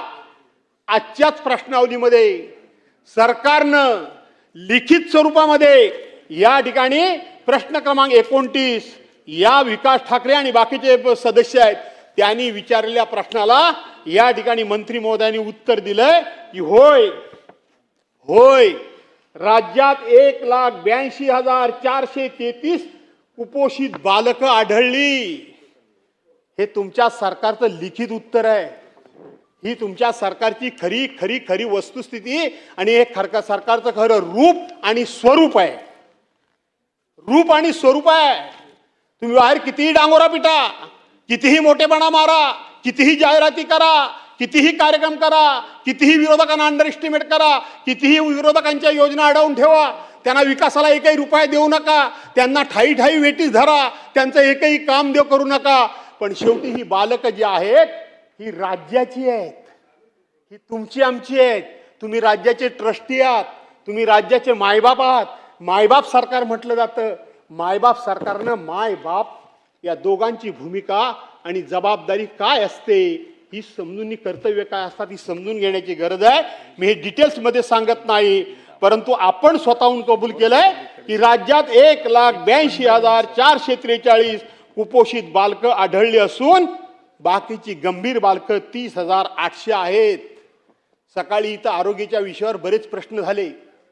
आरोग्याच्या बाबतीत आम्ही सातत्यानं सांगत होतो की सगळे सभागृहातले सदस्य, कोणी एकटा असं मी म्हणत नाही, आणि म्हणून सातत्यानं सभागृह सांगत होतं की या राज्यातली आरोग्याचे 3-13 वाजलेले आहेत. त्याचं हे बोलकं उदाहरण आहे. आणि हा तुम्ही दिलेला लिखित स्वरूपाचा दस्तऐवज आहे, हा माझ्या हातातला दस्तऐवज नाही. आणि म्हणून यावरून हे सरकार शेतकऱ्यांच्या विरोधात कसं आहे, हे सरकार स्वतःच्या लोकांकरता कसं काम करतंय आणि सर्वसामान्य माणसाकरता काम कसं करत नाही, त्याचं हे जिवंत उदाहरण आहे. यापेक्षा फार काय मला बोलायची आवश्यकता वाटत नाही. आणि म्हणून 2-4 मुद्दे मी या ठिकाणी मांडले की आपण हेक्टरी 50,000 रुपयाची मदत ही शेतकऱ्यांना नुकसान भरपाई करता करा. त्या रायगडमध्ये सगळं भिजलेलं भात, कोकणामध्ये त्या ठिकाणी न झालेली पेरणी, मासेमारी, पर्यटन व्यवसाय, फळबागा ह्या उद्ध्वस्त झाल्या, त्यांना पॅकेज द्या. त्याचबरोबर केळी असतील, पेरू असतील, द्राक्ष असेल, डाळिंब असेल, धान असेल, कांदा असेल, अशा प्रकारची शेतकऱ्याची झालेलं वाटोळं, हे वाटोळं सुद्धा आपण सर्वांनी समजून घेण्याची गरज आहे. आणि म्हणून त्यांना मदत करा. राहिला प्रश्न इथे या ठिकाणी थोडासा एक शेवटचा मुद्दा जो आम्ही मांडलेला आहे, तो 12,000 रुपये शिपायाने 10,000 रुपये तुटपुंजा पगारामध्ये सगळे क्लास 3 क्लास 4 हे सगळे आउटसोर्सिंग, सगळा कर्मचारी वर्ग आउटसोर्सिंगचा. एका बाजूला मराठा समाजाला आरक्षण आम्ही देणार काय, ओबीसी मध्ये आम्ही कोण काय त्याच्यात दाखल करणार नाही, आणि 17 इतर जाती दाखल केल्या, 1% त्यांचा आम्ही करू देणार नाही. आम्ही जातीला आरक्षण मिळावं म्हणून भांडतोय. आणि ज्या जातीचा शेवटचा टप्पा, शेवटच्या नोकऱ्या, या नोकऱ्या सरकारने पूर्णपणे संपवलेल्या आहेत. या नोकऱ्या सरकारने पूर्णपणे संपवलेल्या आहेत. या नोकऱ्या सगळ्या आउटसोर्सिंगच्या माध्यमातून सरकारने या ठिकाणी भरायचं काम सपाट्यानं सुरू केलेलं आहे. आणि म्हणून सगळ्यांनी सावध राहण्याची गरज आहे. हा सगळा फक्त या ठिकाणी ह्या बोटावरची थुंकी त्या बोटावर खेळवण्याचं काम सरकार करतंय. आणि म्हणून पुन्हा एकदा मी तुम्हाला सांगतो, सिक्युरिटी बोर्डाचे सुद्धा 3-13 वाजलेत. आज सकाळी एक प्रश्न होता, त्या प्रश्नावर आपण जाऊ म्हणून विचार केला होता पण त्या प्रश्नापर्यंत आपण पोहोचलो नाही. माथाडी कामगारांच्या संदर्भातला प्रश्न होता. खरं सांगायला गेलं तर ज्या ठिकाणी आस्थापना असते त्या ठिकाणी माथाडी कामगार असला पाहिजे नियमाप्रमाणे. पण आमच्या कोकणामध्ये एवढा मोठा इंडस्ट्री एरिया आहे, काय करतं काय माथाडी कामगार बोर्ड, काय करतं काय सिक्युरिटी बोर्ड. सिक्युरिटी बोर्डाच्या माध्यमातून त्या ठिकाणी सिक्युरिटी गार्ड घेतले पाहिजेत, परंतु प्रायव्हेट कुठली तरी एजन्सी नेमायचे, त्यांचे गार्ड घ्यायचे, आणि आमच्या स्थानिक पोरणा किमान सिक्युरिटी गार्डचं सुद्धा काम जमणार नाही. असं कुठं झालंय? सिक्युरिटी गार्डचं सुद्धा ते काम जमू शकतं. आणि म्हणून या सगळ्या बाबतीत सरकारनं सामान्य माणूस नजरेसमोर ठेवून आजपर्यंतची जी राज्य आम्ही बघितली, तो कॉमन मॅन, सामान्य माणूस नजरेसमोर ठेवून योजना आखल्या गेल्या, नजरेसमोर ठेवून. आता अदानी, अंबानी अशा प्रकारचे लोक नजरेसमोर ठेवून योजना आखल्या जात आहेत, घोषणा मोठ्या मोठ्या केल्या जात आहेत. Digital India, make in India, stand up in India, sit down India वगैरे वगैरे वगैरे वगैरे. कुठे आहे सगळं? राज्यामध्ये आज किती पोरं बेकार आहेत, बेकारीची संख्या काय आहे, याचा विचार आपण सर्वांनी मिळून करण्याची गरज आहे. आणि म्हणून सामान्य माणूस जगाबरोबर आपण गेलं पाहिजे, जगाबरोबर स्पर्धेमध्ये आपण उतरलं पाहिजे. जगाच्या बरोबरीनं जायचं असेल तर जगातली प्रत्येक ऍडव्हान्स टेक्नॉलॉजी आपण अडॉप्ट केली पाहिजे, याच्याशी काही दुमत असण्याचं कारण नाही.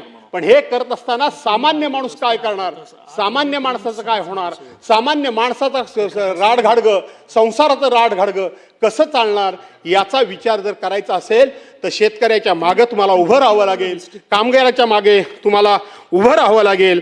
अशा प्रकारची या ठिकाणी विनंती करतो. पुन्हा एकदा आपल्या सर्वांना, यानंतर माझे सहकारी या ठिकाणी बोलणारच आहेत. 2024 मध्ये 3,588 मृत्यू सुद्धा झालेत. 20 वर्षात जवळजवळ 72,000 मृत्यू झालेत. त्या संदर्भामध्ये सुदैवानं मी त्याच्यात मोठेपणा सांगत नाही की ज्या कोकणाचं आम्ही प्रतिनिधित्व करतो त्या कोकणामध्ये ही आत्महत्या करण्याची वगैरे काही लागण अद्यापपर्यंत लागलेली नाही. पण योगेशजी, तुम्ही गृहराज्यमंत्री आहात, तुम्ही माहिती घ्या, आपल्या रत्नागिरी जिल्ह्यामध्ये सुद्धा सिंधुदुर्गामध्ये सुद्धा एखादी घटना घडली असं माझ्या वाचनात आहे, मी कन्फर्म नाही, परंतु आपल्या रत्नागिरी जिल्ह्यात सुद्धा यंदा 3-4 आत्महत्या झाल्या. त्या तिघा चौघांनी सुद्धा जसं इकडच्या भागामध्ये तसंच त्या भागामध्ये आपल्याकडं हताश होऊन खिशामध्ये पत्र लिहून ठेवलं की कर्जबाजारीपणामुळं, शिक्षण घेऊन नोकरी नसल्यामुळं, शिक्षण घेऊन लग्न कार्य होत नसल्यामुळं, शिक्षण घेऊन मी माझ्या आईवडिलांना कुठेही मदत करू शकत नसल्यामुळं मी हताश होऊन आत्महत्या करतोय. अशा 3-4 आत्महत्या सुद्धा आपल्याकडे झालेल्या आहेत. मी त्या आत्महत्या झालं असं अजूनही म्हणायला तयार नाही, पण तरीसुद्धा तुम्ही गृहराज्यमंत्री आहात, माहिती घ्या. तुमची ही जबाबदारी बनते की अशा पद्धतीनं जर कोणतरी निराश होऊन हताश होऊन जर या निर्णयाप्रत जात असेल तर आपल्याला समाज प्रबोधन करावं लागेल. आपल्याला त्या ठिकाणी तू अशा पद्धतीनं आत्महत्या करू नकोस. जीवनामध्ये संघर्ष अनेकांच्या वाट्याला येतो, काय आपल्याच वाट्याला येतो अशातला भाग नाही. तो संघर्ष आपण करू, परंतु असं सहजासहजी त्या संघर्षाच्या पुढे आपण गुडघे टेकून आत्महत्या करणार नाही. हा आत्मविश्वास त्याच्या मनामध्ये जागवावा लागेल. आणि म्हणून ही जबाबदारी आपली आहे. आपण केवळ राजकारणाकरता एकमेकांवर आरोप टीका करणं त्या तेवढ्या पुरेशा ठीक आहेत, पण कायमस्वरूपी त्याच्यात अडकून पडू नका. तरुण आहात, तुम्हाला जर भवितव्य तुमचं घडवायचं असेल तर ह्या ठिकाणी आरोपातून तुमचं काही भवितव्य घडण्यातलं नाही. मी तुम्हाला आजच सांगून टाकतो, काहीतरी विधायक काम करा, चांगलं काम करा, जे आपल्या कोकणाच्या फायद्याचं आहे, आपल्या कोकणाच्या हिताचं आहे. राज्याचे तुम्ही मंत्री आहात हे मला माहितीच आहे, पण आता मंत्री राज्याचा कुठला कपाळातला राहिलाय, आता जिल्ह्यातला सुद्धा मंत्री राहिला नाही, आता स्वतःच्या मतदारसंघाचाच मंत्री राहिलाय प्रत्येक जण. हा प्रत्येकाला अनुभव असेल आणि म्हणून तुम्ही सुद्धा त्या संदर्भामध्ये विचार करावा अशा प्रकारची विनंती करतो. आणि ह्या 293च्या माध्यमातून या सरकारनं अहंकार सोडावा, मुजोरी सोडावी, शेतकऱ्यांचा उपमर्द करणं सोडावं, शेतकऱ्यांना नांगराला जुंपण्याचं पाप या सरकारनं करू नये, शेतकऱ्यांना मदत करावी आणि शेतकऱ्यांचे आशीर्वाद घ्यावेत अशा प्रकारचा आग्रह करून मी माझे विचार थांबवतो. जय हिंद, जय महाराष्ट्र. सन्माननीय सदस्य गोपीचंद पडळकर.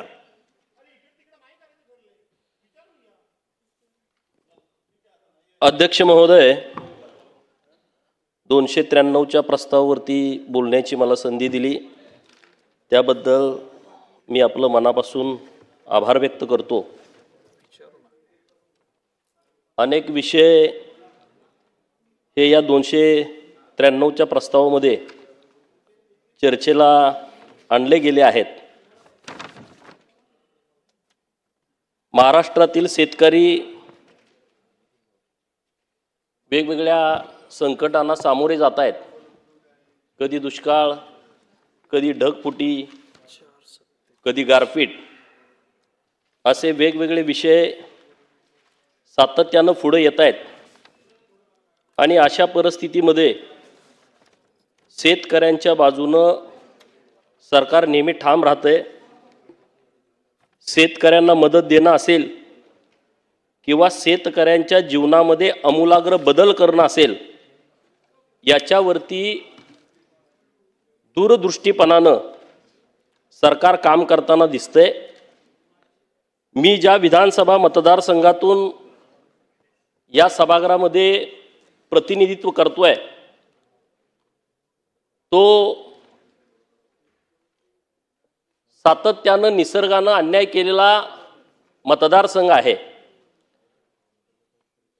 गेली अनेक वर्ष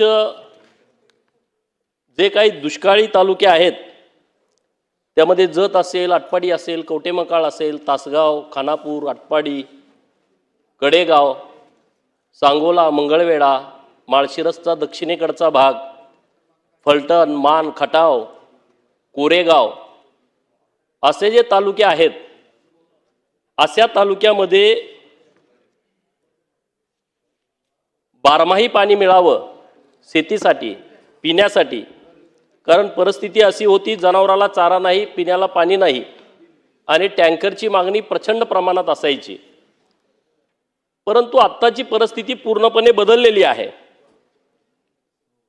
वेगवेगळ्या उपसा सिंचन योजना महाराष्ट्र सरकारच्या माध्यमातून तिथं राबवल्या गेल्या आणि त्यामुळं मी जेव्हा समाजकारणात, राजकारणात आलो तेव्हा मी आंदोलन करायचो की आमच्या तालुक्याला चारा छावणी द्या, आम्हाला चारा डेपो द्या, आम्हाला पिण्याच्या पाण्याचे टँकर द्या. 10-12 वर्षामध्ये परिस्थिती अशी बदलली की आता आमच्याकडे शेतकरी येतात, आम्हाला ऊसाच्या कारखान्याची ऊस तोडी करणारी टोळी द्या. 10 वर्षामध्ये झालेला हा बदल आहे. आणि हा बदल काय नुसती भाषणं करून झालेला नाही, सरकारनं त्याच्यावरती काम केलं. नाहीतर बड्या बड्या बाता आणि धोरण खातं लाता अशा पद्धतीनं सरकारनं भूमिका घेतली नाही. पश्चिम महाराष्ट्रामधल्या प्रस्थापित राज्यकर्त्यांनी स्वतःची घरं मोठी करण्याची, स्वतःच्या संस्था मोठ्या करण्याची, कारखाने ढापण्याची मोठी परंपरा त्यांच्याकडे आहे. परंतु दुष्काळी तालुक्यातल्या शेतकऱ्यांना त्यांना हक्काचं पाणी द्यावं असं प्रस्थापित व्यवस्थेला वाटलं नाही. मला खरं तर त्या लोकांचं कौतुक वाटतं. जेव्हा ही लोक सत्तेमध्ये असतात तेव्हा निर्णय घेत नाहीत आणि जेव्हा विरोधामध्ये जातात तेव्हा सरकारकडे बोट करतात. सरकारकडे बोट करत असताना त्यातली 4 बोटं आपल्याकडे आहेत ह्याची जाणीव त्या प्रस्थापित तत्कालीन त्या काळातल्या मंत्री महोदयांना राहत नाही. हे त्यामधलं दुर्दैवाची बाब आहे. जेव्हा 95 ते 99ला युतीचं सरकार आलं तेव्हा त्या सरकारला वाटलं की कृष्णेचं पाणी हे दुष्काळी तालुक्यांना जाऊ शकतं. मी खरं तर क्रांतीवीर नागनाथांना नायकवडी यांचं ऋण व्यक्त करेन की त्या माणसानं आम्हा सगळ्या लोकांना लढायला शिकवलं. 13 दुष्काळी तालुक्यांची ते परिषद भरवायचे आणि त्या परिषदेमध्ये ते सांगायचे की तुमचं हे हक्काचं पाणी आहे आणि हे तुम्हाला नक्की मिळेल. लोकांना तेव्हा विश्वास बसायचा नाही की अरे बाबा 2-3 मोठे डोंगर आहेत आणि त्याच्या पलीकडे कृष्णा नदी आहे आणि तिथलं पाणी आम्हाला कसं काय मिळू शकतं. त्यांच्या कारखान्यावरनं ट्रक यायचे, आम्हा सगळ्या लोकांना घेऊन त्या आटपाडीला पाणी परिषदेला जायचे आणि लाख लोक त्या पाणी परिषदेला असायची. आणि तेव्हा लोकांना हे स्वप्नवत वाटणारी गोष्ट आज आमच्या प्रत्येक गावातल्या ओढापात्रामध्ये नालामध्ये हे कृष्णेचं पाणी येतंय. कृष्णेची ओटी भरण्यासाठी आम्हाला कृष्णा नदीवरती जावं लागत नाही, तर आमच्याच गावात आमच्या मायमाऊल्या कृष्णेची ओटी खना नारळानं आमच्या गावामध्ये भरू शकते. ह्याचं श्रेय जातं माननीय मुख्यमंत्री देवाभाऊंना, कारण इतक्या मोठ्या प्रमाणामध्ये या योजनांना त्यांनी पैसा उपलब्ध करून दिला आणि म्हणून आज दुष्काळी तालुक्यातली पोरं आज बऱ्यापैकी म्हणजे सगळ्याच ठिकाणी अजून पाणी गेलं नाही, पण अजून 1-1.5 वर्ष लागेल. 1-1.5 वर्षामध्ये पूर्ण गावच्या गावं सगळी पाण्याखाली येतील अशी व्यवस्था सरकारच्या माध्यमातून केलेली आहे. आणि म्हणून मी सरकारचं मनापासून अभिनंदन व्यक्त करेन. आज मराठवाडासारखा मोठा प्रदेश जो आहे की जो दुष्काळाच्या छायेमध्ये आहे आणि समुद्रात वाहून जाणारं पाणी हे मराठवाड्याला दिलं पाहिजे. मराठवाडा वॉटर ग्रीड जो 54.70 TMC पाणी हे जे वाहून जात आहे ते पाणी उचलून मराठवाड्याला देण्याचं एक चांगली योजना ही आपल्या सरकारनं आणली. मागच्या 2.5 वर्षामध्ये काय झालं लोकांना माहित आहे, मला टीका टिप्पणीमध्ये जायचं नाही, परंतु याच मराठवाडा वॉटर ग्रीड योजनेला स्थगिती देण्यात आली होती. याच्यापेक्षा दुर्दैवी 2री 3री 4थी कुठली बाब असू शकत नाही असं माझं ठाम मत आहे. आता ते नागपूर, वर्धा, यवतमाळ, अकोला, बुलढाणा, वाशिम जिल्हा इथलं जवळपास 3,71,000 हेक्टर जमीन ओलिताखाली आणण्याचं नियोजन सरकारच्या माध्यमातून केलं आहे. मराठवाडा वॉटर ग्रीडच्या माध्यमातून जवळपास गोदावरी मराठवाडा पाटबंधारे विकास महामंडळ असेल, मराठवाड्यातले 11 प्रकल्प सिंचन असतील, हजारो कोटी रुपयाचा निधी दिलाय. आकड्यात मला जायचं नाही, मला हे सांगायचं आहे की शेतकऱ्यांच्या बाजूनं आम्ही नुसतं उभं राहतो असं म्हणणं आणि शेतकऱ्यांच्यासाठी प्रत्यक्षात कृती करणं हे सरकार शेतकऱ्यांच्या बाजूनं ठामपणे उभं राहतंय. सरकार शेतकऱ्यांच्या बाजूनं कृती करतंय. मला उदाहरण द्यायचे आहेत काही जे काही मागच्या काही दिवसामध्ये राज्य सरकारनं निर्णय घेतले त्याच्याबद्दलची भूमिका मला आपल्या समोर निदर्शनास आणायची आहे. मागच्या 2-3 महिन्यापूर्वी केंद्राकडून या महाराष्ट्राला 20 लाख पंतप्रधान आवास घरकुल मंजूर झाली. ही घरं कुणाला आहेत? गावातल्या शेतकऱ्यांसाठी आहेत. ही घरं कुणासाठी आहेत? गावातल्या 12 बलुतेदारांसाठी आहेत. ही घरं कुणासाठी आहेत? जे आजही भटके विमुक्त आहेत. देशाला स्वतंत्र मिळाल्याच्या नंतर 75 वर्षानंतर सुद्धा स्वतःला राहण्यासाठी घर नाही आहे, ज्यांना जी जमीन आणि वरती आकाश मध्ये त्यांना कुठला आधार नाही, अशा 20 लाख लोकांना माननीय पंतप्रधान नरेंद्र मोदी साहेबांच्या माध्यमातून 20 लाख प्रधान आवास घरकुल मंजूर झाली. मला सरकारचं का कौतुक करायचं आहे? ही घरं मंजूर झाल्याच्या नंतर 1,20,000 रुपये आपण या घरकुलासाठी द्यायचो, 26,000 रुपये आपण रोजगार हमीमधून द्यायचो आणि 12,000 रुपये आपण शौचालयासाठी द्यायचो.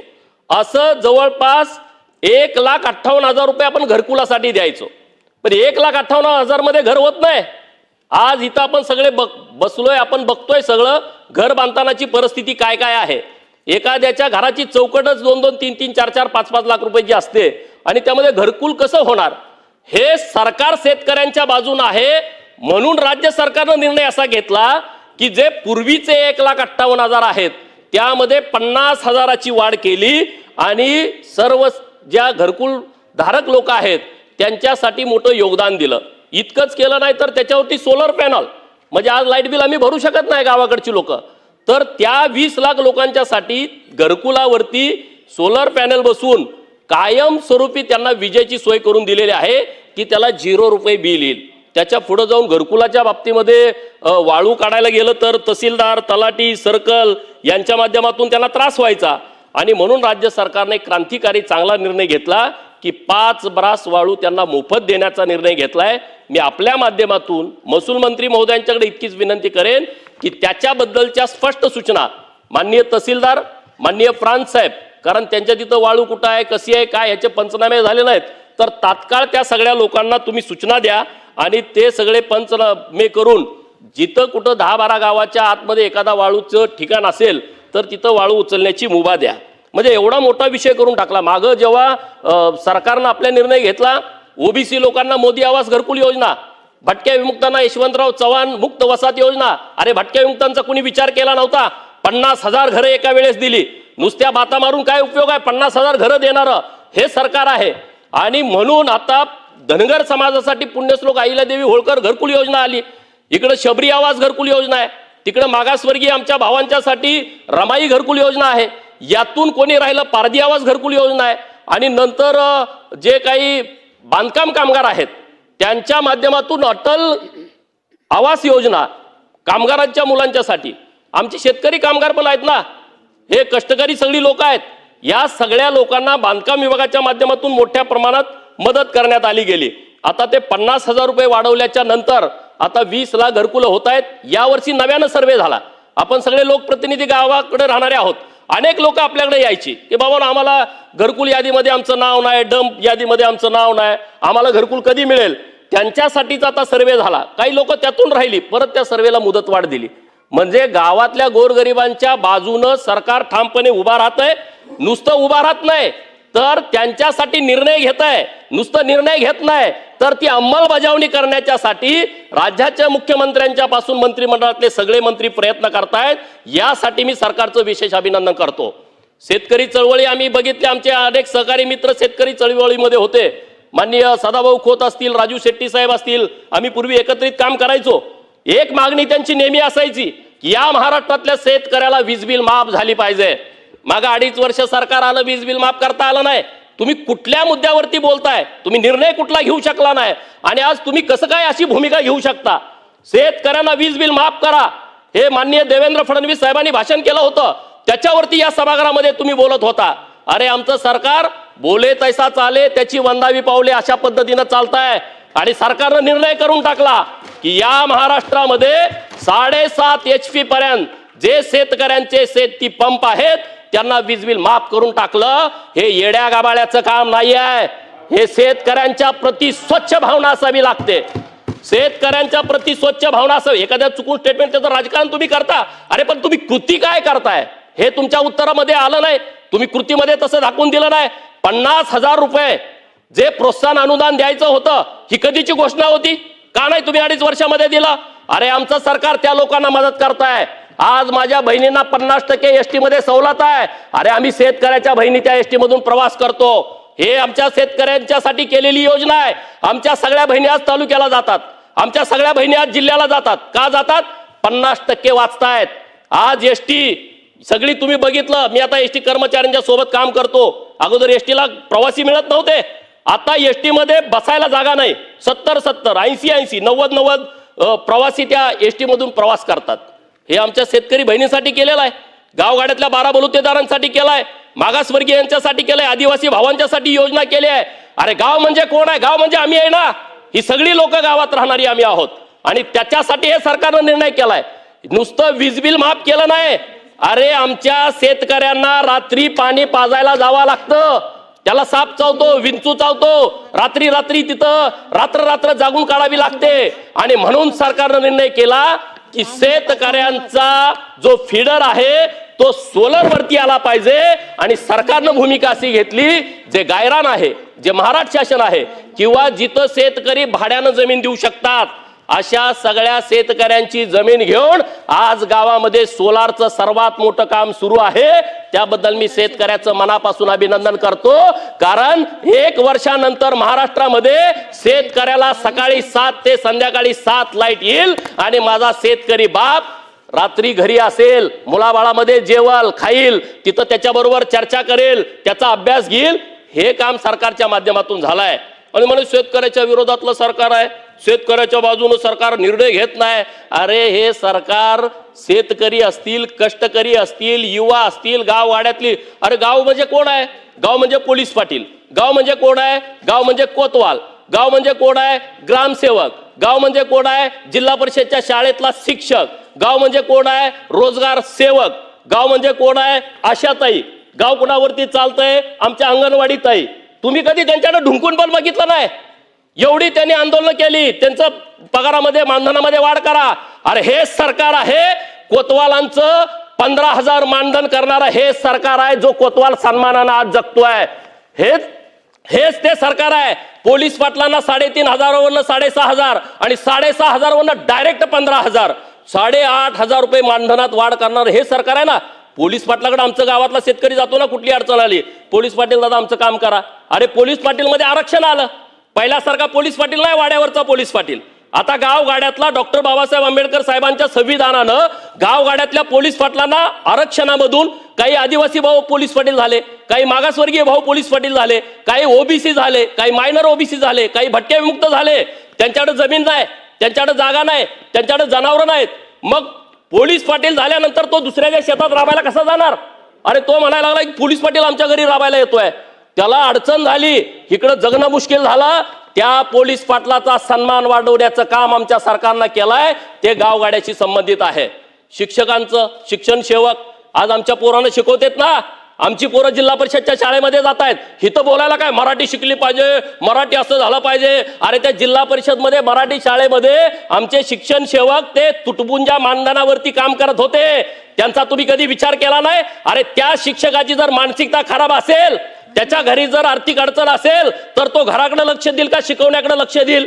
हे आमच्या सरकारला कळालं की तिथं शेतकऱ्याची पोरं शिकतायत, म्हणून त्या शिक्षकाचं मानधन वाढवलं पाहिजे. ते क्रांतिकारी निर्णय आमच्या सरकारनं घेतला, त्या शिक्षकाचं मानधन वाढवलं. अध्यक्ष महोदय, मला एक 5 मिनिटं 10 मिनिटं वेळ द्या, माझी विनंती आहे. आणि हे शिक्षकाचं मानधन वाढवलं. ग्रामसेवक आमच्याकडे कंत्राटी होते.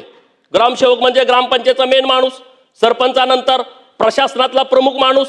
ग्रामपंचायतच्या ग्रामसेवकाचं मानधन वाढावं, कंत्राटी ग्रामसेवकाचं. मागणी तुमच्या 2.5 वर्षामध्ये होती ना. हे सगळ्या आझाद मैदानावरती ही सगळी लोक येऊन बसत होती की या ग्रामसेवकाचं मानधन वाढवा. तुम्हाला ते जमलं नाही. अरे ग्रामसेवक गावाचा प्रमुख प्रशासकीय माणूस आहे. ग्रामपंचायतचा कुठला काम लागलं, घराचा उतारा पाहिजे, रहिवाशाचा दाखला पाहिजे, तर तिथं ते ग्रामसेवकाकडे जातात. ग्रामसेवकाला जर मानधन कमी असेल तर तो लोकांच्याकडे काहीतरी इकडे तिकडे करेल ना. आमच्या सरकारला हे कळालं की बाबा गावातल्या लोकांची जर काळजी घ्यायची असेल तर ग्रामसेवक समाधानी असला पाहिजे. त्याचं मानधन वाढवून टाकलं. अंगणवाडी सेविका ताईचं मानधन वाढवलं, आशा ताईचं मानधन वाढवलं. रोजगार सेवक, रोजगार हमी योजना ही देशातली क्रांतिकारी योजना आहे. आणि सर्व सन्माननीय सदस्यांना पण माझी विनंती आहे, आपल्या मतदारसंघामध्ये जर काम करायचं असेल तर रोजगार हमी शिवाय दुसरा मोठा सक्षम पर्याय नाही. रोजगार हमीमध्ये आपण शेकडो कोटी रुपयाची कामं करू शकतो आणि त्याच्यासाठी रोजगार सेवक नेमला. परंतु हे माहिती अधिकारवाले, हे कुठं ब्लॅकमेल करणारी लोक, एखादं काम झालं का तिकडं बीडीओ उघडा अर्ज द्यायचा, तक्रार द्यायची आणि मग ते काम बंद पाडायचं. आणि या रोजगार सेवकाला टक्केवारी ठरली होती, जर काम झालं तर त्याच्यावरती टक्केवारी मिळेल. त्यांना कामच व्हायचं नाही, मग टक्केवारी कशी मिळणार, त्याचं घर कसं चालणार? आणि म्हणून आपल्या सरकारनं 8,000 रुपये मानधन हे रोजगार सेवकांना देण्याचा क्रांतिकारी निर्णय घेतला. मी सरकारकडे विनंती करेन, जो निर्णय आपण 8,000 रुपयेचा घेतलाय तात्काळ त्या सगळ्या लोकांना 8,000 रुपयेनं मानधन त्यांचं अदा करावं, की जेणेकरून ज्या सगळ्या वैयक्तिक लाभाच्या किंवा सार्वजनिक लाभाच्या ज्या सगळ्या योजना आहेत या योजना रोजगार सेवकाच्या माध्यमातून राबवल्या जातात. शेतकरी आणि सरकार यांच्यामधला दुवा म्हणून रोजगार सेवक हा मोठ्या प्रमाणामध्ये काम करतोय आणि त्याच्यासाठी आपण चांगल्या पद्धतीनं निर्णय घ्यावा. आता एक दुसरा विषय पुढे आला की सरकार शेतकऱ्यांच्या विरोधामध्ये आहे आणि याचा अर्थ शक्तीपीठ महामार्ग दादागिरी करून काढायला लागलेत. लोकसभा आणि विधानसभेला लोकसभेला संविधान बदलणार संविधान बदलणार. अरे संविधानाची तुमची कधी ओळख होती का? मला आनंद त्या गोष्टीचा झाला जे अत्यंत जातीवाद करणारी महाराष्ट्रातली लोक हातामध्ये संविधान घेऊन सभेमध्ये बोलत होती, याचा मला सर्वस्वी मनापासून आनंद झाला. हे कधी बाबासाहेबांना पण मानत नव्हते आणि हे कधी संविधानाला पण मानत नव्हते. ह्यांना फक्त पद पाहिजेत, ह्यांना मंत्री पद पाहिजेत, ह्यांना नुसती मजा मारायला पाहिजे. लोकांच्या वरती अन्याय करण्याची सरमजाई भूमिका ह्यांची पहिल्यापासूनची आहे. आणि संविधान धोक्यात आहे. अरे संविधान धोक्यात नाही, तुम्ही धोक्यात होता. तुम्ही सगळ्या लोकांना फसवलं. आज तुम्ही शेतकऱ्यांना काय सांगताय की इकडं शक्तीपीठ महामार्ग झाल्यामुळं शेतकऱ्यांचे दावा. मी दुष्काळी तालुक्यामध्ये राहतो आणि जेव्हा शक्तीपीठ होणार नाही असं वातावरण तयार झालं तेव्हा शेतकरी आमच्याकडे यायचे. अनेक इथं आहेत जे वर्ध्यापासून शक्तीपीठ महामार्ग चालू होणार आहे. वर्धा आहे, यवतमाळ आहे, हिंगोली आहे, नांदेड आहे, नंतर परभणी आहे, लातूर आहे, बीड आहे, धाराशिव आहे, सोलापूर आहे, सांगली आहे, कोल्हापूर आहे आणि इकडे सिंधुदुर्ग आहे. अरे सरकारचं धोरण तुम्ही नीट समजून घ्या ना. समृद्धी महामार्गाला पण तुम्ही विरोध करत होता. नागपूर टू मुंबई समृद्धी महामार्ग काढला तेव्हाची भाषणं काढू नये का? हे शेतकऱ्यावरती अन्याय करतायत, शेतकऱ्यावरती अन्याय करतायत. अरे शेतकऱ्यांनी समर्थन दिलं, समृद्धी हायवे झाला. आज आपण किती वेळ आपला वाचला. आज मुंबई टू गोवा आणि नंतर वर्धा टू नागपूर हा त्रिकोण विकासाचा करायचा सरकार जर विचार करत असेल तर विरोधकांना माझी विनंती आहे, अरे शेतकऱ्यांना जर काही अडचणी असतील तर आपण सोडवू ना. 802 किलोमीटरचा हा रस्ता आहे. आमचं सरकार शेतकऱ्याची काळजी कसं घेतं हे मला एका मिनिटात या शक्तीपीठ महामार्गाच्या माध्यमातून सांगायचं आहे. शक्तीपीठ महामार्गाच्या या वाटेवरती अनेक दुष्काळी जिल्हे आहेत आणि सरकारनं डिझाईन करताना त्यामध्ये असं डिझाईन केलंय पूल कम बंधारा. 47 मोठे पूल कम बंधारा असे होत आहेत की जिथं शेतकऱ्यांना दुष्काळी पट्ट्यामध्ये मोठ्या प्रमाणात पाणी सुद्धा मिळणार आहे. नव्यानं त्याला काही करायची आवश्यकता नाही. 218 असे बंधारे आहेत की 47 जे मोठे आहेत त्याच्यापेक्षा जरा छोटे असे 218 पूल कम बंधारे होणार आहेत. म्हणजे तिथला दुष्काळ हटवण्यासाठी सुद्धा मोठ्या प्रमाणामध्ये मदत होणार आहे, मोठ्या प्रमाणामध्ये. अरे ह्याच्यावरती आमची शक्तीपीठ आहेत सगळी. माहूरगडची देवी आहे, औंढा नागनाथ आहे, परळीचा वैजनाथ आहे, तुळजापूरची तुळजामाता आहे, पंढरपूरचा पांडुरंग आहे, पांडुरंगापासून पुढे सोलापूरला रामेश्वर महाराजांचं मंदिर आहे, पुढे गेलं का दत्त मंदिर आहे गाणगापूरला एवढं मोठं जी आमची आस्था आहे. इकडे आल्यानंतर औदुंबरचा दत्त आहे, इकडे नरसोबाची वाडी आहे, तिकडे कोल्हापूरची महालक्ष्मी आहे, श्री संत बाळूमामा आहे. अरे तिकडं काशी विश्वेश्वराचा कॉरिडॉर डेव्हलप केला तेव्हा पण हे सिमगा करत होते. काशी विश्वेश्वराच्या कॉरिडॉरला तुम्ही पैसे द्यायला लागला. अरे लाखो लोकांचं श्रद्धास्थान आहे, तिथं आज लाखो लोक रोज जातात काशी विश्वेश्वराचं दर्शन घ्यायला. दर्शन घेतल्यानंतर त्यांना समाधान वाटतं. प्रभू श्री रामचंद्राच्या मंदिरावरती तुम्ही टीका केली. श्री प्रभू रामचंद्राच्या मंदिराला तुम्ही एवढे पैसे लावताय, अमुक करताय, तमुक करताय. अरे जेव्हा आम्ही दर्शनाला गेलो त्या दिवशी 2 ते 3 लाख लोक दर्शन घेऊन गेली होती. आमची आस्थेची ठिकाण आहेत. इकडे उज्जैनचा कॉरिडॉर डेव्हलप केला, तिथं सुद्धा हीच परिस्थिती. पंढरपूरचा पांडुरंग हे आमच्या गरीबाचं दैवत आहे. 18 पगड जातीचं 12 बलुतेदाराचं या देशातल्या रंजल्या गांजलेल्यांचं आराध्य दैवत आहे. आणि पंढरपूरच्या पांडुरंगाचा कॉरिडॉर डेव्हलप करण्याचं काम माननीय देवाभाऊंच्या सरकारनं हातामध्ये घेतलाय. विरोधकांनी किती जरी आदळापट केली तर पंढरपूरचा पांडुरंग बघतोय तो 100% आशीर्वाद आमच्या सरकारला देईल आणि गोरगरीब शेतकऱ्याच्या बाजूने निर्णय घेण्याची क्षमता आमच्या सरकारला देईल. अरे आमची मंदिरं जेव्हा डेव्हलप होतात तेव्हा तुम्हाला वाईट वाटतं, तेव्हा तुमच्या पोटामध्ये पोटसूळ उठतो. माझं 1 मिनिटामध्ये म्हणणं ऐकून घ्या. या जर शक्तीपीठ महामार्ग तयार झाला तर आमच्या या भाविकांना सहज जाणं सोपं आहे. मी आता या सभागृहामध्ये बोलतोय, मी जेव्हा शाळेला होतो तेव्हा आमच्याकडं परळ खरसुनी नावाची गाडी यायची. आमच्याकडची सगळी लोक मुंबईत कामाला आहेत आणि इथून जर संध्याकाळी 6 वाजता गाडी निघाली आणि त्या घाटात कुठं ट्रॅफिक लागलं तर ती 48 तासानंतर आमच्या गावाकडे पोहोचायची. जर माननीय मनोहर जोशी साहेब आणि गोपीनाथ मुंडे साहेबांच्या नेतृत्वात नितीन गडकरी साहेबांनी मुंबई पुणे एक्सप्रेस हायवे केला नसता तर आज गोपीचंद पडळकर माझ्या घरातून निघाल्यानंतर 5 तासाच्या आतमध्ये विधान भवनात पोहोचला नसता. माझी वेळ वाचली, माझा पैसा वाचला. अरे वेळ कुठून येणार आहे? वेळेची किंमत कोण ठरवणार आहे? 8 तासामध्ये जो 18 तास प्रवास होणार आहे वर्धा टू नागपूर, तो वर्धा टू सिंधुदुर्ग, तो 8 तासामध्ये होणार आहे. अरे या विरोधकांच्या डोक्यात पांडुरंगा जरा प्रकाश पडू दे. आता काही निवडणुका जवळ नाहीत, उगाच चुकीच्या पद्धतीनं हा शेतकऱ्याला दर देण्याचा विषय असेल, तुम्ही सरकारशी नक्की बोला, शेतकऱ्याच्या बाजूने नक्की बोला. सरकार तर 100% शेतकऱ्यांच्या बाजूने आहे. सरकार जोर जबरदस्ती करणारं सरकार नाही आहे, सरकार न्याय देणारं सरकार आहे. कोल्हापूर जिल्ह्यामध्ये मोठ्या प्रमाणामध्ये विरोध झाला या गोष्टीला लोकसभा आणि विधानसभेच्या वेळेस. त्यामध्ये शिरोळ आहे, हातकणंगले आहे, करवीर आहे, कागल आहे, भुदरगड आहे आणि आजरा 6 तालुके आहेत. जवळपास 67 किलोमीटर रस्ता त्या भागातून जातो आणि ती लोक देवाभावना मला भेटायचं आहे. मी म्हटलं की असायची लोक भेटणार आहेत. कोल्हापूरच्या एअरपोर्टवरती रात्री 11 वाजता 350 लोक मुख्यमंत्री महोदयांना भेटायला आली होती आणि त्या लोकांचं म्हणणं असं होतं की आम्हाला शक्तीपीठ महामार्ग पाहिजे. मुख्यमंत्री महोदय म्हणाले अरे शक्तीपीठ महामार्गाला विरोध आहे. तर ते शेतकऱ्यांचं म्हणणं असं होतं की आम्ही या महामार्गामधले बाधित शेतकरी आहोत. मग मुख्यमंत्री महोदय म्हणे विरोध कोण करताय? विरोध करणार हे राजकीय बाधित शेतकरी आहेत. हे माझं म्हणणं नाही, ते त्या शेतकऱ्यांचं म्हणणं होतं. रस्ता होण्याच्या बाबतीमध्ये आज जगामध्ये आपण 5 नंबरला आहोत. आपल्या केंद्र सरकारचं धोरण आहे की आपल्याला 3 नंबरला यायचं आहे, सगळ्या सुविधा द्यायच्या आहेत. जोपर्यंत पायाभूत सुविधा निर्माण होणार नाहीत तोपर्यंत त्या भागाचा विकास होणार नाही.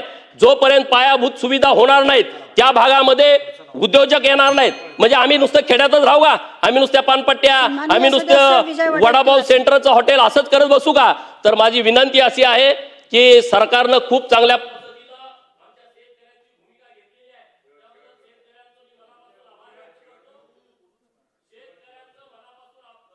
अध्यक्ष महोदय 293च्या प्रस्तावावर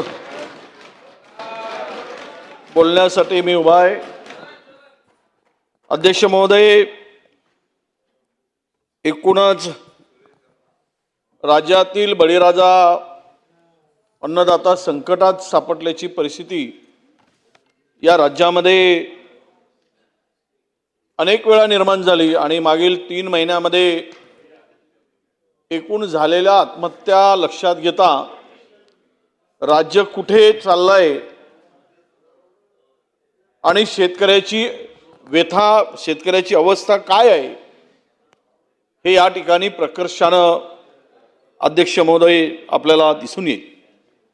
अध्यक्ष महोदया, देशासाठी धान्य पिकवणारा आमचा हा शेतकरी सुजलाम सुफलाम धरती भरत असताना पोटाची खळगी भरण्यासाठी जो रात्रंदिवस हा कष्ट उपसतो, घाम गाळतो, शेतात राबतो आणि त्याच्या घामाला दाम सुद्धा मिळत नाही आणि म्हणून त्या शेतकऱ्याला शेवट मृत्यूला कवटाळावं लागतो, कुटुंबाचं पालन पोषण करू शकत नाही. म्हणून अनेक संकटाला या शेतकऱ्याला सामोरं जावं लागतं. अध्यक्ष, कधी कोरडा दुष्काळ, कधी ओला दुष्काळ, नैसर्गिक आपत्ती, संकट, भाव पडणं, पावसाचा लहरीपणा,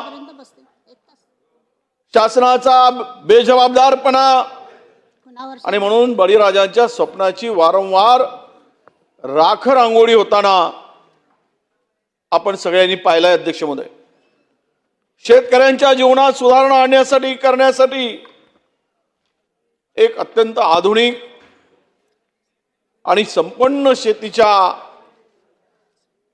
आदेश स्थापित करावा लागेल किंवा तो निर्णय अध्यक्ष महोदय घ्यावा लागेल.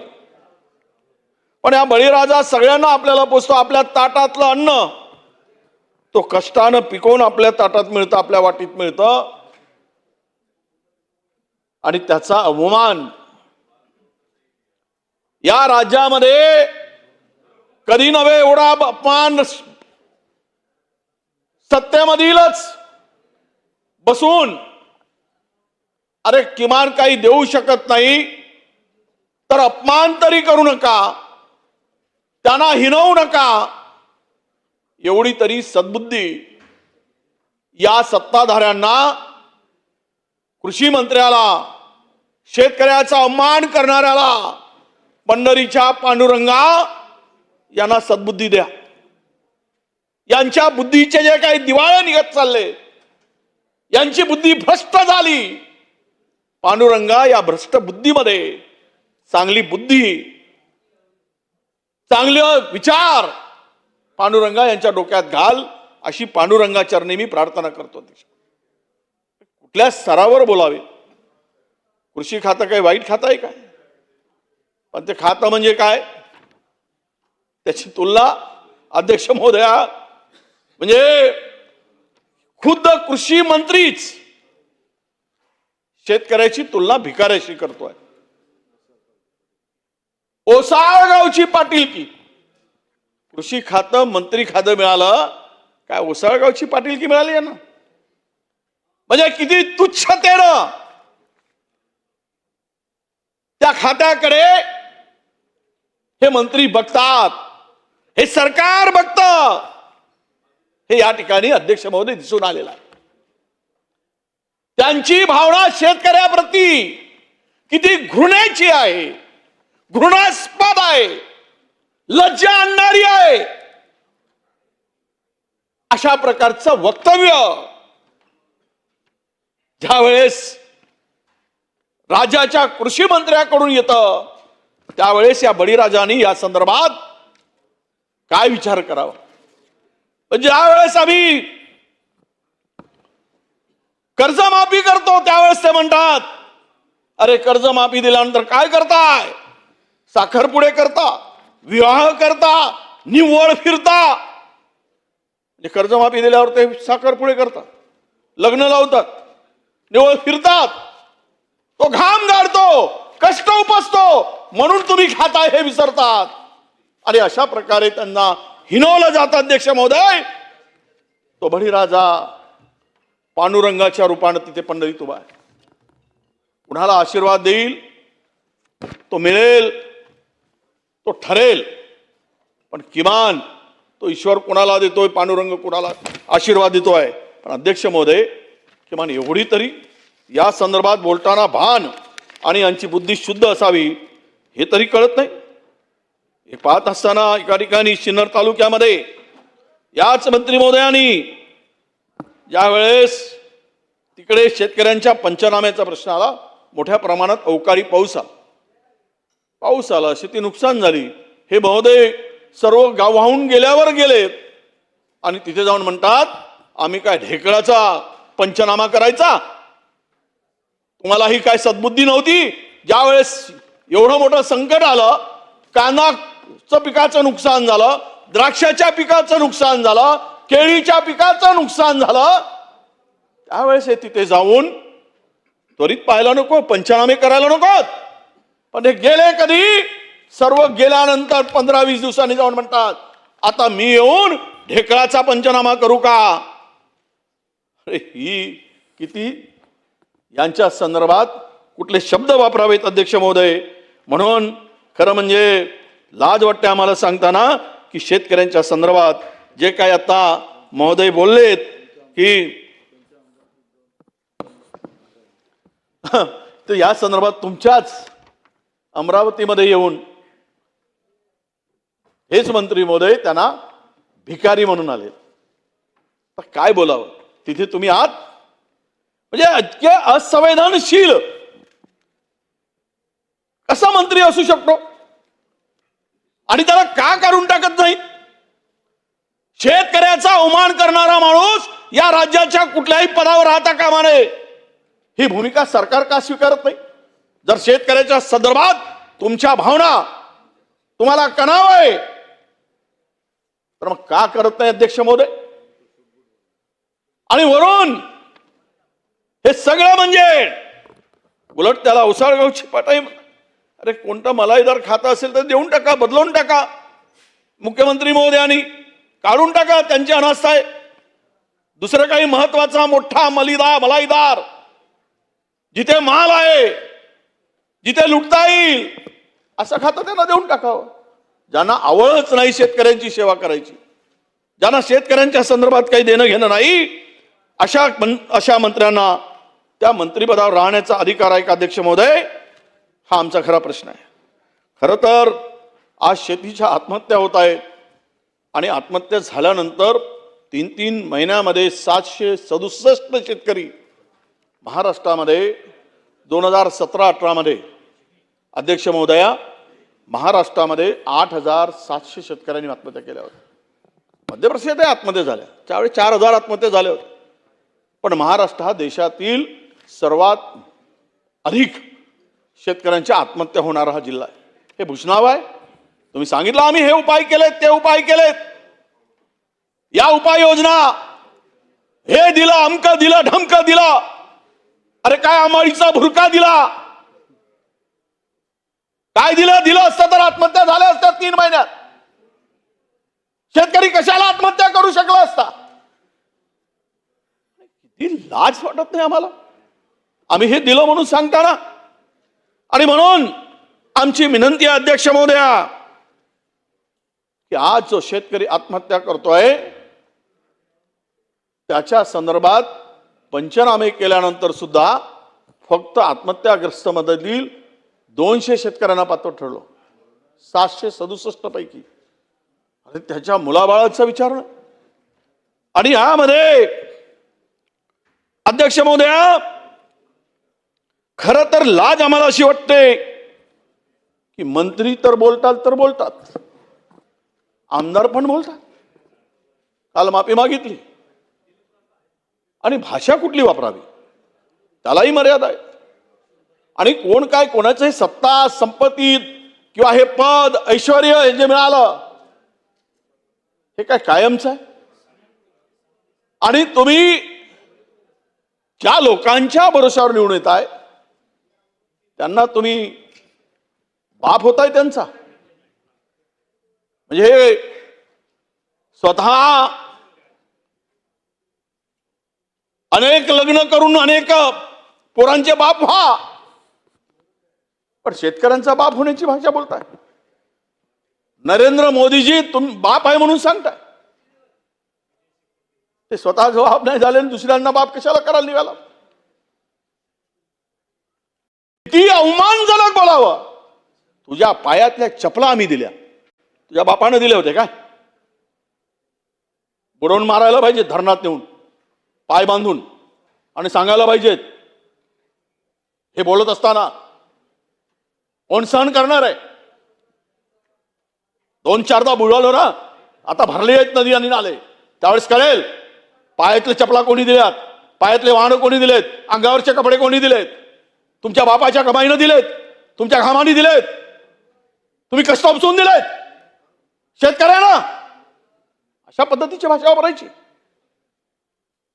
6,000 रुपये दिले.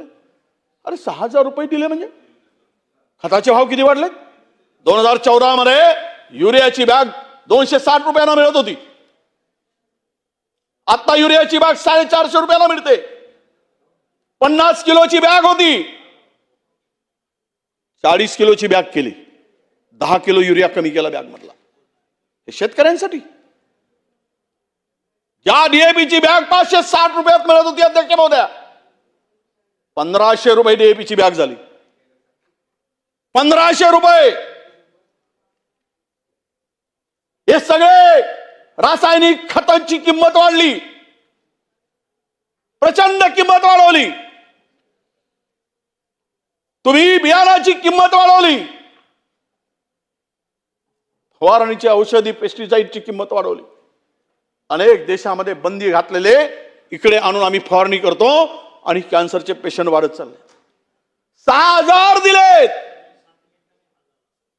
आणि संपूर्ण शेतीचा हंगाम महाग करून टाकलाय. मजुरी वाढली. ज्या वेळेस 260 रुपये डीएपी होती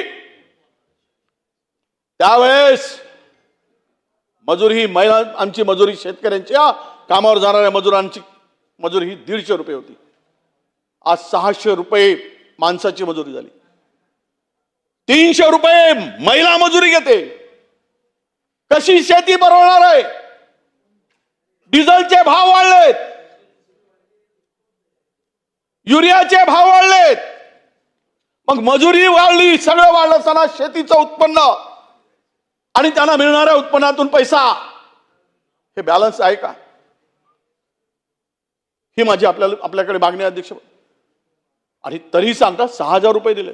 अरे एका खिशामध्ये टाकलात आणि दुसऱ्या खिशाला कात्री लावून काढून घेतलात, काय फायदा झालाय? आमच्याकडे म्हण आहे, आजा मेला आणि नातू झालाय. तुम्ही काय दिलात? तरी सांगतात आम्ही 6,000 दिले. तुमच्या घामाचे दिले. शेतकऱ्यांच्या कधी दुधावर टॅक्स नव्हता, अनाजावर टॅक्स नव्हता. इंग्रजांनी टॅक्स लावला नाही. इंग्रजांचे बाप असल्यासारखे त्याच्यावर टॅक्स लावत आहे. कफानावर टॅक्स, मेल्यावरही सोडत नाहीत. आणि वरून सांगताय आम्ही दिलं. अध्यक्ष महोदय, खर तर यामध्ये शेतकऱ्यांना वाचवायचं असेल तर खऱ्या अर्थानं स्वामीनाथन आयोगाने काही शिफारशी दिल्या होत्या. तर काही शिफारशी जरी आम्ही स्वीकारल्या, काही स्वीकारल्या होत्या आमचं सरकार असताना, फार बोलून गेलेत आत्ताचे आमचे, ज्यांचा भाषण आज टीव्हीवर बातम्या आहेत. 17 एकर जमीन, फार भाषण शेतकऱ्याचा, आणि गरिबाची 17 एकर जमीन यांनी झडपली. पुऱ्या बातम्या सुरू. बोगस दस्तावेज तयार करून शेतकऱ्यांना लुटणारा माणूस जोरात भाषण करतो इथे. थोडी लाज वाटत नाही? आणि सरकारची वकिली करतो. 17 एकर गरीब रडत आहे त्या टीव्हीवरच्या चॅनलवर.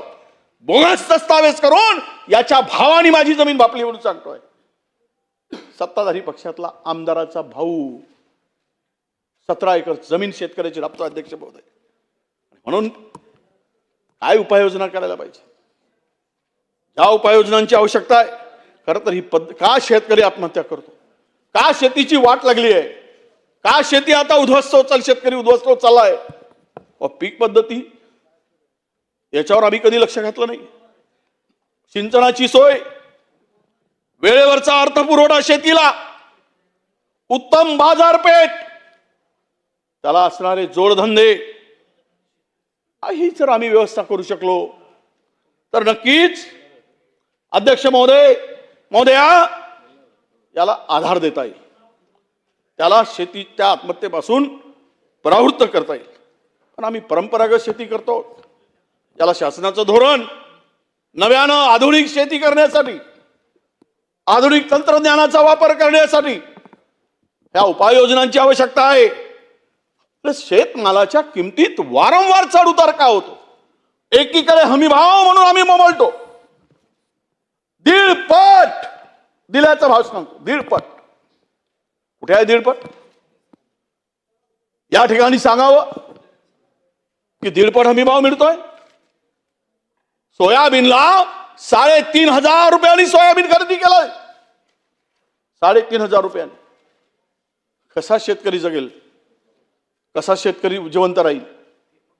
अरे लावलेले पैसे निघाले नाही, कर्ज बोकांडीवर बसलंय. त्याला कुठला उपाय आहे? कुठला हमी भाव आहे?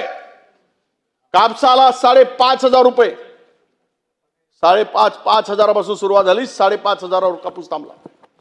तुम्ही तिथे बसलात कापूस बेलमध्ये. 5,000 रुपयांनी कापूस विकून शेतकऱ्याची आर्थिक स्थिती सुधारणार, तो कर्ज फेडू शकणार आहे, लावलेला जे खर्च आहे तो काढू शकणार आहे? कसा काढू शकेल? आणि म्हणून या संदर्भात आमची विनंती होती की हे अनेक समस्याला आज शेतकरी झुंजतोय. खरं तर शेतीमालाचा भाव स्थिर करण्याची भूमिका राज्य सरकारकडून महाराष्ट्रामध्ये एक पायंडा पाडण्याची आवश्यकता होती अध्यक्ष महोदय. जर हे शेतीमालाचे भाव चढ उतार जो असतो तो जर थांबवला गेला, स्थिर भाव दिलेत, झालेला खर्च त्यावर एकूण उत्पन्न त्याची कुठेतरी गोळाबेरीज केली असती. भास्करराव, आपण आंबा आणि फळबागाची शेती करताय, भाताची शेती करताय, आम्ही पण भाताची शेती करतो. आम्ही नांगर धरलेली आहोत. शेतावरचे पळ काढायचं काम, रोप उपळायचं काम आम्ही पण केलंय. शेतकरी म्हणून आज शेतकऱ्यांची पोरं म्हणून या आसनापर्यंत आम्ही पोहोचलो. पण ज्या वेळेस त्या शेतांच्या गावात जातो आम्ही, माझ्या शेतावर आणि माझ्या गावात जातो, त्यावेळेस ते लोक ज्यावेळेस भेटतात ते सांगतात की आता शेती करणं कठीण झालं. ही परिस्थिती काय यावी? एवढ्या जर उपाययोजना झाल्या असतील तर का बोलावं तो शेतकरी? का अनास्था शेतीप्रती या शेतकऱ्याची व्हावी? आता नको असं वाटतंय. काय करावं साहेब? अध्यक्ष महोदया, मागच्या मंत्री महोदय ते आहेत, मागच्या खरीप पिकामध्ये धान्य खरेदी झाला साहेब, दुसरा पावसाळा सुरू झाला, खरीपाचं पेरणी आती हंगाम सुरू झाला, धानाचे पैसे अद्याप मिळाले नाहीत. निम्म्यापेक्षा जास्त शेतकऱ्यांचे मिळाले. आम्ही सांगत होतो, काल तिथे माननीय मंत्री महोदय रावलजी होते, ते ऐकायलाच तयार नाही, मान्यच करायला तयार नाहीत. अरे बाबा, नाही मिळालेत पैसे, खोटं काय बोलू, रेकॉर्डवर बोलतोय. मला आजही शेतकऱ्यांचे फोन आले, साहेब पैसे नाही मिळाले, आणि पैसे बाजूच्या मंत्र्यांनी मान्य केलं. आणि विशेष म्हणजे रब्बी पिकामध्ये जे आमच्याकडचं धान पीक आहे, भात पीक, त्याला कोटा ठरवून दिला. अरे जरा धान उत्पादक शेतकरी असतील कोणी, भात उत्पादक शेतकरी, आज त्या उन्हाळी धानाचे, ज्याला रब्बीचं धान म्हणतो आम्ही, कोटा ठरवून दिला. निम्म्यापेक्षा अधिक धान आजही पडलेले आहे, कोणीच घ्यायला नाही. 1700 रुपये. आज मला तालुका अध्यक्षांचा फोन आला, साहेब हा सभागृहामध्ये आवाज उठवा, मंत्री महोदयांना सांगा, मुख्यमंत्री महोदयांना सांगा की आमचं उर्वरित धान घ्यायला सांगा. 1600 आणि 1700 रुपये क्विंटलनी धान मागतायत. हमी भाव 2300 रुपये आहे आणि व्यापारी 1700 रुपये 1800 रुपयांनी तो धान खरेदी करतायत. म्हणून हे उरलेलं धान खरेदी करून त्याची मुदतवाढ करा आणि आम्हाला जो कोटा दिला आहे तो वाढवून द्या. अध्यक्ष महोदय, धानाचं उत्पादन साधारण इकडे कोकणात किती होतं हेक्टरला, एकराला माहीत नाही मला, पण आमच्याकडे साधारणतः 12 क्विंटल होतं. आणि सरकारचं धोरण जिल्ह्यात वेगवेगळ्या प्रकारचं 12 ते 16 क्विंटल होत असताना आता उन्हाळी धानामध्ये हे पीक किमान 15 ते 18 क्विंटल होतं पर एकर. आणि खरेदीचा निकष काय लावलाय? जेवढं लावलं असेल त्याच्या एकराच्या मागे 8 क्विंटल खरेदी केले जातं. अरे जेवढं उत्पन्न होत असेल तेवढं खरेदी करा ना, कुणाच्या बापाचं काय जातात? जेवढं झालं असेल तेवढं दिलं पाहिजे, घेतलं पाहिजे सरकार म्हणून. सरकारची जबाबदारी आहे ती. अर्ध घ्या, अर्ध कुठे विकणार? कसा सर्व्हाइव्ह करू शकेल तो?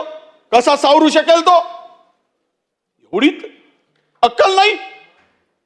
इतका बेअक्कलपणा असू शकतो? संबंधित जो काही त्या खुर्चीवर बसला असेल त्यांना पूर्ण धान घेतले पाहिजे. आज पावसाळा सुरू झाला, गरीब शेतकऱ्याच्या घरात साठवणुकीला जागा असते, व्यापाऱ्याकडे 1800 रुपये 1700 रुपये प्रमाणे सर्व तो विकण्याचं काम अध्यक्ष महोदय सुरू झालेलं आहे. म्हणून मला विनंती आहे, या ठिकाणी चर्चा करत असताना की बाधित शेतकऱ्यांचं काय? तुम्ही निकष बदलवला, GRच बदलवून टाकला. निवडणुकीच्या पूर्वी एक GR, छाती ठोकून डोका आपटून काय सांगितलं? त्यावेळेचा 1 जानेवारी 2024चा GR होता. त्या GR मध्ये कोरडवाहू पिकासाठी 13,500, बागायतीसाठी 27,000 रुपये होता, फळबागासाठी 36,000 रुपये होता. आणि ही मदत अवकाळी पाऊस किंवा राज्यामध्ये अवेळी पाऊस याला 3 हेक्टरपर्यंतची मर्यादा होती. अध्यक्ष महोदया, 30 मे 2025ला GR काढला आणि आता कोरडवाहूसाठी 8,500, बागायतीसाठी 17,000 आणि भास्कर साहेब फळबागांसाठी 22,000 आणि त्याची मर्यादा 3 हेक्टरवरून 2 हेक्टर केली. म्हणजे निवडणुकीत मतं घेण्यासाठी शेतकऱ्यांना फसवायचा. फार मोठा जी.आर. काढून दाखवायचा, शेतकऱ्याच्या पाठीमागे आहे म्हणून छाती खोलून दाखवायची, मोठी छाती फुगवून दाखवायची. आणि आता देत असताना तुमचे हात आकडते का घेता? तुमच्या हाताला लकवा मारल्यासारखं शेतकऱ्यासाठी का करता? का लकवा मारतो शेतकऱ्यांचं नाव आल्यानंतर? उद्योगपतींना 3,000 कोटी रुपये देताना लकवा मारत नाही. सुप्रीम कोर्टानं हस्तक्षेप करावं लागतं एका मोठ्या कंपनीला, उद्योगाला देत असतात. आणि शेतकऱ्यांना देताना जी.आर. वाढवून द्यायला पाहिजे. महागाई, आलेलं संकट, झालेली उत्पन्नात घट, न मिळणारे दर हे वाढवायला पाहिजेत की कमी करायला पाहिजे? उलट हे वाढवून देत आहे. ठेकेदारांचे पैसे वाढवून द्यायचेत आणि इकडचे कमी करायचेत. हा दुपट्टी आणि दुतोंडी भूमिका अध्यक्ष महोदय या सरकारची आहे. सांगितलं सगळ्या खतांचे भाव प्रचंड वाढलेत मागच्या वर्षाच्या तुलनेत. म्हणजे खरं तर निकृष्ट बियाणे. पुढे आज कृषी मंत्री नाही आहे, काय सांगावं? बाशराव, तुम्ही त्याचा उल्लेख केलात की नाही मला माहित नाही. हा, मंत्री कोण आहे? तर मुंबईचे पालकमंत्री महोदय आहेत. सगळं आपला अधिकार आहे, आनंद आहे आम्हाला. जे होते ते जलसंधारणवाले तेही गेले. म्हणजे शेतकऱ्यांची चर्चा, मातीच्या राबणाऱ्या, मातीत घाम घालणाऱ्या माणसाच्या न्याय हक्कासाठी चर्चा, आणि सिमेंटच्या जंगलात राहणारे मंत्री इथे उपस्थित. मंत्री महोदय, आपल्याला विनंती आहे, आपण बसलात खरं म्हणजे आपला आदर आहे, सन्मान आहे, पण किमान त्या खात्याशी संबंधित एकतरी मंत्री बोलवा, जरा अधिकारी बोलवा. कोण नाही, गॅलरी खाली आहे, ती बंद करून टाका.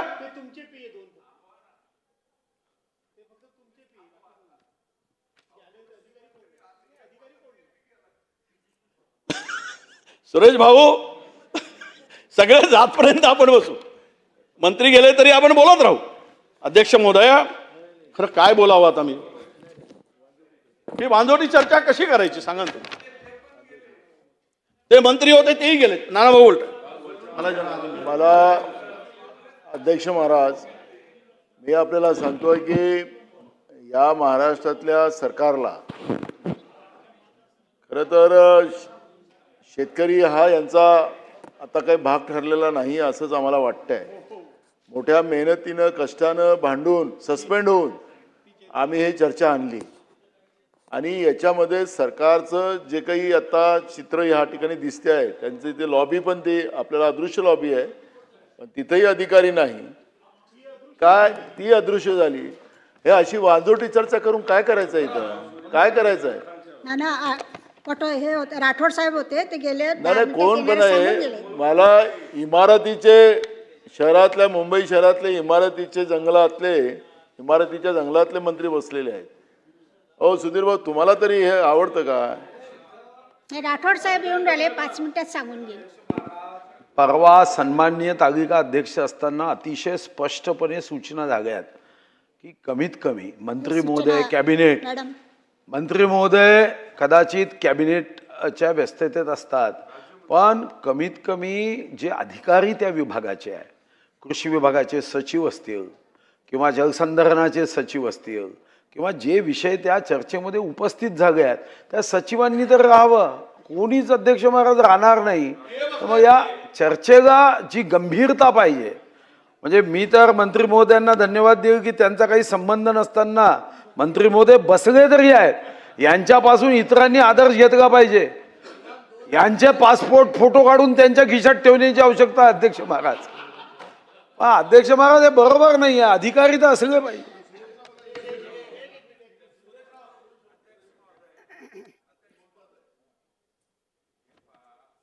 भास्करराव जाधव साहेब बोलले, नंतर वडेट्टीवार साहेब बोलत आहेत. ते दोन्हीही तसं पाहिलं तर त्यांच्या पक्षाचे प्रमुख लोक आहे. आणि इथे फक्त चर्चा सुरू झाल्यापासून कृषी मंत्री तर नाहीच आहेत, जलसंधारण मंत्री आले, आता लोढा साहेब इथं आलेले. लोढा साहेबांचा आणि कृषीचा ह्याचा काही संबंध तरी आहे का? एक तर मंत्री, कृषीचा मंत्री, कृषीचा किमान राज्यमंत्री, राज्यमंत्री नसेल चालू- सेक्रेटरी, चालू द्या सेक्रेटरी तुमचं, नसेल बोलवत आहे. उपसचिव, येत आहेत. राठोड साहेब येत एखादा कक्ष अधिकारी तरी आणून बसवा नाहीत. आहेत. नाही राठोड साहेब येत आहे ना. काय साहेब आहे? बसलेले आहेत. अहो आम्हाला मागच्या वेळेस अध्यक्ष महोदया मी पाठीमागच्या वेळेस वरच्या सभागृहात होतो. मला वाटलं आमच्या वरच्या सभागृहाची अवमानता झालेली आहे, त्याच्यापेक्षा जास्त डिग्रेडेशन ह्या सभागृहाचं व्हायला. हे अधिकारी बसलेले आहे अध्यक्ष कक्षामध्ये. महोदय, सर्वांना माहिती आहे कॅबिनेट होती. एक मिनिट थांबा. तुम्ही सर्व सांगितलं कॅबिनेट होती, सर्वजण कॅबिनेटमध्ये होते. कॅबिनेटचं संपलं, लगेच आम्ही इथे आले. 1, 2 मुंबईच्या आमदार होणार, मुंबईच्या मंत्री होणार काय गुन्हा आहेत का? तुम्ही एक मिनिट तुम्ही जे वारंवार सांगता ते भवन कन्स्ट्रक्शन हे काय स्वतःच्या बिझनेस स्वतःच्या नावावर करणं काय गुन्हा आहे का? मी बिझनेसमध्ये नाही आहे. एक मिनिट तुम्ही असं आहे, तुम्ही बोला. तुम्ही ज्येष्ठ नेता आहे म्हणून एक मिनिट वडेट्टीवार साहेब, तुम्ही ज्येष्ठ नेता आहे म्हणून कोणाने ते असला पाहिजे हा मी पण सहमत आहे. तरी पण तुम्ही ते मुंबई व्यवसाय यावर राहू द्या, तुमच्या ते विषय तुम्ही मांडा. माझी रिक्वेस्ट आहे.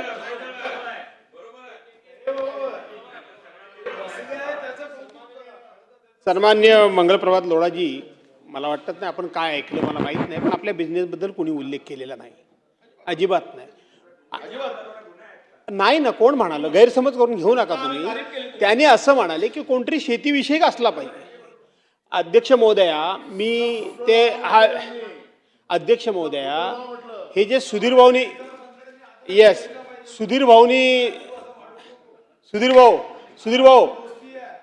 भाऊ परवांच्या दिवशी दुर्दैवानं तुम्ही BScला नव्हतात. तुम्ही BScला त्या दिवशी पाहिजे होतात, तुम्ही असतात ना. त्या दिवशी हे अनेक विषय मी मांडले आणि तिथे असणाऱ्या सगळ्यात लोकांनी त्याचं समर्थन केलं. सगळ्यात काय एक प्रथा काय पडून गेले की चर्चा सुरू झाली की एक कॅबिनेट मंत्री असला की सभागृह बंद करता येत नाही, म्हणून एकानंच कोणीतरी बसायचं, बाकीच्यांनी बसायचं नाही. कंपल्सरी सिटिंग असतं की नाही मला सांगा तुम्ही? असतं. आणि म्हणून हे काय चाललं, कृषीवर चर्चा चालली. कृषी मंत्री नाही, फलोत्पादन मंत्री असायला पाहिजे का नाही? असायला पाहिजे. जलसंधारण मंत्री असायला पाहिजे. तसा विचार केला तर इरिगेशन मिनिस्टर असला पाहिजे. असे संबंधित असले पाहिजेत. लोढासाहेब, तुमच्याबद्दल आम्हाला काही म्हणायचं नाही, पण ही चुकीची प्रथा आहे, हे चुकीचं पडतंय, एवढंच आम्हाला म्हणायचं आहे. येस. नाही अध्यक्ष महोदय, मी एवढंच म्हटलं की तुम्ही मातीतल्या तिथे नाही तर जंगलातले सिमेंटच्या जंगलात, एवढंच माझा उल्लेख होता. मी व्यवसायासाठी अजिबात नाही, अजिबात. हो, तुमची तारीफच केली आम्ही, तुम्ही तारीफच केली आम्ही. तुमचं अभिनंदन केलं आम्ही. नाही, कोणाला बोलवताय आता? काय बोलवायचं? येत आहेत ना. राठोड साहेब येत आहे, बोलवलंय, पाठवलं. अरे राज्यमंत्री तरी किमान, हा आमचा विरोधी पक्षाचा प्रस्ताव आहे, सचिव तरी बोलवा. आपण ऑलरेडी मेसेज दिला, 10 मिनिटांमध्ये सर्व येतील. तुम्ही माझ्या रिक्वेस्ट नको, ते सभागृह आम्ही तहकूब करू शकत नाही. सभागृह आम्ही तुम्ही तहकूब करू शकत नाही. आम्ही बसलेले आहेत, ते मंत्री प्रतिनिधी बसलेले आहे, ते ज्येष्ठ आहेत, त्यांच्या सन्मानासाठी ते कृषी मंत्री किंवा राज्यमंत्री येत आहेत. 10 मिनिटात येत आहेत तिथे. तोपर्यंत सुरू करा. माझी रिक्वेस्ट आहे प्लीज. आम्ही विरोधी पक्षनेता राहिलोय महाराष्ट्रामध्ये. मी पण, तुम्ही 7 वेळा, मी पण 6 वेळा झालं. तुम्हाला सांगतो मंत्री महोदय, असं कधीच झालं नाही. तुम्ही इतिहास काढा. किमान कॅबिनेट नाही तर राज्यमंत्री झाला ना, संपले नाही कॅबिनेट. तुम्ही आलात तसे ते मंत्री यायला पाहिजेत. आता मला कृषी विभागाने काढलेल्या GR वर बोलायचं आहे. कोण नोंद घेईल? काय नोट घेताय तुम्ही? काय GR ची नोट घेणार? हो, इतकं असं नाही होत. तुम्हाला जरा समजून घ्या. आम्ही काही तुम्हाला जाणून बुजून असं बोलत नाही की आम्हाला तुम्हाला काही हे करायचं नाही आहे दिवसाचं. असं कसं चालेल? एक सचिव नाही, उपसचिव तरी नाही त्या GR ची नोंद करून घ्यायला. आणि मागच्या वेळेस एवढं असं आम्ही बोलायचं म्हणजे कोणा दिवाळीकडे पाहून बोलायचं काय? या सभागृहाच्या 10 मिनिटं सभागृहात तहकूब करा. नाही, हे ताई आपल्या अध्यक्ष महोदय बरोबर नाही. बोलवलं आहे, 10 मिनिटात येत ना. 10 मिनिटात येत आहे. अध्यक्ष महोदय, मंत्री महोदय म्हणाले त्या ठिकाणी की कॅबिनेट चाललेली आहे. काय या महाराष्ट्राच्या विधानसभेपेक्षा कॅबिनेट मोठी आहे की आपलं सदन मोठं आहे? मला त्याचं उत्तर देता का आपण? देता का उत्तर? मंत्री महोदय मगापासून सांगतं कॅबिनेट चाललंय आहे, कॅबिनेट चाललेली आहे. शेतकरी दुर्लक्षित आहे या सरकारसाठी हे सांगा. शेतकऱ्याचा अपमान आहे. 10 मिनिटं तहकूब करा मंत्री. ते तुमचे मंत्री अपमान करतात, तुमचे आमदार अपमान करतात आणि आता सरकार अपमान करायला निघाला. सर्वजण ज्येष्ठ आहे, ते तुमचा सन्मान आहे, मान आहे. ते 10 मिनिटाचे आता असं आपण करू. एक मिनिट पटोले साहेब, आपण असा करू शकता. ते येतात त्यापर्यंत त्याने थांबावं, नंतर कोणाला बोलू ते 10 मिनिटात येतील. नाही तर ते सुरू करा मॅडम. आपण सभा तहकूब करू शकत नाही. सभा आपण तहकूब करू शकत नाही. आपण सुरू करावं प्लीज.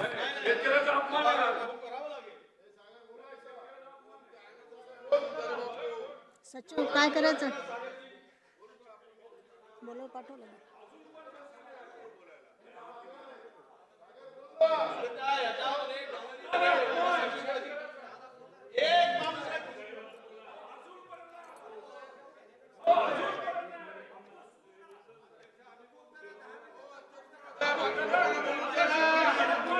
वडेट्टीवार साहेब चालू करा.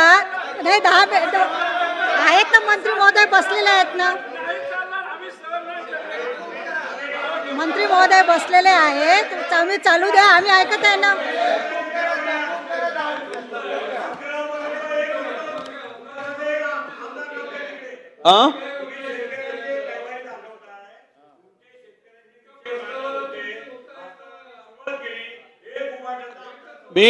मी 15 मिनिटामध्ये पोहोचलो. 15 मिनिटात मी टॉपिक सांगू नका हो तुम्ही. आमच्या नाही इथे सचिव मंत्री पाहिजे. अरे हे काय पद्धत आहे का हे बोलायची? तुम्हाला मंत्री पाहिजे की आमदार पाहिजे? हे काय अरे एक सचिव पण नाही, उपसचिव नाही. चुकीचं येऊ नये. सन्मान्य माझे मित्र योगेश सागरजी म्हणाले की भास्करराव भाषण केले तेव्हा उभाटाचा एकही आमदार नव्हता. सांगायची गरज नव्हती, परंतु चुकीचं माहिती येऊ नये म्हणून सांगतो. आपले सदनाचे ज्येष्ठ सदस्य आमचे प्रतोद सुनील प्रभू यांचे वडील स्वर्गवासी झाले आणि त्यामुळं ते अचानकपणे सगळे गेलेत. एवढाच त्यातला फक्त खुलासा. बाकी खुलासा करायचा काही कारण नाही.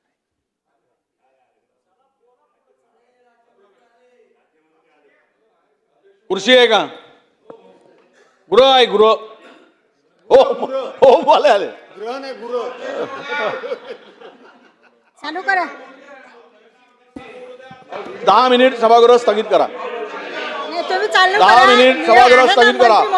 असं अनेक वेळा सभागृहात पहिल्यांदा नवीन प्रथा त्या ठिकाणी तुमच्या हातून त्या पवित्र अशा सभागृहामध्ये तुमच्या हातून कुठलीही चूक अशी रेकॉर्डवर येता कामा नये की शेतकऱ्याप्रती तुम्ही शेतकऱ्याचे प्रतिनिधी म्हणून तुम्ही हे कामकाज रेटून नेण्याचं काम करू नका. असं काही चुकीचं पायंडा पडेल आणि तुमचं नाव कृषी शेतकरी शेतीप्रधान राज्यामध्ये काही नाव घेतलं जावं अशी आमची अपेक्षा नाही. तुम्ही तिथे बसून 10 मिनिट सभागृह तहकूब करा. मंत्र्यांना बोलवा, सचिवांना बोलवा, आपण सुरू करू. चालू करा विजय भाऊ. असं होतं का हो काहीतरी? असं काय करताय तुम्ही मित्रा? हो शिवतारे साहेब असं नका करू.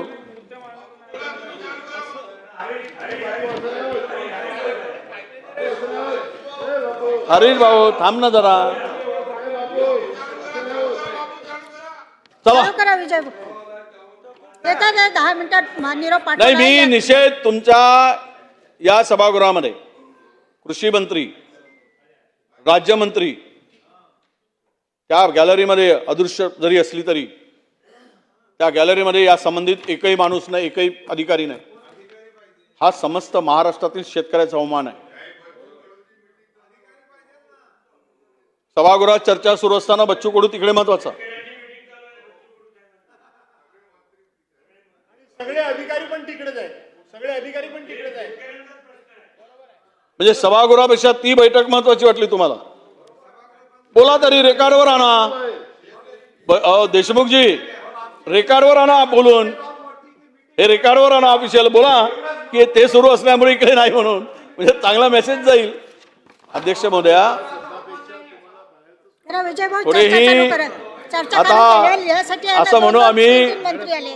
की लाज लज्जा, भास्करराव, लाज लज्जा शरम विरम काय सगळं गुंडाळून ठेवलंय. इतकं बेशरम तिथं हे झालेलं आहे. आणि त्यामुळं मला या संदर्भात काय तुम्ही बोलवणार आहात? नाही, आपण सुरू करा ना. आपण बोलताय अतिशय महत्त्वाचा विषय आहे. मगाशी आपण सांगितलं की लगेच चालू करायला पाहिजे. सभागृहाचा म्हणजे वेळ घालू नका. आपण बोला आपण साहेब. कोणापाशी? मी आहे ना, अध्यक्ष म्हणून बसलोय ना मी. आपण माझ्याकडे बघून बोला. असं करा, बाकीच्यांना जाऊ द्या, आपण दोघेच बोलू. चालतंय, मला काय अडचण नाही. आपण बोला साहेब, बोला. त्यांनाही जाऊ देत. अध्यक्ष महोदय, आपण बसून घ्या. आपले सिनियर सदस्य बोलतायत, आपण बसून घ्या. साहेब बोला, आपण बोला. आपण बोला साहेब, बोला आपण. साहेब आपण बोला. साहेब आपण बोला. अध्यक्ष महोदय, याला खरं म्हणजे इतके वर्ष झाले आम्ही सभागृहात पाहतोय. सुधीरभाऊ सारखे ज्येष्ठ सदस्य या ठिकाणी बसलेत. किमान त्या खात्याचा मंत्री नसेल तर ते त्यावेळेस 5 मिनिटासाठी 10 मिनिटासाठी सभागृह तहकूब झालेला आहे.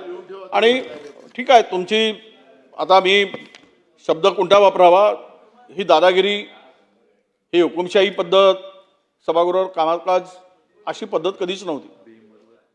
आणि याला तर पुन्हा दुसरा नवीन शब्द असा आहे की बेमुरवतखोरपणा जो आहे तो इथे दिसतो आहे. बेजबाबदारपणापेक्षा बेमुरवतखोरपणा. इतकं शेतकऱ्यांच्या संदर्भात प्रश्न सुरू असताना तिकडचे सदस्य बोलतील सन्माननीय, इकडचे बोलतील. त्या खात्याचा मंत्री नाही, जवळपास त्या संबंधित पणन नाही, जलसंधारण नाही, जलसंपदा नाही, कृषी नाही,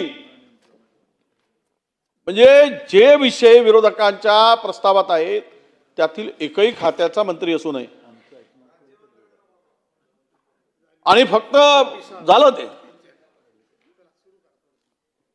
अध्यक्ष महोदय, ह्या ठिकाणी चर्चेला झाली, बरीच चर्चा पुढे गेली होती.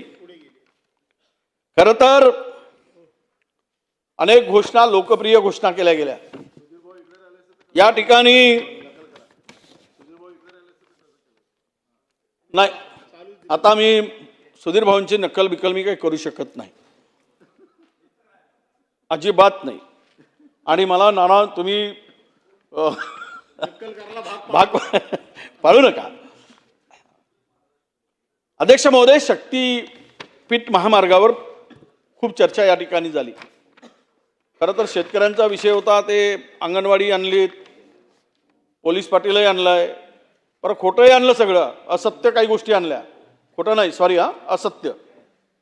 काय पोलीस पाटलांचं नेमणुका किंवा आरक्षण आता कधी झालं? पोलीस पाटलांच्या पदाचं आरक्षण कोणी केलं तेही बोलून गेले.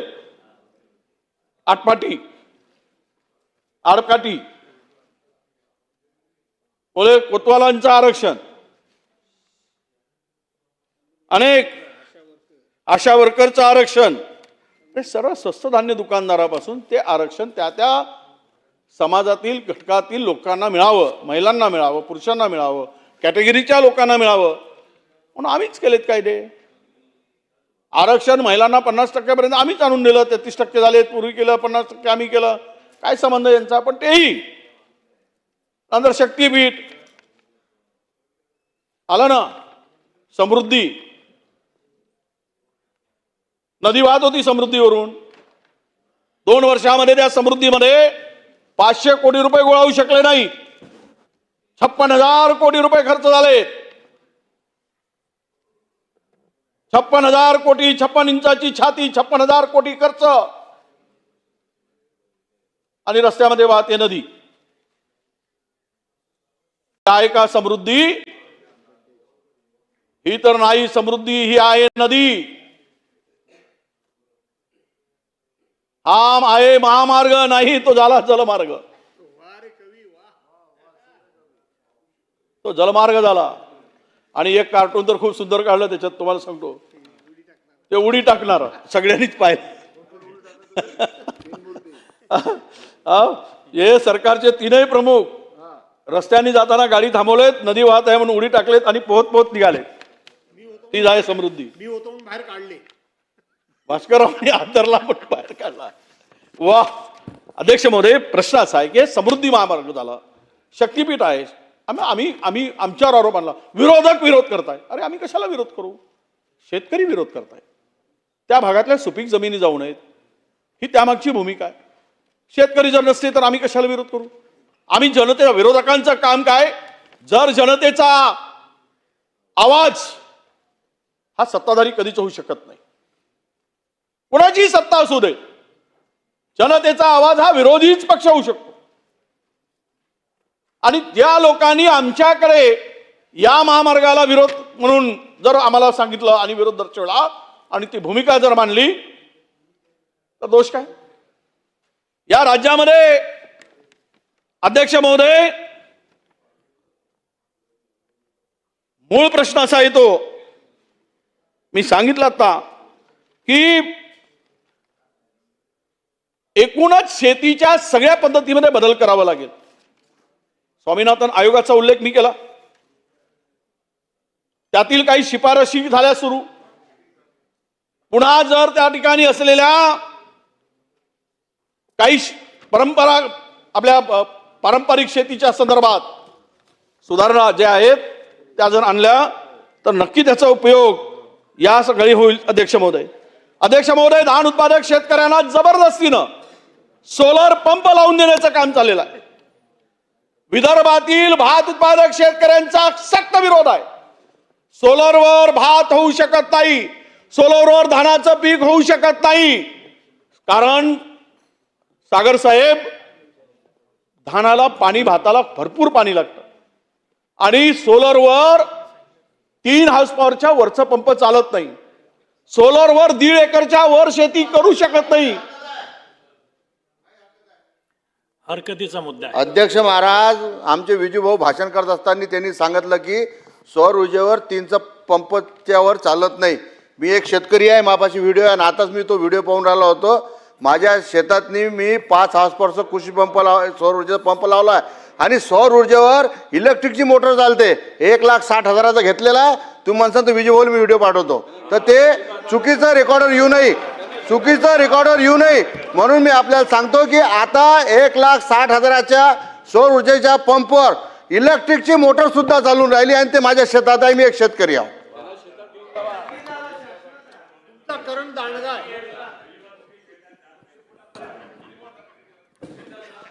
अध्यक्ष महोदय, आमच्या हरीश भाऊनी जरा, मी चंद्रपूरला घेऊन जातो तुम्हाला, नाही दाखवा नंतर, मी तुमचं मान्यच करतो, पण त्या शेतीला पाणी जे लागतं ना, तुमचं ते शेत आहे कापसाचं, सोयाबीनचं, आमचं भाताचं शेत आहे. भाताच्या शेताला खूप मोठ्या प्रमाणात पाणी लागते, ऊसापेक्षाही. आणि ते बांधी भरून राहिली नाही तर भात लगेच सुकायला लागतो. त्यामुळे हे ज्यावेळेस शेतीला गरज असते त्यावेळेस आभाळ असतो. सोलरला जेवढं ऊन लागायला पाहिजे, जेवढ्या क्षमतेने सोलर चालायला पाहिजे, पावसाळ्यात शेती केली जाते, रब्बीला एखादी वेळ चालू शकेल, पण खरीपाला सोलरचा उपयोग होत नाही. सर्वांनी विरोध केला. अध्यक्ष महोदय, तुम्ही माहिती घ्यावी, त्याच्या संदर्भात जे असतील सुधीर भाऊ आहेत त्यांनाही विचारा. हा प्रचंड विरोध अध्यक्ष महोदय आहे. म्हणून आमची मागणी अशी होती की किमान 1 तास झालाय सर. मी नाही बोललो, 1 तास. मी काढा रेकॉर्ड, आमदारकी सोडून दिले 1 तास बोललो असेल तर. हे बघा, मधातले 20 मिनिट तुमचे डिस्टर्ब केले गेलेत मला. 22 मिनिट काढा रेकॉर्ड. मी सांगतो चॅलेंज. आपलं ठरलं होतं अर्धा तास. नाही, मी कुठे अर्धा तास बोललो? जास्त 5:11ला सुरू केले साहेब, आता 6 वाजायला आले. अहो पण 20 मिनिट तुम्ही माझे खालात ना, मंत्री नाही, सचिव नाही म्हणून पुन्हा वेळ घेतोय माझा. आपण लवकर मी नाही, मी करतो, पण असं नाही की माझ्या मी बरोबर 20 मिनिट बोललो, 25 मिनिट, 20 मिनिट बोललो मी. मला 20-15 मिनिटामध्ये मी भाषण संपवतो, पण असं नाही. की तुम्ही माझ्यावर अन्याय करू नका आणि मी बोलणार नाही, मी ऐकून सगळ्यांना नाही. संधी द्यायची आहे, सर्वांना हो, बोलायचं आहे. सगळ्यांना द्या, अनेक चालू द्या ना लोकांची नावं आहेत. शेतकऱ्यांची चर्चा. अनेक सदस्यांना 10 मतं वाजता 12 मांडायची आहेत. वाजता चालू द्या, उद्या विषय- चालवा दिवसभर. विषय शेतकऱ्यापेक्षा महत्त्वाचा मोठा आहे. महत्वाचा विषय आपण- नाही अध्यक्ष आपण महोदय. आपण लवकर मांडा. याला काही वेळेचं बंधन घालू नका, आपण सगळ्यांना लवकर बोलू द्या, मांडा. जेवढं बोलतील तेवढं बोलू द्या. अध्यक्ष महोदय, मी शेतीच्या सोलरच्या संदर्भात सांगत होतो, याला पूर्णतः विरोध आहे. भाताची शेती होऊ शकत नाही, म्हणून त्याचा पंपाचा उपयोग बाकीच्या पिकांसाठी होत असेल, कडधान्यांसाठी, पण भात पिकासाठी नाही. याचा पुनर्विचार उत्तरामधून सरकारने करावा, अशी त्यांच्याकडे आमची मागणी असणार आहे. अध्यक्ष महोदय, अध्यक्ष महोदय, हे सगळं करत असताना आदिवासी शेतकऱ्यांच्या योजना बंद पडल्या, तो निधी वळवला गेला. अनुसूचित जातीचा निधी वळवला गेला. या दोनही योजना, दोनही कॅटेगरीच्या लोकांच्या 112 GR किंवा 112 योजना बंद करणारे GR या सरकारने काढले आणि हा पैसा दुसरीकडे घेऊन गेले. एवढं पाप करताय? आदिवासी शेतकऱ्यांना मिळणाऱ्या योजना बंद करताय? समाज कल्याणच्या अनुसूचित जातीच्या लोकांना, शेतकऱ्यांना मिळणाऱ्या योजना, हा गरीब शेतकरी, सामान्य शेतकरी, याच्या मरणाची वाट बघता काय तुम्ही? या योजना बंद करून दुसरीकडे पैसे वळवून एकीकडे इन्फ्रास्ट्रक्चरसाठी करोडो रुपये खर्च करायचे आणि दुसरीकडे मात्र शेतीसाठी हाताला लकवा मारल्यागत करायचा. हेच या संदर्भात दिलेले पैसे जे काय त्या संदर्भात तो निर्णय अध्यक्ष महोदय आम्हाला अपेक्षित आहे. पीक विम्याच्या संदर्भात सुद्धा हा मोठा निर्णय 1 रुपयामध्ये दिला. आता आमची विनंती आहे अध्यक्ष महोदय की या संदर्भात बघा, शेतकऱ्यांना सहभाग आणि विमा, एकूण सहभागी शेतकरी मागच्या वेळेस 11 लाख शेतकरी आणि शेतकऱ्यांनी विमा भरला होता 8,050 कोटी. आणि या ठिकाणी राज्य व केंद्र सरकारचा हिस्सा 27,000 कोटी होता. एकूण 35,000 कोटी रुपये दिले गेले आणि शेतकऱ्यांना वितरित झाले 24-25 मध्ये 15,200 कोटी. आणि हिशोबाचा फरक जो आहे अध्यक्ष महोदय, 19,800 कोटी रुपये या पीक विमा कंपन्यांनी खाले. सोलापूरमध्ये 3,700 शेतकऱ्यांनी बोगस विमा उचलला. बोगसच होते ते, शेतकरीच नव्हते. सरकारी जमिनीवर कोण खाला पैसा, कोण आहे याच्यात. बीडमध्ये काय झालं, शासकीय जमिनीवर शेती दाखवली. कलेक्टर ऑफिस, जिल्हा परिषदच्या कार्यालयाची जागोली शेती, तिथून उचलला विमा. अरे यांना ध्यान फासावर. हे कोण आहेत बदमाश? हे कोण सरकारशी मिळून आहेत? सांगायची गरज नाही ना. कोण अधिकारी आहे त्याच्या संदर्भात, या संदर्भात? हो थांबाव, डिस्टर्ब नका करू. एक मिनिट वडेट्टीवार साहेब, सभागृहाची वेळ कामकाज संपेस्तोपर्यंत वाढवण्यात येत आहे. अध्यक्ष महोदय, म्हणून हे पैसे 19,800 कोटी रुपये सोलापूरमध्ये 3,700 शेतकऱ्यांना, बोगस शेतकऱ्यांना, ज्यांची शेतीच नाही, युपीतील, बिहारतील, परदेशातील, हे जमीन याचा पैसा दिला गेला. आणि अशा पद्धतीनं आज 1 रुपयाचा विमा हप्ता जो योजना शासनाने बंद केली, नव्याने पारंपरिक दर लागू केलेत. खरीपासाठी आता 2% भरावे लागतील, रब्बीसाठी 1.5%, बागायती पिकासाठी 5%. हे जर आता भरलं शेतकरी, मग शेतकऱ्यांना हे पैसे भरायचे, विमा मिळायचा नाही. मागच्या वेळेस 1 रुपयात विमा शेतकऱ्यांसाठी, ठोकला आवाज, घेतली मतं, बसले खुर्ची उगवत आणि आता बंद करून टाकली. काय दाखवलं त्या ठिकाणी? कर्जमाफी करू, 7-12 कोरा करू. कुठं आहे 7-12? कुठं आहे कर्जमाफी? नाही, आम्ही समिती नेमू. कशाला पाहिजे समिती? का पाहिजे समिती? शेतकऱ्यांच्या कर्जमाफीसाठी समिती. अरे उद्योगपतींचे आमचं सरकार होतं मनमोहन सिंग साहेबांचा, झटक्यामध्ये 72,000 कोटीचं कर्ज माफ केलं. 1 रुपयाचं कर्ज माफ नाही केलं तुम्ही? देशात नाही, राज्यात नाही. उद्योगपतीचे 19 लाख कोटी रुपयाचं कर्ज माफ केलं. महाविकास आघाडीने 2.5 वर्ष सरकार काय केलं?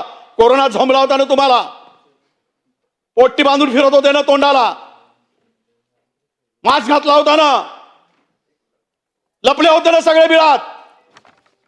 आणि 2.5 वर्ष सांगताय. 2.5 वर्षामध्ये कोरोनामुळे काय राज्य चालू होतं? कुठले उद्योग बंद सुरू होते? शेतीशिवाय काय दुसरं होतं का? अर्थव्यवस्थेची काय अवस्था होती, तरी आम्ही धैर्यानं तो त्या 2.5 वर्ष काढले. संकटात पूर्ण देश असताना, राज्य असताना, आणि तेच 2.5 वर्ष दाखवता. दुर्दैवाने सरकार गेल्यानंतर तुम्ही काय केलंय सांगण्याची आवश्यकता आहे. तुम्ही काय केलं म्हणून आम्हाला सांगता.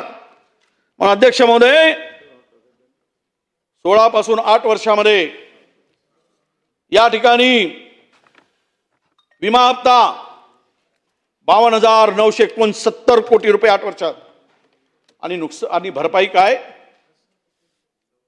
तर फक्त या 8 वर्षामध्ये 36,000 कोटी. मागचा वर्ष सोडून म्हणजे किती मोठा कमाई, 24-25 सोडून एवढी मोठी कमाई, 16,000 कोटीची कमाई कंपन्यांची केली गेली. कंपन्यांची कमाई, आणि वरून शेतकऱ्याला पैसे भरायला होत आहे. 1 रुपयाचा पीक विम्याचा सोंग केला. तो सोंग आणि ढोंग दाखवून शेतकऱ्याला फसवलात आणि आता बंद करून टाकलात, आणि शेतकऱ्याला वाऱ्यावर सोडण्याचं पाप करताय तुम्ही सत्ता बदलल्यानंतर. म्हणून माझी विनंती आहे अध्यक्ष महोदय, काही मागण्या मी आपल्याकडे या निमित्तानं पूर्तता केली पाहिजेत. पीक विमा कंपन्यांचा फायद्याची जी काही यंत्रणा बनवली, त्यामध्ये गावनिहाय पंचनामा, नुकसानाच्या टक्केवारीवर आधारित परतावा, आणि असंख्य शेतकऱ्यांना ती नुकसान भरपाई मिळत नाही. त्यामुळे राज्याचं स्टँडर्ड 12 गावाचा ग्रुप तांत्रिक पद्धतीनं ठरवला आहे. त्यामध्ये त्या आकडेवारीत अडकून न राहता आज नुकसानाच्या टक्केवारीवर परतावा दिला पाहिजेत, आणि त्यानुसार शेतकऱ्यांचा विमा घेतला गेला पाहिजे. अध्यक्ष महोदय, शेतकऱ्यांना तुम्ही मदत कधी करणार आहात, कधी देणार आहात? अवकाळी पावसामुळे 76,760 हेक्टरचं नुकसान झालं. 82,999 शेतकऱ्यांचं नुकसान झालं. 100 कोटी रुपयाच्या मदतीचा प्रस्ताव केल्याची माहिती आता राज्य सरकारकडून. 100 रुपयानं काय होणार आहे? आणि म्हणून नागपूर विभागामध्ये सर्वाधिक नुकसान झालं. 10,095 हेक्टरचं नुकसान आहे. 26,278 शेतकऱ्यांचं नुकसान झालं. त्या ठिकाणी नुकसान भरपाई पोटी फक्त 27 कोटी रुपये दिले गेले. कोकणात 3,188 हेक्टरचं नुकसान झालं. 9,259 शेतकरी बाधित झालेत. हे आकडे माझे नाहीत, सरकारी आकडे आहेत. आणि यांना मदत काय दिली गेली? फक्त 7,41,40,00,000. ही फसवणूक नाही, ही पिळवणूक नाही, हे शोषण नाही शेतकऱ्यांचं. आणि म्हणून ही मदत आपण कधी देणार आहात या सर्व बाधित शेतकऱ्यांना, याचं उत्तर सरकारने दिलं पाहिजे. अध्यक्ष महोदय, शासन निर्णय सरसकटचा होता. बोनस देताना सुधीर भाऊ, आपण त्याला मदत केली, पण आता पैसे आले कोणाचे? ज्यांनी धान खरेदी केले त्यांचे. म्हणजे धान सेंटरवर गेलेत, कोटा संपला, ऑनलाईन त्याचं नाव आहे, परंतु धान उचललं नाही, खरेदी केलं नाही, त्याचं नाव त्या ठिकाणी नाही या बोनसमध्ये. मागे 2 वर्ष निवडणुकीच्या पूर्वी सरसकटचा जी.आर होता, आणि अभिनंदनही केलं, सरसकट मदत केली बोनसची. आता तुम्ही फसवलो. निवडणूक झाल्यानंतर शेतकऱ्याला फसवताय. या ठिकाणी अध्यक्ष महोदय, 20,000 रुपये प्रति हेक्टर प्रोत्साहनपर राशी अदा करण्याचा निर्णय घेतला, आणि प्रत्यक्षात त्या शेतकऱ्यांना आधारभूत धानावर केंद्रावर धानाची विक्री केली, आणि त्यांच्या राशी आता त्यांचे पैसे जमा होत नाहीत. केवळ ज्यांनी खरेदी केली तेवढंच होत आहे. म्हणजे 50% शेतकरी या बोनस पासून वंचित आहेत. त्यांना आपण बोनस कधी देणार आहात, सरसकट बोनस कधी देणार आहात, याचंही उत्तर आम्हाला अपेक्षित आहे अध्यक्ष महोदय. म्हणून अध्यक्ष महोदय, शेवटच्या आमच्या 2 मागण्या मी सांगतोय. शेतकऱ्यांची संपूर्ण कर्जमाफी आपण कधी करणार आहात? धान उत्पादनाला उर्वरित पैसे जे उरले आहेत शेतकऱ्यांचे देणे, ते आपण कधी देणार आहात, याचंही उत्तर द्यावं. राज्यात खरीपाचं सेक्टर हे जे क्षेत्र आहे 144 लाख हेक्टर आहे. जून अखेरीस याच्यामध्ये जो पेरावा झाला आहे, त्या पेरा कमी झाला होता, आणि पीक विमा मिळाला नव्हता. त्यामुळे शेतकरी संकटात होता. अध्यक्ष महोदय, म्हणून माझी मागणी आहे की उर्वरित खरीपामध्ये खरेदी केलेले पैसे द्या, उत्तम दर्जाचं बियाणं द्या, सोलरचं कनेक्शन देऊ नका. भातासाठी 1.5 पट हमीभाव कधी देणार? पीक विम्यासाठी जे शेतकऱ्यांनी जो बोगस विमा दिला नांदेडमध्ये, सोलापूरमध्ये, बीडमध्ये, याची चौकशी कधी करणार? धानाला 69 रुपये हमीभाव वाढ दिली, हे वाढ होणार आहे की नाही? सरकार त्याकडे प्रस्ताव पुन्हा देणार आहे की नाही? म्हणून याही संदर्भातला उत्तर आम्हाला मिळावं अशी अपेक्षा व्यक्त करतो. आणि शेतकऱ्याच्या आत्महत्या ज्या वाढत चालल्या आहेत कायमचा हा जिल्हा शेतकरी आत्महत्या मुक्त कसा होईल यासाठी आपण काम करावं. शेवट जाताना सांगतो की तुम्ही आम्ही शेतकरी, तुम्ही आम्ही सरकारमध्ये इकडे बसू तिकडे बसू, पण आमच्या सगळ्यांच्या भावना अध्यक्ष महोदय शेतकऱ्याच्या संदर्भात इमानदारीच्या असल्या पाहिजे. या बळीराजाला फसवू नका, याच्या भावनेशी खेळू नका. यांचा शाप लागेल त्यावेळेस अनेक सरकारं गेली, तुमची गेलीत, आमची गेलीत, पण आता तरी ते पाप तुम्ही करू नका.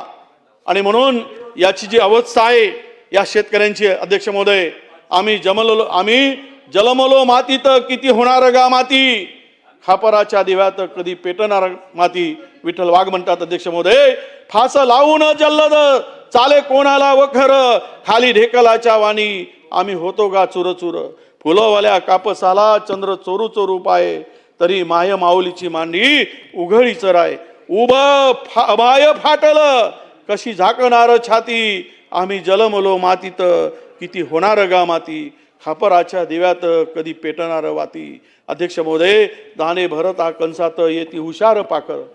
व्यापारी आज पूर्णतः हे जे आहे मोठमोठे प्लेयर यामध्ये उतरले, उद्योगपती उतरलेत, मोठमोठे गोडाऊन सायलो बांधल्या जात आहेत आणि बाहेरून ज्यावेळेस उत्पन्न निघतं बाहेरून आयात केलं जात आहे आणि आमचे भाव पाडले जात आहेत. उद्या अमेरिकेची वक्रदृष्टी झाली तर सोयाबीन आणि मका उत्पादक शेतकरी तर भीक मागून सरेआम चौकात आत्महत्या करेल. पण ते कसं टाळता येईल ते सरकार टाळेल अशी अपेक्षा आहे. दाणे भरता कंसात येती हुशार पाकर, भर हंगामात होतो पारखी भाकर, म्हणून आम्ही जन्मलो मातीत किती होणार गा माती, खापराच्या दिव्यामध्ये कधी पेटणार वाती, असं आमचे विठ्ठल वाघ म्हणतात. म्हणून तुम्ही आम्ही मिळून या आत्महत्याग्रस्त शेतकरी जे होत आहेत की संख्या वाढत चालली, शेतकरी आता वाट बघतो आहे शेतीच्या कर्जमुक्त होण्याची, म्हणून तुम्ही दिलेला शब्द पाळावा आणि शेतकऱ्यांना कर्जमुक्त करावं. शेतकऱ्यांच्या हमी भावाचा एक स्थिर भाव, खर्चावर आधारित भाव देण्यासाठी सरकारने पावलं उचलावी अशी सरकारकडे अध्यक्ष महोदय या ठिकाणी मी विनंती करतो.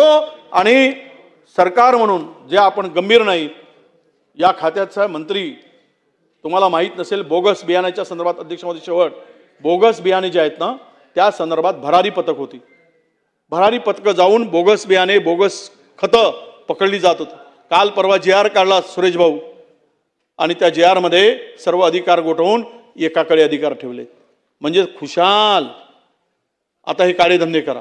जरा सत्ताधारी पक्षाच्या आमदारा हात जोडून विनंती आहे, हा JR बदलवा, नाहीतर शेतकऱ्यांची अधिक फसवणूक होईल, शेतकरी लुटला जाईल, शेतकरी बर्बाद होईल. म्हणून अध्यक्ष महोदय, शेतकऱ्यांची कर्जमाफी आणि शेतकऱ्यांच्या पाठीमागे खंबीर राहून शेतकऱ्याला स्थिर भाव हमी भाव द्यावा अशी मागणी करतो आणि माझ्या भाषणाला थांबवतो. धन्यवाद. जय हिंद, जय सेवा, सलाम वालेकुम, राम राम. सन्मान्य सदस्यांना सर्वांना सूचना आहे की सहकार्य करावं. 4:05 चर्चा सुरू झाली. 4:05 4:47 जवळपास 42 मिनिटं शिवसेनेचे भास्करराव जाधव यांनी भाषण केलं. गोपीचंद पडळकर भाजपचे आहेत, त्यांनी 4:47 ते 5:11 असं 25 मिनिटं त्या ठिकाणी त्यांनी या मतं मांडली. आणि 5:11 6:12 1 तास 1 मिनिटं सन्मान्य सदस्य वडेट्टीवार साहेब यांनी मागच्या सदस्यांना वेळ मिळणार नाहीये हा प्रश्न आहे. प्रश्न असा नाही की चर्चा कमी करायची किंवा चर्चा, पण प्रत्येक ज्येष्ठांनी जर हे ठरवलं की आपल्याही कनिष्ठ मागे त्यांनाही त्यांच्या भागातल्या समस्या मांडायच्या, तर सर्वांना बोलायची संधी देता येईल. अन्यथा 1-1 तास जर एक सदस्य बोलायला लागला आणि परत त्याच्यात म्हणायला लागला की किती बोलू दे, अडवू नका, तर आमचं काहीच अडचण नाही, पण त्यांना बिचाऱ्यांना बोलायला मिळणार नाही याची दखल सर्व ज्येष्ठांनी घ्यावी आणि त्या पद्धतीने थोडंसं करावं. सहकार्य अशी सर्वांना सूचना आहे. सन्मान्य सदस्य विजय बापू शिवतारे. अध्यक्ष महोदय, महाराष्ट्र विधानसभा नियम 293 अन्वये जो प्रस्तावावर आलाय त्या प्रस्तावावर माझे विचार मांडण्यासाठी मी इथे उभा आहे. अध्यक्ष महोदय, विरोधक नेहमी टीका करत असतात, परंतु 2014 पासून भाजप सेनेचं सरकार आल्यापासून महाराष्ट्राची जी प्रगती झाली आहे त्या प्रगतीबद्दल न बोलता किंवा त्याला न ॲक्सेप्ट करता फक्त टीका करणे काही योग्य नाही. अध्यक्ष महोदय, 2014 पासून तत्कालीन मुख्यमंत्री देवेंद्र फडणवीस यांनी मुंबईमध्ये 1.25 लाख कोटीच्या मेट्रोचे प्रोजेक्ट प्लॅन केले. इंटरनॅशनल लेवलवरून जायकापासून सर्व ठिकाणाहून 0.1 ते 0.4% एवढ्या कमी व्याजाने आणि 20 वर्षाच्या परताव्यानंतर ही कर्ज या महाराष्ट्राला मिळवून दिली आणि त्याच्या माध्यमातून या 1.25 लाख कोटीच्या मेट्रो जे उद्याचं जे अख्ख्या देशाचं ग्रोथ सेंटर कोण आहे तर ती महाराष्ट्र आणि मुंबई आहे हे आज दिल्लीला देखील माहिती आहे. आणि मग अशा वेळेस इतकं मोठं काम जेव्हा होत असतं त्याला निश्चितपणे त्याची प्रशंसा देखील विरोधकांनी केली पाहिजे. आज आपल्याला सर्व ठिकाणी फक्त ते प्लॅन नाही झालं, प्लॅन होऊन कर्ज मिळून एक्झिक्युशन इतक्या मोठ्या प्रमाणामध्ये एक्झिक्युशन देखील त्यांनी केलं. निश्चितपणे महाराष्ट्र 1 नंबरवर जाण्यासाठीचे हे महत्वाचे निर्णय त्यांनी घेतल्याने ते अंमलबजावणीत आणले. अध्यक्ष महोदय, पायाभूत सुविधा घ्या. मुंबई पुणे एक एक्सप्रेस हायवे तत्कालीन स्वप्न होतं बाळासाहेबांचं, शिवसेना प्रमुखांचं, की मुंबई आणि पुण्यामध्ये फक्त 2 तासात जाता आलं पाहिजे आणि ते प्रत्यक्षात आणलं गेलं. गडकरी साहेबांनी कमीत कमी पैशामध्ये हा पहिला देशातला एक्सप्रेस बनवला आणि त्याचे परिणाम काय झाले हे आपल्याला माहीत आहेत. आणि म्हणून मुंबई आणि पुण्याच्या मध्ये आज ऑटोमोबाईल हब, शिक्षणाचे संपूर्ण हब, इंडस्ट्री, सगळ्या प्रकारचा ग्रोथ तिथे पुण्यामध्ये होत आहे आणि मुंबईच्या बरोबरीने पुणे देखील विकसित होत आहे. त्याचं कारण एकमेव मुंबई ते पुणे एक्सप्रेस हायवे. असाच स्वप्न या मुख्यमंत्र्यांनी गेल्या वेळेस पाहिलं, देवेंद्र फडणवीसांनी, एकनाथ शिंदे साहेबांनी. नाही आहे ना, याच्यामध्ये सगळेच आहेत ग्रोथ.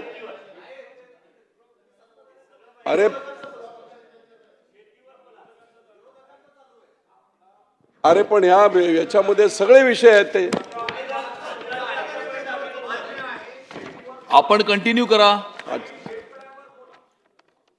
ठीक आहे, मला कदाचित माझी त्या बाबतीत हे झालं. तुम्हाला जेव्हा संधी साधी मिळेल तेव्हा आपण बोला ना. 16 वर्ष तुम्हाला संधी मिळेल बंद असलेली धरणं, 16 वर्ष बंद असलेली धरणं, पटोले साहेब, 2014 मी फक्त पुरंदरवर बोलायला उभा नाहीये, बोलतो मी ते. निश्चितपणे 2014 पासून पाठीमागच्या 15 वर्षाचं रेकॉर्ड जर आपण पाहिलं तर 14 पासून भाजप सेनेच्या काळामध्ये सगळ्यात जास्त सुधारित प्रशासकीय मान्यता दिली. मी मंत्री होतो. सगळ्यात जास्त कंप्लिशन म्हणजे अगदी पश्चिम महाराष्ट्राचं नाव घेतलं तर GA काटापूर 16-17 वर्ष बंद होतं, पूर्ण करू शकलो आपण. 28,500 हेक्टरला मानखटावला पाणी देण्याचं काम तत्कालीन भाजप सेनेच्या सरकारने केलं. वांग मराठवाडी असेल, माझ्या इकडचं गुंजवणी असेल, ऊर्ध्व कुंडलिका असेल, अशा अनेक प्रोजेक्ट निश्चितपणे आम्ही कमी पूर्ण करू शकलो. लाखो हेक्टरला पाणी. निळवंडे 16 वर्ष बंद होतं, 17 वर्ष बंद होतं. प्रश्न काय होता? अकोल्यामध्ये 27 किलोमीटरमध्ये असणारा कालवा, 40 वर्षापूर्वी भूसंपादन केलेली जमीन, तिथे आमदार बोलायला लागले की नाही आम्हाला बंद पाईपलाईन करा. बंद पाईपलाईनला 1,650 कोटी रुपये. जमीन स्वतःची असताना फक्त 110 कोटीमध्ये कॅनॉल होत होतं. अनेक निर्णय घेतले असे आणि निश्चितपणे ते काम देखील पूर्ण केलं. 27 किलोमीटरचं कालव्याचं काम त्या काळात पूर्ण केलं. मुख्यमंत्री पहाडासारखे माझ्या पाठीमागे उभे राहिले आणि जे 16 वर्षात झालं नव्हतं ते निळवंडेचं कॅनॉलचं काम झालं आणि पंतप्रधानांच्या हस्ते त्या आपण शेतकऱ्यांची बाजू बोलता. NDRFचे रूल्स काय होते? डबल आपण त्याचा हे करून दिला. अनेक मोठे विम्याच्या बाबतीमध्ये तुम्ही बोलताय कॉन्ट्रोवर्सी करतात, पण बऱ्याच ठिकाणी लोकांना किती त्याचे फायदे झाले हे देखील पाहिलं पाहिजे. 6,000 रुपये सेंट्रल गव्हर्नमेंटचे, 6,000 रुपये आपले. अरे 12,000 रुपये दरवर्षी गोरगरीब शेतकऱ्यांना देण्याचं काम हे या सरकारने केले. त्याच गोरगरीब शेतकऱ्यांचे 50% भाग असणाऱ्या आमच्या महिला माता भगिनी, तुमची कोणाचीच हिंमत झाली नसती. 46,000 कोटी रुपये, 1,500 रुपये प्रति महिले यांच्या लाडक्या बहिणीने 46,000 कोटी रुपये देण्याचं दानत आणि धाडस कधीही काँग्रेस आणि यांच्या झालं नसतं. ते धाडस एकनाथराव शिंदे मुख्यमंत्री आणि त्याचबरोबर अजितदादा असतील, त्याचबरोबर आमचे देवेंद्र फडणवीस असतील यांनी केलंय. का मान्य करत नाही तुम्ही ते? याच्या अगोदर देखील करू शकत होता. आणि म्हणून शेतकऱ्या त्या शेवटी 50% महिला आहेत, शेतकऱ्यांच्याच महिला आहेत. आमच्या सगळ्या लाडक्या बहिणी गोरगरीब शेतकरी 1,500 रुपये कोणाला उपयोगी येत आहेत? स्वाभिमानाने जगण्यासाठी अतिशय प्रचंड प्रामाणिक मदत गावागावातल्या शेतकऱ्यांच्या महिलांना डायबिटीसच्या गोळ्या आणि प्रेशरच्या गोळ्या घ्यायला रोहित पवार हे कामाला येत आहेत पैसे. ही उदाहरणं मी स्वतः पाहिलेली आहेत. त्यामुळे शेतकऱ्यांच्याच ह्या सगळ्या लाडक्या बहिणी कोण आहेत? या सगळ्या बहुतेक सगळ्या लाभार्थी गावागावातल्या शेतकऱ्यांच्या आमच्या माता भगिनी आहेत. आणि म्हणून मोठं काम या सरकारची अचिव्हमेंट जर गेल्या वेळेस पाहिली आमची भाजप सेनेच्या, तर त्यातलं सगळ्यात मोठं अचिव्हमेंट 46,000 कोटी रुपये करोडो आमच्या लाडक्या बहिणीनं देण्याचं धाडस जे केलंय त्याला स्तुती करा ना त्याचं, की त्याच्यातून काय परिणाम होत आहेत ते बघा ना. आणि म्हणून शेतकऱ्यांसाठी प्रचंड प्रमाणात पाण्यासाठी मी आताही सांगतो. आणखी एक गोष्ट याच्यामध्ये या चर्चेमध्ये सांगतो.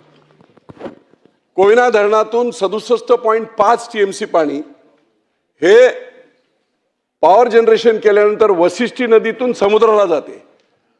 आज 67.5 TMC पाणी नवीन धरण करायला गेलं तर हजारो कोटी लागतील, 10-20 वर्ष लागतील, तेवढा फायनान्स देखील होणार नाही.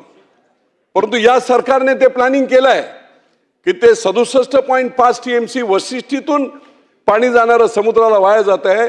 त्याचा वापर करून कोकणातल्या शेतकऱ्यांनी, त्याचप्रमाणे 4 नवी मुंबई आपण बनवतोय. वाढवण बंदर बनत आहे, त्याच्या बाजूला नवी मुंबई आहे, अटल सेतूच्या बाजूला नवी, या सगळ्या नवी मुंबईंना पाणी देण्यासाठी निव्वळ डेव्हलपमेंट नाही होणार, तर त्याच्यावर पाण्याची व्यवस्था केली पाहिजे. निश्चितपणे ही व्यवस्था देखील आहे आमच्या सरकारने केली आहे. हे दुर्लक्षित करून चालणार नाही. बारीक सारीक गोष्टीमध्ये शेतकऱ्यांना का आज महात्मा फुले योजना असेल, या सगळ्या योजनांमधून शेतकऱ्यांना प्रचंड प्रमाणात फायदा होतो. हे ग्रामीण भागात आम्ही पाहत असतो. आणि म्हणून हे प्रो शेतकरी, शेतकऱ्यांच्या हितासाठी झटणारं हे सरकार आहे. संवेदनशीलपणे काम करणारं हे सरकार आहे. वेगवेगळे प्रत्येक नेत्याची आपापली एक खूबी आहे. मग ते देवेंद्र फडणवीस मुख्यमंत्री असो, एकनाथराव शिंदे असो, नाहीतर अजितदादा असो, आपापल्या फील्डमध्ये प्रचंड काम करून संवेदनशील पद्धतीने राज्याच्या जनतेला न्याय देण्यासाठीचं काम हे प्रचंड मोठ्या प्रमाणात करतायत. आणि म्हणून टीका करण्याऐवजी सकारात्मक काम जी आहेत ती कामं आपण पाहावीत, अशा प्रकारची विनंती मी आपल्या सर्वांना करतो. वेळ दिल्याबद्दल आपल्याला आपला आभार व्यक्त करतो आणि थांबतो. जय हिंद, जय महाराष्ट्र. जयंत पाटील साहेब. अध्यक्ष महोदय, विरोधी पक्षामार्फत जो सभागृहाच्या समोर प्रस्ताव 293 खाली आलेला आहे त्याचं समर्थन करण्यासाठी मी या ठिकाणी उभा आहे.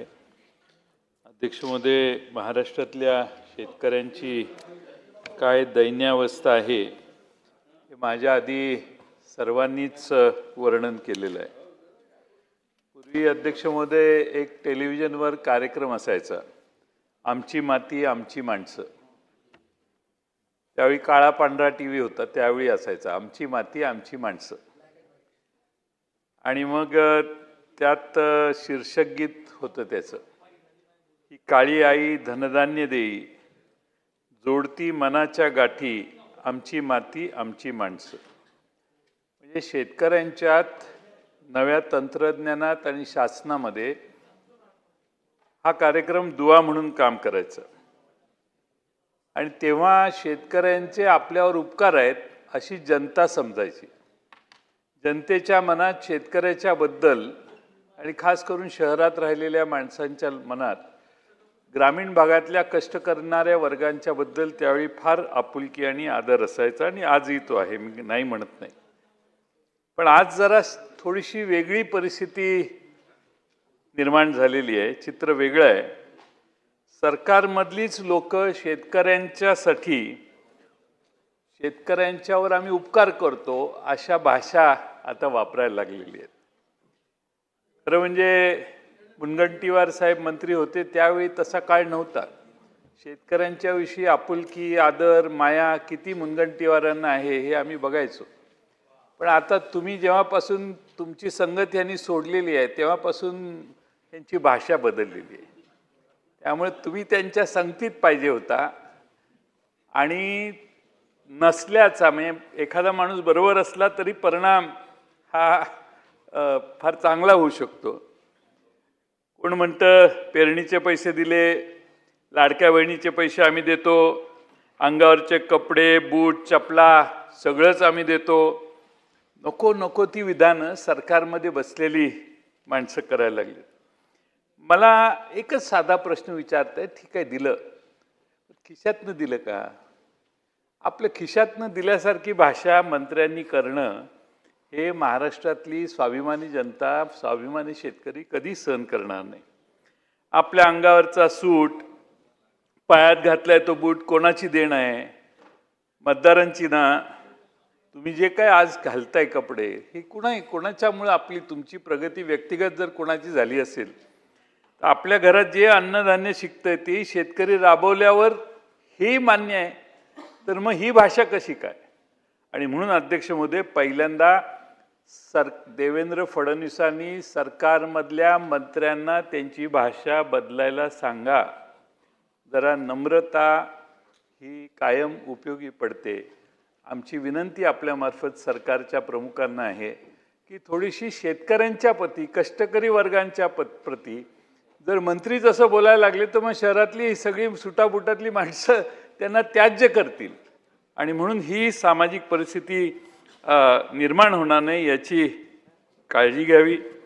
खरं म्हणजे मग ही सत्तेची मगरुरी आहे का, अहंकार आहे का, हा थोडासा अभ्यासाचा विषय आहे. आता सुरेश धस अशी कधीच भाषा बोलू शकत नाही, कारण शेतकऱ्यांच्याकडून आलेला माणूस असं बोलू शकत नाही. पण अचानक मंत्री झाल्यावर काही घोटाळे होतात, तसे आता काही लोकांच्या बाबतीत घोटाळे व्हायला लागले. त्यामुळे सुरेश धस बाहेर, हे मुनगंटीवार बाहेर, अशी परिस्थिती आता बरेच जण नाही आहेत. त्यामुळं किती जण बाहेर आहेत त्याची मोठी यादी आहे. त्यामुळे हे सगळे या सगळ्यांना खरं म्हणजे माझी विनंती आहे की आता सरकारमधल्या मंत्र्यांचं एक वक्तव्य आहे, भिकारीसुद्धा 1 रुपया घेत नाही, पण आम्ही शेतकऱ्यांना 1 रुपयात विमा देतो. म्हणजे भिकाऱ्याशी शेतकऱ्याची तुलना झाली. कदाचित ते बोलताना थोडा करंट उशिरा लागत असल्यामुळे त्यांना कळलं नसेल की आपण काय बोलतोय, त्यामुळे बोलताना त्यांच्या लक्षात नसेल आलं. पण ते त्याचा अर्थ हा होतो, कर्जमाफीचा पैसा शेतीसाठी न वापरता साखरपुडे आणि लग्नासाठी वापरला जातो. अध्यक्ष महोदय, खरं म्हणजे बांधावर जाऊन नुकसान झालेल्या पिकाचे पंचनामे होतील, काढून ठेवलेल्या पिकाचे पंचनामे होणार नाहीत, मग काढल्यावर ढेकळाचे पंचनामे करायचे का, अशी भाषा करणं थोडं कसं असतं. विशेषतः विदर्भातली जनता तर फार सॉफ्ट आहे मनाने, त्यांना थोडासा जरी तिरका शब्द आला तरी दुखावले जातात. इथं सगळ्या महाराष्ट्रातल्या शेतकऱ्यांना उद्देशून आपण असं बोलतोय. आणि त्यामुळे देवेंद्रजींच्या बरोबर आता जे कोणी काम करतायत अशा वाचाळवीरांना थोडासा आवर घालावा, थोडीशी पावलं देवेंद्रजी फडणवीसांनी टाकावीत. थोडासा काही बदल करायचा असेल तर करायला आमची हरकत नाही. चांगली माणसं जी काही आपल्यासारखी नम्र माणसं आहेत त्यांना आत घ्यायला काही हरकत नाही. अन्याय दूर करण्याची जबाबदारी आता आमच्यावरच आहे. आम्ही एवढा प्रयत्न करू की परिस्थिती निर्माण करू की माणूस 4थ्या 5व्या लाईनीत बसलेला 1ल्या लाईनीत येऊन बसेल. तुम्ही काळजी करू नका. अध्यक्ष महोदय, येत्या रविवारी आषाढी एकादशी आहे. विठुनामाच्या गजरानं अवघं वातावरण भक्तिमय झालंय. अध्यक्ष महोदय, अशावेळी सावता माळीच्या काही ओळींचा मी उल्लेख करतो.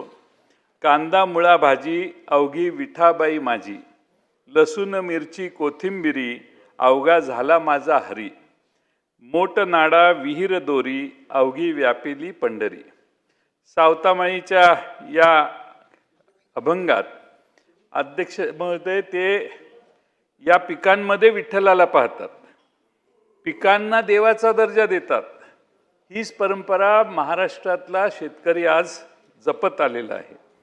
अध्यक्ष महोदय, पण ज्यावेळी पीक गारपिटीनं जमीनदस्त होतं त्यावेळी आपलं मूल नुकतंच जन्मलेलं ज्यावेळी गमावते त्यावेळी ज्या वेदना आईला होतात त्याच वेदना महाराष्ट्रातल्या कष्ट करणाऱ्या शेतकऱ्याला होतात.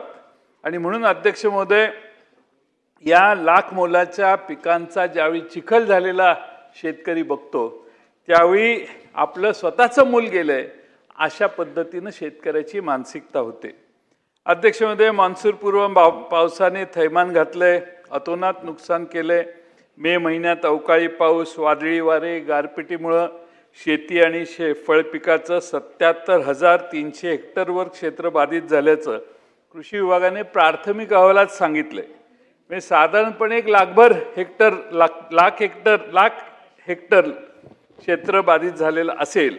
आणि शेतकऱ्यांना अध्यक्ष महोदय खरीपाच्या पिकावर मोठा आर्थिक फटका बसलाय आणि शेतकऱ्यांना तातडीने आता मदतीची गरज आहे.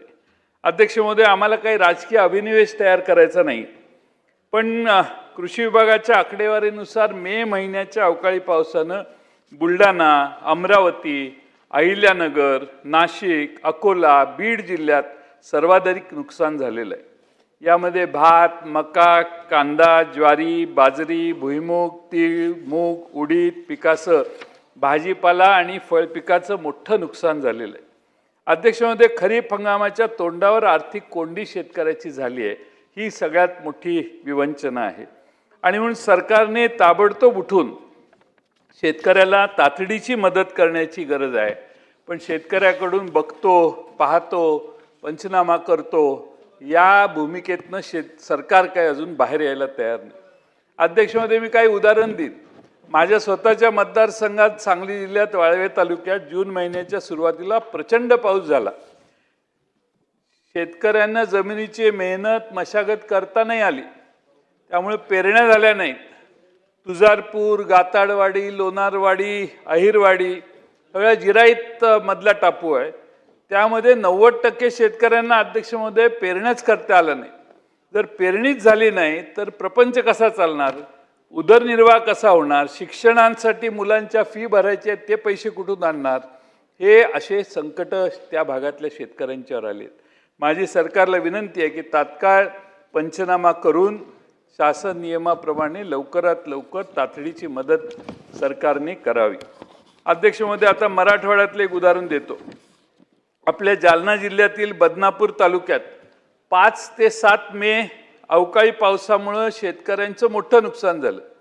तहसीलदारांनी कृषी सहाय्यक, ग्रामसेवक, ग्रामविकास अधिकारी, ग्राम महसूल अधिकाऱ्यांना संयुक्त पथकाद्वारे तात्काळ पंचनामा करण्याचे आदेश दिले, परंतु कर्मचाऱ्यांनी केवळ शेतकरी संख्या आणि क्षेत्र किती याची माहिती पाठवली. पूर्ण पंचनामे आणि अहवाल तयार केले नाहीत. त्यामुळे अध्यक्षमध्ये अशा बेजबाबदार अधिकाऱ्यांच्यावर सरकार काय कारवाई करणार हेही उत्तरात अध्यक्षमध्ये कृषी मंत्र्यांनी सांगावं किंवा जे कोणी उत्तर देणार आहेत त्यांनी. अध्यक्षमध्ये दिरंगाई व्हायला लागलेली आहे. बीड जिल्ह्यात आष्टी तालुक्यात अवकाळी पावसानं टोमॅटोचं प्रचंड नुकसान केलं आणि अध्यक्षमध्ये एक शेतकरी महिला रडत सरकारकडे मदत मागते असा एक व्हिडिओ मधल्या काळात प्रसारमाध्यमांनी प्रसारित केला. अध्यक्षमध्ये तो व्हिडिओ बघितला तरी अध्यक्ष महोदय आपण सगळे अस्वस्थ होऊ एवढी बीड जिल्ह्यातल्या आष्टी तालुक्यातील त्या भगिनीची बोलण्याची भावना होती. अध्यक्ष महोदय, खरं म्हणजे ठीक आहे, संकट आहे, मदत झाली पाहिजे, पण शेतकऱ्यांच्या अनुदानातही आता भ्रष्टाचार व्हायला लागलाय. अनुदान वाटपात अध्यक्ष महोदय जालना जिल्ह्यात 28 तलाठ्यांनी बनावट शेतकरी दाखवून तब्बल 34 कोटी 97 लाख रुपयाचा गैरव्यवहार झाल्याचं आता उघड झालेलं आहे. यात काही ग्रामसेवक आहेत, कृषी सहाय्यकांचा देखील समावेश आहे. अध्यक्ष महोदय, त्या जिल्ह्यात 22, 23 आणि 24 मध्ये अतिवृष्टी, पूर, गारपिटीमुळे शेतकऱ्यांचं नुकसान झालंय आणि सरकारकडून अनुदान मंजूर झालेलं होतं 1,79,000 खातेधारकांच्या 79 कोटी अनुदानापैकी 72 कोटीची तपासणी केली तर त्यात असं आढळून आलं की 34 कोटी 97 लाखाचा गैरव्यवहार आहे. जवळपास 50% गैरव्यवहाराची रक्कम झाली. अध्यक्ष महोदय, त्यातलं देखील अंबड तालुक्यात 15 तलाठ्यांनी 15,93,12,00,000 रुपयांचा, तर घनसावंगीमध्ये 11 तलाठ्यांनी 19,04,41,000 रुपयाचा गैरव्यवहार केल्याचं पुढं आलंय. उर्वरित 7 कोटीची तपासणीचा प्रयत्न सुरू असून विविध कारणे दाखवून तलाठी चौकशीला समोर यायला टाळाटाळ करायला लागले. त्यामुळे अध्यक्ष महोदय, अजून 7 कोटीचा गौडबंगाल कायम आहे. हा गैरव्यवहार 42 कोटीपर्यंत असेल असं दिसतंय. अध्यक्ष महोदय, मैताच्या टाळूवरचं लोणी खाणं मड्याच्या टाळूवरचं अशी एक म्हण आहे आपल्याकडे. अध्यक्ष महोदय, हे अधिकारी या पैशावर डल्ला मारतायत. शेतकरी संकटात आहे, त्याला मदत पाहिजे, पण शेतकऱ्यांचा छळ करण्याचा प्रयत्न अधिकाऱ्यांच्याकडून जर होत असेल तर त्या अधिकाऱ्यांच्यावरही ताबडतोब चौकशी करून कठोर कारवाई झाली पाहिजे. माझा दाट संशय आहे की यात कोणीतरी मोठा मासा आहे. आता चौकशी होईल, छोट्या छोट्या लोकांना शिक्षा वगैरे होईल, तलाठी वगैरे, पण हे धाडस होतं. याचा अर्थ छोटे छोटे मासे न मारता अध्यक्ष महोदय मोठ्या माशाला पकडण्याचं काम हे आपण करावं. आम्ही समजू शकतो की सरकारमधले सरकारी अधिकारी वगैरे याच्यात सामील असतील. माझी विनंती आहे की याच्यात सरकारने लक्ष घालावं. अध्यक्ष महोदय, कर्जमाफीचं आश्वासन दिलं, कोरा कोरा कोरा, 3 वेळा कोरा सातबारा, म्हणजे एकदाच करायचं होतं सातबारा कोरा, पण कोरा कोरा कोरा असं आश्वासन देवेंद्र फडणवीस यांनी महाराष्ट्रातल्या जनतेला विधानसभेच्या निवडणुकीच्या आधी दिलं. कारण निवडून येणार नाही ह्याची खात्री असल्यामुळे कदाचित सगळंच तिजोरी मोकळी करायचा निर्णय झाला होता. त्यात कोरा कोरा कोरा हे आश्वासन देण्यात आलं, काय हरकत नाही. अध्यक्ष महोदय, डॉक्टर मनमोहन सिंग या देशाचे पंतप्रधान होते. त्यांनी 71,000 कोटी रुपयाचं कर्ज माफ केलेलं, 71,000 कोटी रुपयाचं. आमचं सरकार आलं त्यावेळी उद्धव ठाकरेंच्या नेतृत्वाखालच्या सरकारने देखील हजारो कोटी रुपये कर्जमाफी पहिल्या आठवड्यात आम्ही निर्णय घेतला 6 जण मंत्री असताना आणि महाराष्ट्रातल्या जनतेला दिलासा देण्याचं काम केलं. आपल्या सरकारला ही संधी आहे. आपला सगळा दृष्टिकोन मतांच्यावर आणि निवडणुकांवर असेल तर तुम्ही साहजिकच हे काम करणार आहे, पण 29च्या आधी 6 महिने कराल. लाडक्या बहिणींचे पगार अनुदान 1500चे 2100 त्याच वेळी कराल. किती महाराष्ट्राने आंदोलनं केली तरी तुमचा प्लॅन ठरलेला आहे 2029च्या जुलै महिन्यात लोकसभेत काय होतं बघायचं आणि विधानसभेच्या आधी हा निर्णय करायचा. ही नेहमीची परंपरा आपण यावेळी पाळाल याच्यात काही शंका नाही. पण आज शेतकऱ्याला गरज आहे त्यावेळी कराच. आणि आज शेतकऱ्याला गरज आहे त्यावेळी तिजोरी मोकळी करण्यापेक्षा आज संकटात असणाऱ्या शेतकऱ्याने आत्महत्येचं प्रमाण वाढवलेलं आहे हे मित्र अध्यक्ष महोदय विसरता येणार नाही. आज शेतकरी प्रचंड आत्महत्येचं प्रमाण वाढायला लागलेलं आहे आणि आत्महत्येचं प्रमाण कमी करायचं असेल तर तातडीनं मदत ही जास्त मदतीची आहे. अध्यक्ष महोदय, आता कांदा उत्पादकांचं गुजरातला सुधीर भाऊ, गुजरातच्या सरकारने कांदा उत्पादकांना मदत केली. गुजरात सरकारने 30 तारखेला सोमवारी बाधित शेतकऱ्यांना प्रति क्विंटल 200 रुपये, कमाल 50,000 रुपयापर्यंत आर्थिक मदत प्रत्येक शेतकऱ्याला द्यायची निर्णय घेतला. अध्यक्ष महोदय, उन्हाळी कांद्याला जुलै महिन्याच्या पहिल्या दिवशी मंगळवारी 1500 रुपये भाव होता. 3 महिन्यापूर्वीपासून कांदा भावात प्रचंड घसरण झालेली आहे. अवकाळी पावसाने 30% कांदा हातचा गेलाय. कांदा उत्पादकांना केवळ आश्वासनं देऊन वेळ मारली जाते. नाशिक जिल्ह्यात, खानदेशातल्या बऱ्याच जिल्ह्यामध्ये कांदा उत्पादकांना, नगर जिल्ह्यामध्ये कांदा उत्पादकांना मदत करण्याची तातडीनं गरज आहे. गुजरातचा आपण आदर्श घेतलेलाच आहे. आता गुजरात आपल्या पुढे गेलेला आहे त्यामुळे गुजरातला फॉलो करण्याशिवाय दुसरा पर्याय नाही. तर हा एक आदर्श गुजरातचा घ्या तुम्ही आणि गुजरातला जशी मदत तिथल्या शेतकऱ्यांना होते ती मदत करण्यासाठी करू. आपण नुसतं गोडवे गाऊन गुजरातचे चालणार नाही. आता तिकडं बुलेट ट्रेन यायला लागली आहे. बुलेट ट्रेन आली आहे ते महाराष्ट्रातले जमीन ॲक्विजिशन अजून राहिलेली आहे. तर तसं बुलेट ट्रेन तिकडून जी इकडं जी येणार आहे त्या इथून तिकडे समृद्धी जाणार आहे त्या बुलेट ट्रेनने, आमचं त्याबद्दल तक्रार नाही. पण अध्यक्ष महोदय, गुजरातच्या कांद्याला जी ट्रीटमेंट आहे तीच महाराष्ट्रातल्या कांदा उत्पादकांना द्या. 200 रुपये प्रति क्विंटल आणि 50,000 रुपयापर्यंत कमाल मदत जी केलेली आहे तो आदर्श तुम्ही घ्या.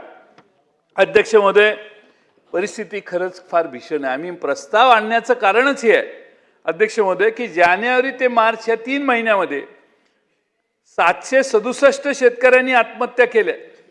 पश्चिम महाराष्ट्रात यवतमाळ, अमरावती, अकोला, बुलढाणा, वाशिम 257 आत्महत्यांची प्रकरणं झाली आहेत या 4 जिल्ह्यात. अध्यक्ष महोदय, खुद्द सरकारमधील मंत्र्यांनी ही आकडेवारी दिलेली आहे आणि ही परिस्थिती सावरण्याची खरंच गरज आहे आणि म्हणून कर्जमाफी द्या किंवा किमान तातडीनं मदत करा एवढी आम्ही विनंती करतो. अध्यक्ष महोदय, विजेच्या सोलरचा मगाशी चर्चा झाली. आमच्याकडे 20-20 हॉर्स पॉवरच्या 2 मोटरी लावून 15 किलोमीटर, 8 किलोमीटर, 9 किलोमीटर लांबीचे स्कीम तयार आहे. पण आपण विजेचं कनेक्शन देत नाही, त्यांना सांगतो सोलरच द्या. आता 40 हॉर्स पॉवरला लागणारी वीज, त्याला लागणारं सोलरचं पॅनल हे फार मोठं असणार आहे आणि त्यामुळं शेतकऱ्यांच्या या काही ठीक आहे ठराविक अंतरावर 4 किलोमीटर, 3 किलोमीटर, 2 किलोमीटर मी समजू शकतो, पण 10-10, 12-12 किलोमीटर अंतरावर जर वीज शेतकरी मागत असतील तर अध्यक्ष महोदय याच्यातनं मार्ग, पाणी न्यायचं काम करत असतील तर याच्यातनं मार्ग काढला पाहिजे. अध्यक्ष महोदय, आता शक्तिपीठाचा विषय, नागपूर ते गोवा शक्तिपीठ महामार्ग, आमचा विरोध नाही, विरोध शेतकऱ्यांचा आहे. आणि तुम्हाला या शेतकऱ्यांना द्यायला पैसे नसतील तर त्या शक्तिपीठाच्या मागे का लागले आहेत? पुढच्या वर्षी करा शक्तिपीठ करायचं असेल तर. आत्ता जे संकट आले शेतकऱ्यांचं ते मदतीला प्रयत्न झाला पाहिजे. त्यामुळं नागपूर ते कोल्हापूरपर्यंत एक महामार्ग झाला ऑलरेडी आहे. आता ह्या महामार्गाला समांतर दुसरा महामार्ग करायचा आहे. देवेंद्रजींनी एकदा आमची मिटिंग घ्यावी आणि हा मार्ग का आवश्यक आहे हे आम्हाला समजावून सांगावं, म्हणजे आम्हालाही भूमिका घेता येईल. पण अध्यक्ष महोदय, त्या भागातल्या ज्या शेतकऱ्यांच्या जमिनी जात आहेत ते रस्त्यावर आलेत. अतिशय चांगल्या बागायती पिकांना कष्ट करणारा वर्ग आहे.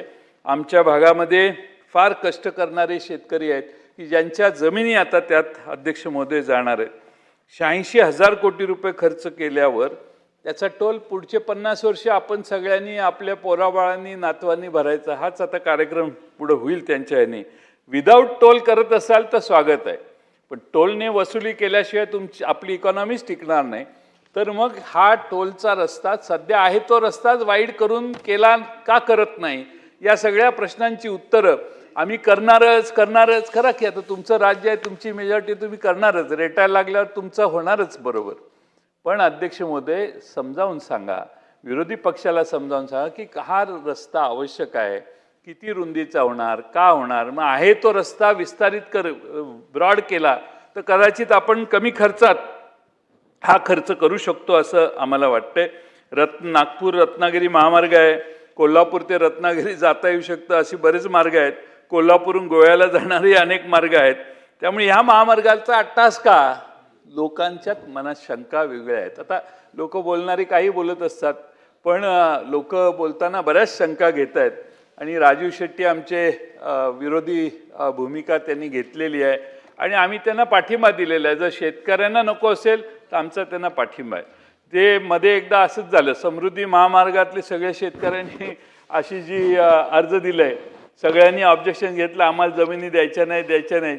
सरकारने किमती वाढवल्या, ते सगळे शेतकरी तिकडं जमिनी देऊन मोकळे झाले. त्यामुळे असं होणार नाही अशी अपेक्षा आहे. पण झालं तर ठीक आहे, आनंद आहे. कोणताही चांगला मार्ग व्हायला कोणाचा विरोध असायचं कारण नाही. ज्यांच्या जमिनी जात आहेत त्यांचा विरोध असेल तर मात्र आम्ही त्यांच्या बाजूनं उभं राहणं आवश्यक आहे असं मला वाटतं. शेवटी आपण सगळ्यांनी एक लक्षात घेतलं पाहिजे की प्रायोरिटी काय. कुणी अर्ज केला आहे की बाबा मुनगंटीवार साहेब कोल्हापूरला अंबाबाईच्या दर्शनाला आले आणि त्यांच्याकडं मागच्या टर्ममध्ये अर्ज आला होता, बाबा शक्तिपीठ महामार्ग करा, आम्हाला सगळे देवस्थानाला भेटी द्यायच्या आहेत. असं काय अर्ज बिर्ज कोणी केलेला नाही आहे, पण आपला आग्रह आहे की काय करायचा. ठीक आहे, करा. आपलं काय आता ते तिकडं चंद्रपूरच्या पलीकडं गडचिरोलीला माइन्स तयार झाल्यात, त्याचा माल लवकर पोर्टवर आणण्यासाठी काही व्यवस्था असेल आणि इंडस्ट्रीयल इंटरेस्ट जर कोणाचे सेफगार्ड करायला काही प्रयत्न असेल तर तसं आम्हाला स्पष्ट सांगा की इकडचा माल इकडे नेण्यासाठी आपली दुसरी पण प्रायोरिटी ही आहे, काय अडचण नाही. शेवटी प्रगतीसाठी काही निर्णय घ्यावे लागतात, पण लोकांना कळलं पाहिजे की का आपण हे करतोय. अध्यक्ष महोदय, खरं म्हणजे माझी तर सरकारला विनंती आहे की ज्यांच्या जमिनी ह्या शक्तिपीठावर घेणार आहे, आपण ॲक्वायर करणार आहे, त्यांची नावं एकदा जाहीर करा की एवढी आम्ही जमीन ॲक्वायर करणार आहे, या माणसाची एवढी एकर जमीन आहे. आज तुम्ही जर जाहीर करा, तुम्ही समृद्धी महामार्गावर ज्यांच्या जमिनी घेतल्या ना त्यांची नावं जरी जाहीर केली तरी महाराष्ट्राच्या डोक्यात प्रकाश पडेल कोणाकोणाच्या जमिनी घेतल्या त्या. तसं या रस्त्यावरही आपण कुणाच्या जमिनी घेणार आहोत हे एकदा जाहीर करा, मग बरेच क्लॅरिटी लोकांना येईल अशी माझी अपेक्षा आहे. पण अलीकडे सरकार काही करणार आहे म्हटल्यावर आधीच जाऊन लोक जमिनी घेतात आणि मग त्याचं 10 लाखाने जमीन घ्यायची, त्याची अवाच्या सव्या परतावा 70 लाखाने 50 लाखाने परत घ्यायचा आणि ते सरकारकडून डायरेक्ट मिळतं, त्यामुळं वाईटमध्ये पैसे येतात. हा एक नवीन कन्व्हर्जनचा मार्ग, टॅक्स पण नाही त्याच्यावर, त्यामुळं हा नवीन मार्ग कन्व्हर्जनचा बरेच लोक करतात. म्हणून फ्रीज करा नावं, आणि ती फ्रीज करा नावं वर्षभरापूर्वी काय नावं होती आणि आत्ता नावं काय आहेत हे एकदा जाहीर करा, म्हणजे कळेल किती लोकांनी त्याच्यावर उड्या मारल्या. अध्यक्ष महोदय, महापुराचा प्रश्न आहे आमच्या या भागात फार, आणि हे शक्तिपीठ महामार्गाचा सर्वात मोठा फटका कृष्णा खोऱ्यातील सर्व नद्यांच्यावर बांधण्यात येणारे पूल आणि रस्ते याच्यामुळे तासगाव, पलूस, मिरज, वाळवा, शिराळा, शिरोळ, हातकणंगले, पन्हाळा, करवीर, कागल, बुदरगड, राधानगरी आणि बेळगाव जिल्ह्यातील चिकोडी व निपाणी या सर्व तालुक्यामध्ये महापुराचा धोका वाढणार आहे. अध्यक्ष महोदय, सांगली, इचलकरंजी, कुरुंदवाड, कागल, कोल्हापूर या शहरांना आता महापुराचा तडाखा आत्ताच बसतोय. आता ते आलमट्टीचं धरण वाढणार आहे म्हणतात, उंची वाढणार आहे म्हणतात, ते ह्यांना प्रॉब्लेम झालाय सगळ्यांनी की काय होणार माहीत नाही. पुन्हा हे शहरं अध्यक्ष महोदय या नव्या रस्त्यामुळे जर अस्तित्वात त्यांना धोका येत असेल. अध्यक्ष महोदय, वसंतराव दादांचं गाव पद्माळे, हा मार्ग पद्माळेपासून कृष्णा नदीवरून जातो. पद्माळे नदी गावातली नदी, तिथं आसपासची सगळी गावं, इतकी समृद्ध जमीन आहे. आता ती जमीन ॲक्वायर करायची म्हटल्यावर गाव किती लहान, पद्माळे लहान गाव आहे, त्यांना लँड होल्डिंगही कमी आहे. आता त्यांची सांगलीपासून एवढी जवळ आहे की अजून एक 10 वर्षाने ते गुंठ्यानं जमिनी विकू शकतील. आता त्यांची जमीन आत्ता घेण्यापेक्षा आपला समृद्धी मार्ग जरा वर न्यायचा काही प्रयत्न, अशी पद्माळेसारखी अनेक गावांची मागणी आहे.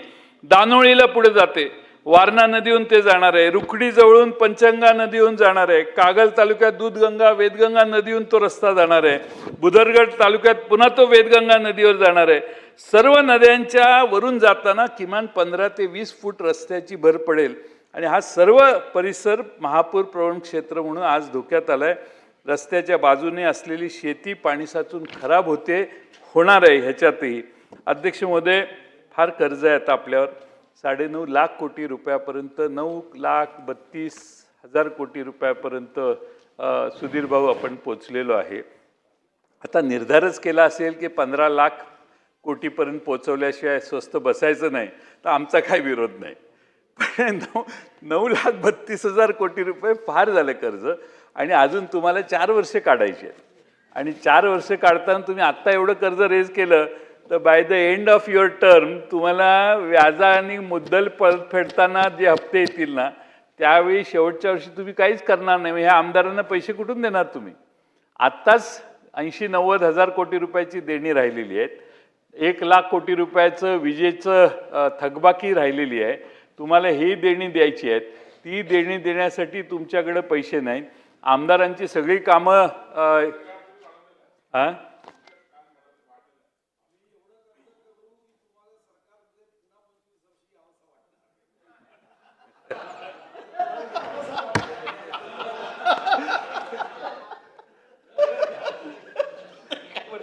ऐकलं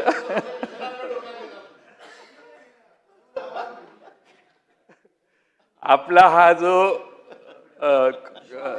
आग्रह आहे तो आग्रहाचं मी स्वागत करतो. बघू कितना जोर है बाजू में, काय डायलॉग आहे तो? किती कर्ज काढताय बघू आता आपण. आता हे आव्हानात्मकच दिसतंय, पण ठीक आहे, आमचं काय म्हणणं नाही. पण आम्हाला खरं म्हणजे माझी विनंती आहे अध्यक्ष महोदय की आपण निर्णय करा. निर्णय करताना राज्याचा आर्थिक समतोल बिघडून देऊ नका. राज्यामध्ये गोरगरिबांच्यावर अन्याय सुरू होतो नेहमी. ज्यावेळी संकट येतं त्यावेळी झोपडीत आता ते बेघरांना घरं बांधायचं चाललंय, त्याचे पुढचे हप्ते देताना प्रॉब्लेम होतील. ऑलरेडी 15,000 रुपयाचा हप्ता गेल्यावर 6 महिने 8 महिने लोकांनी घरं ओपन केली, घरांचं बांधकाम आहे, पाये आहेत, पण पुढचे पैसे झालेले नाहीत. घोषणा मोठ्या आहेत, स्वागत आहे त्याचं, पण पुढचे पैसे येत नाहीत. ती माणसं शेजारी जाऊन कुठल्या तरी झोपडपट्टीत राहतात आणि आपल्या मूळ चांगलं बऱ्यापैकी असणारं जे काही जागा होती ती त्या घराच्यासाठी बांधतात, पुढचे हप्तेच येत नाही आहेत. त्यामुळं सरकारने एकदा पटलावर ठेवावं की राज्यात किती बांधकामं करण्यासाठी लोकांना सांगितले आहेत आणि किती लोकांनी बांधकामं अर्धवट सोडलेली आहेत. तुम्हाला हा आकडा काही हजाराचा किंवा कदाचित काही लाखाचा असेल आणि त्यामुळं माझी विनंती आहे की कोणत्याही परिस्थितीत आपण यात सुधारणा करावी. खरं म्हणजे या निमित्ताने आपल्या अनेक प्रश्न आहेत, पण एक महत्त्वाचा प्रश्न लक्षात घ्या, तो म्हणजे नियमित कर्मचाऱ्यांच्या ऐवजी आता कंत्राटी कर्मचाऱ्यांची आपण नेमणूक करतोय. इथं आझाद मैदानावर जावा, उपोषणं करत बसल्या 2-4 संघटना. कंत्राटी कर्मचाऱ्यांना नेमून सरकार कंत्राटावर चालवायचं. कंत्राटी कामगारांच्यावर सरकार कदाचित 30% कामगार तुमचे महाराष्ट्रातले कंत्राटी असेल, पण ठीक आहे तुमचा निर्णय, पण त्या लोकांची पिळवणूक करताय हा तुमचा दुसरा अन्याय. म्हणजे त्यांना पगारच देत नाही तुम्ही. जे नेमलेले आहेत एजंट, म्हणजे ज्यांच्या मार्फत एजन्सीज आहेत, त्या एजन्सीज तुम्हाला तुमच्याकडून 20,000 रुपये घेतात आणि त्यांना 10 आणि 12,000 रुपये देतात. 10,000 रुपये आणि 12,000 रुपयात लोक काम करतात. ते पंतप्रधान सडक योजना आणि मुख्यमंत्री सडक योजना ह्या 2 योजनांमध्ये जे इंजिनियर आहेत की नाही, त्यांना तर 8,000, 10,000, 12,000 रुपये 7-7, 8-8 वर्ष ती लोक काम करतायत, त्यांचे पगार वाढत नाहीत. माझी विनंती आहे की आपण कृपा करून त्यांचे थोडे तरी पगार वाढवा. आता ते मुख्यमंत्री आणि पंतप्रधान सडक योजनेत जे इंजिनियर साहेब काम करतात अध्यक्ष महोदय, त्यांचा थोडा तरी कॉन्ट्रॅक्टर आहेत मान्य करतो, पण त्यांनी 5 वर्ष 8 वर्ष काम केलं, त्यांचं आयुष्य गेलं ना. तुम्ही त्यांना कायम करा न करा तो तुमचा निर्णय, करावा अशी आमची मागणी आहे.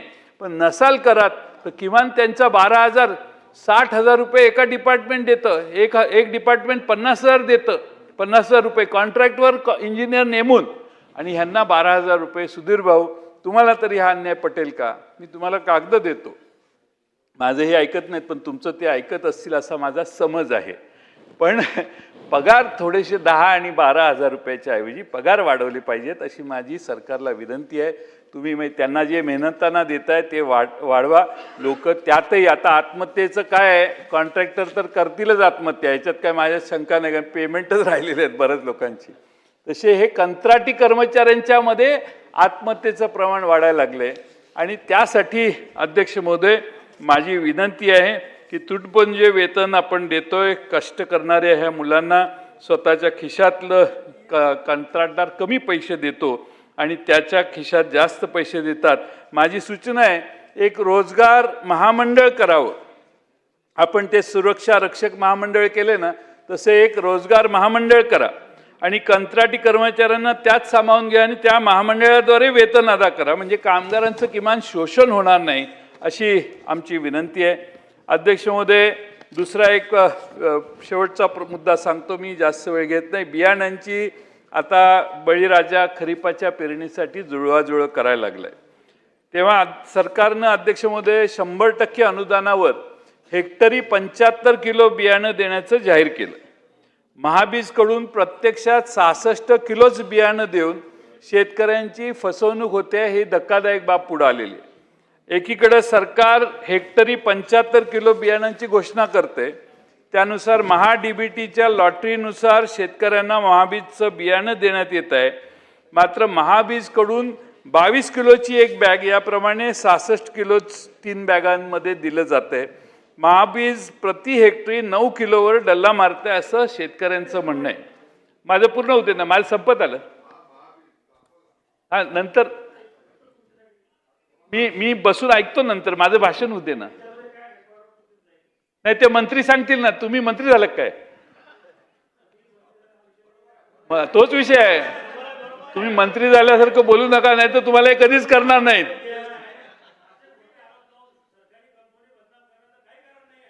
अध्यक्ष महोदय, ही दादागिरी झाली.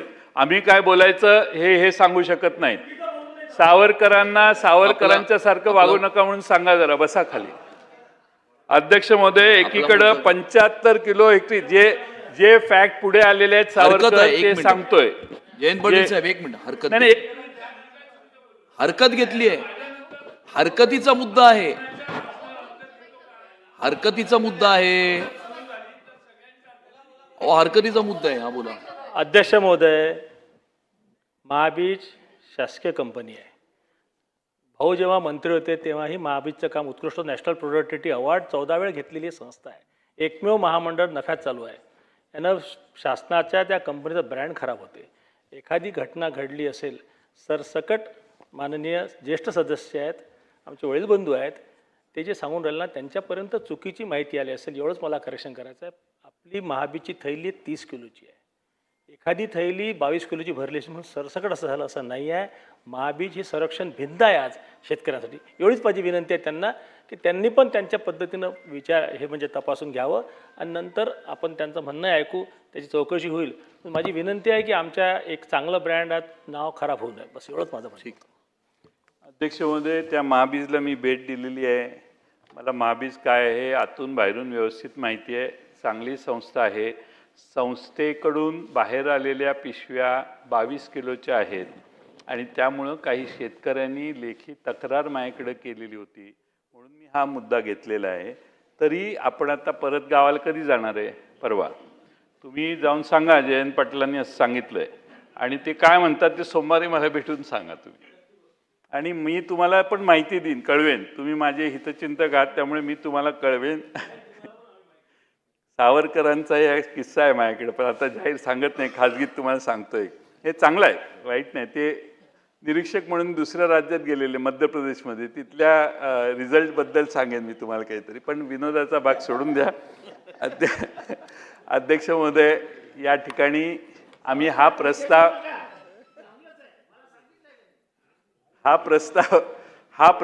अध्यक्ष महोदय आम्ही विरोधी पक्षांनी का आणला तर महाराष्ट्रातला शेतकरी संकटात आहे.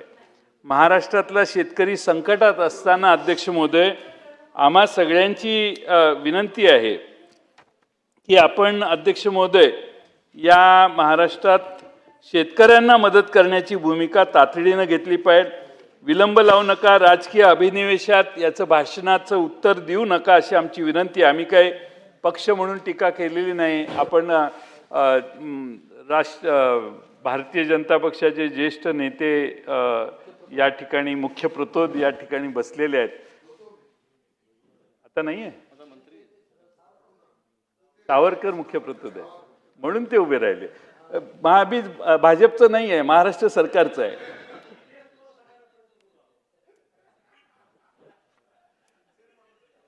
आणि टीका भाजपवर नाही आहे, महाराष्ट्र सरकारच्या कामावर आहे. तुम्ही पार्टी म्हणून घेऊ नका. त्यांचं चालू करा साहेब. अध्यक्ष त्यांच्याशी तुमचे खूप संबंध होते. स्वर्गीय आमचे काकाशी तुमचे पिताजी ते 1978 साली नानासाहेब सपकाळ हे मंत्री असताना महाबीजचं मुख्यालय अकोल्यात झालं आणि अतिशय उत्कृष्ट काम झालं. मला फक्त तेवढंच तुम्हाला सांगायचं होतं, बाकी काय विषय नाही. आता इतिहास काढला की मी गप्पच बसतो, जास्त काय बोलत नाही. पण अध्यक्ष महोदय, शेतकरी खराच अडचणीत आलेला आहे आणि आम्ही विरोधी पक्षाच्या वतीनं हा प्रस्ताव का आणला तर महाराष्ट्रातल्या शेतकऱ्याला तातडीची मदत आपल्याकडून व्हावी. आज दुर्दैव आहे की या ठिकाणी कृषी राज्यमंत्री या ठिकाणी जर बसले असते तर ह्या चर्चेत त्यांना लक्षात आलं असतं की पक्षाचा जेव्हा येईल तेव्हा देतो. उत्तर तुम्ही देणार आहे? मगासपासून बसले आहेत अध्यक्ष महोदय, एकदाही या मंत्री महोदयांनी हातात पेन घेतला नाही, एकदाही. बघू, पाठवा वही पाठवा बघू, काय लिहिले बघू, माझा एक तरी मुद्दा वाचून दाखवा बघू.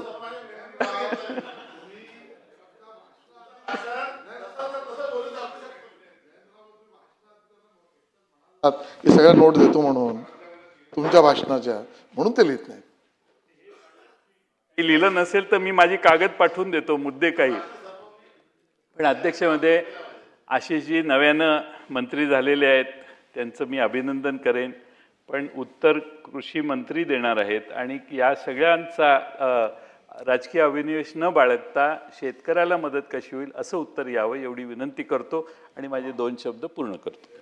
दिलीप बनकर साहेब. महाराष्ट्र विधानसभेचे 293च्या प्रस्तावावर या ठिकाणी चर्चा करण्यासाठी मी या ठिकाणी उभा आहे. अध्यक्ष महोदय, आपल्या अगोदर या राज्यातील शेतकरी, देशातील शेतकरी हा खरा सुजलम सुफलम त्या ठिकाणी झाला पाहिजे. त्यासाठीच हा प्रस्ताव शेतकऱ्यांच्या हितासाठी या ठिकाणी आणला. आपण बघितल्यानंतर इथं अधिवेशन चालू असताना खरं तर 2004 ते 19 पर्यंत शेतकऱ्यांची परिस्थिती अतिशय चांगल्या परिस्थितीत त्या ठिकाणी होती. मागच्या 5 वर्षात शेतकऱ्यांची परिस्थिती ढासळायला सुरुवात केली आणि आता तर आम्हाला भीती वाटते का या पुढच्या 5 वर्षात काय होईल.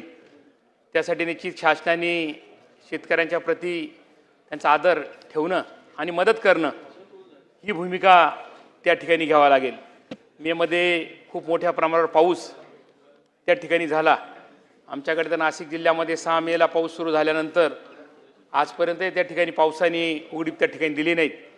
त्यामुळे निश्चित जे आमचे काही त्या ठिकाणी पिकं होते, द्राक्ष असतील, केळी असतील, डाळिंब असतील, पेरू असतील, त्या फळपिकांचं खूप मोठं नुकसान झालं. त्याच पद्धतीने कांद्यासारखं पीक खूप मोठ्या प्रमाणावर त्या ठिकाणी नाशिक जिल्ह्यामध्ये त्या ठिकाणी येतं. कांदा असेल, भाजीपाला असेल, त्या पिकांचं पण नुकसान त्या ठिकाणी झालं आणि त्यासाठी पंचनामे करण्याचे आदेश आपण सरकारने पण त्या ठिकाणी दिलेले आहेत. पण ते पंचनामे केल्यानंतर निश्चितच त्यांना मदत तात्काळ त्या ठिकाणी होणं खरंही अपेक्षित आहे. कारण हा महाराष्ट्र राज्य हे शेतकऱ्यांच्या जीवावरच त्या ठिकाणी मोठं झालेलं आहे. शेतकऱ्यांच्या कष्टातून या महाराष्ट्राला एक चांगली परिस्थिती त्या ठिकाणी निर्माण झाली आणि सर्वच वक्त्यांनी शेतकऱ्यांवर बोलत असताना आम्ही सुद्धा एक हाडाचे शेतकरी त्या ठिकाणी आहेत. खरोखर या महाराष्ट्र राज्यामध्ये शेतकरी मोठा झाला, शेतकरी वाचला, शेतकरी जगला तर महाराष्ट्र सुजलम सुफलम त्या ठिकाणी होईल. आणि या भारत देशामध्ये महाराष्ट्र हे कृषीप्रधान देशामधले एक राज्य आहेत आणि निश्चितच या राज्यामध्ये शासनाने सुद्धा शेतकऱ्यांच्या हिताचे त्या ठिकाणी निर्णय घेणं तेच त्या ठिकाणी अपेक्षित आहेत. ज्या ज्या वेळेला अडीअडचणी येतात, पूर परिस्थिती आली, अतिवृष्टी आली, गारपीट त्या ठिकाणी झाली आणि त्या परिस्थितीमध्ये शेतकरी अडचण आल्यानंतर सरकार त्या ठिकाणी मदतीची भूमिका घेते.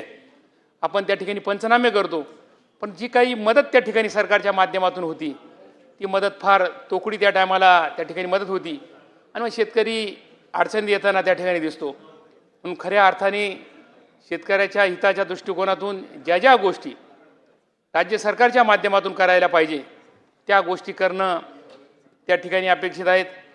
कधी नव्हे या 15-20 वर्षानंतर आपण बघितलं का मेमध्येच या ठिकाणी पाऊस आला. खरं तर 7 जूनला पाऊस सुरू झाल्यानंतर त्या ठिकाणी पेरणी सुरू व्हायची, काही कामं त्या ठिकाणी होत होते.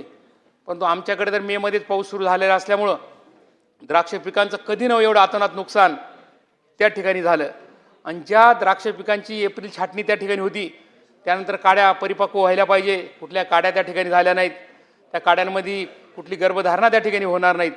म्हणजे या वर्षापेक्षा पण पुढचं वर्ष शेतकऱ्यांच्या दृष्टिकोनातून अतिशय अडचणीचं त्या ठिकाणी जाईल आणि ही परिस्थिती भयानक त्या ठिकाणी निर्माण झालेली. कांद्याच्या बाबतीतही तीच परिस्थिती, खूप मोठ्या प्रमाणात कांद्याची लागवड त्या ठिकाणी झाली. कांदा रस्त्यावर फेकून द्यावा लागेल का अशी परिस्थिती निर्माण असताना 30% नुकसान कांद्याचं त्या पावसामुळे त्या ठिकाणी झालं. आणि गेल्या 3 महिन्यापासून आपण जर बाजारभाव बघितले तर 1500 रुपये क्विंटलच्या पेक्षा जास्त बाजारभाव या ठिकाणी कांद्याला त्या ठिकाणी मिळाले नाहीत. मग या राज्यामध्ये या देशामध्ये खूप मोठ्या प्रमाणावर आपल्या खतं असतील, बी बियाणं असतील, पेस्टिसाईड असेल, त्यांच्या किमती त्या ठिकाणी वाढत गेल्या. शेतकऱ्याचा खर्च त्या ठिकाणी वाढत गेला. नवीन शेतकऱ्यांना ट्रॅक्टर लागणारं डिझेल त्याच्या किमती त्या ठिकाणी वाढल्या आणि त्या गोष्टीमध्ये पाहिजे त्या प्रमाणामध्ये शेतीचे भाव त्या ठिकाणी वाढले नाहीत. त्यामुळे दिवसेंदिवस शेतीवर होणारा खर्च त्या ठिकाणी वाढत चालला आणि शेतीतून जे उत्पन्न त्या ठिकाणी मिळायला पाहिजे त्याच्यामधला जो नफा होता तो नफा त्या ठिकाणी दिवसेंदिवस कमी होत चालला. त्यामुळे शेतकरी वर्ग अतिशय अडचणीत त्या ठिकाणी आलेले आहेत.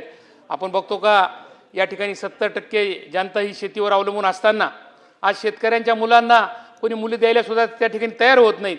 अशी परिस्थिती त्या ठिकाणी शेतकऱ्यांची झाली आणि निश्चित हा शेतकरी हा बळीराजा हा सुखी झाला पाहिजे, समाधानी झाला पाहिजे.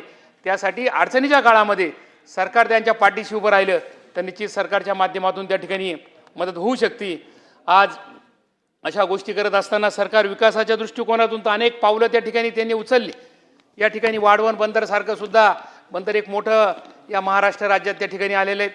समृद्धीच्या मार्गाला पण त्या ठिकाणी आमच्या इगतपुरीवरून वाढवण बंदर त्या ठिकाणी होणार आहेत. विकासासाठी एक बाजूने आपण प्रयत्न करत असताना शेतकऱ्यांचा माल पण निश्चित त्या ठिकाणी येणार. तो ते JNPT कडून त्या ठिकाणी जात होतात, आम्हाला लवकर त्या ठिकाणी जायला मिळेल.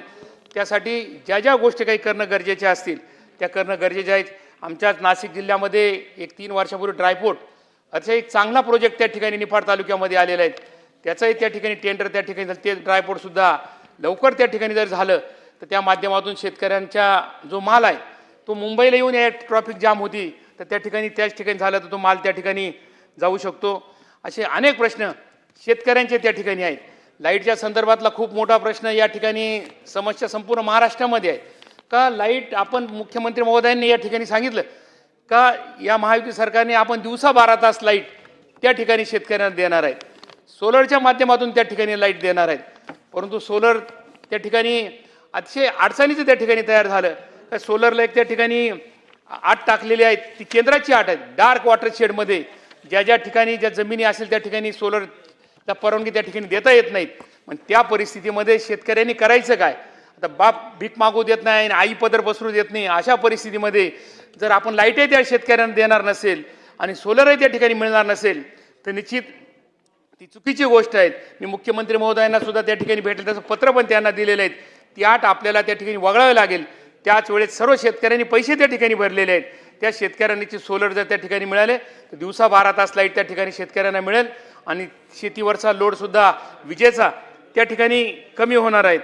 त्यानंतर खताच्या बाबतीत आपण बघा का जूनमध्ये अतिशय खतं असतील, बी बियाणे असतील किंवा युरिया असेल, DAP असेल, खूप मोठी लिंकिंग त्या ठिकाणी कृषी खात्यामध्ये त्या ठिकाणी झाली. मुख्यमंत्र्यांनी सांगितलं, उपमुख्यमंत्र्यांनी सांगितलं, कृषी मंत्र्यांनी त्या ठिकाणी सांगितलं का त्या ठिकाणी जे दुकानं आहेत तिथे लिंकिंग झाली होणार नाही याची काळजी त्या ठिकाणी घेतात. परंतु ज्या खत उत्पादक कंपन्या आहेत त्याच कंपन्या त्या ठिकाणी मोठ्या प्रमाणात त्या ठिकाणी लिंकिंग करतात. हे खत घेतलं तरच तुला ते खत मिळणार आहेत आणि शेतकऱ्यांना ज्या खतांची गरज नाही त्यामुळं ते खतंसुद्धा नाईलाजाने त्या ठिकाणी घ्यावं लागते. त्यासाठी सुद्धा आपल्याला ते लिंकिंग त्या ठिकाणी करणं बंद करणं अतिशय गरजेचं आहे. पूर परिस्थिती किंवा अतिवृष्टी त्या ठिकाणी झाली त्यामुळे अध्यक्ष महोदय खूप मोठ्या प्रमाणात रस्तेसुद्धा ग्रामीण भागातले त्या ठिकाणी खराब झाले. एका बाजूने आपण जेवढे शिवार रस्ते ते मोकळं करण्याचं काम राज्य सरकारच्या माध्यमातून अतिशय चांगला उपक्रम त्या ठिकाणी सुरू केला. का जे बंद पडलेले रस्ते होते ते रस्ते आपण सुरू करतो. पण ते रस्ते सुरू करत असताना पावसामुळे ते शिवार रस्ते पूर्ण त्या ठिकाणी खराब झालेले, त्याला सुद्धा निधी आपल्याला त्या ठिकाणी मोठ्या प्रमाणावर त्या ठिकाणी निश्चित उपलब्ध करून द्यावा लागेल.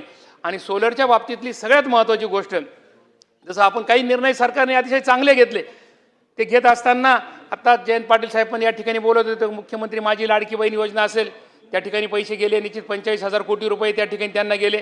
आज 20,000 कोटी रुपये 3, 5, 7.5च्या मोटरचे 5 वर्षासाठी बिल आपल्याला दरवर्षी भरायचे 23,000 कोटी जातात. पण हे करत असताना आपल्याला शेतकऱ्यांचे जे प्रश्न असतील, शेतकऱ्यांचे नुकसान झालेलं असेल ते नुकसान नुकसान कमी करण्यासाठी सुद्धा आपल्याला त्या ठिकाणी मदत करणे अतिशय गरजेचं आहे. त्याच पद्धतीने कांद्याच्या बाबतीत मी बोलत असताना या ठिकाणी नाफेड आणि NCCF या दोन्ही संस्था खूप दिवसापासूनचा प्रश्न त्या ठिकाणी केंद्र सरकार खरेदी करणार, अजून सुद्धा कांद्याची कुठेही खरेदी त्या ठिकाणी सुरू झालेली नाही. गेल्या 3 वर्षापासून आम्ही त्या ठिकाणी सांगतो. काल परवाच अजितदादांनी पियुष गोयल साहेबांशी त्या ठिकाणी चर्चा झाली, कांद्याची खरेदी त्या ठिकाणी करा. मार्केट कमिटीमध्ये खरेदी त्या ठिकाणी केली पाहिजे आणि शेतकऱ्यांना कमीत कमी 2500 ते 3000 रुपये क्विंटल जर बाजारभाव मिळाले तर त्याचा उत्पादन खर्च त्या ठिकाणी निघू शकतो. एक तर पाऊस अगोदर पडला, कांदे खराब झाले, शेतकऱ्यांचं नुकसान झालं. अशा परिस्थितीमध्ये शेतकरी अडचणीत त्या ठिकाणी येत चालला. त्या दृष्टिकोनातून निश्चित आपल्याला ज्या ज्या गोष्टी करायच्या आहेत, जी खरेदी बाजार समितीच्या माध्यमातून करायला पाहिजे ती त्या ठिकाणी होत नाही. त्याच पद्धतीने सोयाबीन असेल, मका असेल, त्याचा सुद्धा आपण एक राज्य सरकार केंद्र सरकार एक भाव वेगळा काढतं. 4800 रुपयाचा हमी भाव त्या ठिकाणी दिला, परंतु प्रत्यक्षात खरेदी बघितली 4200-4300 रुपये क्विंटलनी त्या ठिकाणी खरेदी होती. 700-800 रुपये क्विंटलचा त्या ठिकाणी शेतकऱ्यांना तोटा होतो. ज्या ठिकाणी सोयाबीन पिकतं त्या ठिकाणी केंद्र पण त्या ठिकाणी मिळत नाहीत. त्याच्यामध्ये पण काही गैरव्यवहार झाला, ते पण मंत्री महोदयांच्या लक्षामध्ये आम्ही त्या ठिकाणी आणून दिलेले आहेत. म्हणून असे प्रश्न शेतकरी माझा सुजलाम सुफलाम होण्यासाठी शेतकऱ्यांच्या हिताचे काही निर्णय त्या ठिकाणी घेतले पाहिजे. आपण म्हणतो शेतकऱ्यांना केंद्र सरकारने काही चांगल्या गोष्टी दिल्यात, काही राज्य सरकारने दिल्या, परंतु GST सारखा हा एक टॅक्स आहे, हा सुद्धा शेतकऱ्यांना खूप मोठ्या प्रमाणावर त्या ठिकाणी खतं असेल, त्यांचे बी बियाणे असतील, पेस्टिसाइड असेल, किंवा जसं मच्छीमारांना आपण डिझेल वेगळ्या रेटने त्या ठिकाणी देतो, त्याच पद्धतीने शेतकऱ्यांना ट्रॅक्टर, पूर्वी बैलगाड्या होत्या, नंतर ट्रॅक्टर आले, आता ट्रॅक्टर इतकं डिझेल त्या ठिकाणी लागतं आणि तेच कमर्शियल भावाने घेतल्यामुळं शेतकऱ्यांना आज शेती न परवडण्यासारखी त्या ठिकाणी झालेली. त्या दृष्टिकोनातून सुद्धा आपण त्या ठिकाणी निश्चित त्या ठिकाणी मदत केली पाहिजे. सौर ऊर्जाच्या माध्यमातून सुद्धा जे पंप त्या ठिकाणी येणार आहेत, त्या पंपाच्या माध्यमातून सुद्धा जसं या ठिकाणी सांगत होते का त्याचे रेट खूप आहेत, परंतु सरकारने 10% सबसिडी त्या ठिकाणी 90% सबसिडीतून 10% पैसे भरून घेतले, परंतु तेवढीच आठ नाशिक जिल्ह्यामध्ये जवळजवळ 80% जे आमचे गावं आहेत त्याच्यामध्ये कुठल्या प्रकारचं कनेक्शन त्या ठिकाणी घेता येत नाहीत. मग जर ते नुसते आपण घोषणा करून त्या ठिकाणी उपयोग होणार नाहीत, प्रत्यक्षात एखादं आश्वासन दिलं ते पूर्ण करण्याची जबाबदारी सुद्धा त्या ठिकाणी राज्य सरकारची आहेत. जरी ती आठ केंद्र सरकारची असेल, त्या ठिकाणी 2011ला कुठेतरी सर्वेक्षण त्या ठिकाणी झालं, आज 2025 त्या ठिकाणी आहेत. 14 वर्षानंतर आज आमच्याकडे निफाड तालुक्यात इतकं पाणी आहे, शेजारी नांदूरमध्ये धरण गेलेले, सर्व नद्या भरलेल्या आहेत, तरी जवळजवळ फक्त 22 गावांना त्या ठिकाणी सोलर घेता येतं. जवळ 115 गावांना कुठल्याही सोलरचा त्या ठिकाणी उपयोग होत नाही. त्यासाठी ह्या शेतकऱ्यांच्या हिताचा निर्णय घेत असताना निश्चित अतिशय चांगला प्रस्ताव शेतकऱ्यांच्या दृष्टिकोनातून या ठिकाणी आणलेला आहे. माझी शासनाला एवढीच विनंती आहे, राज्याचे मुख्यमंत्री असतील, उपमुख्यमंत्री असतील, शेतकरी हा बळीराजा आहे आणि ह्या बळीराजाला सुगीचे दिवस येण्यासाठी जे जे काही करावं लागणार असेल, त्यांच्यासाठी काही कर्ज काढायची गरज असेल ते शासनाने त्या ठिकाणी काढलं पाहिजे. आपण मोठे मोठे विकासाच्या गोष्टीसाठी आपण त्या ठिकाणी कोट्यावधी रुपयाचं कर्ज, समजा समृद्धी महामार्ग असेल त्या ठिकाणी कर्ज या ठिकाणी काढलेले आहेत, काही प्रस्ताव या ठिकाणी आले, पण शेतकरी एक कोल्हापूरला पण त्या ठिकाणी आता चाललं, तिथं तर बऱ्याच शेतकऱ्यांचा त्या ठिकाणी विरोध आहे. आमच्याकडे पण सुरत चेन्नई त्या ठिकाणी मार्ग येणार आहेत, तो पण नाशिकमधनं त्या ठिकाणी जाणार आहेत. म्हणून ज्या ठिकाणी गरजेचं आहे, आज तात्काळ जी मदत शेतकऱ्यांना गरजेची आहे, अशा परिस्थितीमध्ये आपण त्या ठिकाणी मदत त्या ठिकाणी मिळवून द्यावी, हीच भूमिका या निमित्ताने मांडतो. आणि अतिवृष्टीमध्ये या ठिकाणी जे काही आमचे पंचनामे झालेले आहेत त्या शेतकऱ्यांना सुद्धा मदतीचा हात तात्काळ त्या ठिकाणी मिळाला पाहिजे. या वर्षाच्या परिस्थितीत आमचं तर नाशिक जिल्हा म्हटला द्राक्ष पीक 1 नंबरला असतं. अतिशय द्राक्ष पीक पूर्ण देशामध्ये, देशाच्या बाहेर किंवा परकीय चलन मिळून देणारा हा नाशिक जिल्हा आहे. मग ते कांदा असेल, टमाटा असेल, भाजीपाला असेल, डाळिंब असेल, द्राक्ष असेल, सर्व हे माल हा नाशिक जिल्ह्यातून राज्यात, देशात आणि देशाच्या बाहेर त्या ठिकाणी जातो. काही काही देश तर आपण गमावून बसलो. आज बांगलादेशला आपला कांदा सातत्याने त्या ठिकाणी जात होता, परंतु केंद्र सरकारचं दरसोडीचं त्या ठिकाणी प्रकरण झाल्यामुळं बांगलादेशानेच आपला कांदा त्या ठिकाणी बॅन करून ठेवलेला आहे. म्हणून साठी कायमस्वरूपी निर्यात ही आपली चालू राहिली पाहिजे. ज्या वेळेला तुम्हाला जर आपल्याकडे मालच नसेल, असा भारत देश नाही, भारत देशामध्ये प्रत्येक माल त्या ठिकाणी पिकतो आणि मग आपला माल निर्यात होत असताना कधीतरी आयात पण मोठ्या प्रमाणात त्या ठिकाणी होते, त्याच्यावर पण मग त्या ठिकाणी आता एक्सपोर्ट ड्युटी आपण लावायला पाहिजे, त्यांची इम्पोर्ट ड्युटी त्यांना लावली पाहिजे, ती लागत नाहीत. आणि जवळ 75 रुपये किलो नुसतं बांगलादेशला द्राक्ष जात असताना बांगलादेशचं सरकार त्या ठिकाणी लावतं. ज्या वेळेला आपल्या देशामध्ये जर कुठला माल कमी पडला, आपण जर मोठ्या प्रमाणावर त्या ठिकाणी इम्पोर्ट ड्युटी लावली, तर निश्चित आपला जर सोयाबीन असेल, मका असेल, सोयाबीनचं तेलसुद्धा या ठिकाणी खूप भाव कमी झाले, मग सोयाबीनचे भाव त्या ठिकाणी कमी झालेले आहेत. म्हणून अध्यक्ष महोदय, शेतकऱ्यांच्या हिताचे प्रश्न सोडवत असताना महाराष्ट्र सुजलम सुफलम करण्यासाठी शेतकऱ्यांना रोजीरोटी त्याची शाबूत राहिली पाहिजे. शेतकरी त्याचं स्टँडर्ड ऑफ लिव्हिंग दिवसेंदिवस घसरत चाललं आणि ते चांगलं राहण्यासाठी आपण राज्य सरकारने त्या ठिकाणी मदत केली पाहिजे, केंद्र सरकार सुद्धा पाठीशी त्या ठिकाणी उभं राहिले पाहिजे. मी ज्या पद्धतीने म्हटलं 2004 ते 2019 पर्यंत शेतकऱ्यांची 15 वर्ष परिस्थिती अतिशय चांगली होती. पण ह्या 5 वर्षाच्या काळात देशाचे पंतप्रधान त्या ठिकाणी नरेंद्र मोदी साहेब आहेत, राज्याचे मुख्यमंत्री देवेंद्र फडणवीस साहेब असतील, उपमुख्यमंत्री एकनाथराव शिंदे असतील किंवा अजितदादा असतील, यांनी पहिल्यांदा शेतकऱ्यांना प्राधान्य देऊन शेतकऱ्यांच्या ज्या अडीअडचणी असतील त्या सोडवल्या पाहिजे. शेतकऱ्यांना दिवसा 12 तास लाईट त्या ठिकाणी मिळणं ही काळाची गरज आहे.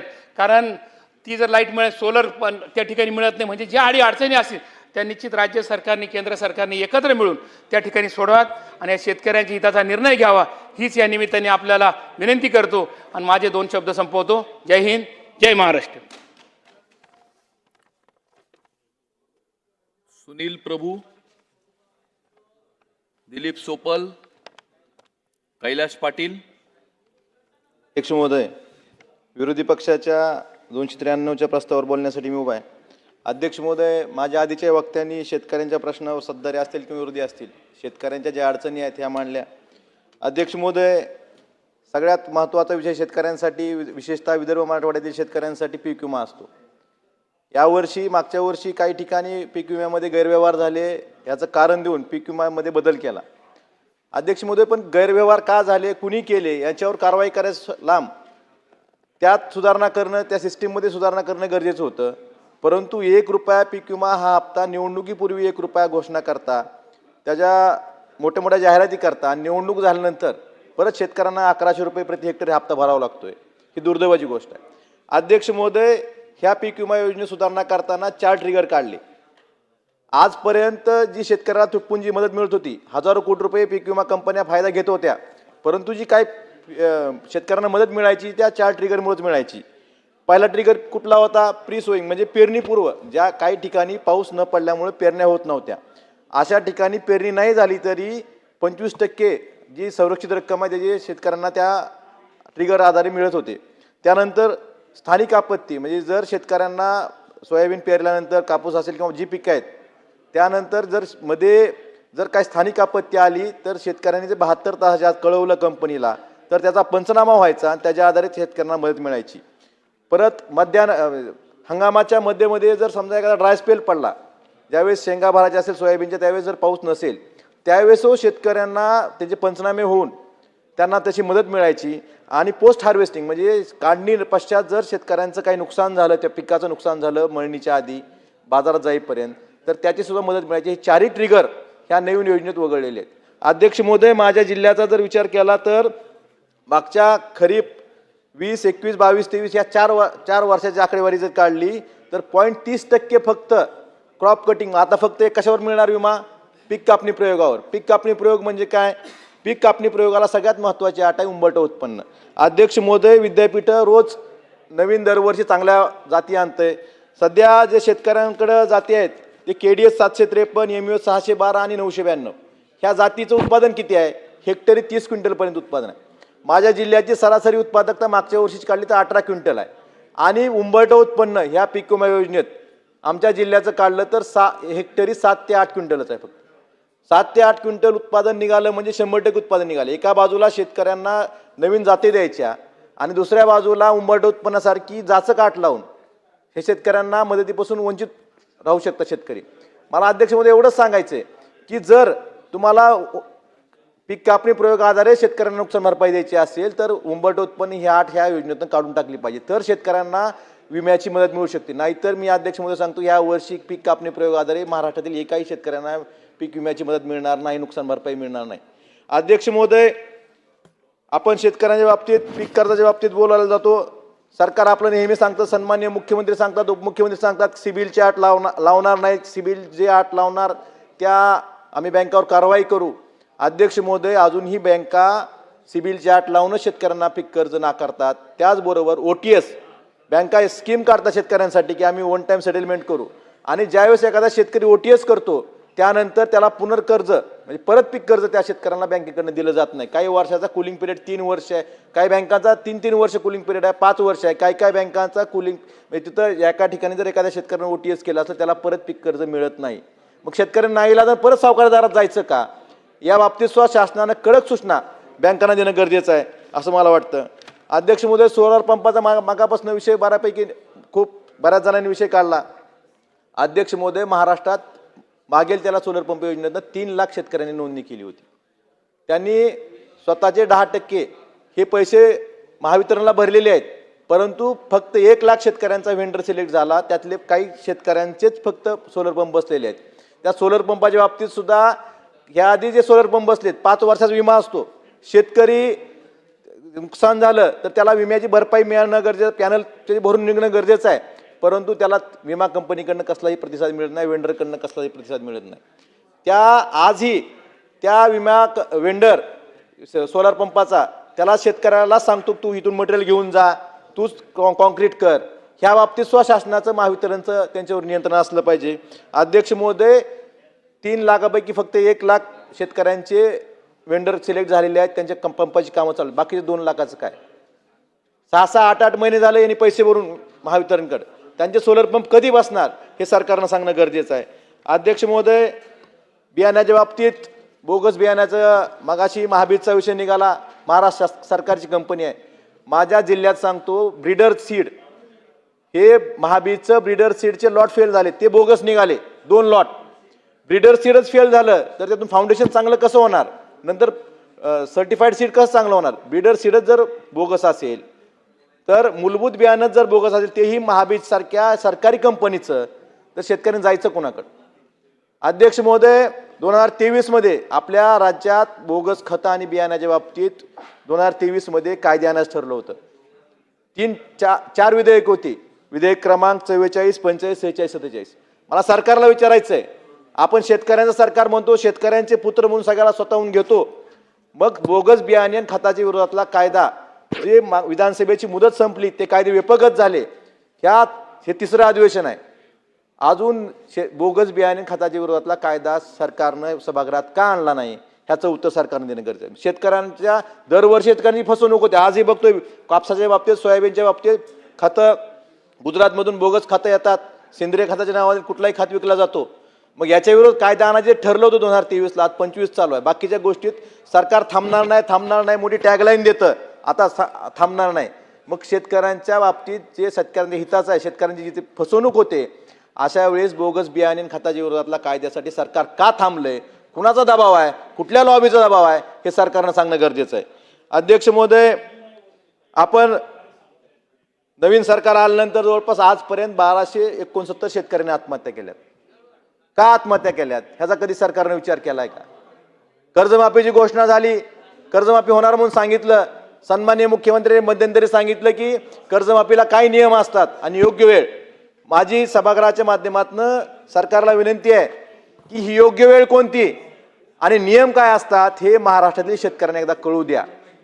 कारण कर्जमाफी आजपर्यंत थकबाकीदार शेतकऱ्यांना मिळत आली, त्यामुळे शेतकरी त्यांचं नवं जुनं करून चालू बाकीत यायचं थांबतात, किंवा थकबाकीत राहिलं तरच आपल्याला कर्जमाफी मिळेल. अण्णा बरोबर आहे, करीतच नाहीत. कशामुळे करत नाहीत? कर्जमाफी मिळेल म्हणून.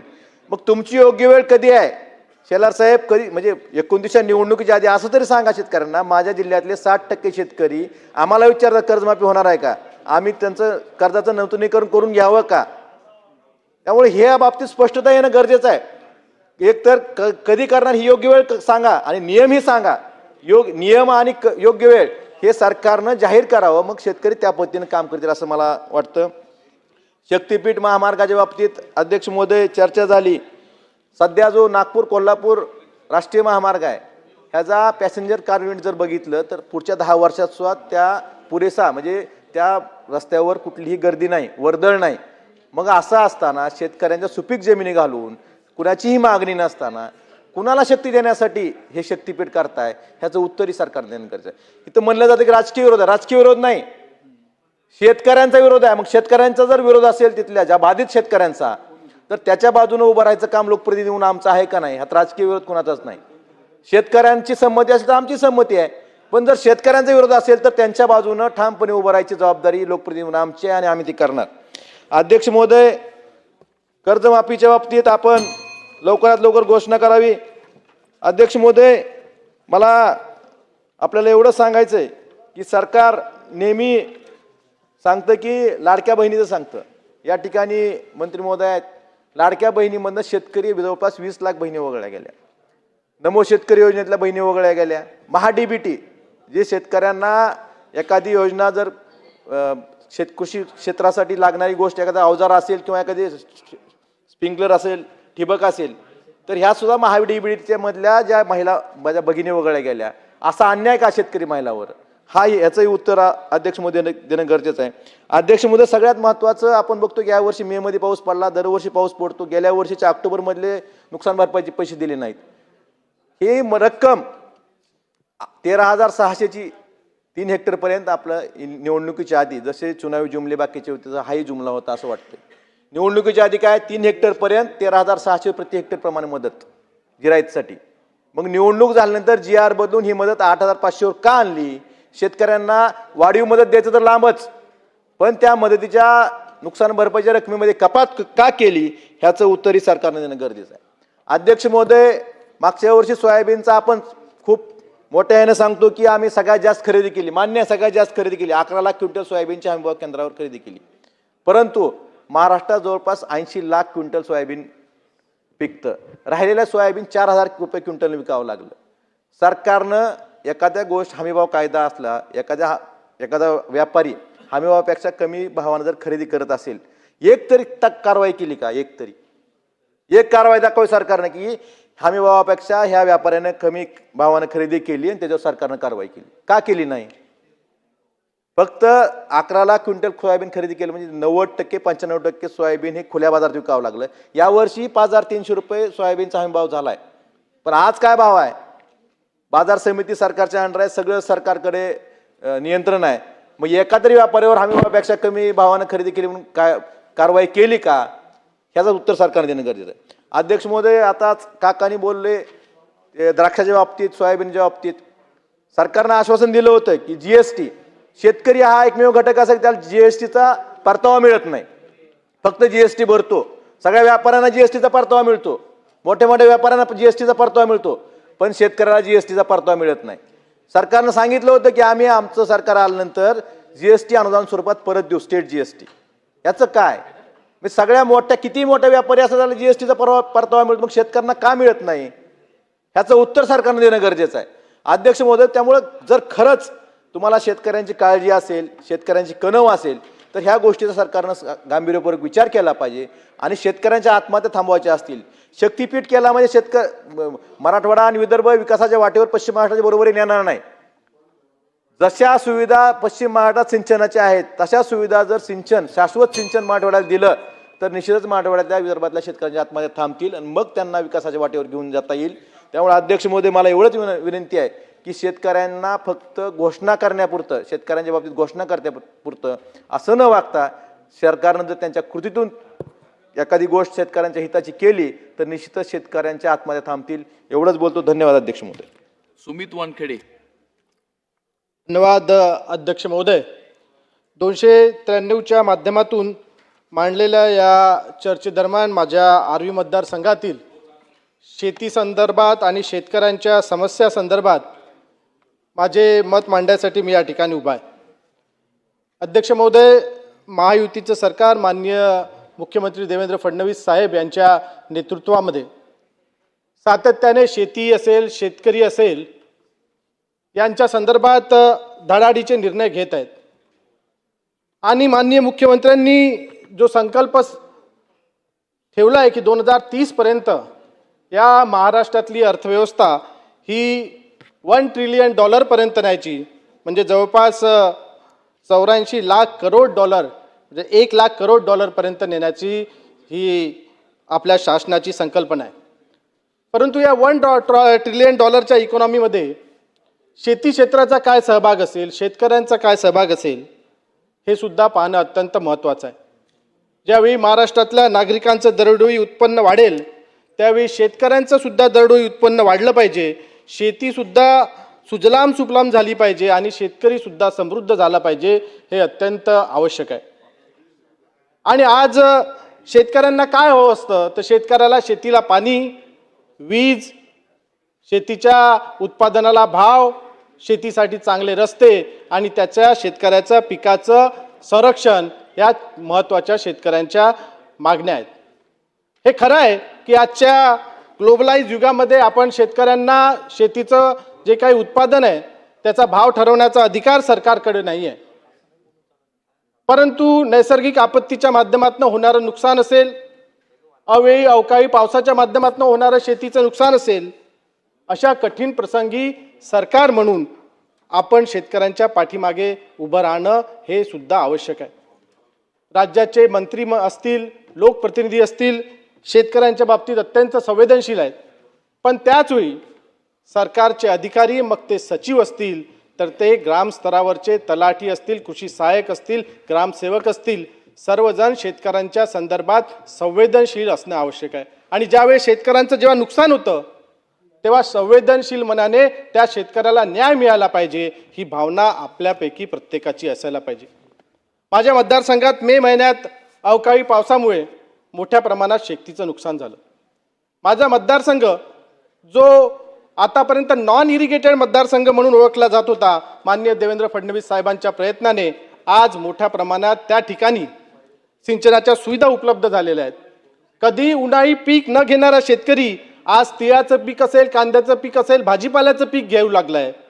परंतु नैसर्गिक आपत्तीमुळे यावर्षी भाजीपाल्याचं पीक असेल, कांद्याचं पीक असेल किंवा तिळाचं पीक असेल, याचं मोठं नुकसान माझ्या मतदारसंघातल्या आर्वी, आष्टी, कारंजा या तालुक्यातल्या शेतकऱ्यांचं झालं आहे. या शेतकऱ्यांच्या नुकसानीचा पंचनामा करून त्यांना ताबडतोब आणि तात्काळ मदत मिळणं आवश्यक आहे. ती मागणी या सभागृहाच्या माध्यमातून या ठिकाणी मी करत आहे. माझ्या मतदारसंघात मोठ्या प्रमाणात संत्रा उत्पादक शेतकरी आहेत आणि दरवर्षी अतिशय मेहनतीने ते बाग फुलवतात. यावर्षी ज्यावेळी मे महिन्यात पाऊस झाला आणि त्यानंतर एक चांगला मृगाचा बहर या ठिकाणी शेतकऱ्यांच्या संत्रा बागेला येईल अशी शेतकऱ्यांची अपेक्षा होती. परंतु त्यानंतर मागच्या 20-25 दिवसाच्या पडलेल्या खंडामुळे जो मृगाचा बहर आला होता तो गळून पडला आणि 60 ते 70% संत्रा उत्पादक शेतकऱ्यांचं नुकसान झालं. अशावेळी एक संपूर्ण आर्थिक वर्षामध्ये एका पूर्ण बहराचं नुकसान हे शेतकऱ्यांची कंबर मोडणार आहे, त्यांना त्यांची शेती उद्ध्वस्त करणार आहे. आणि आपण ज्यावेळी म्हणतो की शेतकऱ्यांना नुकसान भरपाई दिली पाहिजे, त्यावेळी आपण शासनाचे नियम आणि निकषांकडे बोट दाखवतो. परंतु ज्यावेळी मी म्हणतो की शेतकऱ्यांबद्दलच्या नुकसान भरपाईबद्दल आपण संवेदनशील असायला पाहिजे, त्यावेळी अशा नुकसान भरपाईबद्दल कुठलेही निकष असता कामा नये असं माझं मत आहे. जर शेतकऱ्यांच्या शेतामध्ये नुकसान दिसत असेल, त्याचं जर नुकसान झालं असेल, त्याचं जर आर्थिक नुकसान झालं असेल, त्याचं जर पीक उद्ध्वस्त झालं असेल, तर तो नुकसान भरपाईस पात्र आहे. आणि शासन म्हणून आपण सर्वांनी या भूमिकेचं समर्थन करायला पाहिजे. माझी या माध्यमातनं मागणी आहे की माझ्या मतदारसंघामध्ये जे मृग बहराचं संत्र्याचं नुकसान झालं आहे, त्या नुकसानीचे पंचनामे प्रशासनाच्या मार्फत ताबडतोब करण्यात यावे आणि तो नुकसान भरपाईचा प्रस्ताव शासनाकडे सादर करण्यात यावा. एक महत्त्वाचा प्रश्न शेतकऱ्यांना नेहमी सतावित असतो आणि माझ्या मतदारसंघात साधारणतः 30% हे जंगली क्षेत्र आहे आणि त्या जंगली क्षेत्रातून येणाऱ्या जनावरांचा, विशेषतः रोहूंचा आणि रानडुकरांचा माझ्या शेतकऱ्यांना मोठा त्रास होतो. माझ्या मतदारसंघातला जो शेतकरी आहे तो 24 तास काम करतो. तुम्ही म्हणाल की 24 तास कसा काम करतो, तर तो दिवसभर शेतामध्ये राबतो आणि राबल्यानंतर जे पिकाचं उत्पन्न त्याला येतं त्याच्या संरक्षणासाठी रात्रभर तो जागतो. अध्यक्ष महोदय, जंगल सरकारचं आहे, वनसंपदा सरकारची आहे. मग सरकार त्या जंगलातल्या जे पशु प्राणी आहेत त्याच्यामुळे जर मानवी नुकसान होत असेल, त्याच्यामुळे जर शेतकऱ्यांचं नुकसान होत असेल, तर त्याची जबाबदारी सुद्धा सरकारने घेणं आवश्यक आहे. आणि त्यासाठी वन विभागामार्फत या उपाययोजना राबवणे आवश्यक आहे. शेतकऱ्यांसाठी आपण अनेक योजना आणतो, अनेक सुविधा आणतो, परंतु त्याचं जर जंगली जनावरांच्या मार्फत त्याच्या जर शेतीचं नुकसान होत असेल तर त्यासाठी उपाययोजना वन विभागामार्फत केल्या जात नाही. म्हणजे एककडे शेतकऱ्यांना नवीन कपडे घालायचे, त्याच्यासाठी अनेक सुविधा तयार करायच्या आणि त्यांना उपाशी ठेवायचा, तर त्यांचा विकास होणार नाही. म्हणून या निमित्ताने माझी मागणी आहे की वनमंत्र्यांनी वन विभागामार्फत, माझा जो संपूर्ण मतदारसंघ हा जंगली क्षेत्र आहे आणि त्यामुळे होणाऱ्या शेतकऱ्याच्या शेतीचं जे नुकसान आहे, त्यांच्या उत्पन्नाचं जे नुकसान आहे, त्याच्यावर उपाययोजना करण्यासाठी एक वेगळी मीटिंग लावावी आणि अशा मतदारसंघामध्ये शेतकऱ्यांचं कसा नुकसान टाळता येईल याबाबत वन विभागामार्फत उपाययोजना कराव्या. या ठिकाणी आपल्याला माहीत आहे की सगळ्यात महत्त्वाचं जर आज काय झालेलं आहे तर शेतकऱ्याला शेतीसाठी रस्ते अत्यंत आवश्यक आहे. शेतकऱ्यांनी आपल्या कष्टाने जो उत्पादन घेतलेला आहे, जो माल पिकवलेला आहे तो बाजारापर्यंत आणणे, तो मुख्य रस्त्यापर्यंत आणणे आवश्यक आहे आणि तीच आज त्यांची सगळ्यात जास्त मोठी मागणी आहे. परंतु आपण ज्यावेळी मातोश्री पांदन योजनेच्या माध्यमातून राज्यभरात रस्ते तयार करायला घेतो त्यावेळी शासनामार्फत फार कमी प्रमाणात मातोश्री पांदन रस्त्यांच्या योजनेला किंवा प्रस्तावांना मंजुरी देण्यात येत आहे. माझी सरकारला विनंती आहे की मातोश्री पांदन रस्ते असतील, इतर पांदन रस्त्याच्या बांधकामाचा कार्यक्रम असेल, हा एजेंड्याने घेण्यात यावा आणि त्या माध्यमातून शेतकऱ्यांना शेतीसाठी जास्तीत जास्त रस्ते उपलब्ध करून देण्यात यावे. एक नवीन संकट शेतकऱ्यांवर आलेलं आहे अध्यक्ष महोदय. STBT म्हणजे संकरित बीटी हे एक नवीन बियाणं बाजारामध्ये अवैधरित्या उपलब्ध आहेत आणि प्रत्येक गावामध्ये या बियाणांचे एजंट तयार झालेले आहेत. मध्य प्रदेश असेल, गुजरात असेल, इतर ठिकाणून हे बियाणं महाराष्ट्राच्या गावागावामध्ये विकलं जात आहे. हे बियाणं खरंच शेतकऱ्यांसाठी योग्य आहे का? त्याच्यामुळे शेतकऱ्यांचा फायदा होणार आहे की नुकसान होणार आहे हे आजपर्यंत कोणाला अजून सध्या सांगता येत नाही. उद्या जर अशा बियाण्यांमुळे शेतकऱ्यांचं नुकसान झालं तर त्याची भरपाई कशी द्यायची हा एक मोठा प्रश्न आपल्यासमोर राहणार आहे. त्याच्यामुळे जे अवैधरित्या गावागावामध्ये अशा पद्धतीचं बियाणं विकल्या जात आहे त्याच्यावर सरकारने प्रतिबंध आणणे आवश्यक आहे. किंवा मग जर हे बियाणं शेतकऱ्यांच्या फायद्याची असेल तर सरकारने याला लिगल घोषित करून द्यायला पाहिजे, जेणेकरून प्रत्येक शेतकरी कृषी सेवा केंद्रातून अवैधरित्या हे बियाणं खरेदी करू शकेल. जसं की आता चर्चा झाली की शेतकऱ्यांना युरिया असेल, खत असेल, याची विक्री करायच्या वेळेस लिंकिंगच्या माध्यमातून दुसरं कुठलं तरी प्रॉडक्ट दिलं जातं. हे खरं आहे अध्यक्ष महोदय की युरियासोबत इतर छोटे छोटे प्रॉडक्ट हे शेतकऱ्यांना विकत घेण्याची जबरदस्ती करायला लावतात. परंतु यासाठी सरकार कारवाई कोणावर करतं तर सरकार कारवाई कृषी सेवा केंद्रावर करतं.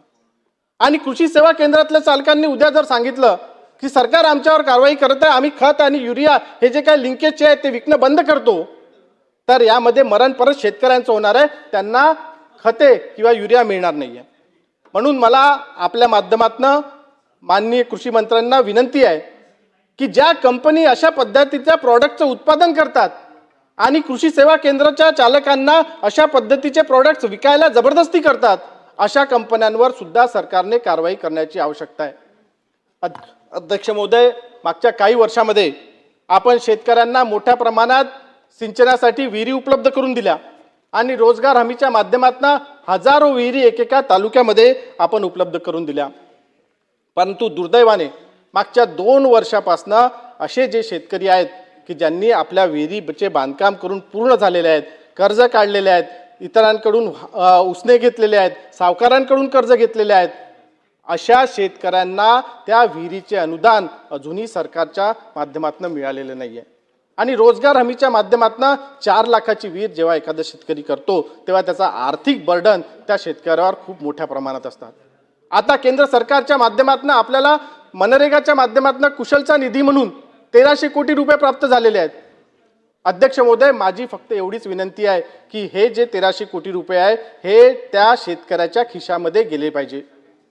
अन्यथा हे 1300 कोटी रुपये जर मंत्रालयामधल्या अधिकाऱ्यांनी फक्त कंत्राटदारांच्या कामाला वाटवले तर जो शेतकरी खऱ्या अर्थाने गरजू आहे, जो शेतकरी फळबाग लावून चुकलेला आहे, विहीर खणून चुकलेला आहे, त्याला या निधीपासून वंचित राहावे लागेल. अध्यक्ष महोदय, अनेक निर्णय मागच्या 6-8 महिन्यामध्ये या महायुती सरकारने शेतकऱ्यांसाठी घेतलेले आहेत. बावनकुळे साहेबांच्या माध्यमातून आपण प्रत्येक शेतकऱ्याला शेत रस्त्यासाठी निर्णय घेतलेला आहे आणि त्या गळ्यातल्या शेतकरी असेल, शेतमजूर असेल, या प्रत्येकांसाठी सरकारच्या माध्यमातून काम करणं हे सरकारचा एक एजेंडा आहे. आणि म्हणून या माध्यमातून ज्या मागण्या मी या ठिकाणी केलेल्या आहेत त्या मागण्या संबंधित वनमंत्री असतील, कृषी मंत्री असतील, रोजगार हमी मंत्री असतील, यांनी गांभीर्याने घ्याव्यात आणि त्या मागण्यांना न्याय द्यावा हीच विनंती या ठिकाणी करतो. जय हिंद, जय महाराष्ट्र. अमित देशमुख, नाना पटोले, अमित जनक, विश्वजित कदम, संजय मेश्राम, अनिल मांगुळकर, रामदास मसराम,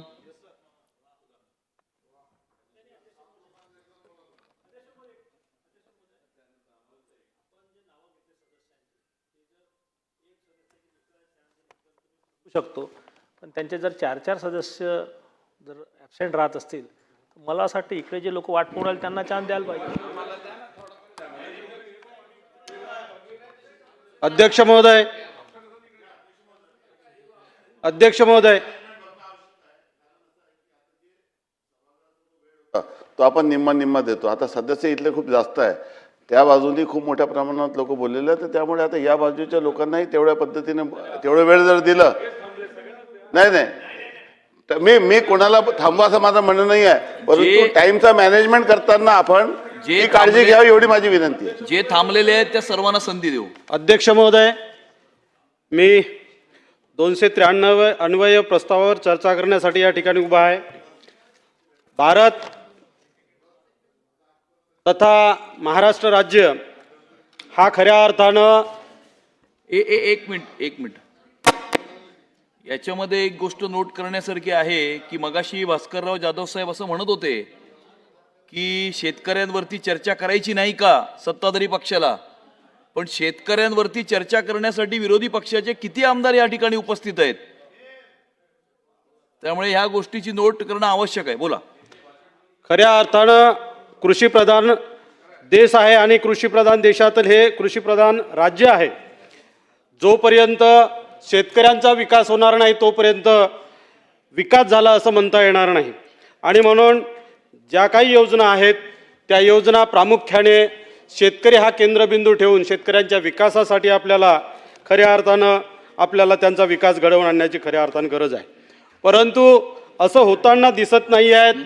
अनेक कारणं त्या ठिकाणी आपल्याला दिसून येत आहेत. या ठिकाणी शेतकऱ्यांचा विकास करण्यासाठी अनेक गोष्टी करण्याची खऱ्या अर्थानं गरज आहे. आणि म्हणून सरकारनं प्रामुख्यानं शेतकऱ्यांसाठी सिंचनाच्या सुविधा करणं अत्यंत आवश्यक आहे. ज्या सुविधा मी ज्या जिल्ह्यामधून येतो गडचिरोली जिल्ह्यामध्ये त्या ठिकाणी खऱ्या अर्थानं सिंचन सुविधेचा अभाव आम्हाला दिसून येत आहे. आणि म्हणून सिंचनाच्या दृष्टिकोनातून ब्रिज कम बंधारे यासारख्या वॉटर बॅरेज यासारख्या सुविधा होणे आवश्यक आहे. यासाठी आता जे मे महिन्यामध्ये अवकाळी पाऊस आलं आणि आमच्याकडे फार कमी प्रमाणामध्ये जे रबी फसल होते, परंतु बऱ्यापैकी शेतकरी रबी फसल धानाचे घेत असतात. अशा वेळी जे धानाचं पीक होतं ते पूर्णपणे ते पावसाच्या अवेळी येणाऱ्या पावसामुळे नष्ट झालेलं आहे. आणि म्हणून जे पिकाचं नुकसान झालं त्या पिकाला एक नुकसान भरपाई म्हणून मिळायला पाहिजे, ती अजूनपर्यंत मिळालेली नाही किंवा सर्व पंचनामे करून त्याची नुकसान भरपाई मिळाली पाहिजे.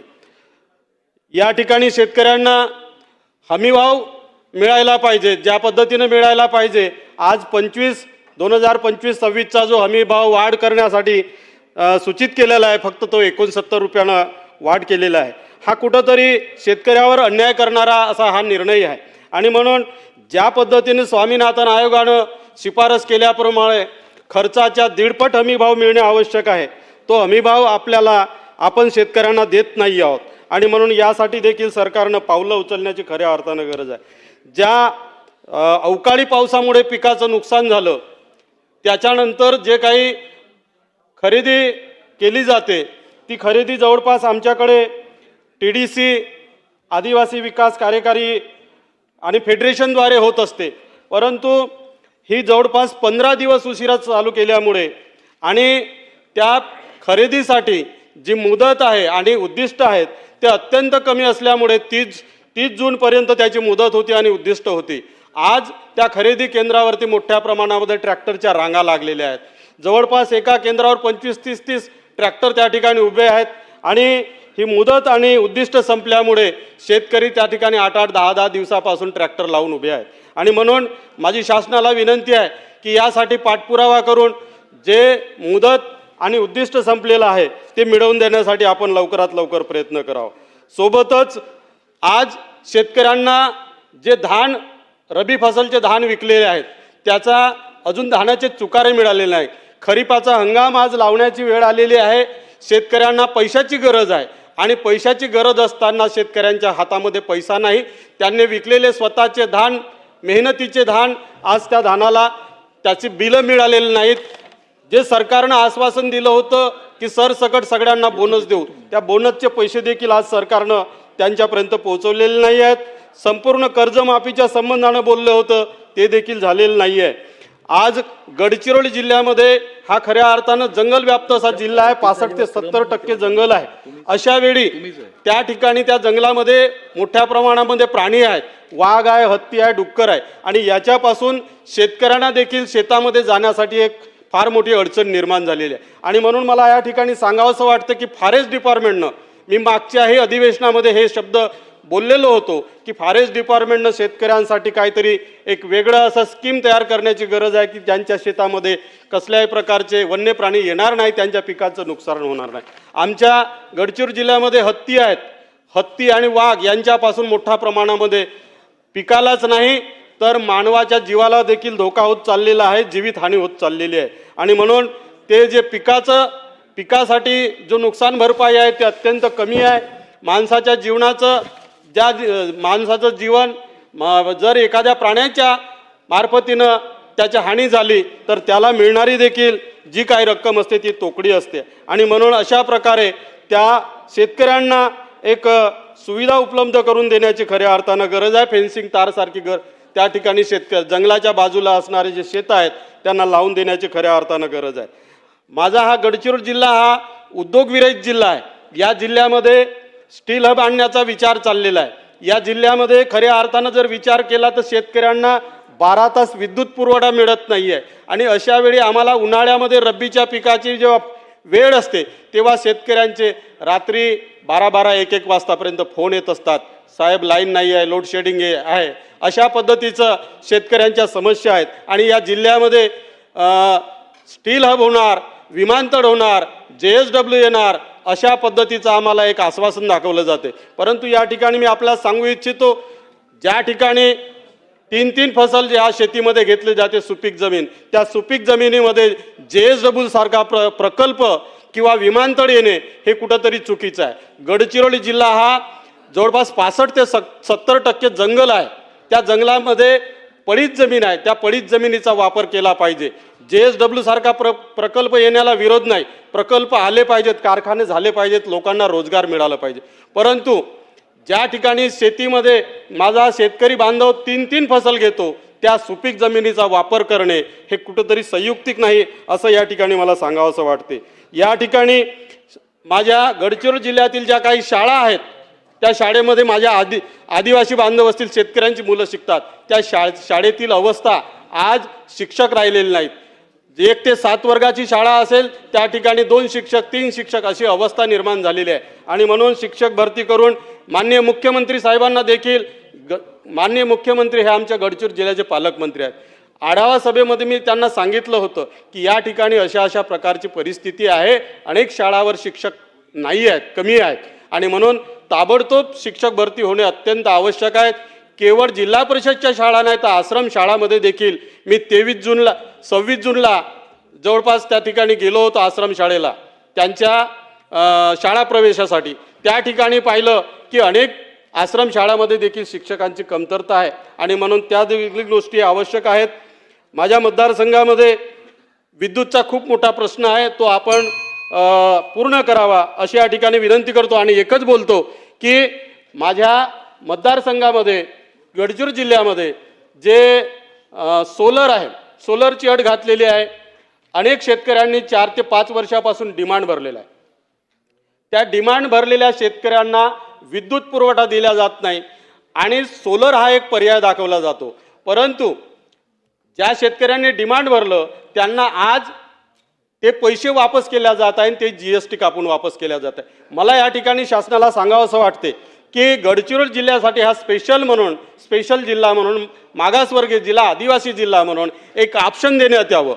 शेतकऱ्यांच्या विकासासाठी त्यांनी भरले 5-5 वर्षापासून ज्यांनी डिमांड भरलं त्यांना विद्युत कनेक्शन द्यावं आणि ज्याला असं वाटते की मला सोलर पाहिजे त्यांना सोलर द्यावं अशी या ठिकाणी मी आपल्याकडून विनंती करतो. या गडचिरोली जिल्ह्यामध्ये लोड शेडिंग मोठ्या प्रमाणात होत असल्यामुळे 132 kV हे विद्युत पुरवठा करण्यात यावा अशी या ठिकाणी विनंती करतो.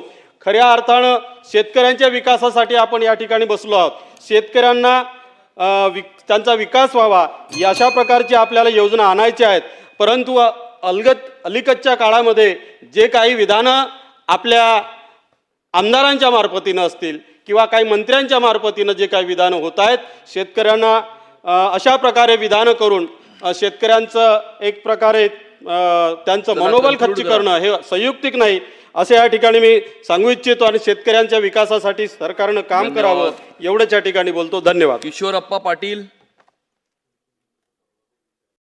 संजय गायकवाड, बाबूराव कदम, शरद सोनावणे, नरेंद्र भोंडेकर, मुरजी पटेल, दिलीप लांडे, चंद्रकांत सोनावणे, मंजुळा गावित. धन्यवाद सर.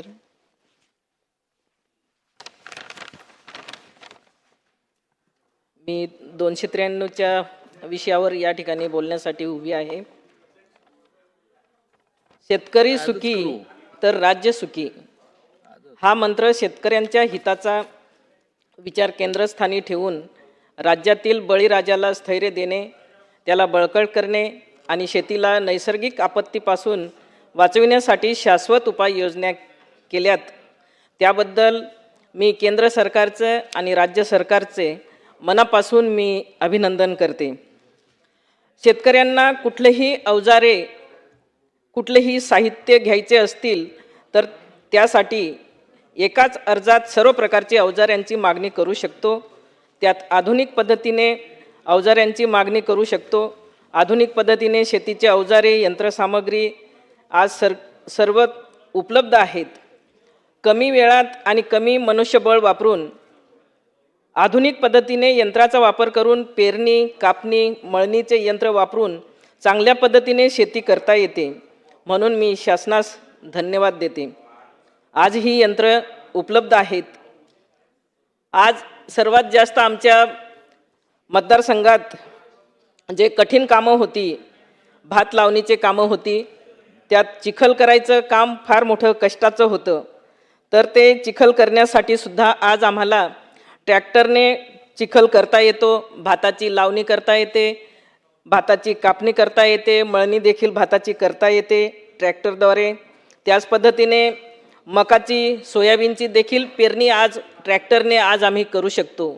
एकीकडं मजुरांचा फार मोठा त्रास असताना देखील, मनुष्यबळ कमी असताना देखील आज माझा शेतकरी राजा ट्रॅक्टरने, अवजारांनी सर्व काही शेतीचे पेरणी, कापणी हे सर्व काही करू शकतात. म्हणून मी शासनात धन्यवाद देते. मका आणि सोयाबीनचे जे उत्पन्न असते, आज अनेक ठिकाणी सोयाबीनला भाव नसल्यामुळे बऱ्याच ठिकाणी सोयाबीन आज साठवून ठेवण्यात आलेलं आहे. माझी एक शासनास विनंती आहे, तर या सोयाबीनला किमान 5,000 रुपये पर क्विंटल तरी भाव देण्यात यावा अशी मी शासनास विनंती करते. कापसाची लावणीसुद्धा वेचणी ही देखील आधुनिक पद्धतीने कशी करता येईल यात देखील शासनाने मदत करावी अशी मी विनंती करते. पुन्हा ऊस तोडणीत देखील शेतकऱ्यांना फार मोठा एक डोकेदुखीचा प्रश्न शेतकऱ्यापुढे येतो. म्हणून ऊस तोडणी ही देखील यंत्राद्वारे कशी करता येईल याचा सुद्धा थोडीशी यंत्रसामग्री जर आणली तर नक्की शेतकरी बांधवाला सुद्धा त्यातून नक्कीच दिलासा मिळेल. माझ्या लहान शेतकरी बांधवांना शेतीचा यंत्रसामग्रीचा सर्वांना उपयोग होईल अशा पद्धतीने यंत्रसामग्रीची उपलब्धता करून द्यावी अशी शासनास विनंती करते. आज आपल्या केंद्राच्या आणि राज्याच्या अनेक योजना ह्या शेतकऱ्यांसाठी चांगल्या पद्धतीने आज राबविल्या जात आहेत. मागेल त्याला शेततळे आहेत, मागेल त्याला सौर कृषी पंप आहेत. शेतकऱ्यांचा प्रतिसाद लाभल्याने त्यात फळबागा, ठिबक सिंचन, शेडनेट, हरितगृहे, पोल्ट्री फार्म, गोट फार्म, पेरणी यंत्रे, मळणी यंत्रे, कॉटन थ्रेशर, अशा अनेक प्रकारच्या योजना सुरू आहेत. त्यात अनेक शेतकरी आज आनंदी आहेत. नमो शेतकरी सन्मान निधी, केंद्र सरकार 6,000 रुपये आणि राज्य सरकार 6,000 रुपये असे एकूण 12 महिन्याला 12,000 रुपये शेतकरी सन्मान निधी आज शेतकरी बांधवांना मिळतंय. 1 रुपयात पीक विमा देण्यात येतो. नदी जोड प्रकल्प, मुख्यमंत्री बळीराजा मोफत वीज योजना आहे. मातोश्री पानंद रस्ते हे देखील योजना चांगल्या पद्धतीने चालू आहे. महात्मा ज्योतिराव फुले शेतकरी कर्जमुक्त योजना, गोपीनाथ मुंडे योजना, पंतप्रधान मंत्री कुसुम योजना, गाळमुक्त धरण, गाळयुक्त शिवार ह्यासुद्धा योजना अतिशय चांगल्या पद्धतीने चालू आहेत. पाणलोट यात्रा आहे. शेतजमीन सपाटीकरणाचे देखील चांगल्या पद्धतीने कामं सुरू आहेत. अटल भूजल योजना, नमो ड्रोन दीदी, गाय गोठे, अशा अनेक प्रकारच्या योजना आज केंद्र शासनाच्या आणि राज्य शासनाच्या माझ्या शेतकरी बांधवांना आज मिळत आहेत. माझ्या या अध्यक्ष महोदय, शेतकऱ्यांसाठी कृषी पंपांना नियमित वीज पुरवठा व्हावा, मागेल त्याला सौर पंप या योजना राबवण्याचं धोरण चालू आहे. योजनेअंतर्गत अनेक शेतकऱ्यांनी सौर ऊर्जेवर चालणारे कृषी पंपासाठी व सौर ऊर्जा संच बसवण्यासाठी माझ्या मतदारसंघात 2,750 शेतकऱ्यांनी नोंदणी करून पैसे भरलेले असताना केवळ 1,082 शेतकऱ्यांना संच पुरवण्यात आलेले आहेत. वीज वितरण कंपनीच्या DP वारंवार खराब होतात आणि दुरुस्तीसाठी 10 ते 15 दिवसाचा अवधी लागतो. नवीन DP बसवणे त्यामुळे शेतकऱ्यांचे फार मोठे नुकसान होते. माझे शासनास विनंती आहे, असे ह्या नवीन DP किंवा जे सौर ऊर्जेसाठी जे शेतकरी ज्यांनी अर्ज केलेला आहे त्यांनाही त्वरित त्यांना संच देण्यात यावा अशी विनंती करते. अध्यक्ष महोदय, आपल्या राज्यात माझ्या मतदारसंघात मागील 6 ते 7 मे 2025 पासून बेमोसमी पाऊस सुरू झालेला आहे. त्यात शेतकऱ्यांचे कांद्यांचे फार मोठे नुकसान झालेले आहे. पंचनामे झालेले आहेत, परंतु नुकसान भरपाई अद्याप मिळालेली नाही.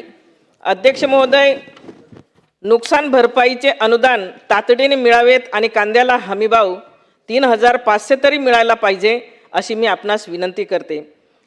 नुकतंच माझ्या सहकारी, माझे बंधू सन्माननीय जयंत पाटील साहेबांनी सुद्धा त्यांच्या बोलण्यात एक कांद्याच्या जे गुजरात राज्यात गेल्या काही 8-10 दिवसापूर्वीच गुजरातच्या धर्तीवर ते गुजरात सरकारने कांदा उत्पादक शेतकऱ्यांना जसे त्यांनी 200 रुपये त्यांनी मदत म्हणून त्यांनी जाहीर केलेलं आहे, त्याच धर्तीवर आपल्याही राज्यात कांदा उत्पादक शेतकऱ्यांना किमान 500 रुपये तरी मदत जाहीर करावी अशी मी आपणास विनंती करते. अध्यक्ष महोदय, नैसर्गिक आपत्तीमुळे शेतकऱ्यांचे होणारे नुकसान टाळण्यासाठी माझ्या शासनास नम्र विनंती आहे. राज्यात वीज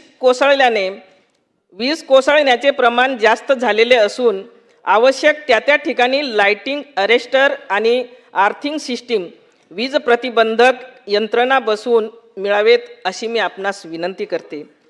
अध्यक्ष महोदय, नैसर्गिक आपत्तीमुळे 2 मिनिटं साहेब, नैसर्गिक आपत्तीमुळे पाळीव प्राणी असतील त्यात गाई, म्हैस, बैल, शेळी यांच्या किमतीही भरपूर वाढल्याने नुकसान भरपाई अनुदान अगदी तटपुंजी मिळत असते. माझी शासनास विनंती आहे की किमान 50,000 रुपये तरी अशी मिळावेत अशी तरतूद आपण करावी अशी विनंती करते. शेतीत काम करणारे शेतकरी मजूर यापैकी कोणाचाही नैसर्गिक आपत्तीने मृत्यू झाल्यास त्यांना देखील अनुदान मिळावे, किमान 5 लाख रुपये तरी मिळावेत अशी मी शासनास विनंती करते. अध्यक्ष महोदय, शेतकऱ्यांची शेती नैसर्गिक वातावरणात विसंबून असून कुठलीही आणि कसलीही नैसर्गिक आपत्ती आली तरी शेतकऱ्यांना वेळच्या वेळी आणि तातडीने पंचनामे करून शासनाकडून भरपूर मदत देऊन शेतकरी राजाला कुठेही दुःखी ठेवू नये अशा भरघोस निधीची तरतूद करून द्यावी आणि आपल्या शेतकरी राजाला सुखी आणि आनंदी ठेवण्यासाठी आश्वासित करावे अशी मी पांडुरंग चरणी प्रार्थना करते. धन्यवाद. जय हिंद, जय महाराष्ट्र. रोहित पवार. अध्यक्ष महोदय, जेव्हा आपण अधिवेशनामध्ये येतो, सेशनमध्ये चर्चा करतो, तेव्हा सर्वच जण महाराष्ट्राच्या हिताचे निर्णय नाही तर चर्चा करण्याचा प्रयत्न अध्यक्ष महोदय आपण करत असतो. कधी सत्तेत ही बाजू असते, सत्तेत ती बाजू असते. अध्यक्ष महोदय, प्रत्येक सेशनमध्ये आपण आपल्या राज्याला $1 ट्रिलियन इकॉनॉमी करण्याचा विचार करतो.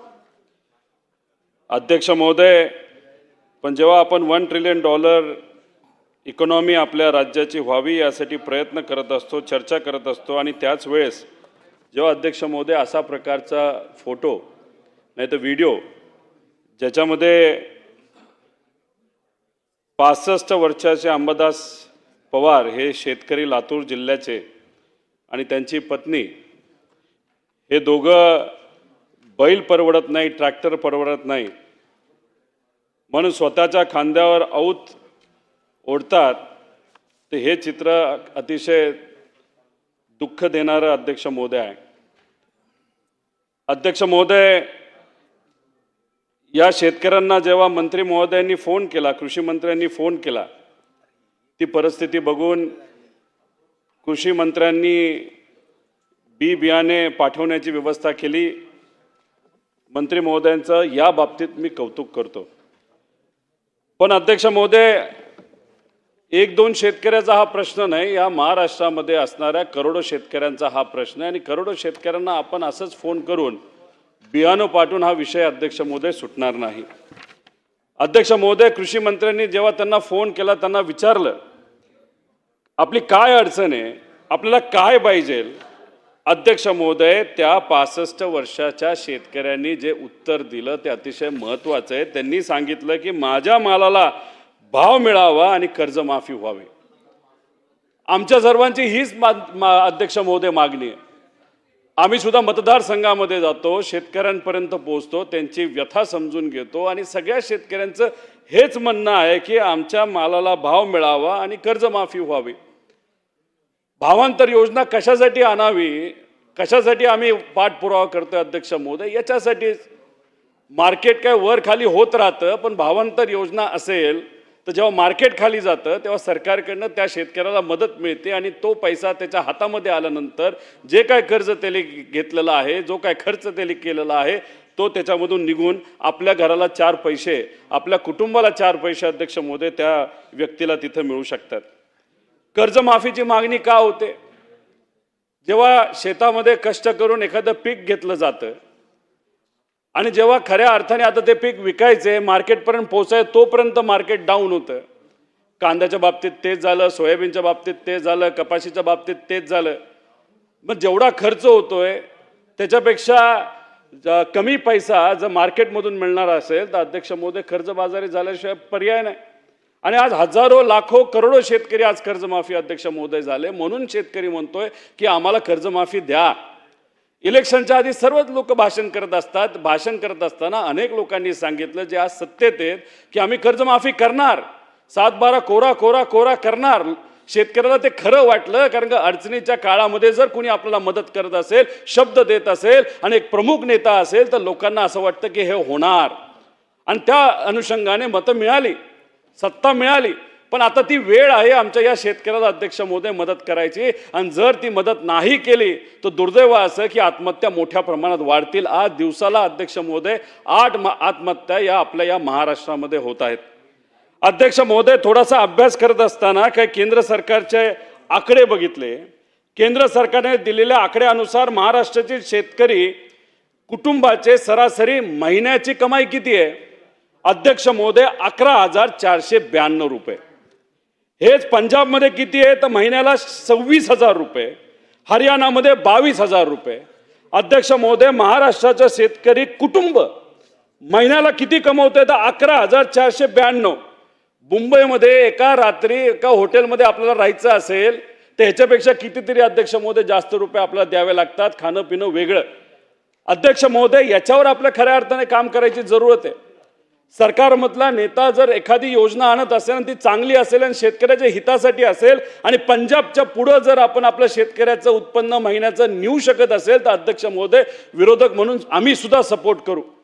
अध्यक्ष महोदय, या विषयावर खऱ्या अर्थाने लक्ष देण्याची जरूरत आहे. केंद्र सरकारच्या आकडेवारीनुसार महाराष्ट्रातील शेतकरी कुटुंबावर सरासरी व्यक्तिगत 82,000चं कर्ज आहे अध्यक्ष महोदय, आणि हे त्यांना परतफेड करता येत नाही.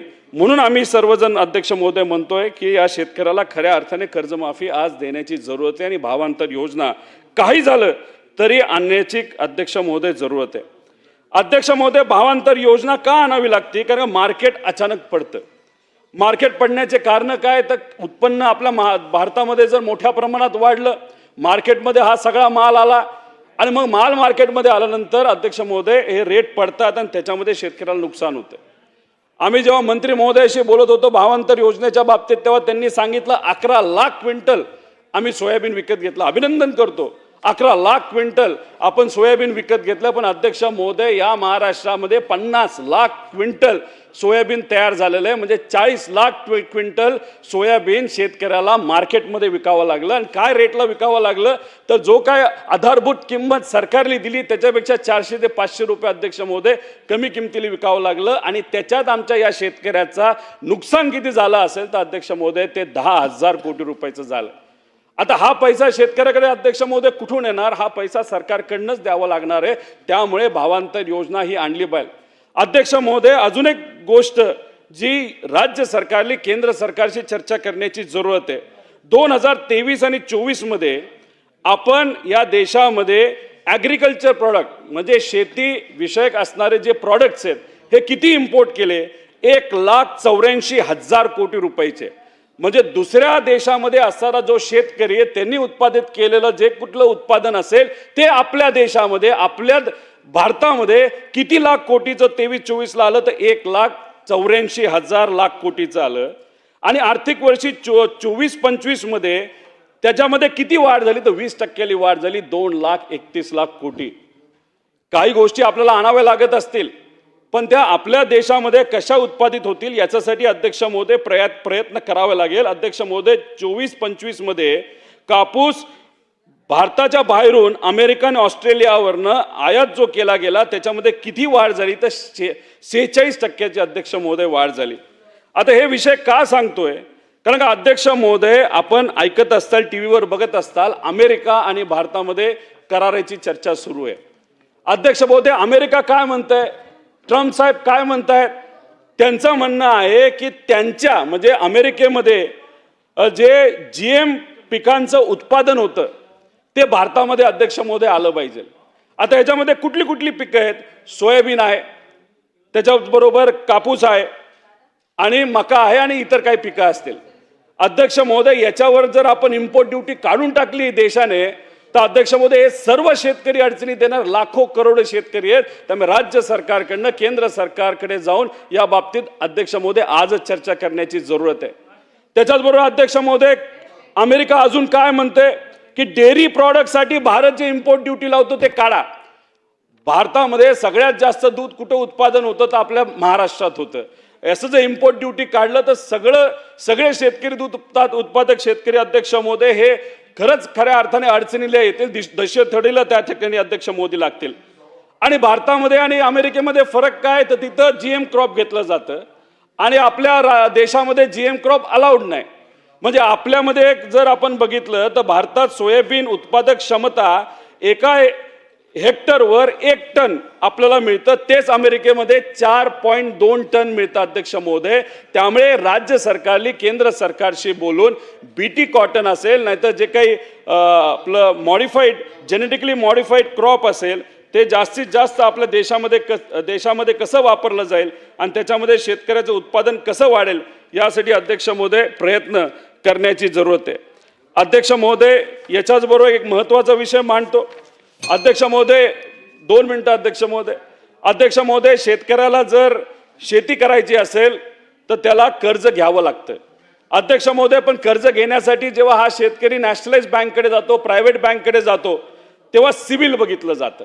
जसं या सेशनमध्ये या अधिवेशनमध्ये नाहीतर जेव्हा आम्ही हाऊसमध्ये असतो आम्ही एखादा विषय बोलण्याचा प्रयत्न करतो, बोलतो पण मंत्री ऐकतात नाही ऐकत, कधी कधी ऐकत पण नाहीत. जसं आमची परिस्थिती असती तशी दुर्दैवाने आज महाराष्ट्राचे मुख्यमंत्री आहेत. शेतकऱ्याच्या हितासाठी अनेक वेळा बँकेची जेव्हा बैठक असती त्या बैठकीमध्ये तिथं त्यांनी सांगितलंय बँकेला की तुम्ही अजिबात सिबिल सक्ती करू नका, पण अध्यक्ष महोदय बँका ऐकत नाहीत. मग बँका जेव्हा ऐकत नाहीत तेव्हा पर्याय फक्त काय राहतो तो कोऑपरेटिव्ह बँक. पण कोऑपरेटिव्ह बँक देऊन किती देणार? मग दुसरा पर्याय कुठला राहतो तो प्रायव्हेट लोकांकडे जायचं, 5% महिन्याला पैसे उचलायचे व्याजाली आणि त्याच्यावर कुठेतरी शेती करायची. अध्यक्ष महोदय हे कसं परवडणार? त्यामुळे या सरकारला मी विनंती करतो की सिबिलच्या बाबतीत योग्य असा निर्णय घ्यावा आणि बँकेला सांगावं काही झालं तरी आमच्या शेतकऱ्याचं सिबिल त्या ठिकाणी तुम्ही बघणार नाही. अध्यक्ष महोदय, अवकाळी पावसाचं नुकसान खूप मोठ्या प्रमाणात झालं. जानेवारी ते एप्रिलमध्ये 28,000 हेक्टर, 25 मे 25 पर्यंत 77,000, जूनमध्ये 14,271, 1,20,000 हेक्टरवर अध्यक्ष महोदय नुकसान झालेलं आहे. पण आता ही भरपाई सरकार कुठल्या अनुषंगाने अध्यक्ष महोदय दिला? पूर्वीचा जो GR होता त्याच्यामध्ये मोठ्या प्रमाणात मदत ही शेतकऱ्याला मिळत होती. कोरडवाहू साठी 13,500 मिळत होते, बागायतीसाठी 27,000, फळबागेसाठी 36,000 आणि मदतीची मर्यादा 3 हेक्टर पर्यंत अध्यक्ष महोदय होती. पण आता नवीन GR मे महिन्यामध्ये आलाय, त्याच्यामध्ये कोरडवाहूला 8,500, बागायतीला 17,000, त्याच्याचबरोबर फळबागाला 22,500 आणि मदतीची मर्यादा 2 हेक्टर आहे. अध्यक्ष महोदय, आम्ही सरकारला विनंती करतो की जो जुना GR होता ज्याच्यामध्ये मोठ्या प्रमाणात अध्यक्ष महोदय मदत मिळत होती त्याच GR प्रमाणे अध्यक्ष महोदय त्या ठिकाणी आमच्या शेतकऱ्याला मदत मिळावी. अध्यक्ष महोदय, शेवटचे 2 मुद्दे. पीक विम्याच्या बाबतीत अध्यक्ष महोदय अनेक वेळा आम्ही मुद्दा मांडलाय. पूर्वीच्या योजनेच्या अंतर्गत जिथे 1 रुपयाला विमा शेतकऱ्याला दिला जात होता त्याच्यामध्ये जर आपण बघितले तर जे ट्रिगर्स होते ते खूप सारे ट्रिगर्स होते. त्याच्यामध्ये 5 ट्रिगर होते. पिकाची पेरणी न झाल्यास शेतकऱ्याला मदत मिळत होती. स्थानिक आपत्ती लोकलाइज कॅलॅमिटी, काही सर्कलमध्ये पाऊस पडतो काहीमध्ये पडत नाही तेव्हा मदत मिळत होती. पिकाच्या हंगामात प्रतिकूल परिस्थितीमुळे होणारे नुकसान म्हणजे तुम्ही पेरणी केली, पाऊस काळ थोडा दिवस नाही आला त्यात नुकसान झालं तरी मदत मिळत होती. काढणी पोस्ट हार्वेस्ट लॉस, काढणी परिक्षेत्रात नुकसान तेव्हा मदत मिळत होती. आणि शेवटी उत्पादित येणारे गट म्हणजे जे आपण काढणी प्रयोगानंतर तेव्हा मदत मिळत होती. अध्यक्ष महोदय, आता नवीन GR जर आपण बघितला नाही तर जी काय विमा कंपनी आहे त्यांनी फक्त एकच ट्रिगर ठेवलाय ते म्हणजे कापणी प्रयोगाच्या वेळेस. अध्यक्ष महोदय, आम्ही थोडासा अभ्यास केला. 2024ला 2,428 कोटी रुपये शेतकऱ्याला विमा कंपन्यांनी दिले आणि अध्यक्ष महोदय त्याच्यामध्ये 1,721 कोटी रुपये हे बाकी 4 ट्रिगर जे आहेत जे आता अध्यक्ष महोदय काढून टाकले त्याच्या अनुषंगाने 1,700 कोटी रुपये दिले आणि फक्त जो शेवटचा एकच त्यांनी ट्रिगर अध्यक्ष महोदय ठेवला होता त्या 682 कोटी रुपये अध्यक्ष महोदय मिळाले. म्हणजे यंदा तशीच परिस्थिती आहे. म्हणजे त्याचा अर्थ 70% शेतकऱ्याला या विमा कंपनी अध्यक्ष महोदय काही देणार नाही अशी परिस्थिती येत्या काळामध्ये येऊ शकते. म्हणून सरकारने याच्यामध्ये अध्यक्ष महोदय लक्ष देण्याची जरूरत आहे. त्याच्याचबरोबर अध्यक्ष महोदय कुठेतरी चोरी झाली असेल विम्यामध्ये ती पकडावी. पण अध्यक्ष महोदय मला करत नाही एखाद्या बँकेमध्ये जर काही चोरट्यांनी चोरी केली असेल तर ती चोरी पकडण्याऐवजी बँकच जर आपण बंद करणार असेल तर अध्यक्ष महोदय शेतकऱ्याचं काय होणार? त्यामुळे अध्यक्ष महोदय या विमाच्या बाबतीत सरकारने खऱ्या अर्थाने लक्ष देण्याची जरूरत आहे. अनेक अध्यक्ष महोदय महत्त्वाचे विषय आहेत याच्यामध्ये सरकारने खऱ्या अर्थाने शेतकऱ्याच्या हिताचे निर्णय घेण्याची जरूरत आहे. आणि हे अधिवेशन संपण्यापूर्वी अध्यक्ष महोदय सरकारला विनंती करतो कर्जमाफी झाली पाहिजे, भावांतर योजना ही आली पाहिजे आणि विम्याच्या बाबतीत ज्या काही अटी चुकल्या आहेत विमा कंपनीच्या त्या नीट पूर्वीसारख्या त्या कशा होतील यासाठी सरकारने प्रयत्न केले पाहिजे. प्रयत्न नाही तर ते अंमलबजावणी झाली पाहिजे एवढीच विनंती अध्यक्ष महोदय सरकारला करतो आणि आपण आम्हाला बोलण्याची संधी दिली त्यासाठी मनापासून आपले आभार व्यक्त करतो. राजकुमार बडोलेजी. अध्यक्ष महोदय, महाराष्ट्र विधानसभा नियम 293 आहे या ठिकाणी अत्यंत महत्त्वपूर्ण असा प्रस्ताव या ठिकाणी आणलेला आहे. त्यावर बोलण्यासाठी मी उभा आहे. आम्ही महाराष्ट्रातील 75% मतदारसंघातले साधारणतः माझ्या सगळ्या शेतकरी बांधवांनी निवडून दिलेले आमदार या ठिकाणी शेतकऱ्यांचे प्रतिनिधी म्हणून साधारणतः या ठिकाणी येतोय. सगळ्या शेतकऱ्यांनीच आम्हाला निवडून दिलेलं आहे. आम्ही अत्यंत ग्रामीण मतदारसंघातून येतोय. सकाळी आम्ही जेव्हा उठतो आमच्या पुढं सगळ्यात पुढं जर कोणी आलं तर तो शेतकरी असतो, तो माझा शेतकरीच असतो. आणि साधारणतः त्याचे प्रश्न घेऊन साधारणतः आम्हाला जास्तीत जास्त जे फोन पण येतात ते शेतकऱ्यांचे फोन येतात. सकाळी आला आमचा शेतकरी येतो, तो विचारतो धानाचा आमचा चुकारा साहेब झाला नाही, धान केंद्रावर धान गेला परंतु चुकारा झाला नाही.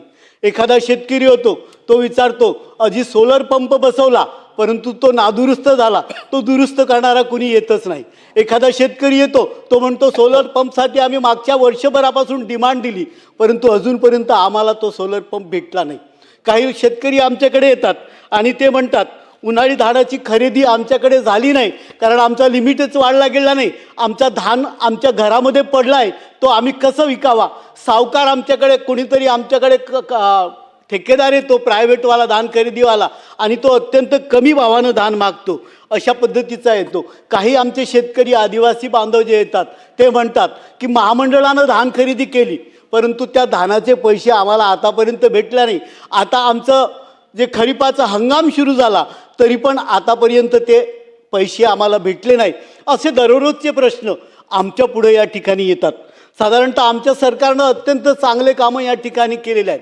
माझ्या शेतकरी बांधवांसाठी छत्रपती शिवाजी महाराज शेतकरी सन्मान योजना, त्याचा लाभ माझ्या शेतकऱ्यांना प्रचंड मोठ्या प्रमाणामध्ये भेटला. प्रधानमंत्री शेतकरी सन्मान योजनेचे पैसे त्यांच्या खात्यात आले. जलयुक्त शिवार योजनेसारखी अत्यंत महत्त्वाकांक्षी योजना या आमच्या सरकारनं या ठिकाणी केली. परंतु अनेक प्रश्न माझ्या या शेतकऱ्यांच्या पुढं आहेतच. साधारणतः आपण पाहिला तर पर्जन्यमानातील अनिश्चितता, त्याच्यामुळे अवेळी येणारा पाऊस, त्याच्यामुळे झालेलं प्रचंड मोठं नुकसान, ही समस्या येतेच. काही ठिकाणी पाण्याची टंचाई मोठ्या प्रमाणामध्ये आहे, शेतकऱ्यांच्या शेतामध्ये पाणी जात नाही, हा एक प्रश्न आवर्जून येतो. विजेचा लपंडाव तर दररोजच लागला असतो. साधारणतः आमच्याकडे जर पाहिला तर मोठ्या प्रमाणामध्ये जंगलानं व्यापलेला क्षेत्र आहे. शेतकरी ज्या ठिकाणी जंगलाला लागून आहेत त्या ठिकाणी हिस्त्र स्वापदांमुळे प्रचंड मोठ्या प्रमाणात त्यांचं नुकसान होते. त्याच्यामुळे रात्रीच्या वेळेस त्यांच्याकडे लोडशेडिंग असते आणि ते रात्री कशा पद्धतीने जातील हा प्रश्न माझ्या शेतकऱ्यांच्या पुढं असतो. सोलर पंपमधील अडचणी तर आहेतच, त्याच्यावर अनेक शेतकऱ्यांचा जो असतो सिंचन प्रकल्प काही आमच्याकडे अपुरे राहिलेले आहेत आणि त्या अपुऱ्या सिंचन प्रकल्पामुळे त्यांच्याकडे शेतीचे प्रश्न अजूनही निर्माण झालेले आहेत. धापेवाडा, झाशीनगर असे सिंचन प्रकल्प मागच्या अनेक वर्षापासून ते पूर्ण झालेले नाहीत, त्याच्यामुळे ते कामं अजून होत नाही. जलसाठ्यांची असमानता असल्याकारणानं शेतकऱ्यांचे प्रश्न मोठ्या प्रमाणामध्ये आहेतच. काही ठिकाणी पाणी साचत नाही, ज्या भागामध्ये पाण्याच्या सोयी नाही आहेत त्या ठिकाणी ते प्रकल्प लवकर करणं हे पण त्या ठिकाणी महत्त्वाचं असते. शेतमजुरांचा अभाव हा मोठ्या प्रमाणामध्ये आहे. आजच्या भागामध्ये आमच्या भागामध्ये जर पाहिलं तर गावातील जे तरुण आहेत ह्या तरुणांचं स्थलांतरण शहराकडे मोठ्या प्रमाणामध्ये नोकरीच्यासाठी होत आहे आणि त्याच्यामुळे शेतात काम करणाऱ्या आमच्या शेतमजुरांची संख्या कमी झालेली आहे. तरी पण आपण एकीकडे जर पाहिलं तर महाराष्ट्रामध्ये साधारणतः 1,50,00,000 जवळपास शेतमजूर आहेत, त्यांचे प्रश्न वेगळेच आहेत. आता मी मगाशी मोबाईलवर तपासत होतो तो एक शेतमजूर लिहित होता, भाऊ आम्हाला 2 रुपये किलोनं फक्त धान्य भेटते, त्याच्याशिवाय कोणतीच योजना आम्हाला भेटत नाही. आम्हाला पण शेतकऱ्यांना जशा पद्धतीच्या योजना भेटतात तशा पद्धतीनं शेतकरी सन्मानसारखी एखादी योजना आम्हाला पण भेटेल का, असे साधारणतः अनेक प्रश्न या ठिकाणी आमचे अनेक शेतमजूर पण विचारतात. शेतीवर काम करणारे लोक विचारतात. आता अनेक शेतकरी आमच्याकडे येतात आणि ते म्हणतात साहेब गोठं बांधून झालो पण गोठ्याचे पैसे भेटले नाही. हा पण एक प्रश्न येतोच. काही शेतकरी आम्हाला विचारतात की साहेब विहिरी बांधून झाल्या पण विहिरीचे पण पैसे अजून आलेले नाही, MRGSचे पैसे कुशल कामाचे आले पण आमचे गोठ्याचे पैसे आले नाही, आमचे विहिरीचे प्रश्न आले नाही, पैसे आले नाहीत, असे अनेक प्रश्न या ठिकाणी येतात. अजूनही शेतकऱ्यांच्या संदर्भामधले खूप सारे प्रश्न माझ्या भागात विशेष तर पाहिला तर वन हक्क जमिनीचे पट्टे आपल्या भागामध्ये अजून आमच्या शेतकऱ्यांना भेटले नाही. आता हा कायदा असा आहे का 1930चा तुम्हाला त्या ठिकाणी पुरावा लागतो. 2005च्या पूर्वीचे 75 वर्षाचा पुरावा म्हटला ते 19च्या 30चा.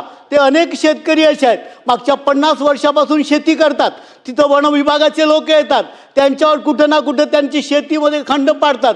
तेव्हा तो गरीब शेतकरी अत्यंत हतबल होतो. अशा शेतकऱ्यांना वनजमिनीचे पट्टे पण दिले गेले पाहिजे, अशी या ठिकाणी माझी मागणी आहे. सरकारनं या ठिकाणी या बाबतीमधला धोरणात्मक निर्णय घेणं गरजेचं आहे. अनेक जे प्रकल्प आहेत त्या प्रकल्पाचं पुनर्वसन झालं, त्यांच्या आमच्या वन विभागाच्या जमिनी महसूल विभागानं शेतकऱ्यांना दिल्या, परंतु त्यांचं निर्वनीकरण झालं नाही. आणि निर्वनीकरण न झाल्यामुळे या शेतकऱ्यांची परिस्थिती अत्यंत विपरीत झाली. त्यांच्या शेतजमिनीवर पण वन विभागाची लोक जातात आणि तुम्ही शेती करू शकत नाही, तुम्ही झाडं कापू शकत नाही, अशा पद्धतीनं त्यांना त्या ठिकाणी सांगितलं जातं. त्याच्यामुळे ही परिस्थिती आहे, मला वाटते ही दुरुस्त झाली पाहिजे. महात्मा ज्योतिबा फुल्यांनी 1883 शेतकऱ्यांचे जे असूड हे पुस्तक लिहिलं होतं आणि ब्रिटिश सरकारच्या विरोधामध्ये त्यांच्या धोरणामध्ये वेळोवेळी त्यांनी त्याच्यामध्ये विरोध पण केला. शेतकऱ्यांना भरपूर पाणी मिळावे म्हणून लक्षावधी खर्च करून शासनाने कालवे बांधले, पण त्याचा हेतू इंग्लंडमधील सावकारांचा महाव्याज आणि इंजिनियरला मोठा पगार देण्यासाठीच हे केलं, असं त्या शेतकऱ्यांच्या आसूडमध्ये पण आलेलं आहे. हा हेतू असल्याचं त्यांनी त्या ठिकाणी नोंदवलं आहे.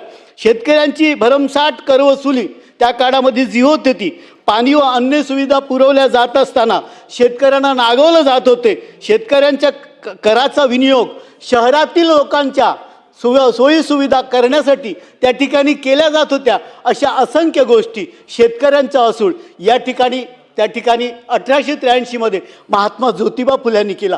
आजची परिस्थिती जर आपण त्या ठिकाणी पाहिलं तर महात्मा ज्योतिबा फुल्यांनी त्या काळात पण गोरक्षणाच्या संदर्भामध्ये त्याच्यावर भर दिला होता.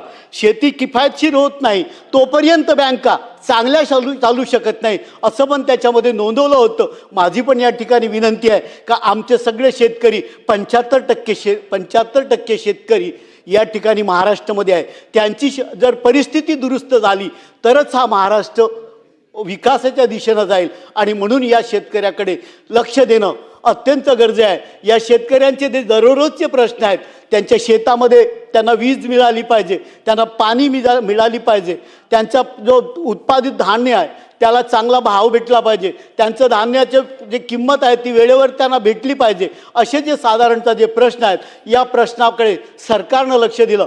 वास्तविक सरकार अत्यंत चांगलं काम करत आहे. माननीय मुख्यमंत्री महोदय यांच्या नेतृत्वामध्ये मागच्या 2014 पासून अत्यंत चांगल्या योजना सरकारनं माझ्या या शेतकऱ्यांसाठी राबवल्या. या योजना अजून चांगल्या रीतीनं राबवण्यासाठी आणि या शेतकऱ्यांना न्याय देण्यासाठी मी या ठिकाणी माझे जे प्रश्न मांडले आहेत त्या प्रश्नाकडे आपण लक्ष द्यावं एवढी विनंती करतो आणि थांबतो. नमस्कार, धन्यवाद. राहुल पाटील, सिद्धार्थ खरात, गजानन लवटे. अध्यक्ष महोदय, अमरावतीसह संपूर्ण राज्यात यंदा मान्सूनपूर्ण अतिवृष्टी झाली. माझ्या मतदारसंघातील दर्यापूर व अंजनगाव सुरजी या दोन्ही तालुक्यात संत्री, केळी, लिंबू आणि पानपिपरी या पिकाचे मोठ्या प्रमाणावर नुकसान झाले आहे. राज्य शासनाने या नुकसानग्रस्त शेतकऱ्यांना त्यांच्या शेतीचे झालेल्या नुकसानीबाबत पंचनामे करून शेतकऱ्यांना दर हेक्टरी 50,000 रुपयाची किमान मदत करणे गरजेचे आहे, अशी मी या निमित्ताने मागणी करत आहे. या मदतीमुळे नुकसानग्रस्त शेतकऱ्यांना पेरणीकरिता मदत मिळू शकते व दिलासा मिळू शकेल. अध्यक्ष महोदय, त्याचबरोबर या निमित्ताने अजून एक गोष्ट मी आपल्या माध्यमातून कृषी मंत्र्यांच्या निदर्शनात आणून देऊ इच्छितो. गेल्या वर्षी देखील माझ्या दर्यापूर व अंजनगाव सुरजी तालुक्यात अवकाळी पाऊस झाला. त्यावेळी झालेल्या नुकसानीचे देखील पंचनामे करण्यात आले होते, परंतु प्रत्यक्षात मात्र शेतकऱ्यांना आर्थिक मदत मिळाली नाही. याबाबतही कारवाई झाली पाहिजे. तसेच मेळघाटच्या किनाऱ्यावर असलेले माझे दर्यापूर शहर आणि अंजनगाव या विविध भागातील शेतामध्ये वन्य प्राणी शिरत असल्याने पिकांचे मोठ्या प्रमाणात नुकसान होते व हे नुकसान थांबवण्यासाठी धोरणात्मक कारवाई होणे गरजेचे आहे. याकरिता 2024 नागपूर येथे पार पडलेल्या अधिवेशनात या दरम्यान मी देखील मागणी केली होती, परंतु अद्यापपर्यंत याबाबत कोणतीच कारवाई झालेली नाही. तसेच शेतकऱ्यांचे पांढरण रस्ते सुद्धा महत्त्वाचे आहेत, खूप खराब झालेले आहेत. त्यांना शेतात जाता सुद्धा येत नाही, त्यांना शेतीची मशागत सुद्धा करता येत नाही. यावर सुद्धा लक्ष देण्याची गरज आहे. अध्यक्ष महोदय, 1 रुपयामध्ये पीक विमा योजना बंद करण्याचा प्रस्ताव शासनाच्या विचाराधीन आहे, परंतु शेतकऱ्यांना कृषी विम्याची रक्कम दिली जात नसून केवळ विमा कंपन्यांना कृषी पीक विम्याचा लाभ होत आहे. याबाबत चौकशी होणे आवश्यक आहे. त्याचप्रमाणे सदर योजना बंद केल्यास शेतकऱ्यांच्या पिकांना संरक्षित करण्यासाठी कोणती पर्याय योजना राबविणार आहे याबाबत सभागृहाला माहिती देण्यात यावी. अध्यक्ष महोदय, अंजनगाव सुर्जी दर्यापूर तालुक्यात बोगस बियाणे शेतकऱ्यांना दिले जात असून त्यामुळे देखील मोठ्या प्रमाणावर शेतकऱ्यांचे नुकसान होत आहे. निवडणुकीच्या तोंडावर शेतकऱ्यांना सरसकट कर्जमाफी घोषणा केली होती. त्या नवीन शासन येऊन 7-8 महिनेपेक्षा जास्त झालेले आहेत. अद्यापपर्यंत शेतकऱ्यांची कर्जमाफी झालेली नसून शेतकऱ्यांचा 7-12 कोरा झाला पाहिजे, याबद्दल सुद्धा माझी मागणी आहे. अध्यक्ष महोदय, राज्य शासनाच्या वतीने सोलर कृषी पंप लावण्याची सक्ती करण्यात येत असून अतिवृष्टीमध्ये सोलार पंपाचा संपूर्ण set, pipeline, sprinkler set, cable इत्यादी वाहून गेलेले आहेत. तसेच विदर्भात पाण्याची पातळी अत्यंत खाली असल्यामुळे शेतकऱ्यांचा बोरवेलला 400 ते 500 फूट खोलवर पाणी मिळते, परंतु सोलर कृषी पंपाची कार्यक्षमता कमी असल्यामुळे सदर कृषी पंप अनेक शेतकऱ्यांचा उपयोगाचा नाही. त्यामुळे शासनाने सोलर कृषी पंप लावण्याची सक्ती न करता पूर्वीप्रमाणे शेतकऱ्यांना विद्युत कृषी पंप साठी मंजुरी द्यावी. अध्यक्ष महोदय, राज्यातील विशेष विदर्भातील अमरावती जिल्ह्यातील अनेक शेतकऱ्यांनी कर्ज बाजारीला कंटाळून आत्महत्या केल्या आहेत. शासनाने आत्महत्याग्रस्त शेतकऱ्यांच्या कुटुंबांना आर्थिक मदत करण्याची घोषणा केलेली आहे, परंतु अमरावती जिल्ह्यातील आत्महत्याग्रस्त शेतकऱ्यांच्या कुटुंबांना अद्याप आर्थिक मदत मिळाली नाही. त्यामुळे शासनाने तातडीने उक्त कुटुंबांना आर्थिक मदत करावी अशी मी या निमित्तानं मागणी करतो व शेतकऱ्यांना वेळोवेळी सरकारने सहकार्य करावे एवढं बोलतो आणि मी थांबतो. जय हिंद, जय महाराष्ट्र. सन्मान्य सदस्य विक्रमजी पाचपुते. धन्यवाद अध्यक्ष महोदय. आज हा जो 293 अन्वये प्रस्ताव आणलेला आहे याच्यावरती बोलण्यासाठी मी उभा आहे. हा प्रस्ताव पाहिल्यानंतर एक गोष्ट बहिणाबाईंचे काही शब्द मला आठवतात. ते म्हणजे पेरलं मळ्यावरती आणि उगवलं काळजावरती. म्हणजे कालच्या निवडणुकीमध्ये ज्या पद्धतीने आमच्या समोरच्या बाकावर बसलेल्या सहयोगी सदस्यांनी जी पेरणी केली होती आणि जे फेक नरेटिव्ह सेट करण्याचा प्रयत्न केला होता की शेतकऱ्यांच्या हिताचं सरकार नाही आहे, शेतकऱ्यांचं हे नुकसान करणारं सरकार आहे, एवढं सगळं होऊन सुद्धा शेतकऱ्यांच्या मनात जे होतं ते नक्कीच उगवलं. आमचं कमळ फुललं. अनेक गोष्टी या सभागृहाने पाहिलेल्या आहेत. इतकं मोठं मताधिक्य, इतकी मोठी संख्या आज या सभागृहामध्ये सत्ताधाऱ्यांच्या रूपाने उपस्थित आहे. आणि ज्यावेळेस एवढी मोठी संख्या येते काही आमच्या जबाबदाऱ्या सुद्धा येतात. आणि या जबाबदाऱ्या पार पाडण्यासाठी देवाभाऊंच्या नेतृत्वावरती जे सरकार आहे त्यांच्या नेतृत्वात नक्कीच हे सरकार पार पडणार आहे. त्या अनुषंगाने अनेक कामं चालू आहेत. म्हणजे मी पूर्वी माझे वडील ह्या सभागृहामध्ये होते. 1980ला ते पहिल्यांदा या सभागृहात आले होते. म्हणजे साधारण 45 वर्षापूर्वीचा महाराष्ट्र आणि आत्ताचा महाराष्ट्र हा माझ्या वडिलांच्या रूपाने मी अनुभवलेला आहे, पाहिलेला आहे. त्यावेळेसच्या महाराष्ट्रात जी कामाची गती होती अनेकदा या सभागृहाने अनुभवलेलं आहे. मोठे मोठे नेत्यांची भाषणं व्हायची की एखादी योजना आली तर 4-4, 5-5 वर्ष ती योजना राबवायला इम्प्लिमेंट करायला लागतात. अलीकडच्या काळामध्ये जर आपण वेग पाहिला की निर्णय होतो आणि ह्या योजना तात्काळ राबवल्या जातात. ह्या राबवत असताना योजना खूप उत्तम असतात. काही ठिकाणी अजूनही लॅकून आहेत. मला मान्य आहे की सगळ्या गोष्टी ह्या 100% होऊ शकत नाही. मी आत्ताच आपण परिस्थिती पाहिली तर इतका मोठा पाऊस आत्ताच्या काळामध्ये या पावसाळ्यात झालेला आहे. आणि जर आपण शासनाचे नियम निकष पाहिले तर 42 mm पाऊस जर हा रेकॉर्ड झाला तरच आपण अतिवृष्टी या जून महिन्यामध्ये पकडतो. पण दुर्दैव असं आहे की एका मंडलामध्ये एका ठिकाणी पावसाचं मापन केलं जातं आणि तो नियम संपूर्ण त्या मंडलाला लागू होतो. आणि कालचं उदाहरण जर आपण पाहिलं तर अनेक ठिकाणी एखाद्या गावामध्येच काही 100 mm पाऊस झालेला आहे, त्यामुळे फ्लॅश फ्लड झालेले आहेत. पण दुर्दैवाने तो पाऊस रेकॉर्ड झाला नाही. या तांत्रिक अडचणीमुळे आपल्याला त्या गावाला मदत देता येत नाही. आता जर आपण पीक विम्याची किंवा पिकासाठी अनुदानाची परिस्थिती पाहिली तर उभ्या पिकासाठी अनुदान देण्यासाठी सरकारकडे योजना आहे, पण पोस्ट हार्वेस्ट काही योजना नाही. मधल्या काळामध्ये पाऊस हा मे महिन्यात झाला, अनेक ठिकाणी कांद्याची काढणी चालू होती. आमच्या शेतकऱ्यांना कांदा शेतातून काढून टाकलेला घरी सुद्धा नेता आला नाही. घरी जर नेला असेल तर दारामध्ये कांदा भिजलेला आहे. ही अवस्था आमच्या शेतकऱ्यांची झालेली आहे. काही जे शेतकरी ज्यांनी नवीन कांदा चाळी केल्या, सरकारने खूप चांगली योजना आणली होती, त्यामधनं अनेक कांदा चाळ्यांना परवानगी दिली. ज्या ज्या नवीन कांदा चाळीमध्ये कांदा होता तो कांदा नक्की वाचलेला आहे, कारण तो अनुभवानुसार सरकारने त्या योजनेमध्ये बदल केला. खाली पाणी जाण्यासाठी जागा ठेवली, हवा खेळती राहण्यासाठी जागा ठेवली. पण आमचे जे काही शेतकरी ज्यांचे पूर्वीचे कांदा चाळी होत्या त्या जमिनीवरती बसून होत्या आणि जमिनीवरती थोडाफार मुरुम भरून त्याच्यावरती कांदा चाळी उभ्या केल्या जात होत्या. अतिवृष्टीमुळे त्या कांदा चाळींमध्ये सुद्धा पाणी घुसलेलं आहे. माझी आपल्या मार्फत सरकारला विनंती असणार आहे की आपल्याला ज्या वेळेस नियम हे पाळण्यासाठी असतात, कायदा हा सगळ्या गोष्टी सुरळीत होण्यासाठी असतात, पण जर कायदा हा सर्वांच्या हिताचा नसेल तर त्या कायद्यामध्ये बदल करायची ताकद या सभागृहामध्ये आहे, आपल्यामध्ये आहे. ते कायद्यामध्ये बदल नक्की केले पाहिजे. या सुधारणा आपल्याला कराव्या लागणार आहेत. खरं तर आमच्या पालकमंत्र्यांनी आदेश दिल्यामुळे जो जो कांदा निघाला होता त्याचं पोस्ट हार्वेस्ट सुद्धा सर्वे झालेला आहे, त्याची पाहणी झालेली आहे आणि जे काही पंचनामे व्हायला पाहिजेत हे पंचनामे सुद्धा झालेले आहेत. दुर्दैवाने अनेक राज्यात अनेक ठिकाणी झाले नाहीयेत. तर याच्यामध्ये काही सुधारणा आपल्याला करता येतील का, त्या नक्कीच करण्याचा प्रयत्न केला पाहिजे. आमच्या सरकारच्या माध्यमातून 2014ला देवाभाऊंना ज्यावेळेस काम करण्याची संधी मिळाली, त्यांच्या नेतृत्वामध्ये ज्यावेळेस महाराष्ट्राने एक नेतृत्व पाहिलेलं आहे, एखाद्या व्यक्तीला, एका दूरदृष्टी व्यक्तीला ज्यावेळेस काम करण्याची संधी मिळते त्यावेळेस काय होऊ शकतं.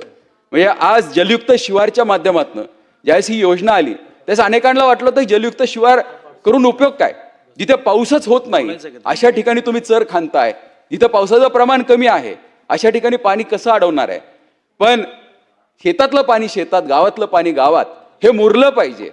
त्या दृष्टिकोनातनं आपला जो काही ग्राउंड वॉटर लेवल आहे, हा ग्राउंड वॉटरची जी लेवल खराब झाली होती ही दुरुस्त झाली पाहिजे. या दृष्टिकोनातनं जी काही कामं झाली याचा फायदा आज दिसतोय. आज मोठ्या प्रमाणावरती पाऊस झालेला अनेक ठिकाणी आपण अडवू शकलोय आणि हे पाऊस अडवलेला आपण जिरू शकल्यामुळे आमच्या पाण्याची क्वालिटी आता सुधारायला लागलेली आहे. अध्यक्ष महोदय, अनेक छोट्या मोठ्या योजना आपण शेतकऱ्यांसाठी आणत असतो.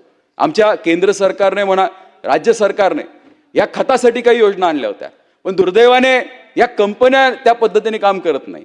खतांना सबसिडी आलेली आहे, राज्य सरकार सबसिडी देत आहे, पण या खतांना या कंपन्यांनी लिंकिंग सुरू केलेलं आहे. त्यामुळे युरिया घ्यायचं म्हणलं तर जी गरजेची खतं नाही आहेत, जे गरजेचे केमिकल्स नाही आहेत, फर्टिलायझर्स नाही आहेत, ते जोडावं लागतात आणि लोक दोष मात्र सरकारला देतात, आपल्या सर्व या ठिकाणी मंत्रिमंडळाला देतात. माझी आपल्या मार्फत सरकारला विनंती आहे की या थोड्याशा दुरुस्त्या आपल्याला केल्या पाहिजेत. आपण ज्यावेळेस त्या ठिकाणी सरकारला वरनं काहीतरी निर्णय घेतो आणि हा जनतेच्या हिताचा असतो, हा जनतेचा हिताचा निर्णय हा नक्कीच खाली पोहोचतोय का याच्याकडे थोडंसं पाहणं गरजेचं आहे. हे जे काही लिंकिंग करत असताना 4-2 कंपन्या आहेत या बदमाशगिरी करतात आणि हे करून दोष मात्र सरकारवर येतोय. हा दोष आपल्यावर येणार नाही या दृष्टिकोनातून आपण काम केलं पाहिजे. मी गडकरी साहेब कायम भाषणात सांगत असतात, JF केनेडी त्यांचं एक मोठं वाक्य त्यांनी म्हणजे गडकरी साहेबांनी त्यांच्या ऑफिसमध्ये लावून ठेवलेलं आहे. ते म्हणजे American roads are not good because America is rich, but America is rich because American roads are good. म्हणजे रस्ते चांगले असले तर देश सुद्धा प्रगतीवरती जाऊ शकतो. आदरणीय देवाभाऊ यांच्या नेतृत्वाखाली 2015मध्ये मुख्यमंत्री ग्राम सडक योजना आणण्यात आली आणि या मुख्यमंत्री ग्राम सडक योजनेच्या मध्ये पहिल्या टप्प्यामध्ये जवळजवळ 30,598 किलोमीटर घेतले गेले होते आणि उत्तम पद्धतीने जवळजवळ 98% म्हणलं तरी चालेल, जवळजवळ 29,000 किलोमीटर रस्ते या योजनेमध्ये झालेले आहेत. आता फेज 2 सुद्धा 2014 मध्ये, मार्च 2014 मध्ये मंत्रिमंडळाने GR काढून मान्यता दिलेली आहे आणि जवळजवळ 23,000 किलोमीटर नवीन रस्ते आता आपण दर्जनीत करत आहोत. या रस्त्यांचा फायदा आमच्या शेतकऱ्यांना होणार आहे. आमच्या शेतकऱ्याला स्वतःच्या शेताचा माल, शेतात निघालेला माल हा बाजारपेठेपर्यंत घेऊन जाण्यासाठी सोयीस्कर, हा सुखद होणार आहे. त्यामुळे ही डेव्हलपमेंट होत असताना अनेक गोष्टीवरती चर्चा केली जाते. आता या शक्तिपीठाचा जो रस्ता आहे याच्यावरती चर्चा होत असताना मला तर कधी कधी नवल असं वाटतं की सुरुवातीला ज्यावेळेस एक्सप्रेसवे होत होता त्यावेळेस पुण्याची डेव्हलपमेंट मुंबईच्या तुलनेमध्ये आणि एक्सप्रेसवे पूर्ण झाल्यानंतर आज पुणे शहराची डेव्हलपमेंट मुंबईच्या तुलनेमध्ये जर आपण तुलना करू शकलो तर रस्ता किती महत्त्वाचा असतो. उद्या मोठे रस्ते जर आमच्या ग्रामीण भागातनं जात असतील, ज्या शेतकऱ्यांच्या जवळनं त्या गावातनं जाणार असतील, ही गावं जर जगाच्या नकाशावरती येत असेल तर त्याचं दुःख का असावं. याच्यामध्ये नक्कीच फायदा त्या शेतकऱ्यांना होणार आहे, त्या परिसराला झाल्याशिवाय राहणार नाहीये. नक्कीच याच्यावर चर्चा झाली पाहिजे. जर ह्या सगळ्या विकासामध्ये कुठे जर लॅकुना राहत असेल तर त्या लॅकुना आपल्याला नक्कीच काढायचा प्रयत्न आपण केला पाहिजे. पण हा काढत असताना ज्या काही योजना येतात, म्हणजे मधल्या काळामध्ये स्वर्गीय गोपीनाथजी मुंडे साहेब यांच्या स्मरणार्थ गोपीनाथ मुंडे शेतकरी अपघात विमा योजना आणली. त्याचा फायदा आमच्या अनेक शेतकऱ्यांना झालेला आहे. म्हणजे शेतात काम करणाऱ्या शेतकऱ्याला ज्यावेळेस कोणी विचारत नव्हतं, आज शेतात काम करणाऱ्या मजुराला कोणी विचारत नव्हतं, त्यांना 2 लाखापर्यंत आज विमा या योजनेच्या अंतर्गत मिळू शकतो. केंद्र सरकारने फळबागेच्या लागवडीसाठी काही योजना आणल्या, पण आमचे जे अल्पभूधारक शेतकरी सोडून बाकीचे ज्यांच्याकडे क्षेत्रफळ जास्त होतं अशांना या योजनेचा लाभ घेता येत नव्हता. त्यांनाही हा लाभ व्हावा म्हणून आमच्या सरकारने स्वर्गीय भाऊसाहेब फुंडकर फळबाग लागवड योजना आणली, ज्याच्यामुळे महाराष्ट्रामध्ये 6 हेक्टरपर्यंतच्या शेतकऱ्याला आज या योजनेचा फायदा घेता येतो. योजना खूप चांगल्या आहेत. दुर्दैवाने अध्यक्ष महोदयमध्ये आम्ही कृषी खात्याचं प्रेझेंटेशन पाहिलं, म्हणजे भरमसाठ योजना आहेत. पण दुर्दैव असं आहे की 4-2 योजना ज्या अधिकाऱ्याला चांगल्या वाटतात, सोयीस्कर वाटतात, तेवढ्याच आमच्या शेतकऱ्यांपर्यंत जातात. तेव्हा ह्या योजनांचा कुठेतरी प्रचार प्रसार होणं गरजेचं आहे. योजना उत्तम आहेत, ह्या राबवल्या जातात का याचं ऑडिट होणं गरजेचं आहे. काही योजना तर जनतेपर्यंत पोहोचत नाहीत. ह्या का पोहोचत नाहीत, याला जबाबदार कोण आहेत? अशा शेतकऱ्यांना न फायदे न देणारे जे अधिकारी आहेत यांच्यावरती नक्कीच कारवाई झाली पाहिजे. आणि मला खात्री आहे की शंका जरी अनेक असल्या तरी सुद्धा जे या ठिकाणी बहुमत या जनतेने दिलेलं आहे, या शेतकऱ्यांनी दिलेलं आहे, या दृष्टिकोनातून आमचं सरकार नक्कीच कटिबद्धपणे काम करेल. आणि मला खात्री आहे की देवेंद्रजींच्या माध्यमातून त्यांच्या नेतृत्वावरती हे जे सरकार काम करत आहे हे उत्तम पद्धतीने शेतकऱ्याच्या हिताचाच विचार करेल ही अपेक्षा या ठिकाणी व्यक्त करतो आणि थांबतो. अध्यक्ष महोदय, धन्यवाद. सन्मान्य सदस्या श्वेता महाले. अध्यक्ष महोदय धन्यवाद. विरोधी पक्षाच्या 293 या प्रस्तावावरती बोलण्यासाठी मी या ठिकाणी उभी आहे. साहजिक आहे, विरोधी पक्षाचा हा प्रस्ताव आहे, त्याच्यामुळे विरोधी पक्ष हा सरकारच्या विरोधातच त्या ठिकाणी त्यांची भूमिका असणार आहे किंवा बोलणार आहे. परंतु कुठेतरी आपण किती विरोधात बोलावं किंवा आपण किती टीका करावी याची कुठेतरी मर्यादा त्या ठिकाणी विरोधी पक्षाने ठेवली पाहिजेत. आपण थोडंसं इतिहासामध्ये जर का गेलं आणि त्या ठिकाणी स्वातंत्र्य काळापासून तर आजपर्यंत आपण पाहिलं, जवळपास 61 वर्ष त्या ठिकाणी काँग्रेसचं सरकार या महाराष्ट्रामध्ये होतं, भारतामध्ये सुद्धा त्या ठिकाणी होतं. मग या 61 वर्षामध्ये काँग्रेसने नेमकं काय केलं शेतकऱ्यांसाठी हा सुद्धा विचार त्या ठिकाणी नक्कीच कुठेतरी झाला पाहिजेत. आज जेव्हा विरोधी पक्ष नेते, मला वाटते सध्या तर कोणी नाही आहेत, परंतु वडेट्टीवार साहेब मोठ्या पोटतिडकीने बोलत होते की बाबा महायुतीचं सरकार आलं आणि हे सरकार शेतकऱ्यांच्या कसं विरोधात आहे, यांचे सगळे धोरणं कशा पद्धतीने शेतकऱ्यांच्या विरोधात आहेत. आणि तेव्हा मला असं वाटलं की खरंच आपण माहिती घेतली पाहिजेत. आपण आज सत्तेमध्ये आहोत त्याच्यामुळे आपलं काही चुकत असेल आपल्याला लक्षात येत नसेल तर 2014 पासून महायुतीचं जे सरकार आलेलं आहे तेव्हापासून आपण शेतकऱ्यांना काय दिलं आणि स्वातंत्र्य काळापासून तर 2014 पर्यंत काँग्रेसने त्या ठिकाणी सरकारमध्ये असताना काय दिलं. आणि विशेष म्हणजे असं लक्षात आलं की सत्तेमध्ये जेव्हा काँग्रेसवाले बसले त्यावेळेला त्यांना चुकूनही त्या ठिकाणी शेतकऱ्यांची आठवण मुळीच झालेली नाही. आणि जेव्हा जेव्हा सत्तेतून खाली आले त्यावेळेला मात्र यांना शेतकरी त्यावेळेला मात्र यांना आठवतो आणि अतिशय पोटतिडकीने त्या ठिकाणी ते विषय मांडतात शेतकऱ्यांचे. मग कधी कधी असं वाटतं, आमचे रणधीर भाऊ या ठिकाणी आहेत, ते नेहमी उदाहरणं देतात. हिंदी पिक्चर जे आहेत त्याच्या नाव किंवा डायलॉग त्या ठिकाणी सांगतात. आज मला रणधीर भाऊंची आठवण आली की तो आमिर खानचा पिक्चर काही वर्षाआधी आला होता गजनी, मग जेव्हा जेव्हा काँग्रेस सत्तेवरती येते शेतकऱ्यांच्या बाबतीमध्ये यांना विसर पडतो की काय? तो गजनीला जो रोग त्यांना झाला होता गजनी मूव्हीमध्ये आमिर खानला, तो रोग काँग्रेसवाल्यांना सत्तेवरती आल्यानंतर होतो की काय असा प्रश्न त्या ठिकाणी पडतो. अध्यक्ष महोदय, अध्यक्ष महोदय, सातत्याने शेतकरी हिताच्या गप्पा करायच्या आणि सत्तेत आल्यानंतर मात्र शेतकऱ्यांना लुटायचं हे काम त्या ठिकाणी काँग्रेसने केलेलं आहे. अध्यक्ष महोदय, महाविकास आघाडी विशेषतः कायम निवडणुकीच्या काळामध्ये सुद्धा किंवा सभागृहामध्ये सुद्धा कायम आठवण करून देते की 2008 साली 52,000 कोटींची कर्जमाफी त्यांनी शेतकऱ्यांना दिली. आता ही शेतकरी कर्जमाफी जर का त्या ठिकाणी आपण अध्यक्ष महोदय पाहिली तर ही शेतकऱ्यांची कर्जमाफी किती वर्षामधून दिली तर 61 वर्षामधून पहिल्यांदा 52,000 कोटी रुपयाची कर्जमाफी त्या ठिकाणी दिली. आणि ही कर्जमाफी जेव्हा दिली आणि आपण 61 वर्षाचा जर त्या ठिकाणी अभ्यास केला तर त्या ठिकाणी प्रतिवर्षी 800 कोटी रुपये त्यांनी शेतकऱ्यांना त्यांच्या काळामध्ये त्या ठिकाणी दिले. परंतु अध्यक्ष महोदय 2014 साली या भारतातल्या गोरगरीब जनतेच्या आशीर्वादाने गरिबी काय असते, संघर्ष काय असतो असं नेतृत्व भारताला भेटलं. पंतप्रधान नरेंद्रभाई मोदी हे भारताचे पंतप्रधान झाले आणि खऱ्या अर्थाने शेतकऱ्यांच्या दृष्टिकोनातून चांगले निर्णय त्या ठिकाणी घेण्यात आले. अध्यक्ष महोदय, आज वडेट्टीवार साहेब सांगत होते की बा शेतकऱ्यांना तुम्ही फक्त 6,000 रुपये त्या ठिकाणी देता, परंतु तुम्ही जेव्हा सत्तेमध्ये होतात तेव्हा तुम्ही 6 पैसेही त्यांना त्यांच्या खात्यामध्ये टाकून दिले नाहीत. अध्यक्ष महोदय, आज मला सांगायला अभिमान वाटतो PM किसानच्या माध्यमातून दरवर्षी 90,000 कोटी रुपये हे शेतकऱ्यांच्या खात्यामध्ये येतात. NDRF SDRFच्या अंतर्गत 70,000 कोटी रुपयाची मदत ही शेतकऱ्यांना त्यांच्या खात्यामध्ये उपलब्ध होते. प्रधानमंत्री पीक विमा योजनेच्या माध्यमातून 80,000 कोटी रुपयाची मदत अध्यक्ष महोदय त्यांना मिळते. एकूण जर का पाहिलं अध्यक्ष महोदय तर 2,40,000 कोटी दरवर्षी शेतकरी बांधवांना विविध लोककल्याणकारी योजनांच्या माध्यमातून देण्याचं काम हे महायुतीचं सरकार त्या ठिकाणी अध्यक्ष महोदय देत आहे. आणि विशेष म्हणजे अध्यक्ष महोदय, हा जो काही मदत शेतकऱ्यांच्या खात्यामध्ये जाते ही मदत त्यांच्या खात्यामध्ये मिळवून घेण्यासाठी किंवा देण्यासाठी त्या शेतकऱ्यांना कुठल्याही दलालाकडे त्या ठिकाणी जावं लागत नाही. दलाल असतील किंवा लोकप्रतिनिधी असतील किंवा तहसीलदार असतील, BDO असतील, तलाठी असतील, अशी कुठलीही यंत्रणा मधात न ठेवता जे शेतकऱ्यांच्या हिताचं आहे, जे शेतकऱ्यांच्या हक्काचं आहे ते त्यांच्या हक्काचं त्या ठिकाणी देण्याचं काम हे महायुतीचं सरकार अध्यक्ष महोदय त्या ठिकाणी करत आहे. अध्यक्ष महोदय, खरं तर कुठेतरी वारंवार विरोधी भाषणं त्या ठिकाणी झाल्यानंतर असं परसेप्शन तयार होतं की खरंच हे सरकार शेतकऱ्यांसाठी काहीच करत नाही आणि अशा वेळेला कुठेतरी तुलनात्मक सुद्धा आपण विचार केला पाहिजेत.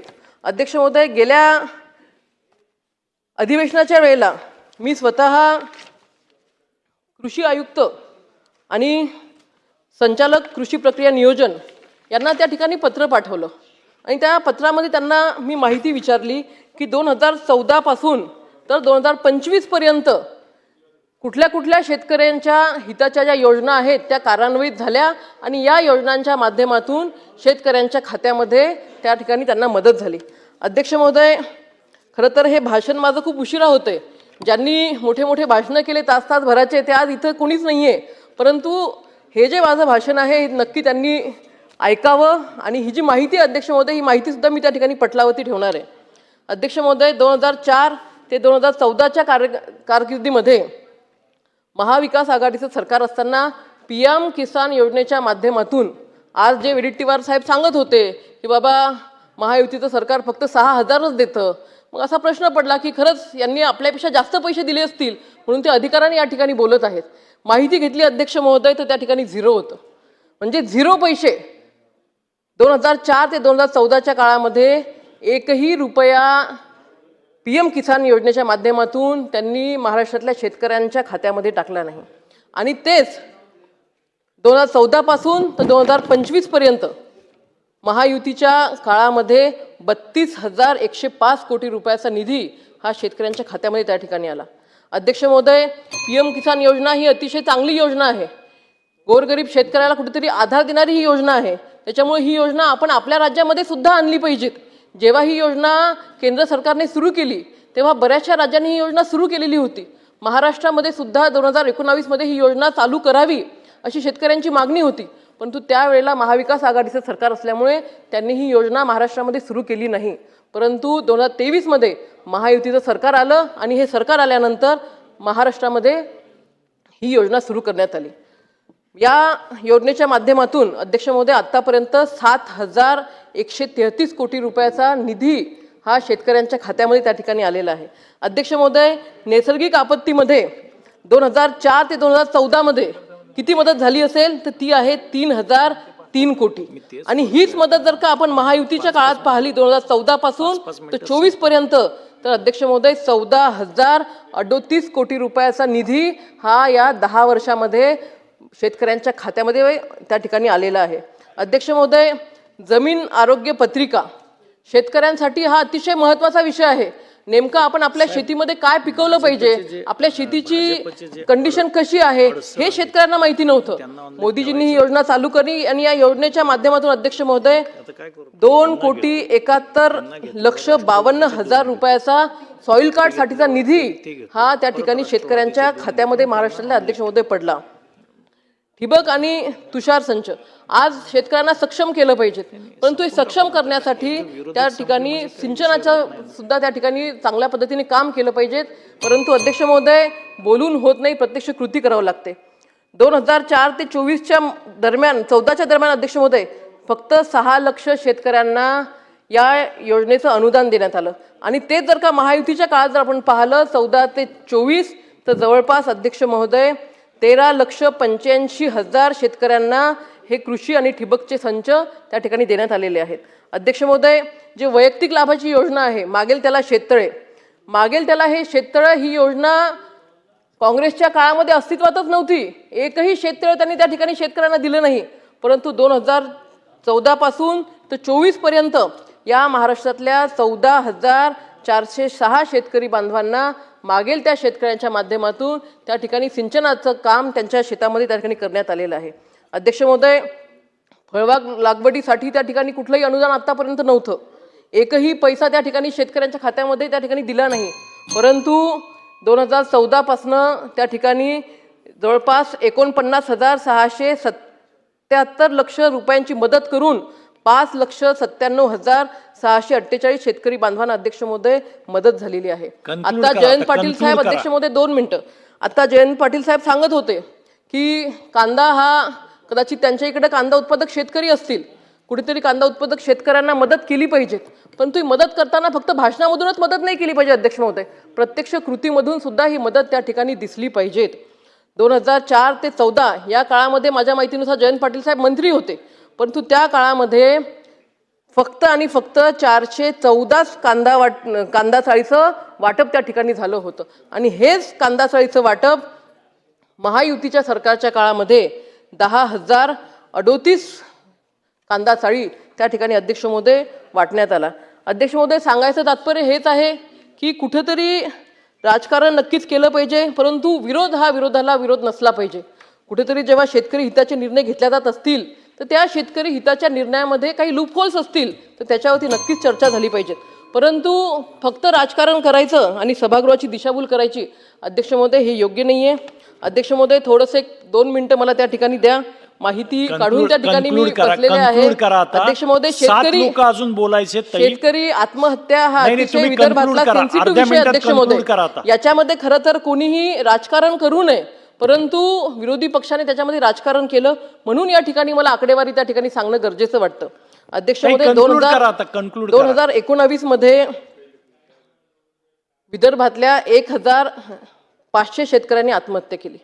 तेव्हा फडणवीस साहेब मुख्यमंत्री होते. 2020 मध्ये महाविकास आघाडीचं सरकार आलं आणि 1,136 शेतकऱ्यांनी आत्महत्या केल्या. तेच प्रमाण 2021 मध्ये महाविकास आघाडीचं सरकार असताना 1,183 त्या ठिकाणी आत्महत्या झाल्या. आणि 2022 मध्ये महाविकास आघाडीचं सरकार असताना अध्यक्ष महोदय 1,208 त्या ठिकाणी आत्महत्या झाल्या. आणि अध्यक्ष महोदय 2023 मध्ये म्हणजे महाविकास आघाडीचं सरकार असताना जो चढता क्रम लागला होता, पुन्हा तो जो चढता क्रम आहे तो खाली येताना दिसतो. 2023 मध्ये 1,100 शेतकऱ्यांनी आत्महत्या केल्या आणि 2024 मध्ये 1,075 शेतकऱ्यांनी अध्यक्ष महोदय आत्महत्या केल्या. अध्यक्ष महोदय 2 मिनिटं. अध्यक्ष महोदय, सकाळपासून या ठिकाणी बसले. अध्यक्ष महोदय, महाराष्ट्र विधानसभा नियम 293 अन्वये एक मिनिट काळे साहेब, ते कन्क्लूड करतायत. कन्क्लूड करा. अध्यक्ष महोदय, आमच्या विदर्भामध्ये आत्महत्या होतात का? तर नक्कीच आत्महत्या होतात. परंतु ह्या आत्महत्या होत असताना याच्यामध्ये कुठलंही राजकारण न करता आपला शेतकरी कशा पद्धतीने चांगल्या पद्धतीने शेतीमध्ये काम करू शकेल आणि ही शेती करत असताना त्याला काय काय महत्त्वाचं आहे, शेतरस्ते असतील, वीज असेल, पाणी असेल, दळणवळणाचे साधनं असतील, हे त्याला उपलब्ध करून दिले पाहिजेत. अध्यक्ष महोदय, मला असं वाटतं आज या सभागृहामध्ये आपण एक लोकप्रतिनिधी म्हणून बसलेलो आहेत. हे विधिमंडळ हे कायद्याचं विधिमंडळ आहे. तर शेतकऱ्याला खऱ्या अर्थाने सक्षम करण्यासाठी कुठले कायदे आपण बदलले पाहिजेत, कुठल्या कायद्यामध्ये आपण सुधारणा केली पाहिजे, त्या ठिकाणी हे या सगळ्या गोष्टी केल्या पाहिजे. अध्यक्ष महोदय, मी पुन्हा महायुती सरकारचं मनापासून अभिनंदन करते. परंतु हे सगळे शेतकरी हिताचे निर्णय घेत असताना प्रशासनावरती कुठेतरी आपला वचक त्या ठिकाणी असला पाहिजे. अध्यक्ष महोदय, महाबीजच्या बाबतीमध्ये नक्कीच एक चांगली एजन्सी आहे, परंतु आज जे MD म्हणून त्या ठिकाणी बसलेले काळे आहेत, साहेब. एक IAS ऑफिसर आहे. अध्यक्ष आणि महोदय, एक आणि गोष्ट हा आता मी अध्यक्ष पहिली महोदय, बेल वाजवेल, दुसरी बेल वाजवेल, तिसऱ्या वेळी पुढच्याला बोलायची संधी देईल. कारण 7 लोक बोलायचेत. आपल्याला वेळेवर केलं पाहिजे, बाकीच्याही सगळ्यांचा विचार केला पाहिजे. सुरू करा.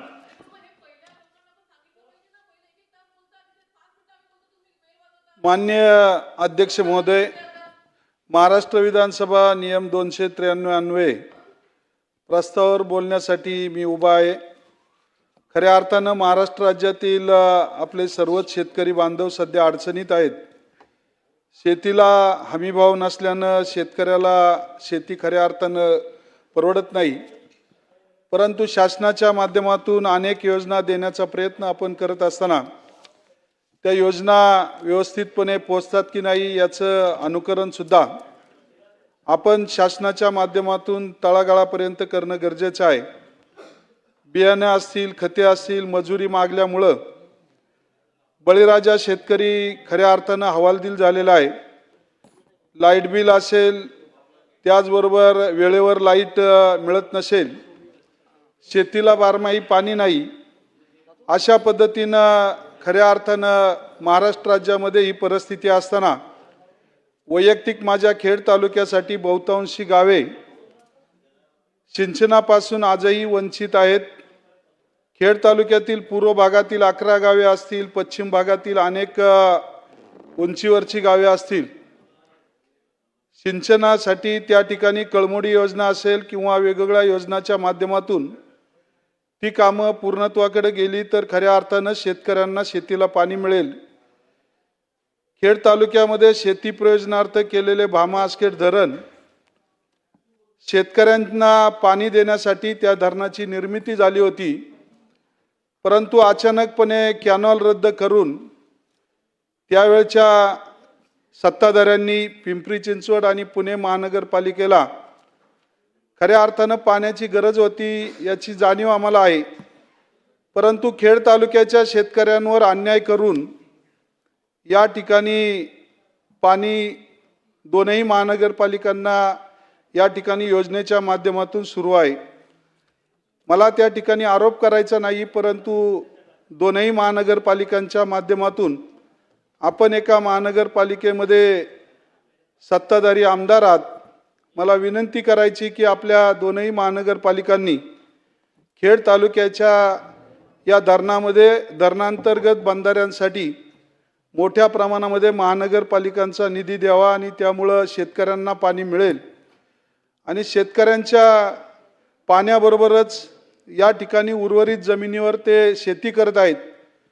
परंतु पुनर्वसनाचा प्रश्न अद्यापही भामा आसखेड धरण असेल, कळमुडी असेल, चासकमान असेल पूर्ण झालेला नाही. त्यामुळं जोपर्यंत शेतकऱ्यांना पुनर्वसनाच्या जमिनी मिळत नाहीत तोपर्यंत त्यांना शेतीच्या माध्यमातून उत्पन्न मिळणार नाही. शासनानं याबाबतीत दखल घेणं खूप गरजेचं आहे. परंतु या शेतकऱ्यांना पुनर्वसनाच्या माध्यमातून जमिनी देण्याऐवजी पुणे जिल्ह्यातील दुसऱ्या तालुक्यातील लोकांना लाभार्थी म्हणून त्या ठिकाणी काही एजंट मंडळी, सत्ताधारी म्हणणार नाही, परंतु काही राजकीय दबाव आणून शासनाच्या माध्यमातून खास बाब म्हणून खेड तालुक्यामध्ये गुंजवणी असेल, टेमघरच्या लोकांना खेड तालुक्यामध्ये जमिनी दिल्या जातात. या बाबतीत आपणा माध्यमातून शासनाला विनंती करतो की अशा पद्धतीनं कोणाच्याही प्रस्ताव त्या ठिकाणी मंजूर करू देऊ नये. जे प्रस्ताव आलेले आहेत त्याचं वाटप होऊ नये म्हणून कलेक्टर साहेब यांना आदेश करावेत आणि अशा पद्धतीनं या ठिकाणी पश्चिम भागातील या लोकांना 4 महिने पाणीच शिल्लक राहत नाही, उलट त्या ठिकाणी कॅनॉलचं लिकेज असेल, लायनिंग झालेलं नसेल, त्यामुळं पाण्याचे लॉस थांबवण्यासाठी लायनिंग होणं गरजेचं आहे. साठवण भागातील आदिवासी गावांना सुद्धा उन्हाळ्याचे 4 महिने पाणी नाही. अनेक प्रोजेक्ट आले, MIDC आली, रेल्वेसाठी काही जागा संपादित झाली, नवीन रस्त्यांसाठी संपादित झाली, रिंग रोडसाठी संपादित झाली. MIDCचे 5 टप्पे आमच्या खेड तालुक्यामध्ये आले, परंतु त्या माध्यमातून अनेकांना आजही MIDCमध्ये शेतकऱ्यांना परतावे मिळाले नाही. उलट एजंटांच्या माध्यमातून प्रथम प्राधान्य शेतकऱ्यांना देण्याऐवजी त्यांना दुय्यम स्थान अधिकाऱ्यांच्या माध्यमातून दिलं जाते आणि त्यासाठी सुद्धा न्याय मिळाला तर शेतकरी खऱ्या अर्थानं सुखावला जाईल. खेड तालुक्यातील शेतकऱ्यांना न्याय मिळत असताना शेतीला पाणी मिळावं, हमीभाव मिळावा ही शासनाकडे माझी आपल्या माध्यमातून विनंती आहे. पाण्याचं योग्य नियोजन व्हावं, पीक कर्ज माफ व्हावं, दूध धंद्याला प्राधान्य द्यावं. मोठ्या प्रमाणामध्ये पॉली हाऊस आमच्या खेड तालुक्यामध्ये आहेत. शासनाचं सबसिडीचा नियम 26 गुंठ्यासाठी आहे, परंतु अनेक प्रोजेक्टला जमिनी गेल्यामुळं काही लोकांकडे 10 गुंठे, 8 गुंठे, 9 गुंठे अशा जमिनी राहिलेल्या आहेत. त्यामुळं सबसिडीचा नियम 10 गुंठे पॉली हाऊससाठी सुद्धा राज्य सरकारने विनाअट अनुदान देण्यासाठी करावा अशी अपेक्षा आपणा माध्यमातून शासनाला या ठिकाणी करतो. शेतकऱ्यांना खऱ्या अर्थानं या ठिकाणी अनेक प्रोजेक्ट आल्यामुळं अनेक जण भूमिहीन झालेले आहेत. खेड तालुक्यामध्ये पश्चिम भाग मोठ्या प्रमाणामध्ये आदिवासी शेतकरी आहेत. त्या भागातील शेतकऱ्यांना पर्यटनासाठी सरकारनं वाव द्यावा आणि खेड तालुक्यामध्ये अनेक शेतकऱ्यांना आजपर्यंत यापुढेही पाणी मिळणार नसेल तर त्यांच्या जमिनी खऱ्या अर्थानं ज्या पुनर्वसनासाठी लाभ क्षेत्रात संपादित केल्या त्या परत द्याव्यात, पुनर्वसन पूर्ण करावं, अतिवृष्टीमुळे झालेल्या नुकसानीची भरपाई लवकर मिळावी. शेतीला अजूनही रस्ते नाहीत, परंतु सध्या पानंद योजनेच्या माध्यमातून या ठिकाणी अनेक कायदे या ठिकाणी सुलभ सरकारने आपल्या केलेले आहेत, त्याबद्दल धन्यवाद देतो. परंतु त्या कायद्याच्या माध्यमातून या ठिकाणी शेतकऱ्यांना न्याय मिळून ते रस्ते पानंद रस्ता योजनेच्या माध्यमातून व्हावेत. शेतकऱ्यांच्या मुलांना शिक्षणासाठी, नोकरीसाठी मदत व्हावी आणि खऱ्या अर्थानं पश्चिम भागामध्ये हिरडा प्रक्रिया केंद्र असेल, पश्चिम भागातील आणि पूर्व भागातील बंधारे, नवीन बंधारे असतील, केटीवेर असतील, बुडीत बंधारे असतील, ओढ्यावरील बंधारे असतील, या ठिकाणी व्हावेत. आणि आत्ताच खऱ्या अर्थानं ताईंनी उल्लेख केल्याप्रमाणे वैयक्तिक लाभाच्या योजना या ठिकाणी शेतकऱ्यांना मोठ्या प्रमाणामध्ये मिळाव्यात अशी अपेक्षा या ठिकाणी व्यक्त करून, शेतकरी हाच खरा आपला करता धरता आहे एवढं गोष्ट लक्षात ठेवून आपण या ठिकाणी या सरकारनं शेतकऱ्यांसाठी अधिकचा न्याय द्यावा अशी अपेक्षा व्यक्त करून या ठिकाणी थांबतो. जय जवान, जय किसान, रामकृष्ण हरी. सन्माननीय सदस्य सचिन पाटील. मी बोलण्यासाठी उभा आहे. सातारा जिल्ह्यातील माझा मतदारसंघ फलटण तालुक्यामध्ये मे आणि जून महिन्यामध्ये झालेल्या अतिवृष्टीमुळे शेतकरी कामामध्ये मोठ्या अडचणी निर्माण झाल्या आहेत. पेरण्या खोळंबल्या असून शेतीत इतर कामे करणे अवघड झाले आहे आणि त्यामुळे शेतकरी आर्थिक अडचणीत, आर्थिक संकटात सापडला आहे. तालुक्यात एकूण 10 महसूल मंडळ आहेत. सर्व महसूल मंडळामध्ये एकापेक्षा जास्त वेळा मे महिन्यामध्ये पावसाचं प्रमाण मोठ्या प्रमाणात झालं आहे आणि मे महिन्यातील शेवटच्या आठवड्यात व जून या महिन्यात पाऊस वार्षिक सरासरी एवढा जवळपास 457 मिलीमीटर पाऊस झाला आहे. नैसर्गिक आपत्ती अनुषंगाने केलेले पंचनाम्यानुसार बागायत क्षेत्रात बागायत पिकांचे 2186 व फळपिकांचे क्षेत्र 299.88 हेक्टर असे एकूण 2486.73 हेक्टर क्षेत्रावरती म्हणजे 33% जास्त नुकसान झाले आहे. सदर नुकसानीचे पंचनामे पूर्ण झालेत, पण खरीप हंगामाच्या सुरुवातीलाच पडलेला पाऊस ठराविक अंतराने दिवसाने पडत असल्याने पेरणीसाठी आवश्यक वापसावं वातावरण मिळालेलं नाही. त्यामुळे पेरण्या खोळंबल्या असून तालुक्यातील एकूण सर्वसाधारण क्षेत्रापैकी मागील आठवड्यापर्यंत जवळपास 30% पेरण्या झाल्या असून